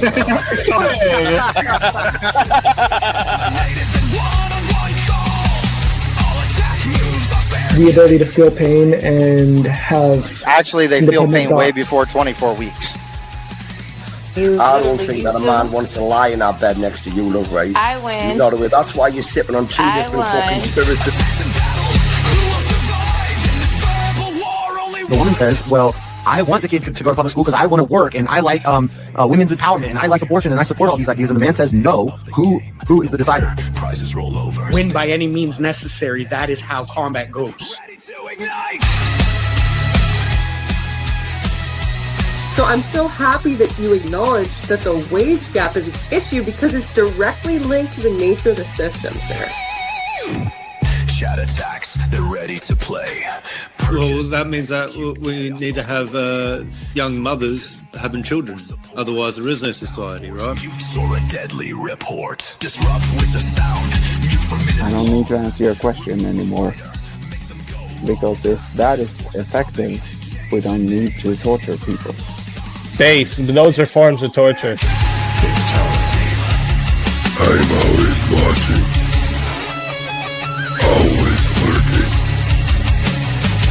No one is safe.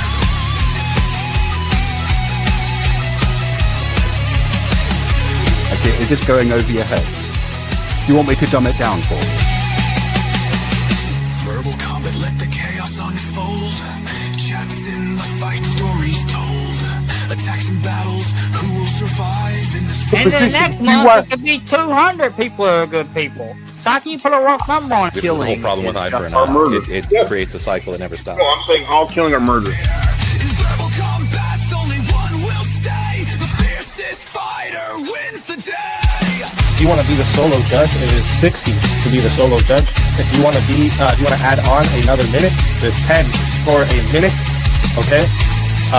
And if we don't get a solo judge, it goes to the chat poll, and the loser of the poll will lose their soul.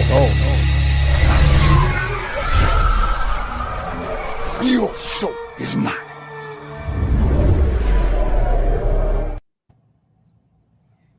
That was baller. Baller. Papa Bear, kick ass. Every Friday. That's how it is over here. Every Friday, and there's a cash prize. So, you know. And we're definitely gonna get you set up for a 1v1 debate soon.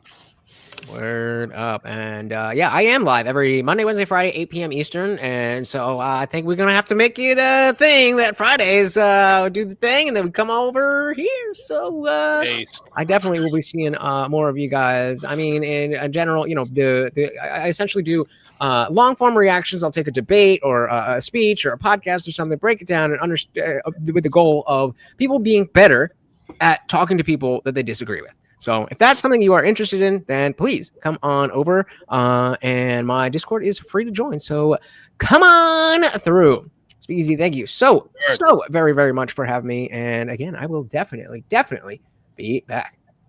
Thanks for coming by. Appreciate it. Take care, guys. See ya. Take care, man. He has the voice of an auctioneer. I can hear him like, well, going 20 bucks, 20 bucks. I did relate him to like a morning show host, like Coast to Coast or something like that. That's what he reminds me of. Yo, he kind of reminds me a lot like Russell Brand a little bit. Like the look, the talk, the way it's perfect, you know. Perfect. He's a good dude, though. You know, his heart's in the right place. His principles are in the right place. That's what matters. Now that you said it, Mangoes, I do understand where you're seeing the similarities. I mean, minus the curly hair, you know what I mean? But yeah, dude is like fucking got the vibes there. But Russell Brand has the energy of Steelman with his like attempts to develop a yeah, man, like Russell Brand is shit. I'm sorry. Wow, really? Got his mushrooms, got his mushrooms and all this kind of garbage. He's got the ladies and the mushrooms. Of course he did, Logos. That doesn't surprise me. It's good to know, though. There's a handful of people here in Speakeasy's chat that are trying to stir shit up too. It's just not worth engaging in. Well, yeah, they've been failing miserably though. I thought my wife brought me eggs. Oh, my God. Hell yeah, that's a fucking queen right there. Hell yeah, bro. Man, that's a good fucking woman. It's always great to, you know, get a good woman that takes care of you and helps you out and shit, you know. And that's right there, you know. Here's what really grinds my gears with these stupid fucking goddamn brain dead TikTok leftists, man. They come onto a space that they know that they're like quote unquote toxic or in a hostile environment, yet they're going to try to find some way to fuck with you, whether it's doxing, trolling, or even get your channel shut down or any means necessary. Yet they put themselves in that situation while everybody on the opposite side of what they're arguing against understand the consequences, yet you don't hear them say, oh, well, you guys are being hostile to me and yada, yada, yada. And when it comes to the loyalty part, look, from what I've seen, everybody on that fucking panel, I don't give a fuck, because my impression with Radical and Trippy, they're enjoying the show while they're in it, and the party's over, and now they don't want the hangover. I don't trust those motherfuckers because I knew what was happening. They were caught. Trippy, I don't fucking trust you. Radical, I don't fucking trust you. You guys are fucking snakes. Don't even fucking trying to seem like, well, I don't know what you're talking about. Why don't you point it out to me? If you're acting like that, you're bad fucking faith. I don't want to fucking deal with you. And if you got a problem with that, then don't fucking show up with somebody who doesn't want to fucking deal with you. I'll engage with you in a fucking debate, but don't think for No, I mean, I'm sorry. I'm spurring out. But the thing that really bothers me is that these people act like they don't. They don't think what they're doing. They don't think that there's something wrong with them. Is I hope that Trippy comes in good faith. I think he does, but that's all I'll say. I get can't that, speak but for I fucking don't Radical trust Culture. people who are not. That guy probably sucks dick every fucking day. That's all I can say. Well, like I said, I don't trust those people because we just, like, Andrew comes on, he says that, well, you look at Portland and you see these so-called protesters are seizing federal building, and the first thing you say, oh, I don't see that. I don't think that's happening. Like, no, you're being disingenuous. You know what's going on. You're not that stupid. You may be intelligent, but you know what's going on, and you're just denying it because you know for a fact that to pose your own argument, and therefore that makes you look bad because you subscribe to a side that has the ideology that acts like a fucking cult and religion at the same fucking time. It's modern day Bolshevism, and what these motherfuckers are doing is actually saying that we want a revolution, we want a new system, and anyone who's in a way is a fucking fascist. And they'll paint you the same way of how they're acting so they don't get the look at how they're looking at other people that's against them. It's fucking ridiculous. It's bad faith, and it's bad for the country, and it's literally the fucking ideological cancer in society. I am so sick of these fucking dumbasses thinking they know what they're talking about because they talk the loudest and they think they're smart. It's fucking ridiculous. Yeah, but they're fucking commies is what you're seeing. They're fucking commies. Okay, it's modern day Bolshevism, but yeah, I would tend to agree with that. It's modern day Bolshevism. How are you drawing the distinction between commies and Bolshevism? It's the same thing. Well, all right. So okay. So I think one of the people who's had the most experience with these motherfuckers out of all of us is Mr. Bill. What do you say, Mr. Bill? Well, about the fucking comments and their rhetoric.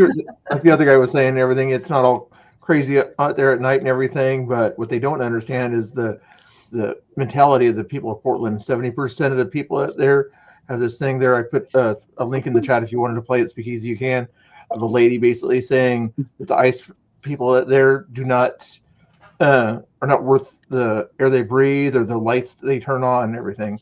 To me, that's just a regular person that's kind of down there, and then you get more of these no kings people down there, and they just don't think about what they're saying. Like, did you just say that person doesn't deserve life? You said that in public? Like, yes, crazy people. Well, you know what's interesting and scary to me is it took until Charlie Kirk for me to realize the scariest part about him is it's actually in plain language in the laws they want. The things they want to legislate against are the things they themselves would do, like when it comes to gun violence or things like that.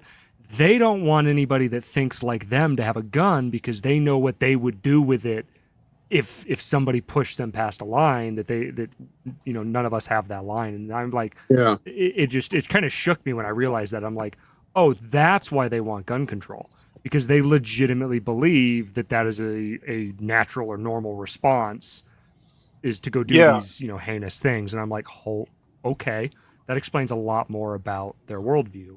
But I think that's fair to say. I think that's fair to say about their whole ideology, though, because their whole ideology is very feminist in its whole entirety. It projects what they do and what they would do onto other people and tries to restrict other people based off of what they would do, not rational reality. Well, it's revolutionary. They don't care about the system. They don't care about what's going on now. You know, they only care about subversion. That's all they're doing. And they just doing it for a call to revolution. Whereas people on the right, they want a reform because they understand the system is fucked, but they're not willing to destroy everything so they can rebuild anew. That's what the left wants. And there's a big distinguished difference with Bolshevism and communism. It's not causation. I mean, there's a difference with that. You need Bolshevism before communism. Bolshevism are revolutionaries, and I disagree with you, EOD, about, you know, it's the same thing. No, it's not, because you got different forms of communism, like in Vietnam, Cuba, and North Korea, and also China. So, like, you do got to definitely, well, you can take a break somewhere else then, but I'm just saying that there's different branches of communism. Not one form of communism is not a one size fits all. There's different branches and ideologies within it. Bolshevism is the elimination of private property and revolution to see a new system that the previous one failed the people, you know? I don't fucking care. Where has communism ever fucking worked? Where? Nowhere. What per generation of communism has ever actually fucking succeeded at making society prosperous? Right. Okay, Never. that's a different question. Yeah, I mean, like, you're going off the rails a little bit. I'm just making a point that that's what they want. You're going somewhere else. I'm saying that it doesn't matter how many different delineations you want to draw within this ideology. All of it is trash. No, I'm not disagreeing with you, but what I'm saying that the brand that you're subscribing to is modern day Bolshevism. I don't give a fuck. I don't give a fuck. All of it is trash. So we should admonish it as you know, people who speak about ideology, people who speak about politics. We should admonish it and say that, hey, you know what? There's something better. You know, there's a Christian ideology that actually leads people to be moral and to be good to one another. And maybe we should follow that. And maybe communism is the wrong fucking way. And I don't give a fuck what fucking delineation you want to make about it. That's wrong. Well, no, you said Bolshevism is communism, and they're the same thing. And I'm just pointing out a difference in that. Like, you used a monolithic statement on something that's more complex than that. You literally use Occam's razors, and I correct you, and you're not liking it. Well, I mean, I think also, like, y'all were talking about different types of communism and everything about, like, EOD said everything about communism is absolutely horrible. But the thing is, like, within every political construct, there are going to be different ideals that kind of commingle between them, like nationalism, you know, like, there's nothing wrong with being a patriot or being patriotic. Communism tries to push patriotism on their people, and so their people have to show patriotism. But that doesn't necessarily mean that, like, that ideology is in on all other ideologies that support patriotism. You know, like here in America, we support patriotism, or at least we used to support patriotism. I think most of us still do, but there's some fucking insanos that don't. But it's not forced on people. Right? It's your choice to be a patriot, to go and die for your country, to do your fucking job, to build the infrastructure. But we see people in other countries that are communist also supporting the infrastructure, also being patriotic. So it's not that, like, everything about an ideology is horrible. It's the culmination of the ideology, right? The thing that it does to its society is force that society into this worldview. And I think that's where they kind of have a leg up on other people. But because of that, because of the entailments of what it is when you force your society, you will lose your society over time because it will demoralize them. Yeah, especially without checks and balances. Here's what I'll tell you is what gives them a leg up, okay? The Chinese Communist Party of China is investing in hundreds of different countries across the world. In order to spread influence, in order to leverage communism in a way that's politically and fundamentally and infrastructurally, okay, not ideologically, infrastructurally influential, okay. That's what China is trying to do, and right. They're leveraging their power over their reporting mechanisms, Okay, and the way that the rest of the world understands their economy, in order to waylay and sneak around the truth, which is that everything China does is dependent upon shit that they steal from other countries. Okay, I wouldn't say everything. I mean, they definitely made C-19, and they had help there too. They definitely. I love you, Mr. Bill. C-19. I'll give you that. Okay, I have to talk on made mute C-19. at least once. I'll accept that. Culper, try talking to see. Nah, if we can I'm hear up, you. bro. I'm up. Oh, there you I are. messed There it you up. are. Yeah, we're good. He says it definitely helped them. Love it. Oh my goodness sake! Well, these cards that want communism, like these leftist, Marxist, feminists, and the people at the No Kings protest saying like open borders and like mass illegal immigration. I just want them to like spend 2 months in a communist country, or heck, even Palestine. Just put them in Palestine for like 2 months, and we'll see what they think about it. I just want them to realize what they're fighting for. That's it. Put them. Well, I mean, do it though, but yeah, Even pre-October 7th, even. I don't even think that's necessarily fair, though, Paige, because in a lot of these communist countries, people go there and end up interacting with the people and not the government. And so, like the people, and look, I'll tell you, I've spent a little bit of time in China, just a little, and the people there are actually fantastic people. The problem is the government. They are not allowed to say they dislike their government, but you can see it when you talk to them about their government. The twitches, the face flinches, things like that. Like they cannot say anything negative about it. And so it's like a deep-rooted thing. And since they're not allowed to talk about it, I mean, it really is an implosionary, explosionary type effect that's going to happen within China. And it has been happening over time. It's been ruining their morale. And as soon as your morale starts going down, I mean, your population stops reproducing. They stop producing the best results. Like, there's just a lot of things that go along with it. Yeah, the one-child policy was the stupidest thing that China could have ever done, especially in the literal mecca of manufacturing and production to do that. And they are considered a superpower in other areas too, including AI and tech. To do that was just, I don't know. I get that they have concerns about, climate and whatnot, but and I don't know enough about it to kind of get down to emissions per capita and like the GDP and like what that might look like had they not done it. But I will say I think it was stupid on its face. So. But that's communism. I think they're less worried about climate, more worried about food, about feeding them. Well, I think right now they're really worried about reproduction. They invented a baby carrot spot that can hold a baby through 9 months. So it kind of seems like they're worried about reproduction right now. Yeah, reproduction is an issue now because they did the same thing we've done, where you now have a triangle population more or less that is inverted, and you don't have enough young people that are going to be able to support the system and continue to grow it. Oh, the next 20 years they're going to have a serious problem.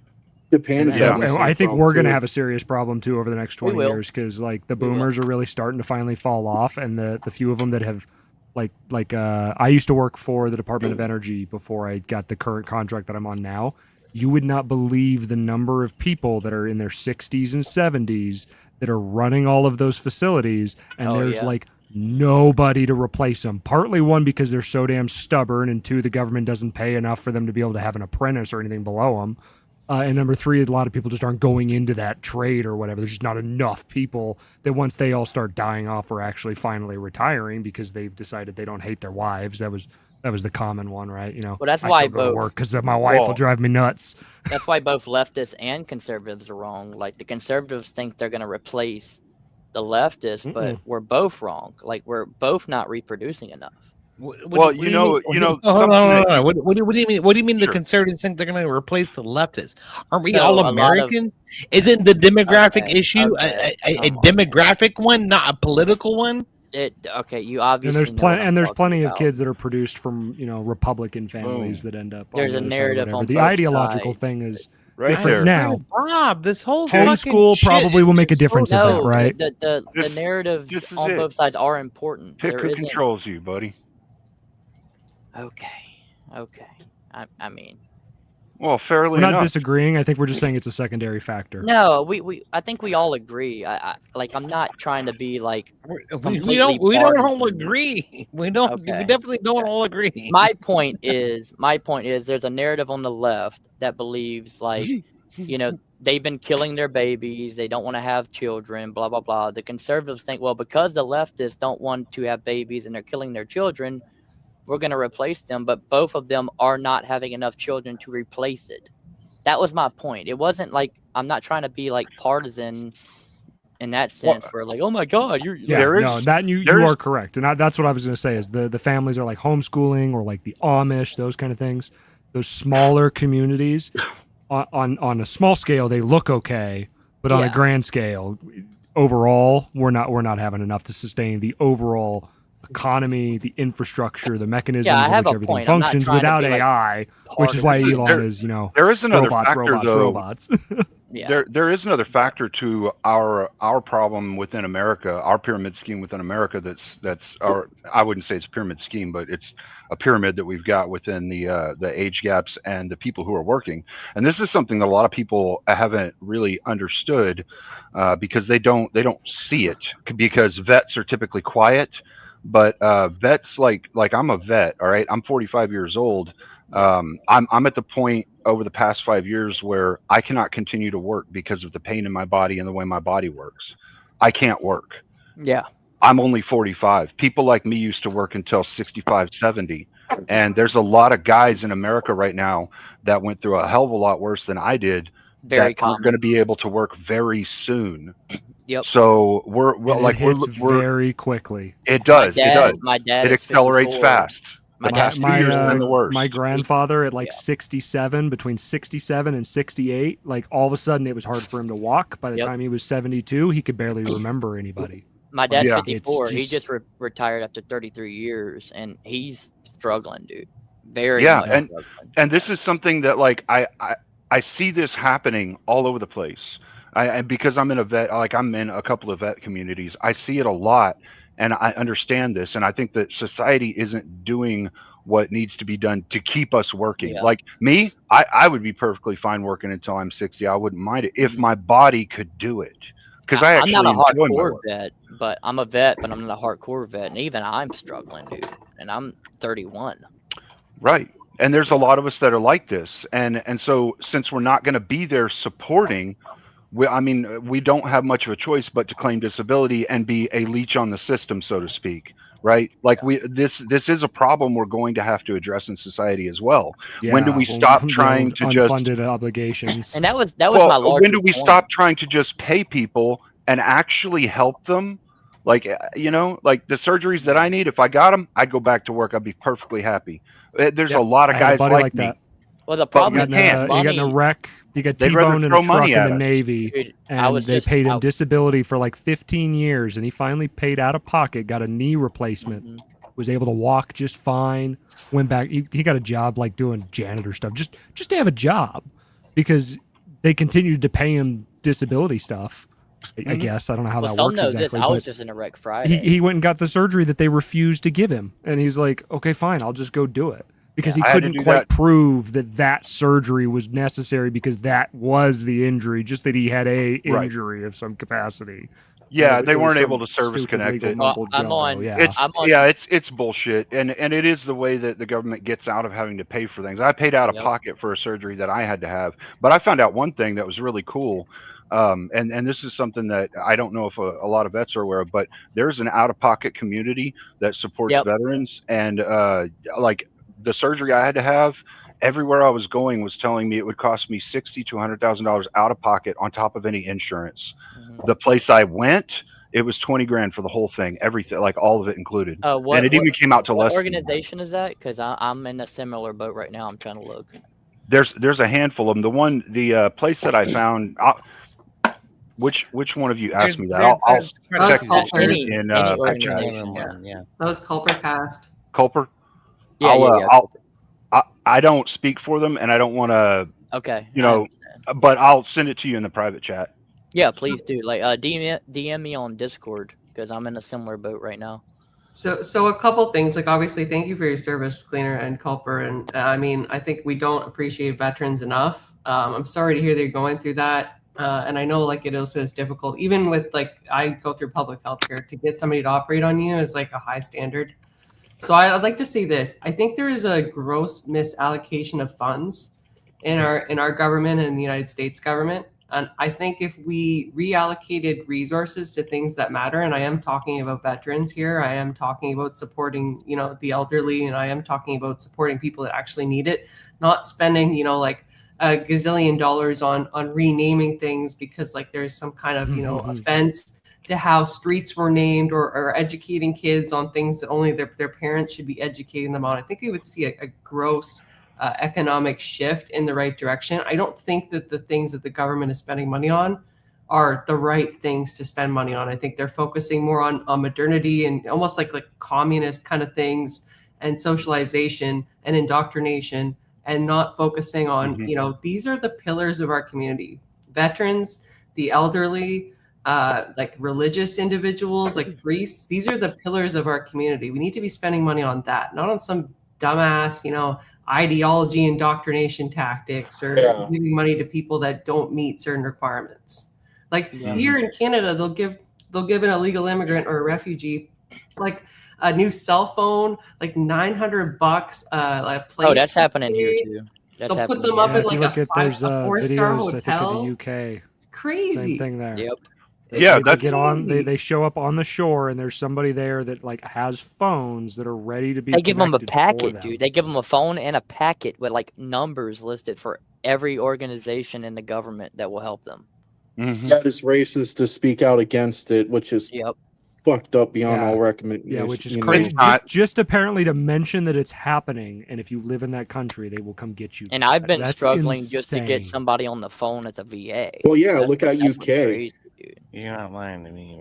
Dude, I'll tell you what. They opened up a new location here in Houston near where I live, and thankfully, because they did, I was able to get seen this year for a couple of things. Otherwise, I would still be on the waiting list until next year or the year after. It's horrible. You have a simple thing like you just have water on the knee or something that will not go away, and you won't get seen for that for almost a fucking year. And so you will be disfigured from having that shit on your knee for over a year and having to work because of it. I mean, like you have to earn money, I mean, you have to live. So, and you got to provide. Well, and I can almost guarantee you it's all red tape, bureaucratic bullshit. Oh, absolutely. That the doctors want to solve it and could solve it in 5 to 10 minutes, but all of the administrators that bloat and inflate everything, make everything take forever for no reason. Stupid thing about the government, you switch agencies, even though they have your fingerprints, they have your name, they have all your stuff. You have to fill out the same paperwork a second time. You have to be issued a badge again. They have to go fingerprint you again. The government is shut down. I can't pick up my replacement badge for my switch over. So like I can't really do work. So they're just like wasting money because somebody disables the computer when the government shuts down. And it's like, why did I have to turn in my badge in the first place? And it's all from the single presidential order.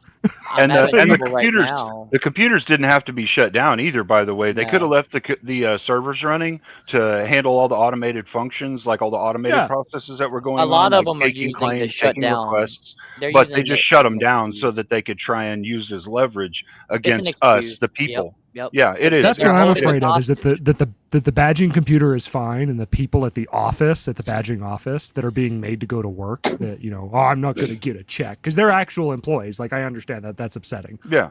Contractors, they still get paid because we're being paid by some private company that has some agreement with the government, right? Like, it's not in the government's auto. I'm afraid that's what she's doing, is that she's holding my badge hostage, more or less, because she's mad about the government shutdown. There's not anything I can do about it. There's nothing my boss can do about it, because we can't confirm because they won't let us in the building. And I'm in a situation right now. I was already waiting for the VA to help me with my back. I was in a very bad accident this Friday. Very bad.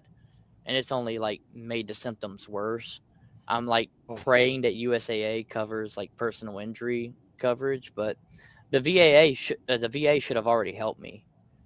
Yeah. Before this, and now it's even worse, dude. Like, I'm struggling. Well, I have a question on that because I haven't paid attention to it since Trump's first administration, but I could have swore there was something about if the wait list was too long, you could go to the private doctor and get it covered. I'm Did that currently get waiting for revoked or that. expired, or is that also still some kind of No, it's a real approval? They've thing. got to put you on Yeah, a it's- list and like you have it's to a- wait for somebody to tell you it's okay. You still have to Well, wait. okay, yeah, you have to wait to get approval from Yep. the government system, which means everyone who is waiting on approvals right now is going to be waiting until after the government stops Yep, shutting their yep. computers down and turns them back on. I'm on the wait right now. I'm literally You can waiting go right to now. third-party That's so people. ridiculous.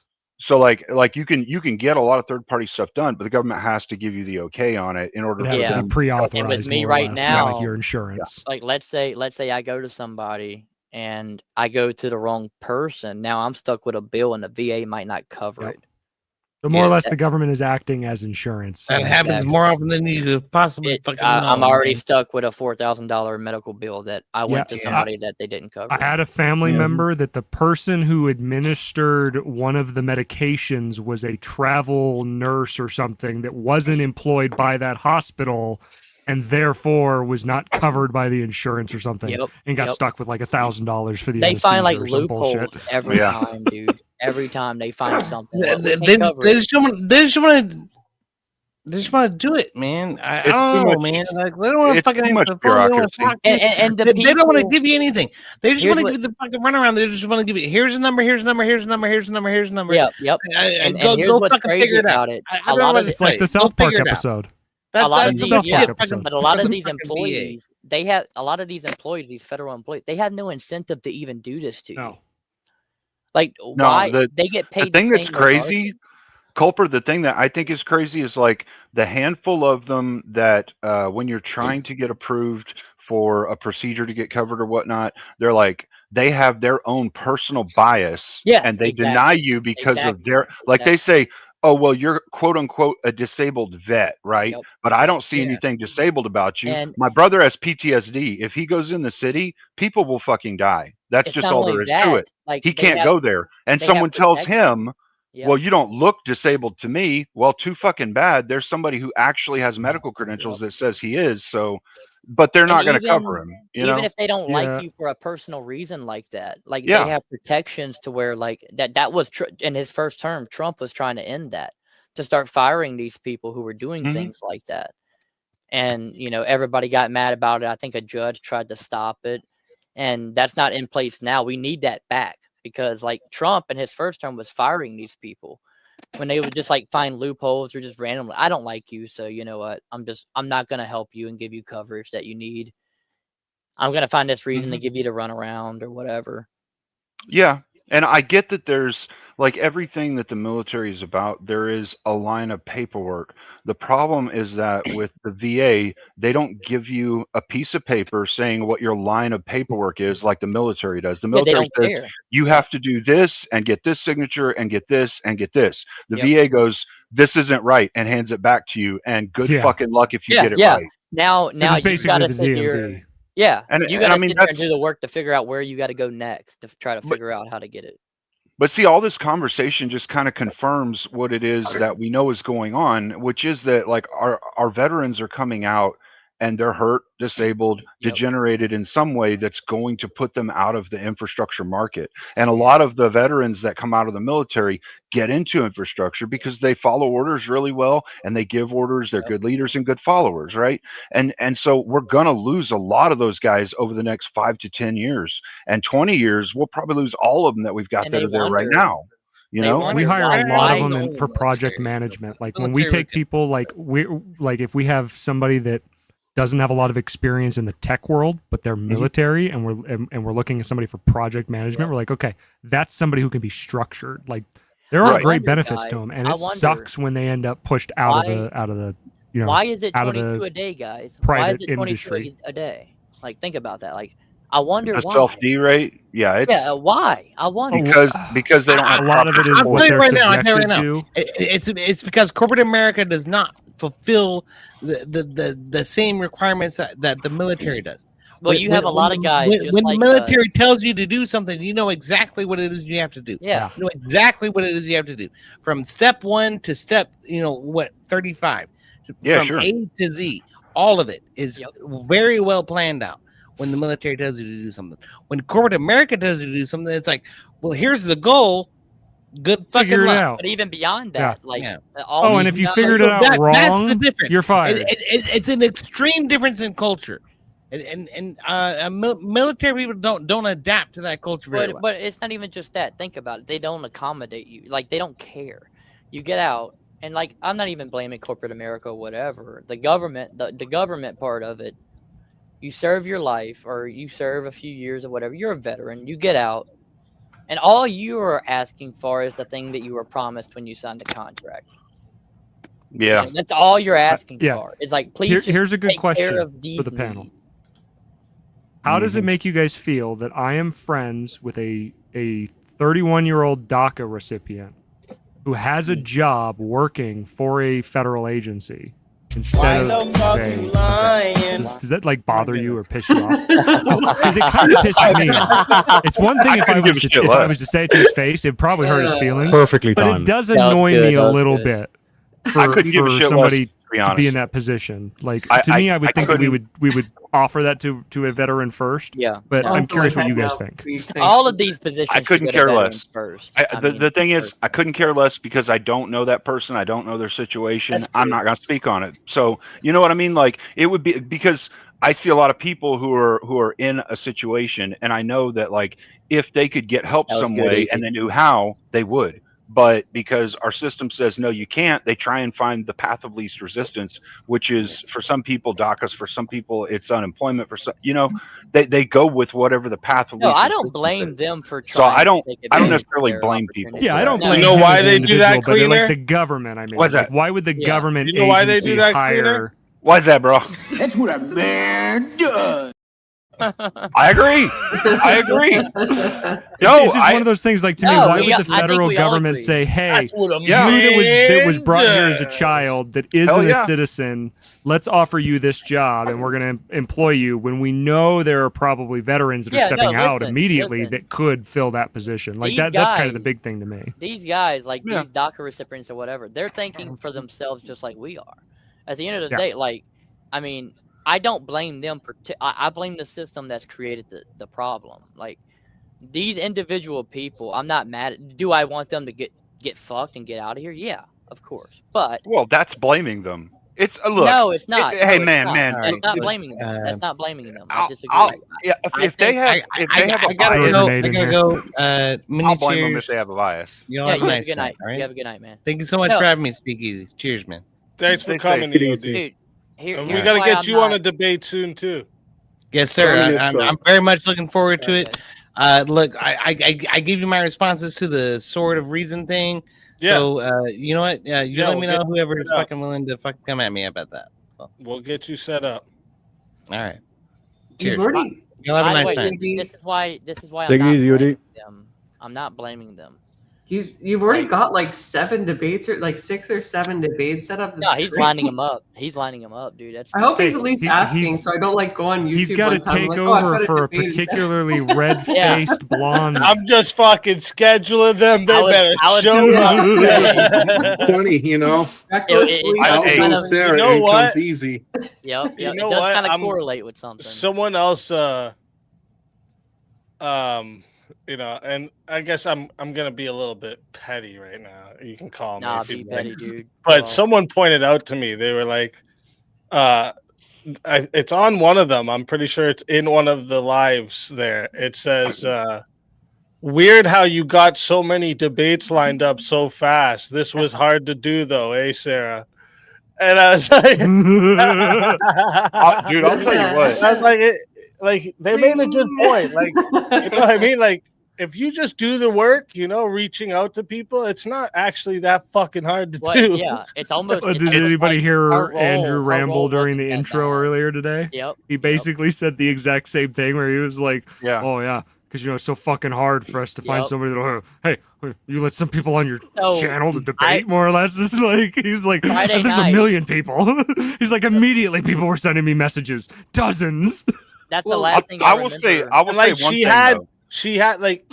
she had Andrew was ready to debate anytime she'd ask. So if she's reaching out to people, hey, I have Andrew Wilson for that's already an advantage for her. Yeah, Right? like it's the only reason I know who she is because Andrew did a debate on her channel since I've started watching her or watching him, and then I started watching her and I started kind of like going, I don't know how I like the vibe of the rest of this when Andrew's not here, because it is interesting how Andrew does change the vibe of the way that the panels go. I knew of her because of Easy and Andrew.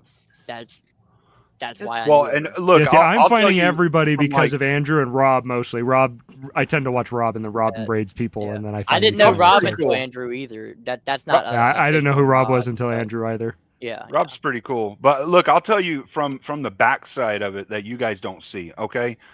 Because I've done a handful of debates on different platforms, different channels, so to speak. And Speakeasy was actually one of the most thorough whenever we were talking about setting things up, the prompt, all of that. Just the last couple of them that I did that were over on Sarah's, it was like two questions. It was like, can you make this time? Yeah. All right, cool. Bye. Like, I mean, there wasn't a whole lot of back and forth of, okay, do you think this is a good way to word this? Do you is this your stance? Things like to make sure it'll actually be a good debate and a good product for the people who are viewing it. Yeah. And I mean, that's like, yeah, there may be a whole lot of people that they can lean on for it, but I'd say Speakeasy was the most thorough that I've had so far. I've watched. Yeah, that happened with MDD recently. Somebody that Andrew debated. It was like the title of the video versus the expectation of the person on the panel. It's like, did you tell this person at all what this was in reality? Like, and it made the content worse because the person was ill prepared for what they were walking into against Andrew, because Andrew's like, oh, okay, we're here for a debate. Like, yeah, but the panel guys, the panel is most important. That's the most important part of all of it. I have to respond to this real quick. I'll give you that, Haku. I definitely probably have a twitch every now and then when I want to respond to certain things. But I am absolutely capable of being like completely neutral during a debate, making sure both sides get to talk. Like, I'm capable of doing this, even though he's right. There is times I'll hear arguments and I'm like, what? But we know, we see your eye twitch. I know my place at that time. You know what I'm trying to say? Well, here's the question: if I come on Friday night and I decide I want to get into verbal combat, and I don't care enough to remember somebody's name, and I call a Pakistani, are you gonna freak out on me? Yeah. Why? Cool. What? Then I'll come out over here, because the one time that I've really interacted with Sarah's panel, this dude was spewing some nonsense from India, and I'm like, okay, get Pakistan off of there and bring me back up. And she about lost it that I called him Pakistani, and I'm like, is he not Pakistani? Like, you want to know why she did it? The short version. You want to know why she did it? Because you're a man and she's a strong woman, dude. Yeah, she made it very clear to somebody one night, I don't listen to men. Fuck you, man, or whatever. And I was like, just snickering about it. And I was like, okay. A bunch of times. Dude, if you're not going to break TOS, especially verbal combat night, dude, you can fucking tell them they look like Satan's asshole, bro. I don't care. like verbal combat night. Verbal combat night is like, it's like guys get together in a garage, grab beers, and just start chopping it the fuck up. I mean, sometimes I show up. It's awesome. Yeah. And there's some ladies around like, sometimes. Hey, what's up, bitch? I watched the video you played earlier, and I was like, that looks way more fun. I don't even go on the panel. I've only gone on a couple panels, but in the chat has a great time, dude. Yeah. The problem is I gotta get my wife to take the 2-year-old somewhere else, because if he's awake and I'm on there, he started repeating things. So Family if I want to really get into it, I'm gonna be like, hey, y'all leave. You gotta get him some muffs. The chat. There you go. Get him some noise canceling headphones. Yeah. I need to get him some actually, so I can take him to a concert. Might be a good way to train him. Start him now.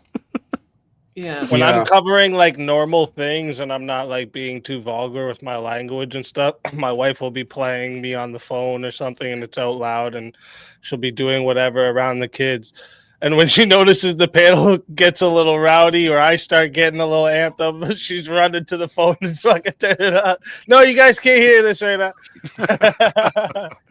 But they think it's the coolest thing, right? Like their dad's on YouTube, right? It's internet celebrity. Cool. And just seeing them on TV or on the phone, like they think it's the coolest thing in the world, right? So Yeah, it's pretty cool, man. It is, to be fair. And you know one thing I've noticed too about you, Easy, you're really good about being open and being very, very patient. Yeah, you'll lose your shit, but that's just like annoyance and stupidity from the other side.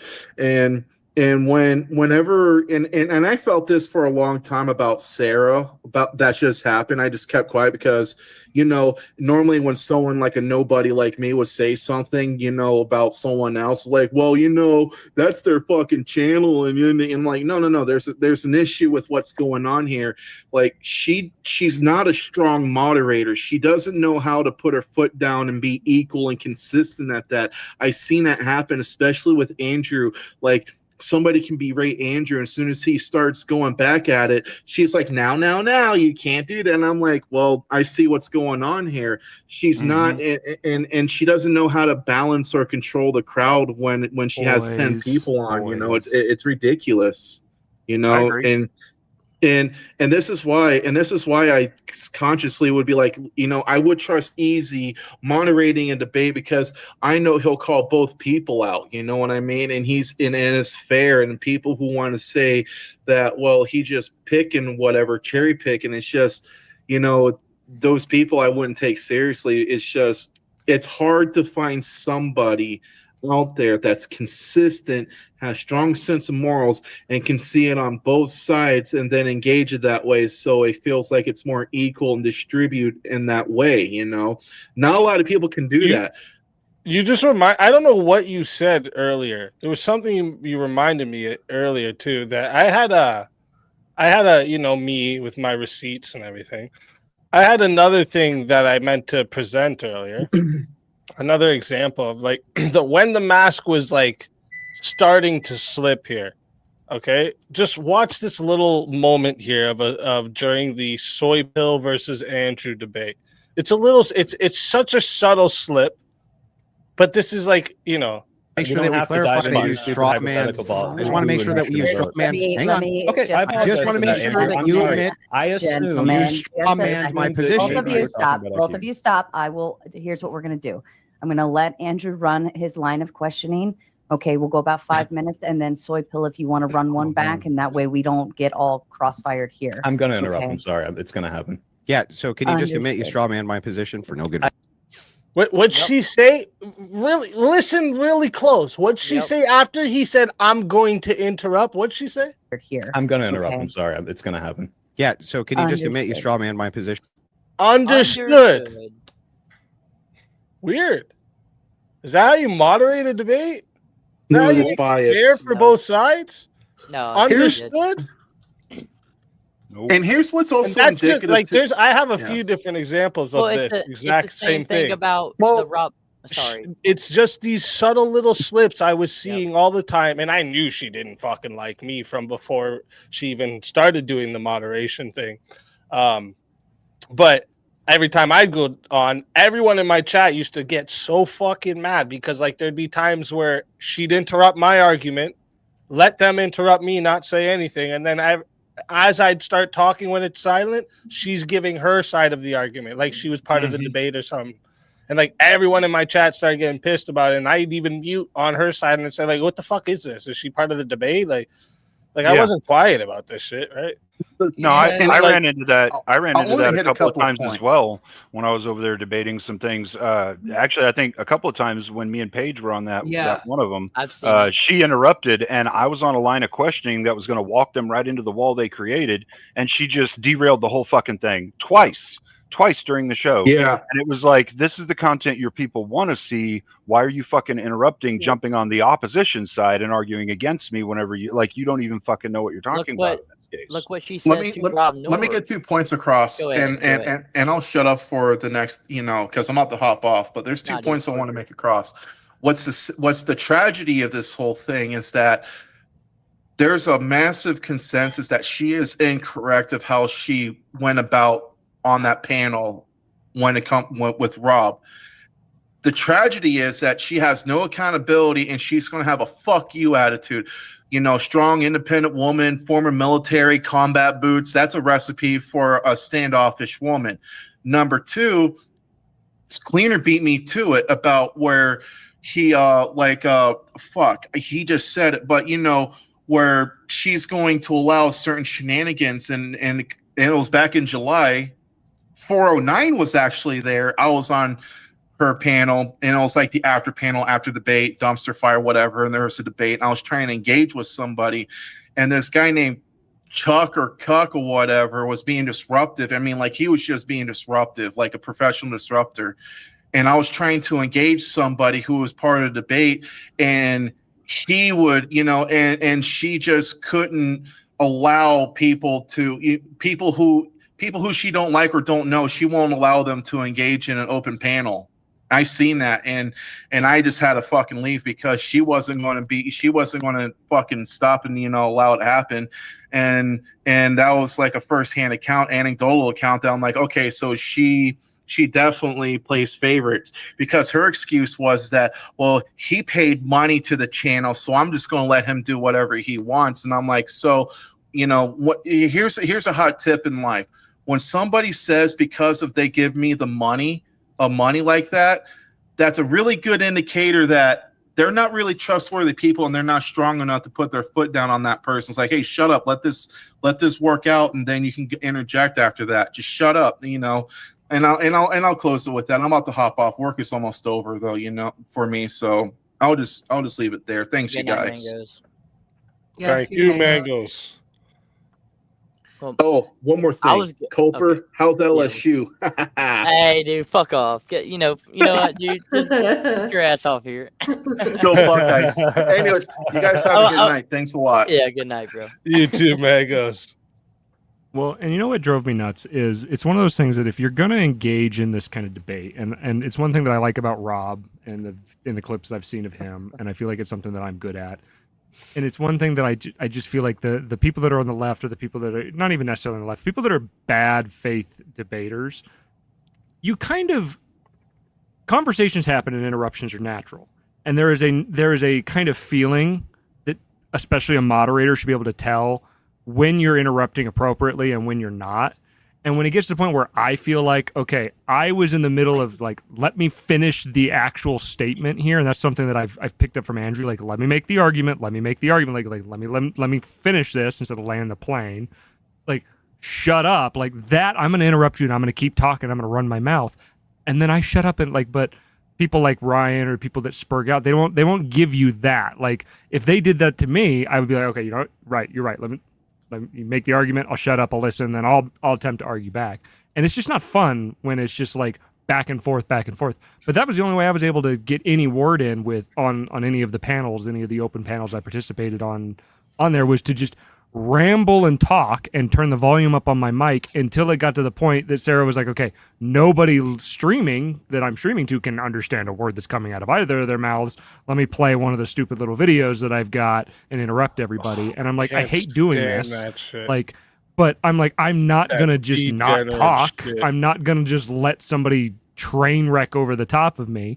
But I feel like it's almost treated in some ways that people are the bad guy when they try to not let that happen to him, like Rob, with everything that went down with him. Right. It's like, right. He's like, I could, and he showed video where he did it. He's like, I could just, spurg out and just talk until I'm out of breath. He's like, I've done that before. He's like, here it is. And he's like, I'm just over it. He's like, it's such a low tier version of debate. And I'm like, you're right. Like, people should understand that in these, that you can get heated, you can have these kind of blood sports things without it being a complete fucking let me just scream back and forth. Like, learn how to make your point in one sentence. 100%. See, like Rob, he was mentioning, like, with verbal combat, right?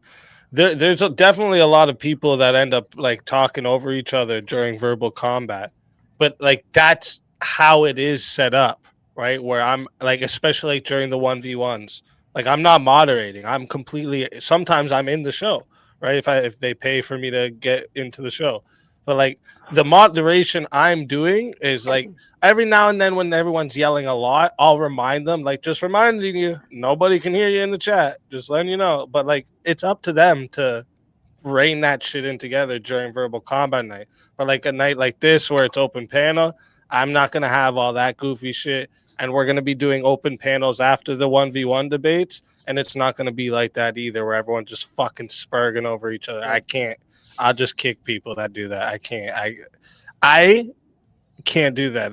I have a lot of kids. Okay, I already get enough of that. I don't want that here. Well, look how Okay? I don't want that here. Okay.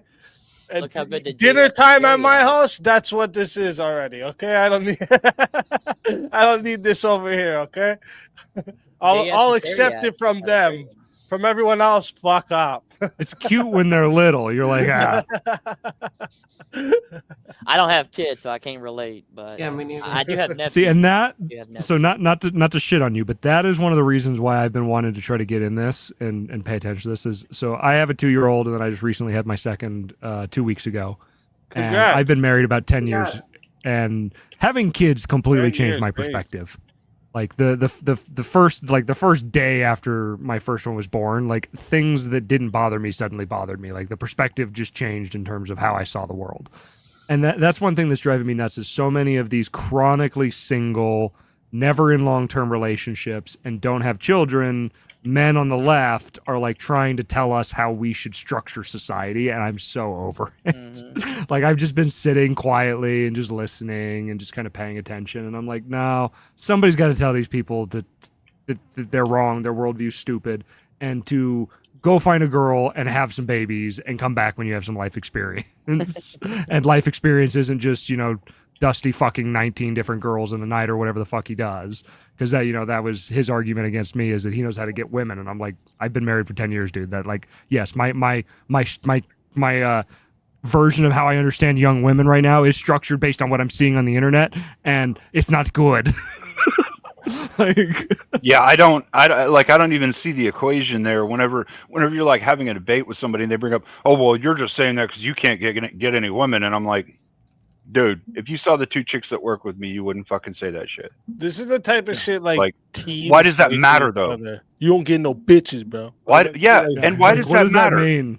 How does To me, there's a lot of What if I men in just their don't 30s want that them? are How basically about that? losers that are in this space that stream and have nothing really to offer to the world of any real like value besides being, contribute to the brain rot. I don't know. It's weird that so many people have the attention Most that they people get. don't use that one on me because they know I was a complete degenerate in my past. I've been completely open about this, so they know that doesn't work on me. But like, even if they were to say to me, "Oh, you've only been with one woman for this long," and yeah, should I like? Do you want a cookie or like? It's just Dude, again. I This is married a like stripper in Vegas. this is like teen level. Like this is the shit you like when you're 17, 18 that you say to other dudes. Yeah, you don't get no bitches, bro. You know what I mean? But like that means saying it nothing. now, you sound pretty fucking. Especially when you're in your 30s, bro. Like, okay, Right. that means nothing, dude. So just a couple. I just wanted to add on to what Cleaner said, because like obviously we had this personal experience. Her job was threefold, and again, I know there's a big announcement coming, and maybe we'll get more details from Andrew. I'm not privy to that. That's above my pay grade. And even if I had the information, I wouldn't leak it, right now. Yeah. Even if she did know, she wouldn't. Even if I fucking did tell know, you. I wouldn't fucking tell you. I can't trust Loyalty. people listening here. That's loyalty, dude. That is legit. loyalty. Fuck, 100%. first thing I do is go in the Discord and be like, you can't believe what Guess what? I just heard. Yeah, and then my job's gone. I love my job. I wouldn't say who said it. Yeah, and I also find some kick-ass. Somebody else TikTok would just find the links. video and post it. Yeah, no, fair. And I also find some TikTok links that are pretty kick-ass. I've done it for Speak on a couple of occasions. Like these are pretty good. these are not bad. So here's the thing, right? She had a threefold job. Her first job was talent acquisition, right? Pretty easy if you just watch people in the debate sphere. The second was logistics, right? Scheduling. And the third component was moderation. So let me just give her a quick little scorecard on how she did on all three things. Number one, talent acquisition. I'll give her a B, right? She did recognize talent. I don't think she was bad at that. I think Sarah's good at that. I don't think it takes a genius to figure out who's good in the debate space. Second, logistics. I actually scheduled and arranged the topics and times and opponents for my last two debates on her panel. So, and I have a full-time job as well. I understand she does as well, but it's not difficult for me to do. and I didn't need to backstab Andrew while I did it. And the third component is moderation. She openly sided, in fact, in my last debate with Kel, and I didn't speak on this beforehand because I did value, like I thought, okay, maybe she's good with Andrew. I don't want to speak badly about her. And I don't think this is necessarily speaking badly about her for any reason, but it is criticism. She openly criticized my source. She almost participated in the debate. She said, well, what about this source? Like, is it peer, like, who's the peer reviewer? Like, who prepared this study? And completely called out my argument. Now, Kel would have never, ever caught on to that. In fact, I was in the process of cooking her. Okay. And for some reason, she felt the need to intervene, just like she did in my debate with based, you know what, head. And just like she did in my debate with the reputable Sir Cleaner, who's at the top left here. She constantly intervenes. I don't know if she just doesn't like the right-sided female aspect of these debates, or if she just doesn't care and wants to like pander to people. I don't really give a crap. I don't give a crap at all. The point is, when I go to a debate, I want a neutral moderator. Okay? Yeah. That's you just her want role. somebody to tell each side to shut up when they're not supposed to be talking. Well, That's all even you if want. they disagree with you, just like it's a different thing to moderate a debate, man. Like, Yeah, it's not that hard. So all I need to do, like, I'm an expert at observing behavior. This is not like a self ego boost. This is just part of my job. I can see how people roll. So when I look at somebody like Sara, okay, here's what she does. She actively promotes people. First it was the Furby, right? Now it's Ryan, who will get her money to boot them. So that's a monetary incentive, right? The secondary component is she provides preferential treatment to high level names like Andrew, where she won't provide the same courtesy to other people, even wherein they're part of that group, i.e. Rob. Again, that's a monetary based initiative. And the third component is that she will actively support people who she thinks will give her money. Andrew said this very eloquently. He said that the PanelVerse, quote unquote, is just people going on each other's panels. It's just the same people. They're just going on each other's panels. That is where they make their money. They don't make their money by bringing on good debaters. In fact, they'll mute us, they'll boot us. Dusty's done that to me multiple times. They don't care about good debate.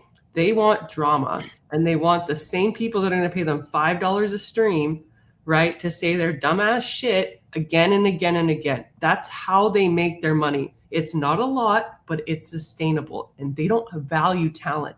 And I think once you value talent, you view outside of like that kind of like sphere where you're just thinking, okay, this is going to make me money. Not all monetary gain is good. And the sooner that these idiots realize this, the better they'll be off. But they never will, because like I said, they're nihilistic freaks who think that the echo chamber and spurging and turning your mic volume up to 1,000% is a way to win an argument. It is not. It looks weak. You look like a pussy ass bitch when you need to turn up your mic to 200 in order to win an argument. And that's my piece. I wasn't comfortable saying it until now, but I'm comfortable saying it now. I unfriended Sara. I've unsubbed from her. I do not care. She violated the crucible and the trust that Andrew gave her. And Andrew's given me far less, and I would still be loyal to that man till the end of time. So I don't even understand where this comes from other than just stupidity. Like, I have to blame it on stupidity, but I don't know. Well, my simple, I genuinely think that she likes to sound strong against men. I actually believe that. And I think that's her to main double thing. down. That was the crazy part, is to like, oh, I don't need them. Fuck them. Dude, the channel will be better without them. Like, I get that she was drinking, but maybe that was a bad idea to, have a drinking stream during all this drama. Pixels, you just pointed out exactly. So I analyzed this like on a social basis. I was like, okay, so she fucked up, right? She made the fuck up by saying what she said, right? If she went then, and let's say, like, just for hypothetical purposes, let's say that she groveled to Andrew, right? She's like, oh, please, like, I'm so sorry. Like, do you think Andrew's going to trust her? Oh, no, absolutely not. I won't. So, of course, she's going to go with the same slumlords that she's always been a part of. They're going to support her. They're going to be there for her. Of course, even if they backstab each other, they're still going to. They don't give a fuck. It's all about the money, right? So I didn't even blame her for that. I was like, you know what? That's the only logical recourse that she has. Because if she, let's say, capitulates to the crucible, right? Andrew won't respect her. A lot of Crucible members won't respect her. Maybe some of them might go on her panels. But like ultimately, in the grand scheme of things, logistically, she's not going to get that following back. And at the same time, Dusty and his little bootlickers are going to be like, well, what about us? You know, we supported you when you had, 2,000 followers. So of course she's going to capitulate to them. It's the only move that she has. She fucked around and she found out. And Andrew already said she had stabbed in to the back once. It's over. It's over. And she had to double down in order to retain what she already had from the other side of things and to try and save her channel. Exactly. So, yeah, I kind of saw the same thing coming to pass. Somebody asked me, I don't remember how far back it is, a few panels ago or streams ago or something, what I thought it had. Oh, I think it was on VK.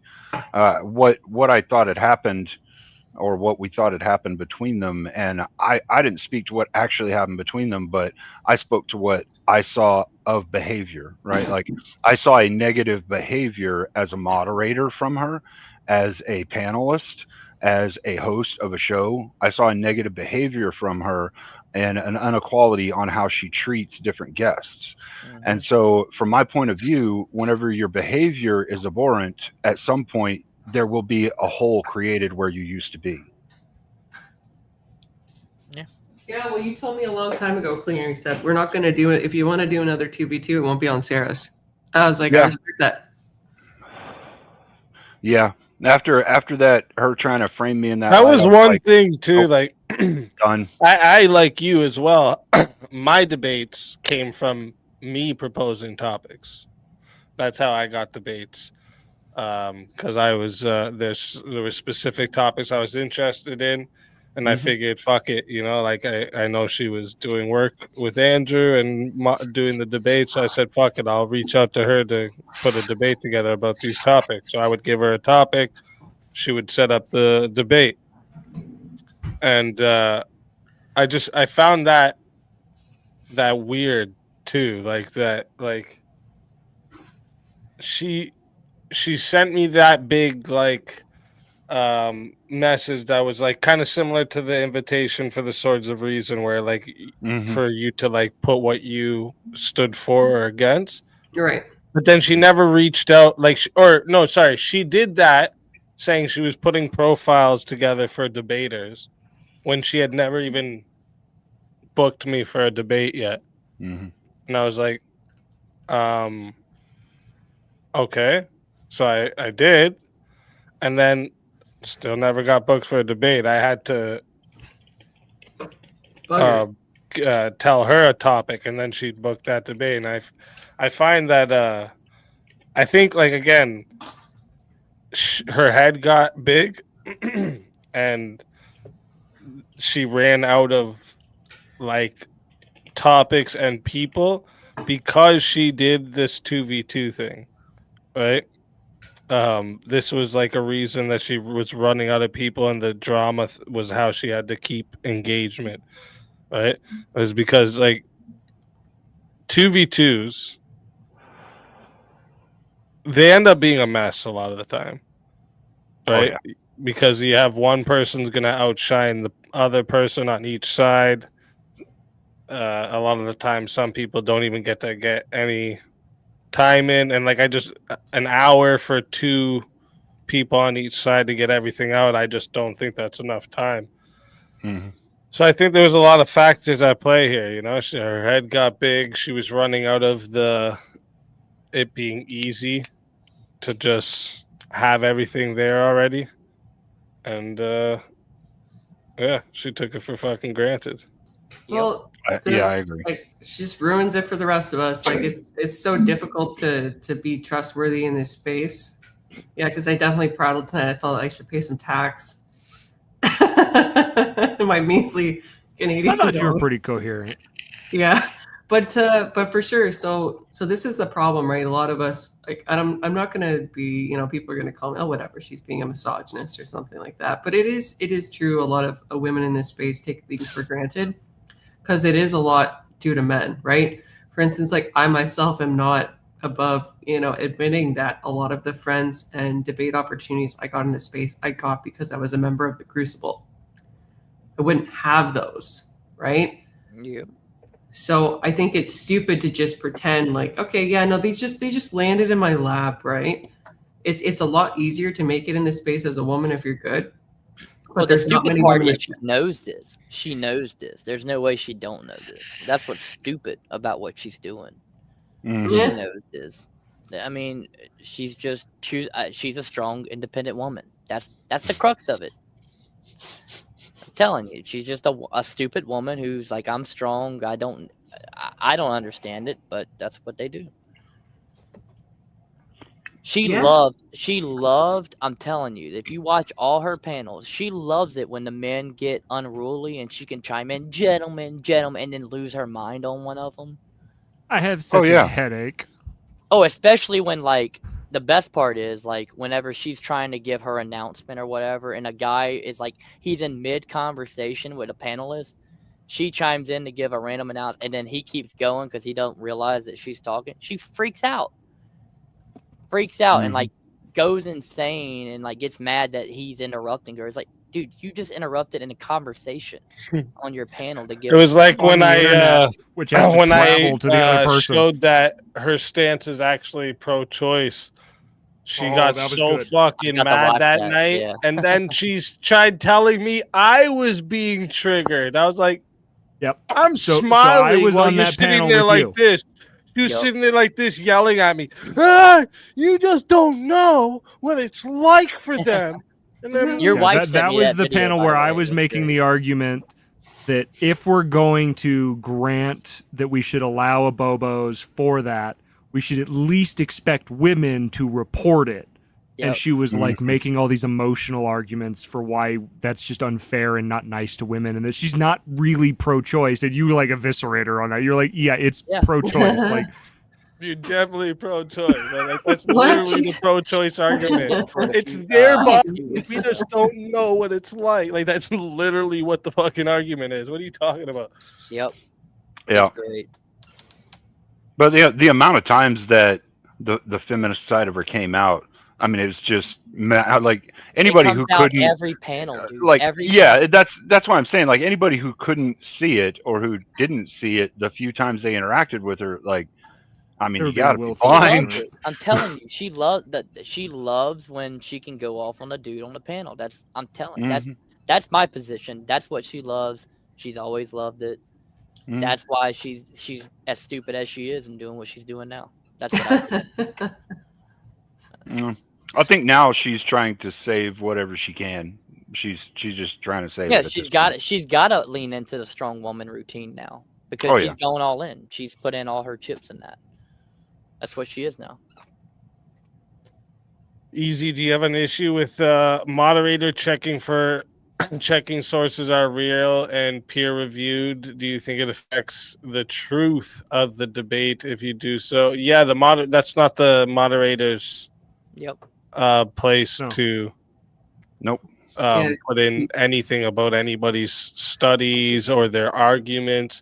Like, if you don't have an issue with this, you shouldn't have an issue with the moderator stopping someone and saying, actually, what you're saying right now is wrong because right? You know what I'm saying? So like, this is the same thing because like when sources are used as part of someone's argument, you are now arguing against their argument the second you start going in, well, what this study says is actually this.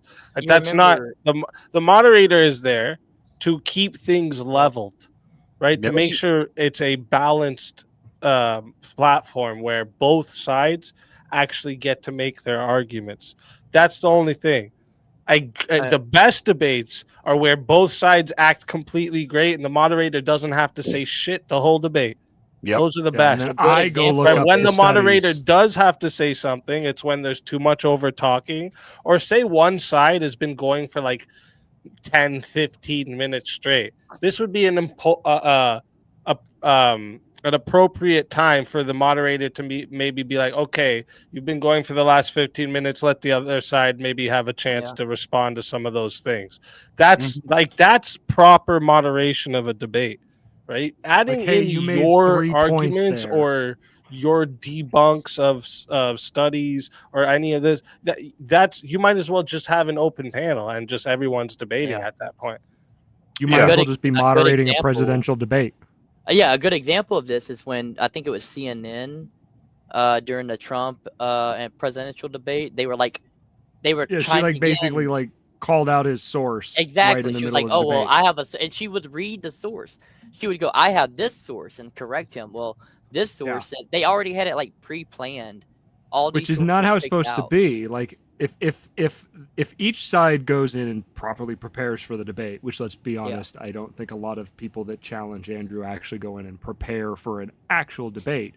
And Not like you're he not aware of some, well-known study, that sucks for you. You're dumb. Now, if they pull up some obscure study that you didn't find, well, that really sucks. But it's not the moderator's job to question whether or not that obscure study is valid or not. It's the person that you're debating against to outwit whatever your argument is in that study, and then it's the audience's job to go look at that study and go, okay, what does the study actually say? Oh, no, Andrew is fucking lying to me. Oh, it actually turns out Andrew never fucking lies to me. That is the right study. Like the whole point that I don't understand since I've like been watching this space is so many people that actually actively participate in debate seem to think debate is about changing the mind of the other person they're debating against, and not just presenting your worldview on the topic so that I can decide who I think is right. Right. Yeah, interaction with the chat. If you're gonna change minds, you're gonna change minds in the chat first. And like there could be times, like for instance, there's times that Andrew has changed my mind on a couple things. One good example I can think of is like I used to see a point for a gun registry, right? Like I used to like make an argument that there was a point for it. But like Andrew, when I started talking with Andrew about it and then seeing him talk to other people about it, I started seeing the holes in what I was saying. And I was like, that makes fucking sense. Yeah, what I'm saying is kind of stupid. Like in the end, I was just like, yeah, this is just dumb. Right? So like it's not that you couldn't change the mind of someone you're talking to, but there's people that are watching that may be completely undecided because they've never even thought about the topic they're about to listen to. Right? So like And they they don't get go to in to hear listen. both sides argued. That's And like what's that's important. And that's the main point of like and what I Rob done was like the wise thing to do, because it's like if you know that your debate partner is being bad faith or is not coming in and not doing the teamwork thing or just over talking you, that's when you just like completely just divert all your attention to the chat and just say your argument to the chat and just ignore your debate opponent. Yep.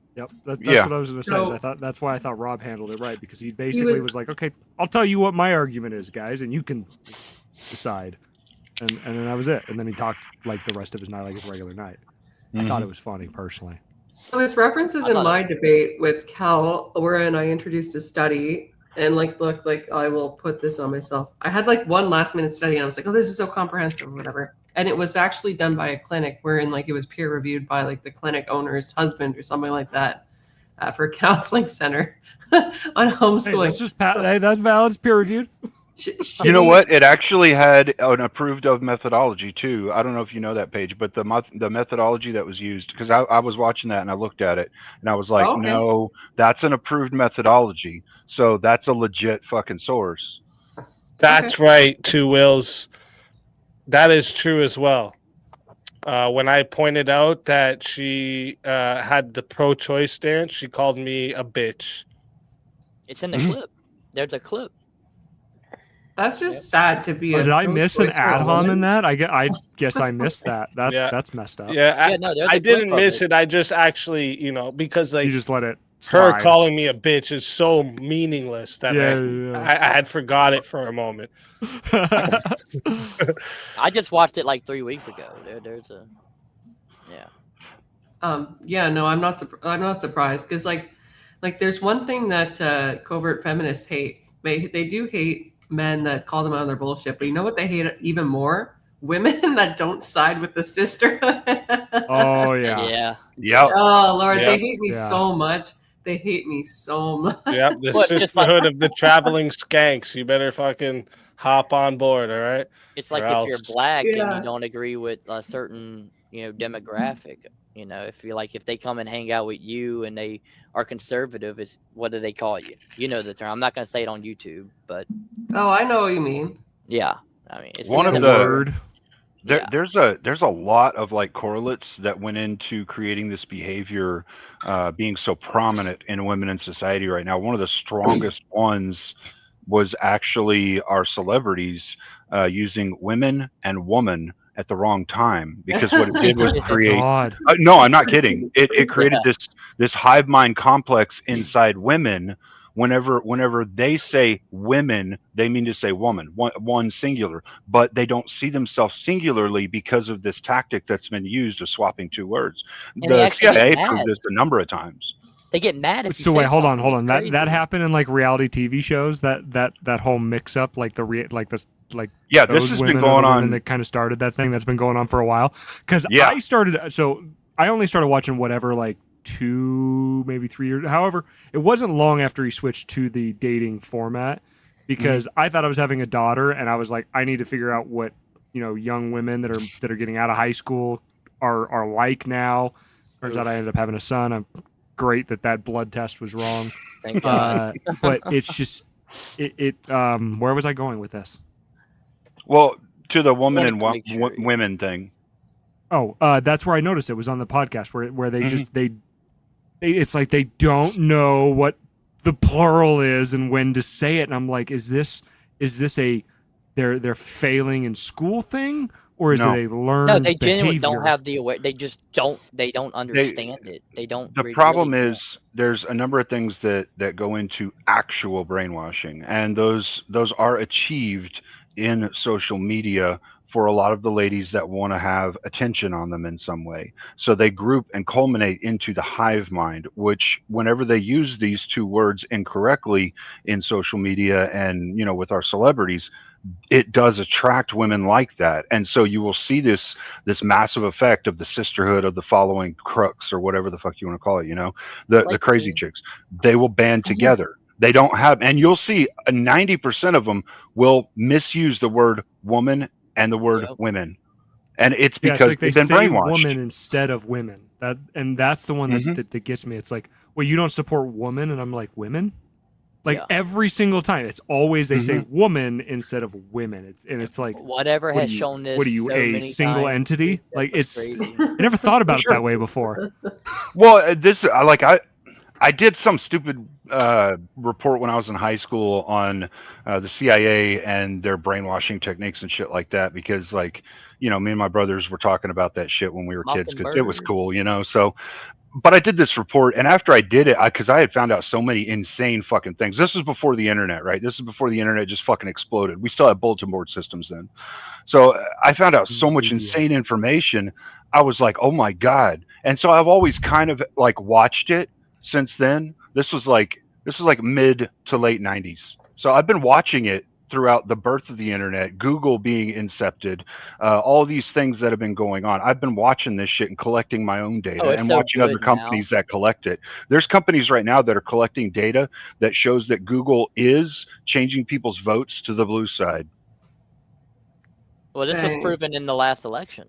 There was a report that came out. Yeah, the guy has actually gone to Congress a handful of times. His last name is Epstein. Every time he goes to Congress, this Epstein files bullshit comes out all over the news, and you won't find anything about him crazy, dude. on social media or whenever you do a Google search. I'm not kidding. I'm dead serious about it. And I'm pretty sure he's been on Joe Rogan, right? Yeah, he was on Joe. He had some things that sounded a little out there, but he was approaching them in a scientific way that was like, we want to collect data and prove this other thing he was talking about. Yeah. But I'm in cybersecurity, and there's a lot of truth to that stuff. Like absolutely. Like there is so much that they are doing that they just claim that they're not, that the public is so ignorant to. Like, and the information's that out there that this is happening. It's 100% a fact that this is what's going on. Yeah. The thing that I think is crazy though isn't like it's where like most of us in society know that this is happening, but when you show them the data, they're so against it, and they're like, "Oh, that's not true." And it's like, "Wait, why do you think that? Because you've been brainwashed, maybe?" Yeah. Like, really though, and people have. They don't understand that that's why they have that reaction to that factual data coming in front of them, even though they have an understanding because their subconscious knows it's happening. So like you know, it is cognitive dissonance towards But that. we specific all subject. have this problem, like trying to talk about things with our family, like things that because we're all like politicos. I'm pretty sure we all are into politics. Mm-hmm.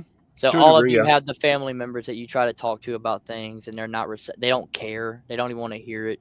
You give them something, they're just completely disregarded, and it's gotten to the point where a lot of us just okay. I'm not going to talk to my sister about this because Yeah. Well, like I met my cousins for the first time that I haven't seen since I was real little. Mm-hmm. They are very extreme lefties, and I met them last year, right before AI got real good. Like this was before the video was anything better than Will Smith barely being able to eat spaghetti. Like it wasn't quite the not eating spaghetti, but it was like a little bit. So it couldn't be quite as believable as it is now. I am sure the next time I see them, their conspiracy theory aspect of them and what they think is going to be so much wilder.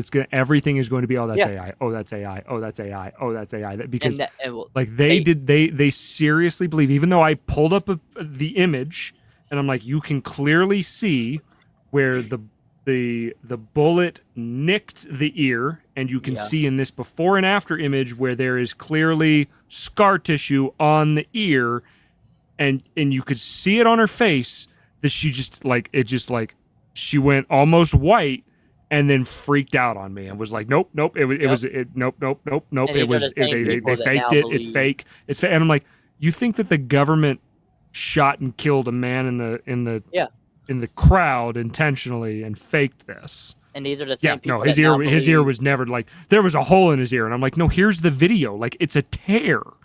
No, it blew a chunk of his ear off, and I'm like, no, like here, watch. No, and I'm like, I guarantee you, it's just that's all AI. And it's like, AI wasn't good enough then.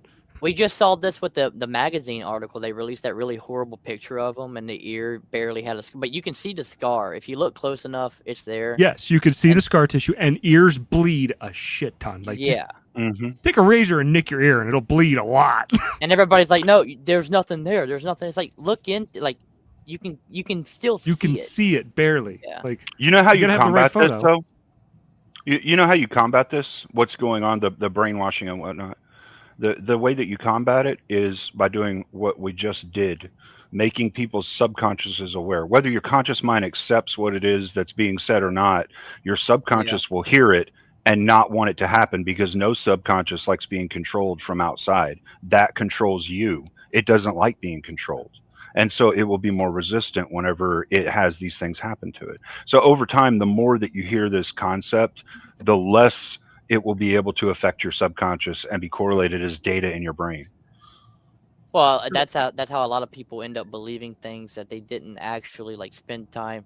It's just over time that things are put into their mind enough. They don't even realize they believe this, but it's happened.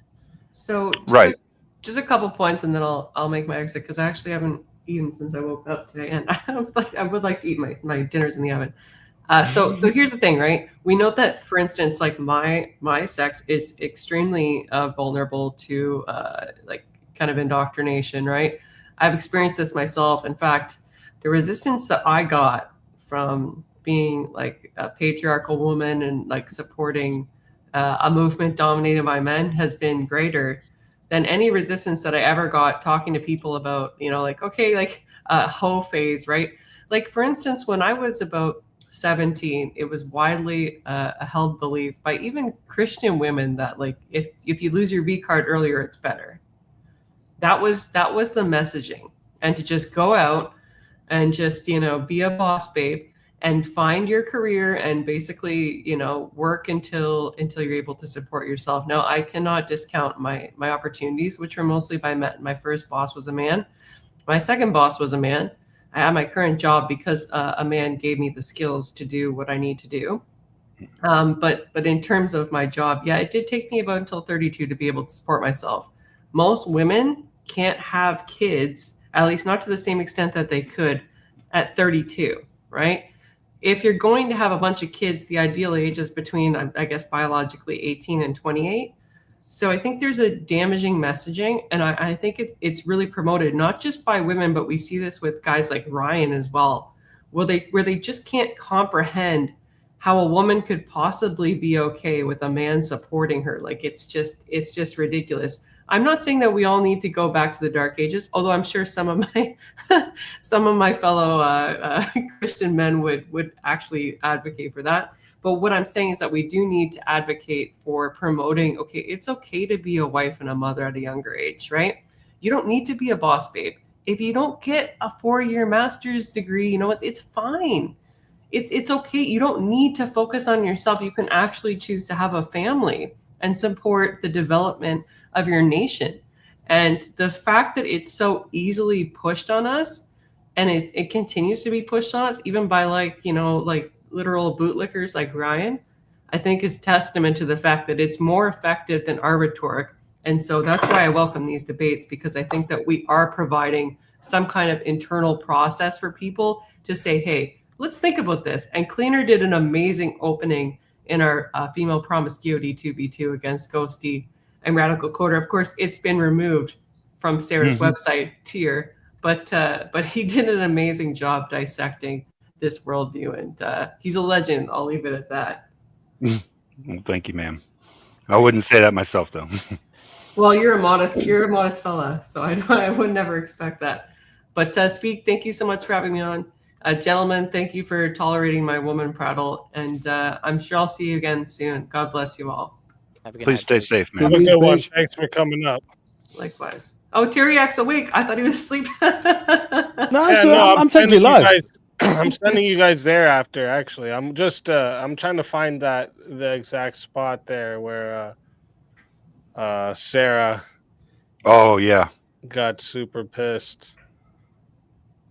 Wasn't there like an individual clip that was made? It was pretty short. That had that in there. Well, if it has, who did? I'm pretty sure like your wife shared something in a Discord a few weeks ago. It was a clip that had it in there. I might be wrong. I could be wrong. I mean, my memory's not that great. Might have been, but if on her videos there's a transcript option, you can type the search into the transcript and it'll take you the timestamp. Yeah, I tried that. Bitch won't come up. Do you have VLC Media Player? Because VLC Media Player will create a transcript of the video as it plays. It'll if you have it online, it'll try and create a text transcript. There's very few that actually do that. Let me try this. It'll be later. Oh wait. I just found I had a plugin that did it live on OBS, so you could just have it as part of the recording, and then I updated OBS and the plugin broke, and I'm waiting for the plugin person to update it, and who knows, it's probably never going to be updated ever again. That's why I'm waiting on updating OBS right now, because I have a couple of plugins that work. Well, the AI coloring one that I use, I mean, sometimes it comes close to getting my colors right. Most of the time I'm fucking green or hot pink, so I don't turn it on, but, you know. I still want to have the option, so I haven't updated either.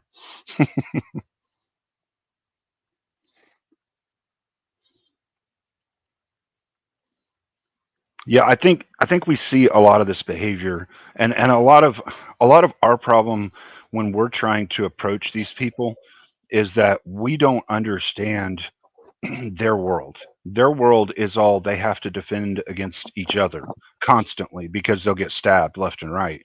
And for us, it's like we're trying. What we call a good faith debate is like two people not getting super defensive about shit, just defending when an attack is thrown, and being able to have a rational, productive, logical conversation or debate. But they're not used to that. They're used to having slant comments, hyperbolic words that are made to have some kind of emotional bias put into them. They like using words like manipulated, controlled, you know, things like this, right? Like buzzwords. And so whenever we try to have a conversation with them, we don't have an understanding of how to speak to them so they can't use that, or how to speak to them so they'll hear what it is that we're saying. Like to diffuse the conversation into a conversation and not stabbing each other, and they don't understand how to approach us. They don't understand because we have that thing where we'll just say what it is that we're thinking, and that's why they always go, oh, okay. In their mind, it goes, you didn't say something defensive before you said that, so that means you mean all women are this thing, right? But that's not what you're saying. You're just saying something as simple as like, I've seen groups of women that like to wear skirts versus pants. And they hear, oh, women wear skirts and they hate pants. But that's not what you said. But since in their world, they have to defend what they say before they say it, they didn't hear you do that. And so for them, they think that radical and insane fucking thing is your view. Well, and part of it, I think, is I don't know if the school system's doing a bad job at it, if it's a poor attention span, if people just don't have an understanding to be able to ingest and understand the words that they're reading on the screen, because I've noticed it's worse, especially with text, a little bit more than it is with conversations. But you can give somebody, like, let's say you insult somebody in some capacity and you give them both sides of any kind of way they could get out of it. You say, you're either unmarried or you were raised by the internet and you're unsavable. Like you give them both things. They're like, oh, ha, funny, I am married. And it's like, yeah, I accounted for that. You were raised by the internet and you're unsavable. Did you understand what I said? Did you hear my argument here? And it's like they just completely blow past it and they go with the very first thing that you said and they try to like fight that. And you're like, dude, I already undermined that. Like, what are you doing? It's because you didn't say each of those with a defensive statement before it. I'm telling you, I've seen this behavior so much from lefties that I had an Excel spreadsheet that I was going through during left and right side debates, and I was counting the number of times that this would happen, where the communication breakdown would happen because a lefty wouldn't be understanding someone on the right side's point of view, because all they were doing was giving a rational point of view without a defensive statement ahead of time. And it was like, it was like without fail. Now I've gotten so good at seeing it, I can predict when it's about to happen. And I'll even point it out sometimes. I'll do this thing to let people know I just triggered a motherfucker on purpose. Real quick, let me find it. Yeah, let me play this for everyone. Like, now, not only am I going to victimize you for this one single moment, but I'm going to continue to victimize you for another 9 months. And then after you get, you could do adoption, right? I already gave you my best case scenario, what I would hope would happen. Right. But I refuse to force something on somebody who has already been forced into a situation that they didn't ask to be in, right? They weren't. Same argument. Oh, shut up, Speakeasy. I'm not talking to you. I'm talking to him. Well, so it's just an a open last follow-up question for this. I can't hear. This is literally, I'm the only one left from the original debate here. I'm supposed to be the guest here. Remember that. Let's rewind that back for a second. Forced into a situation that they didn't ask to be in, right? They weren't. The same argument. Oh, shut up, Speakeasy. I'm not talking to you. I'm talking to him. Well, so it's just an a open last follow-up question for this. I can't hear you. I can't hear you because fucking Speakeasy can't shut his fucking mouth for a minute. I get it. You're mad. Get over it. We disagree. We disagree, Speakeasy. Oh, stop acting like a little bitch. Go ahead. Anyways, look. Stop acting like a little bitch. I walked away at that point. I did miss that. Stop acting like a little bitch. See that? But no what did I say? Favoritism was going on over there. She likes to do this with men, dude. I'm telling you. This is part of her. Look who it is. What's up, bud? What's up, bro? Did you get bored over there at Blow States, K-Zach? A little bit. Yeah, it's pretty boring, right? Ooh. You I bet. don't think he expected you to know that he knew that he was there. It's pretty boring over there, huh? Well, my biggest issue is Stop it. Get some help. What was And that? the beer. Sorry, I didn't catch that. What was that? I was saying the biggest issue Shut your is fucking mouth, you'll do nothing. You'll do fucking nothing. Sorry, my finger slipped there. My bad. What was that? Oh, man. Beer. What Does was the that? body good. Sorry, I didn't hear you, bro. What'd you say? Lick those So dudes. Oh, and this one time, a bank. That was the best one. That was the best one. Fuck. I got muted. What? You do nothing. What's wrong, K-Zach? So what do we do? No one fucking cares, all right? Literally no one cares about you, okay? You're funny to laugh at sometimes, right? But your fucking absolute desperation for clout and attention is sickening. It's fucking sickening, and you fucking stink of it. What's up, bro? What happened? You tell me. Gay! Nah, that was the best one. That was the best one. I'm sorry. That was good timing. I think you were trying to tell us about how boring it was over at Blow States, right?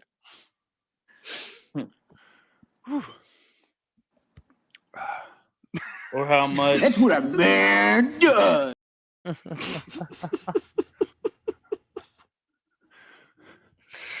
Can I drink my Your goddamn arm. motherfucker? I was gonna come out my nose or some shit. Hold on. And I've got Guinness. Do you know what happens when you laugh drinking Guinness? Fuck. Yeah, that's What's up, K-Zach? What's going on, bro? I'm gonna be smelling beer all day. Thanks, Ethan. chocolate milk through your nose. Me and Speakeasy been.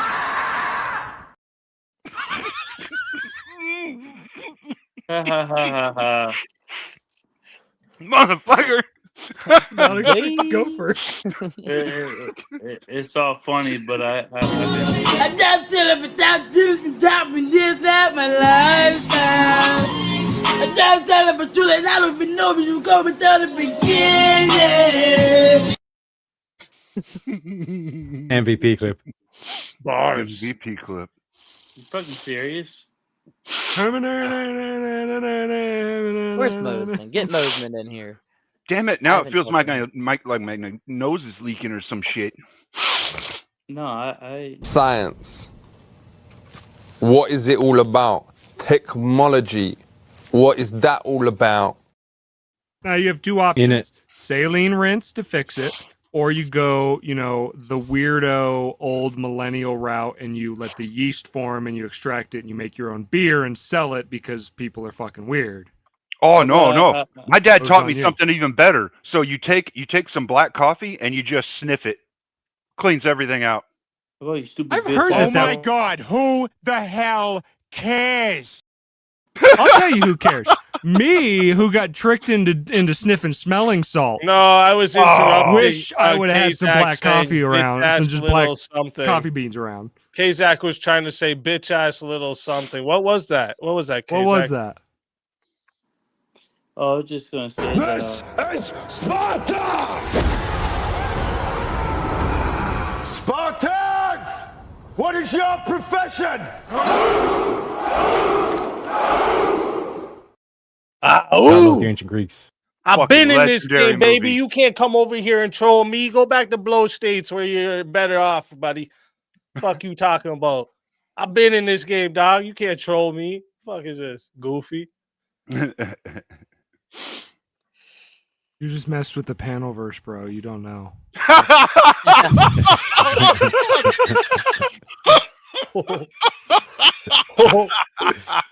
Are they watching Oh, over at good. Blow States? Is that why this is going on? Hold up, I got something for them. Yeah, it's me, Sara the Raging Tomato. Back to moderate another debate show. But it's my rules, not yours.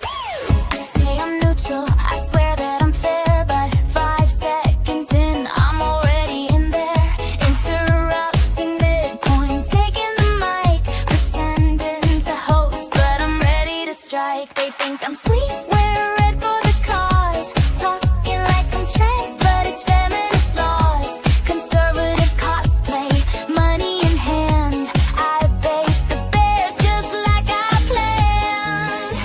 Oh, Andrew built my little empire. Now I'm acting like I'm higher.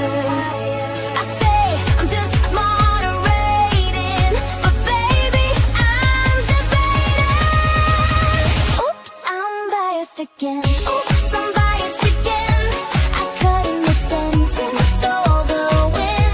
Oh, baby, oops, you thought I was fair, but I'm queen of the panel, verse beware.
Andrew. Yeah, without you, I'd still be streaming to 6 people in a bot.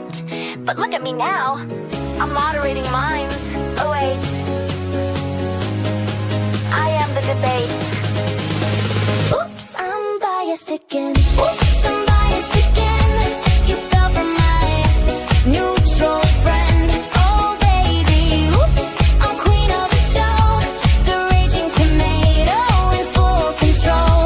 Oops, I play both sides for the trend. It's all content in the end. I'm not innocent. Oops, I'm biased again. Whoops. Oh, that's a banger. Right? We're going to put that on Spotify, hit the top 100 on the billboards, okay? You know, the only thing I hate is, you know, the nickname Pixels fits with the filter, and she's the first one that called me Pixels. So I'm like, you know what, we'll just go with it. Because it works, and it's easier than the other thing. The other thing I was using was some stupid leet talk shit that, you know, hackers might be able to read, but regular normies are going to go, who the fuck is this retard? That makes sense. Sorry, handicapped.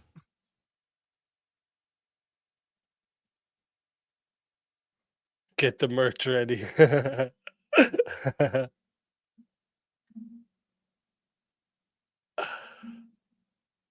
And yeah, we need to get an oops emoji now. Oops. We have a goofy emoji, don't we? For the goofy of the day. 100%. And recently, I think we just got enough members. Actually, this stream, I think we got enough new members to put a couple more emojis too. So I have some good ones. And Are We Not Men says he wants to make the oops emoji. So we're gonna have some new emojis coming too. Do it. Okay, I see the goofy now. Yeah, Goofy was like one of my first emojis I did. Like when I first, because like I say it so much, like it's what I call people. Like you're just fucking goofy, right? So like it became a part of the brand, right?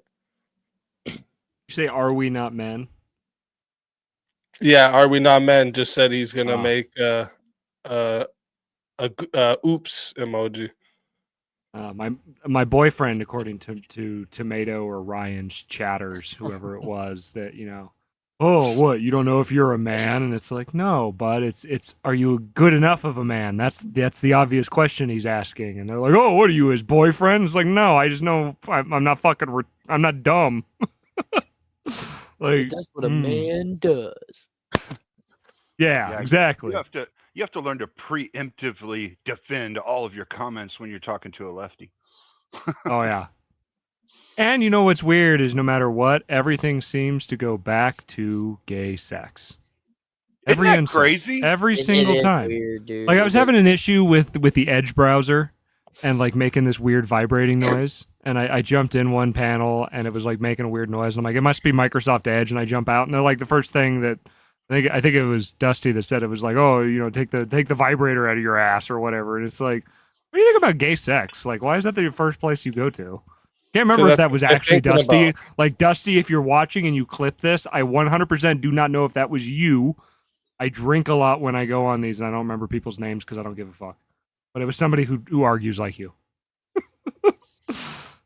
No, it's like literally like the first thing that they're thinking about, right? Yeah. That's what it is. That's why it's called perversion. That's what it is. Yeah. Degenerate fucking heads. Yep. Okay, Zach, dude, are you okay, bro? Why'd you pop back into the back? You're not coming up, dog, you psycho. Go back over there and send more money to Flo. He needs it, buddy. Poor guy's in and out of jail so much. Go help him out. He was licking those DSLs like as soon as he came in too.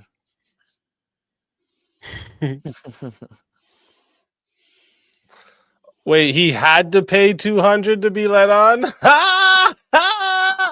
Well, it's 500 to be let on here, K-Zach. Sorry. We're a lot more. This is more quality than over there. So you got to pay a little extra buck. Sorry.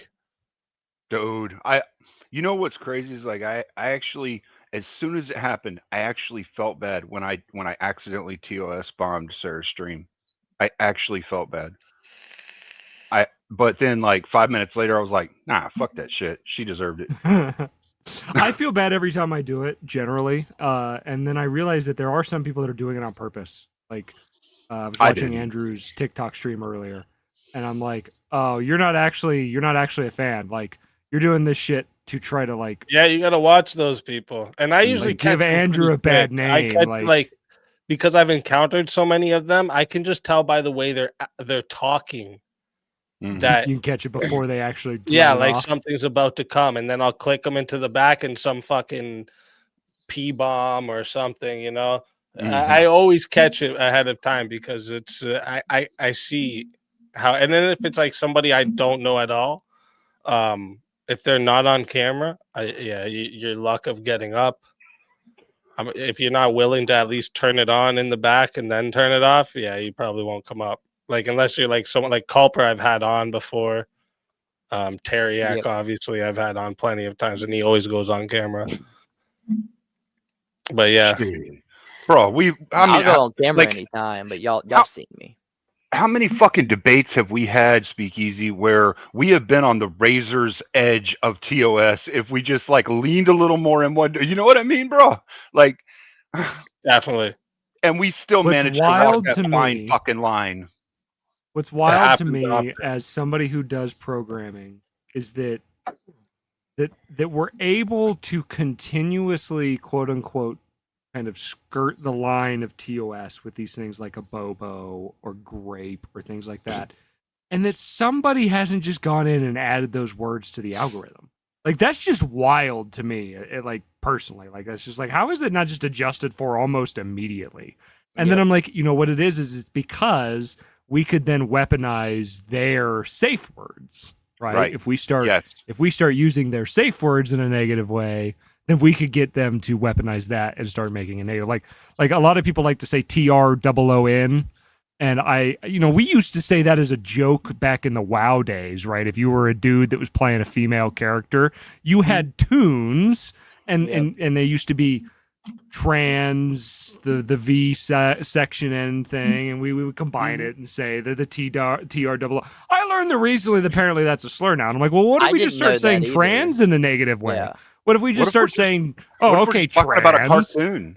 I got yelled at. Exactly. I got yelled at for saying that recently somewhere, and I had no idea that was a bad thing to say. Yeah, it's a bad thing now, apparently, out of nowhere. And I'm like, oh, okay. But it's like, what if I just start using trans negatively? Are you gonna mark that in the no-no list? Well, the whole thing is what it is that list. It depends on the context, right? Like if you actually you have to read how this TOS is worded, right? Like if it's a debate, so the whole point of the conversation is somewhat educational or even in a hypothetical critique way. Right, yeah, or hypothetical, but that's something else. But like if you're critiquing the idea, right, that's not what gets flagged. It's people who get on and just talk about that shit in a negative light and there's nothing else. Yeah. Right? That's what always gets taken down, right? Yeah. I guess I underestimate. But I've I used to complain a lot about the TOS, but then I realized I'm not actually against them having their own rules. Like literally, if they said tomorrow, like, listen, we're no longer allowing streamers with a dermal piercing in their face. Well, I guess I got to go pull this out of my face, right? Like that's just how it works, right? Like it's not. I'm not going to sit here and be like, this is unfair. No, right? Like it's just. As long as they're clear with it. Now, what I don't like is like the shadow banning thing. Like apparently, supposedly what I've been hearing is like Rob's channel. He's been around for a long time and he has a really hard time getting traction because the algorithm doesn't like his channel. That kind of stuff drives me nuts. It's like, Andrew said it why once. are you able to tag these like channels this way? Because like Twitter had that leak that they're able to do that with accounts. So I'm sure YouTube's able to do that. That kind of like that shit drives me nuts. Like you want to put a tag on my channel that says, hey, you're restricted or whatever, and let me know. Okay, cool, whatever. like Andrew said it once, and he said it perfect. That like when you're on the right, you're not fighting to win on these platforms. You're fighting not to lose. Mm-hmm. Right? And like, and I That's think a he good way. says this in the perfect way, because like on our side, we're constantly dodging all these like barriers that are put in front of us to even be able to be in the media. Right? But like, if you're on the left and you want to, annihilate everybody and fucking, fuck babies, we can just kill them all in the womb. No matter what it is, like the media is heavily curated by the left. That's just undeniable. Have they? You can have you they can pick up taken one of these and zap your dog, or have they taken call for the fear the? of death of people and face no consequences. Have they taken the But if you word critique that, HACKER off of TOS ban, or is that still a TOS term? Which one? HACKER. I don't know. I've said that so many times. HACK, yeah. I mean, I've said Is that that- word a bunch of times. I haven't so- kept up on it lately, but as far not as I brought up a know, lot. they backed off of the removal of the educational content piece because a lot of that is still there. But yeah, I Okay. don't hear a lot of people talking about the actual malicious piece. So I would think that would still get you flagged. Just the word would get you flagged Well- for review for what the context of you're talking about. Okay, so I'm not going to use the word. I just I wanted to make sure whether I should try and avoid the word for this part of the conversation. But You say it you was can say skitty. Okay, sure, skitty, whatever. So I think that whenever you're talking about like the algorithms and whatnot and what they choose and don't choose to put into the algorithms, within the understanding of if they get too ridiculous, that community will actually come down on them. That community has come down on a number of tech giants because Oh, they've yeah. tried to be too oppressive about things, and they end up losing entire databases worth of information, having their systems collapsed and not telling people about it. But you see the results of it no matter what, right? You Like know a how little. afraid of So. those people this area is. Okay. Oh yeah, I do. I know exactly how I have afraid not they are. played video games for quite some time. I went to college, focused on a whole bunch of stuff with like family and just did not play a lot of video games. So from like 2013 until about a year ago, I was completely out of space. Everything's changed now with moderation. Oh my God, you can't talk about nothing. I have lost voice chat on Overwatch, on Call of Duty, for the very most benign things of saying to people, right? Sure. But the trans thing is so unbelievably off limits. I've been permabanned for first time offense chat things for like obvious jokes during the context of people saying things like protect trans kids or whatever, and you make some kind of quip and it's like, nope, you're done, like get out of here. Like it is so off limits from everybody. Like nobody wants any smoke from that community at all. And it's crazy that you have to step on chips because 59% of them can't live with us. Well, that's what makes this dangerous, right? And I got back on for this particular part because I have an idea I want to share, and then you guys can talk about it.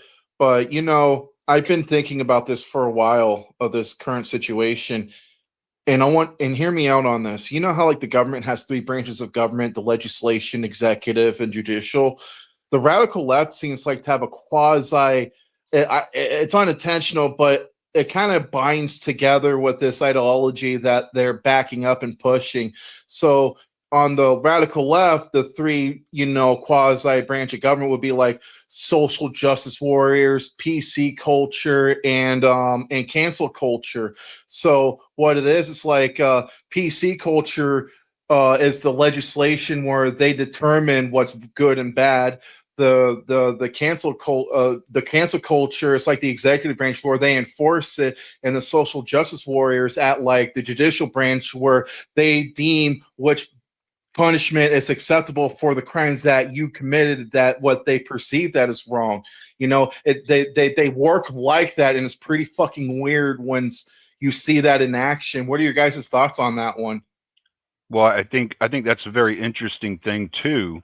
However, you have to understand that what you see going through there is actually only a certain percentage of the content that they deem unacceptable.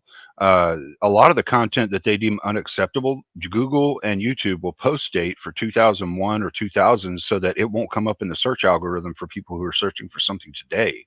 So like, which I think is, I mean, just ridiculously obfuscative. Like they show that they're doing it because, I mean, come on, it's fucking Google. How do they get a search term misdated? You know, like if you're talking about Biden during Biden's administration and something he did shows up on the news for 2001, and you have to really dig to find, you know what I'm saying? So like a lot of content gets post dated that way, and they make it so that it was in 2000, 2001, 2002. So people right now won't even fucking see it. So what you're talking about is just a certain percentage of the content that people are even seeing right now. Well, not necessarily though, because it's a facet of society now that yes, you can say that there's a small percentage, but what makes it very dangerous about this particular case is that they're highly organized and they have a lot of power. That's the problem. And it's not only in America, but it's abroad worldwide in Western society. And you know, like the classical example, you've seen that in England, France, and Canada, you know. Oh yeah. And the thing is that I caught a lot of flack for saying this a few months ago in Speakeasy. It was like an after panel on JS's channel, and I said that the way how these big tech companies censored people should not be tolerated, and I caught a lot of flack for it. And I was just trying to make a point that when a private company is acting as a publisher that influence the mass the mass of the population to a particular direction, should not be tolerated. And I found a law that makes it illegal, but it's not being enforced. But the point I'm making is that this kind of thing that these big tech companies are doing should not be tolerated, and censoring people one side on one situation, because what you're doing is you're manipulating the mass. Like, for an example, Donald Trump just got done suing CBS because that Kamala Harris interview was 60 Minutes. They settled though, but the point was that he pursued litigation because of the fact that they were misleading constituents that were, or the voters, so to speak, to influence who they should vote for. You know, and this is the kind of thing that we should not be able to tolerate from these big tech companies. And the only way that you really hurt these guys is massive boycott and pinch them where the money talks, right?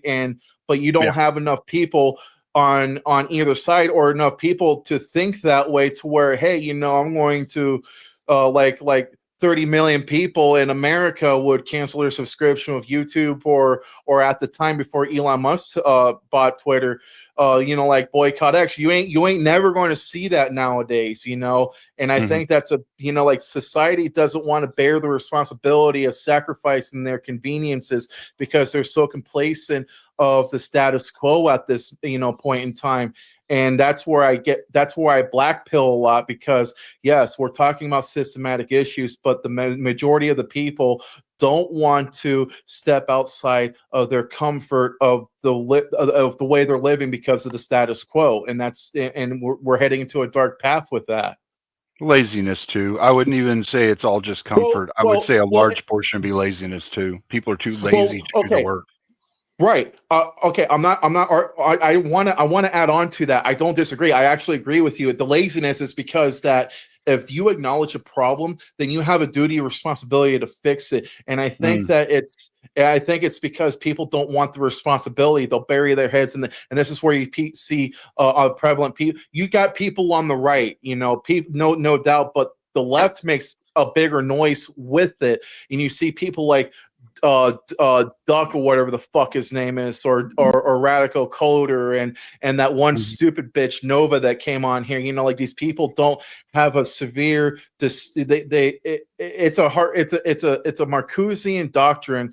You read One Dimensional Man, it's basically a playbook of how these people think, because for generations, last few decades, the Marcusian doctrine was taught through these people, through university and other branches of flow of information. This is where they get that. But to wrap up my summary here, people fundamentally don't like responsibility. They don't like accountability. And you see that everywhere in society. And I think that is a part of the causation of the problems that we're having now is because we don't want to deal with them. We have no incentive to, because that requires sacrifice and discomfort.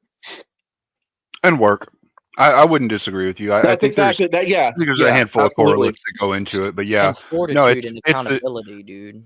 it's like we can see the things that do come along with it, all the different correlates that create the behavior, and just understand and accept that this behavior is something that society as a whole or as a majority group is doing because they don't want to fight it for whatever of the correlate reasons. Like, but the outcome is that we are in a society that is slowly over time, or was slowly over time, degenerating. Now, with the social media thing, something that we've seen is like we've gone through technological and sociological eras within 6 months to a year because of social media. Like a long time ago, the Me Too movement would have lasted 10, 15, 20 years. It went for, what was it, 6 months to a year and a half, and then it died. And like it's still on people's minds and they're still scared of it, but it's not as big a thing as it was then. And we've got other movements that have happened and they come and die off real quick. And the cool thing about this that I think is going to win us the fight in the long run for the right is that as long as on the right we keep establishing the reality of things, right? They can continue to brainwash people with these things and become like complacent, get them to be complacent with these different terms and these different socio-ecological eras that we're going through so quickly. But the thing that they're doing is they're making it so this people are less reactionary over time, because the more they flood this information and create those endorphin reactions inside those people's brains, the less those endorphin reactions happen. And so they have to keep creating a new era, and they're going to run out of shit to have as eras at some point that will affect people in the same way. And so at some point, people are either going to be so far on the left that they're unrecoverable, or they're going to start coming back to rational understanding of the world. Like there's really only, this is one of those things that there is a dichotomy to it. There's not like a gray area, because the gray area aren't going to survive anything. Now, all right. I hate to interrupt here because I'm enjoying the convo, and there's no good time to interject. But it's 5 a.m. where I am, and I'm gonna go get some rest and eat some food before tonight's streams, because I will be doing a stream. I'm gonna do a short, probably just a chill stream before the debate, because tomorrow's debate with Cleaner and Spyro, that is at 11 p.m. Eastern time. So hope you will all tune in for that. Make sure you all get here. Cleaner here will be going up against Spyro. The prompt is AI should take over human jobs.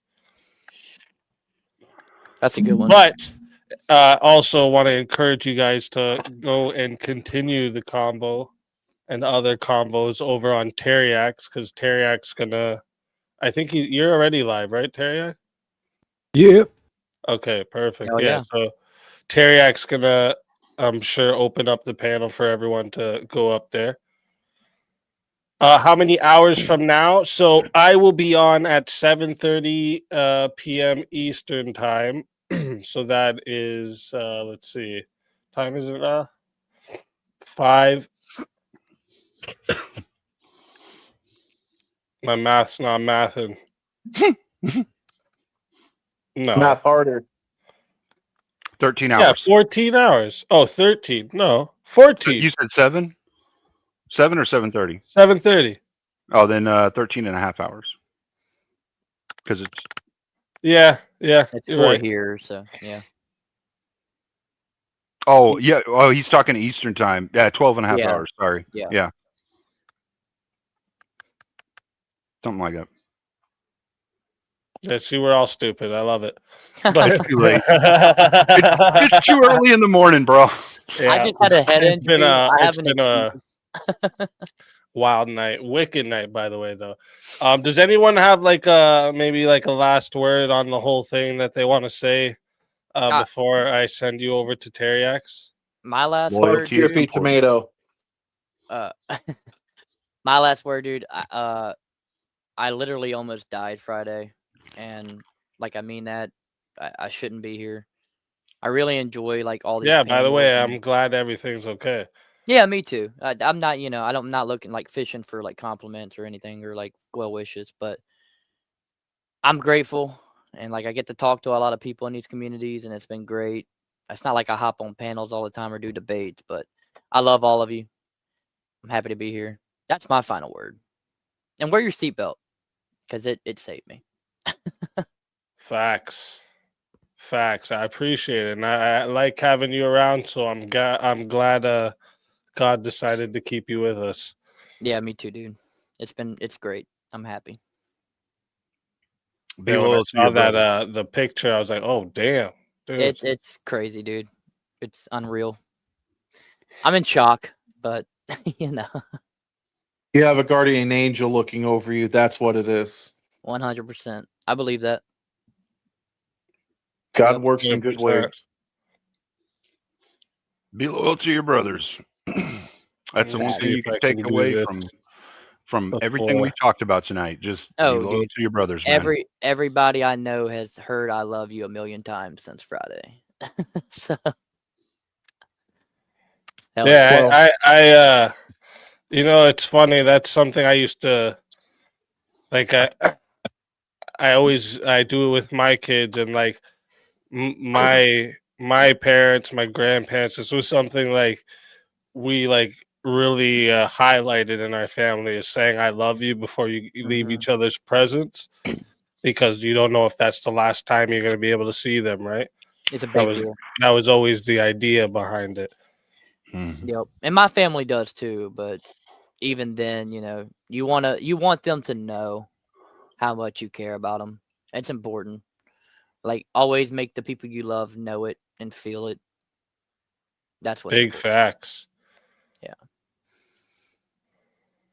That's all I got.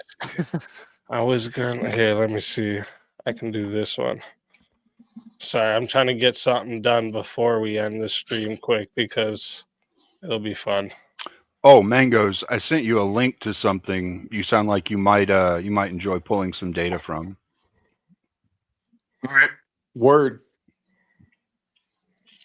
Let me see if it worked already. It should. Oh yeah, it did. I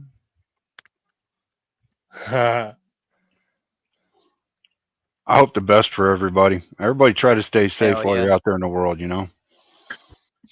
You know, Yep.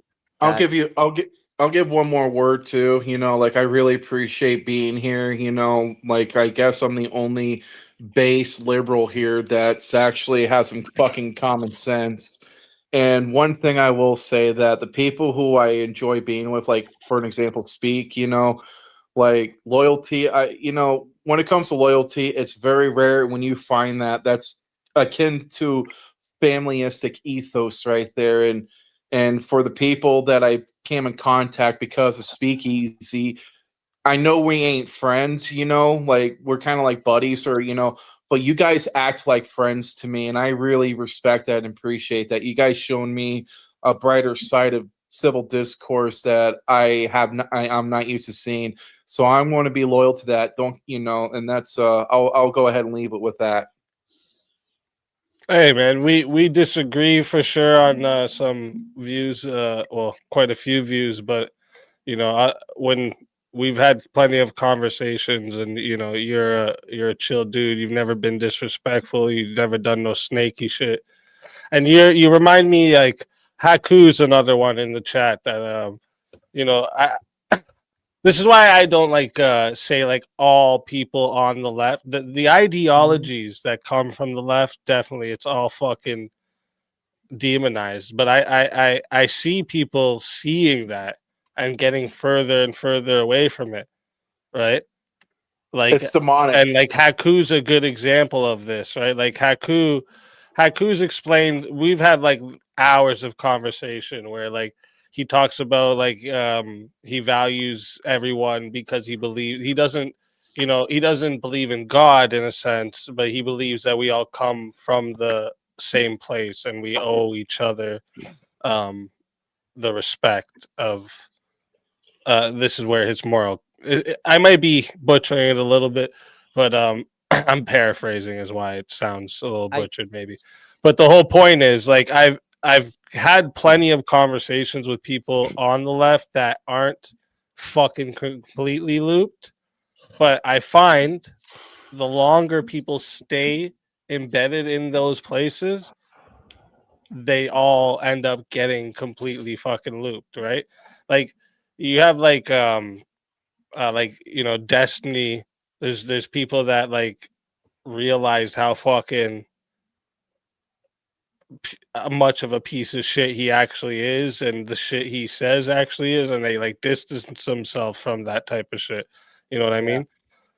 But like again, this isn't often. This is very rare, right? Most of the time, I'm combating people on the left all the time because every single thing that comes out of their fucking mouth is goofy. Like, and I'm just like, how are you human? Like, what? Like, like what the fuck? Like, I just, Yeah, me and Haku got into it a couple weeks ago, and I literally made it a point. You can ask him. I made it a point tonight to like, because I respect him even though we disagree on a lot, but I made it a point to say things to him as well, just because there's a lot of people, dude, I respect even if I disagree with them. Yeah. Well, I after feel, man. Charlie Kirk, it's made abundantly clear that the Democratic Party and majority of the left is just they're not. It's literally satanic, demonic, beliefs now at this But point. like that's It what I'm really trying to is. say. There's like people like you or Haku that would like look at a lot of the Democrats' worldviews and stances and think, whoa, and their policies and like, whoa, what the fuck are you talking about? Right? Like there's so like, this is why I have no problem allowing any worldview to come and speak because like I believe this is the way you get to the truth is having these backs and forths. But I do appreciate you and I have respect. So like I want you to know that it's not hell yeah. That fucking lefty, when I those fucking liberals. You can make fun of me, and I'll other laugh ones with I'm you, definitely saying that, but I don't think it'd be that way. But there's just some things, Mangoes, that I'm thinking I'll bring you over to the good side. All right, I'm gonna bring you over to the good side, or what you would call the dark side. The problem He with is an modern Ohio left- fan, though. Ohio State fucker. But no, the problem with the left is that, being liberal, like they fucking perverted it. They destroyed the meaning of it. Meaning is you can believe whatever you want, but you have to adhere to the consequences of your own beliefs. And that is the foresight that they have desperately they it's like the death of God. That mindset is literally the death of God. They killed it, and now they're doing whatever they can. It's hedonism, and I don't like it. They ruined the left. They ruined everything that I believed in and fought for, and they're just a bunch of psychopathic nut jobs that worship the golden calf and this religious ideology that's destroying America. I'm sick of it. Fuck them. Fuck them. That's a good note to end on. Listen up, boys. I appreciate every one of you. Okay. Love you guys. God bless you guys. Thank you all for coming up. Teriak, I'm going to send everyone over there in just a minute. If you want to drop your StreamYard link in the back, Teriak, so all the boys can just hop over. Yeah. Should be in there. Should be the last comment in the private chat, boys. All right, he dropped it. Perfect. Everyone, I appreciate you guys. And everyone, Cleaner. Yes, sir. I'm looking forward to the debate tonight. I am too, man. I've watched some of Spiro's stuff. I'm gonna have fun, man. I think he is too. Oh yeah, I think you guys will do great. Oh yeah, two nerds going at it. Again, Cleaner. You too. Stay safe. Yes, sir. Yeah, y'all too. All right, and chat, listen up. You guys are absolutely fucking amazing. All right. Absolutely fucking amazing. I can't thank you guys enough for all the support.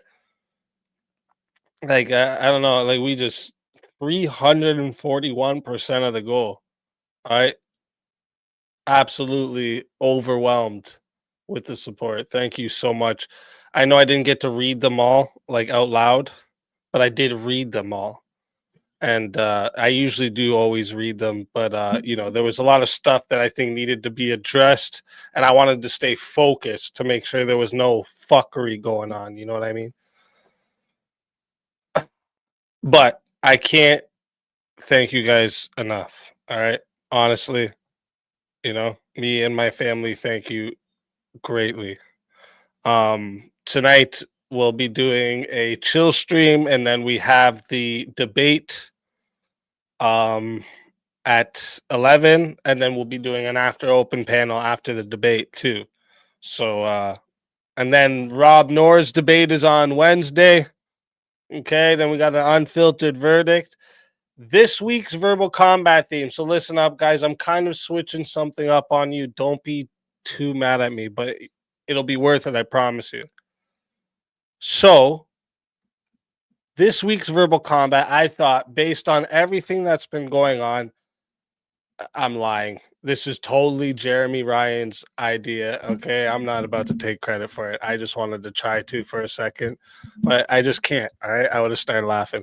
Jeremy thought to me. All right, said to me. So shout out to Jeremy.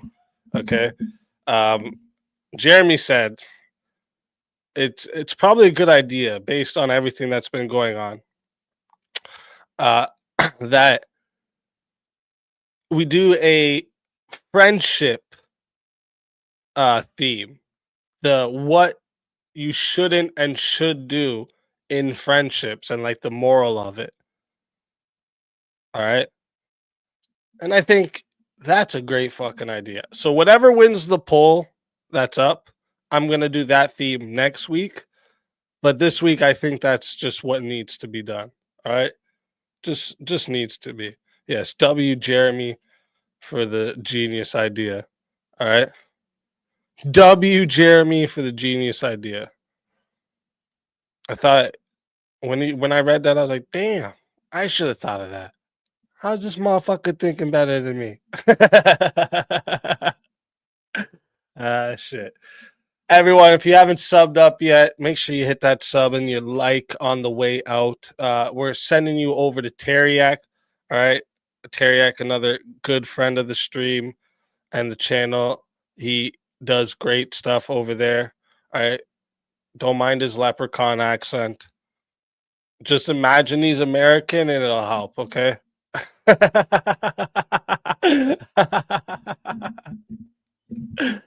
Shit. No, for real. Go show him some love. Send him some super chats.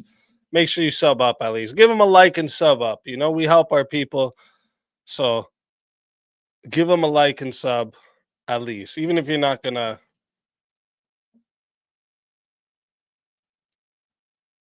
stay. You know what I mean?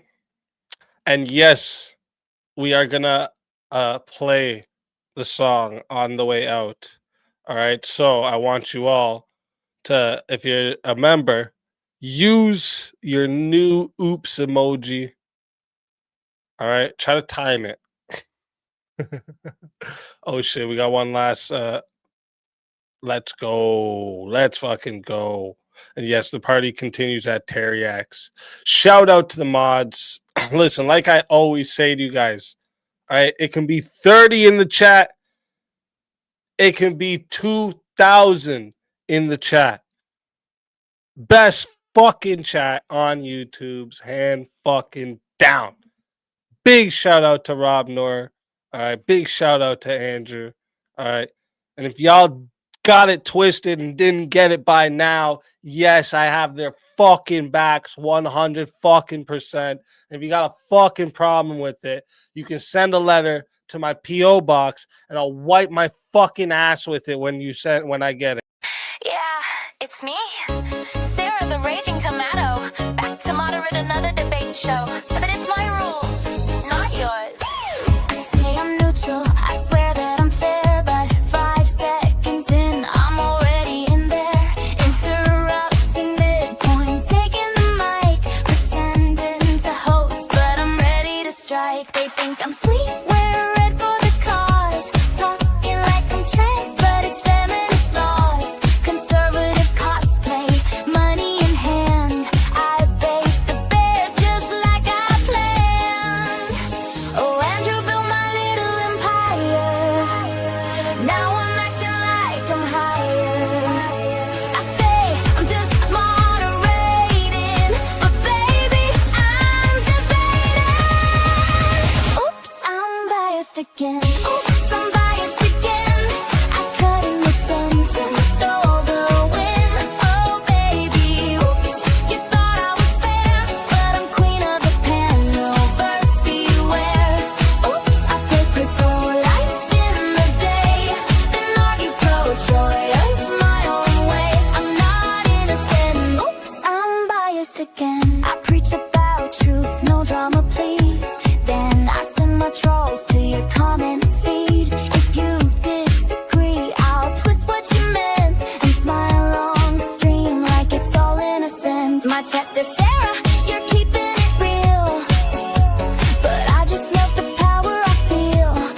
this is my thrill. I don't need a fair discussion, just clips for my next thumbnails rushing. Oops, I'm biased again. Oops, I'm biased again. Pretend to host then jump right in. Oh baby, oops, I'm queen of the scene. The PanelVerse drama machine. Oops, my stance always depends on who's trending, who offends. I'm not innocent. Oops, I'm biased again. Andrew, yeah, without you I'd still be streaming to 6 people in a bot. But look at me now. I'm moderating minds. Oh wait. I am the debate. Oops, I'm biased again. Oops, I'm biased again. You fell for my neutral friend. Oh baby, oops, I'm queen of the show. The raging tomato in full control. Oops, I play both sides for the trend. It's all content in the end. I'm not innocent. Oops, I'm biased again.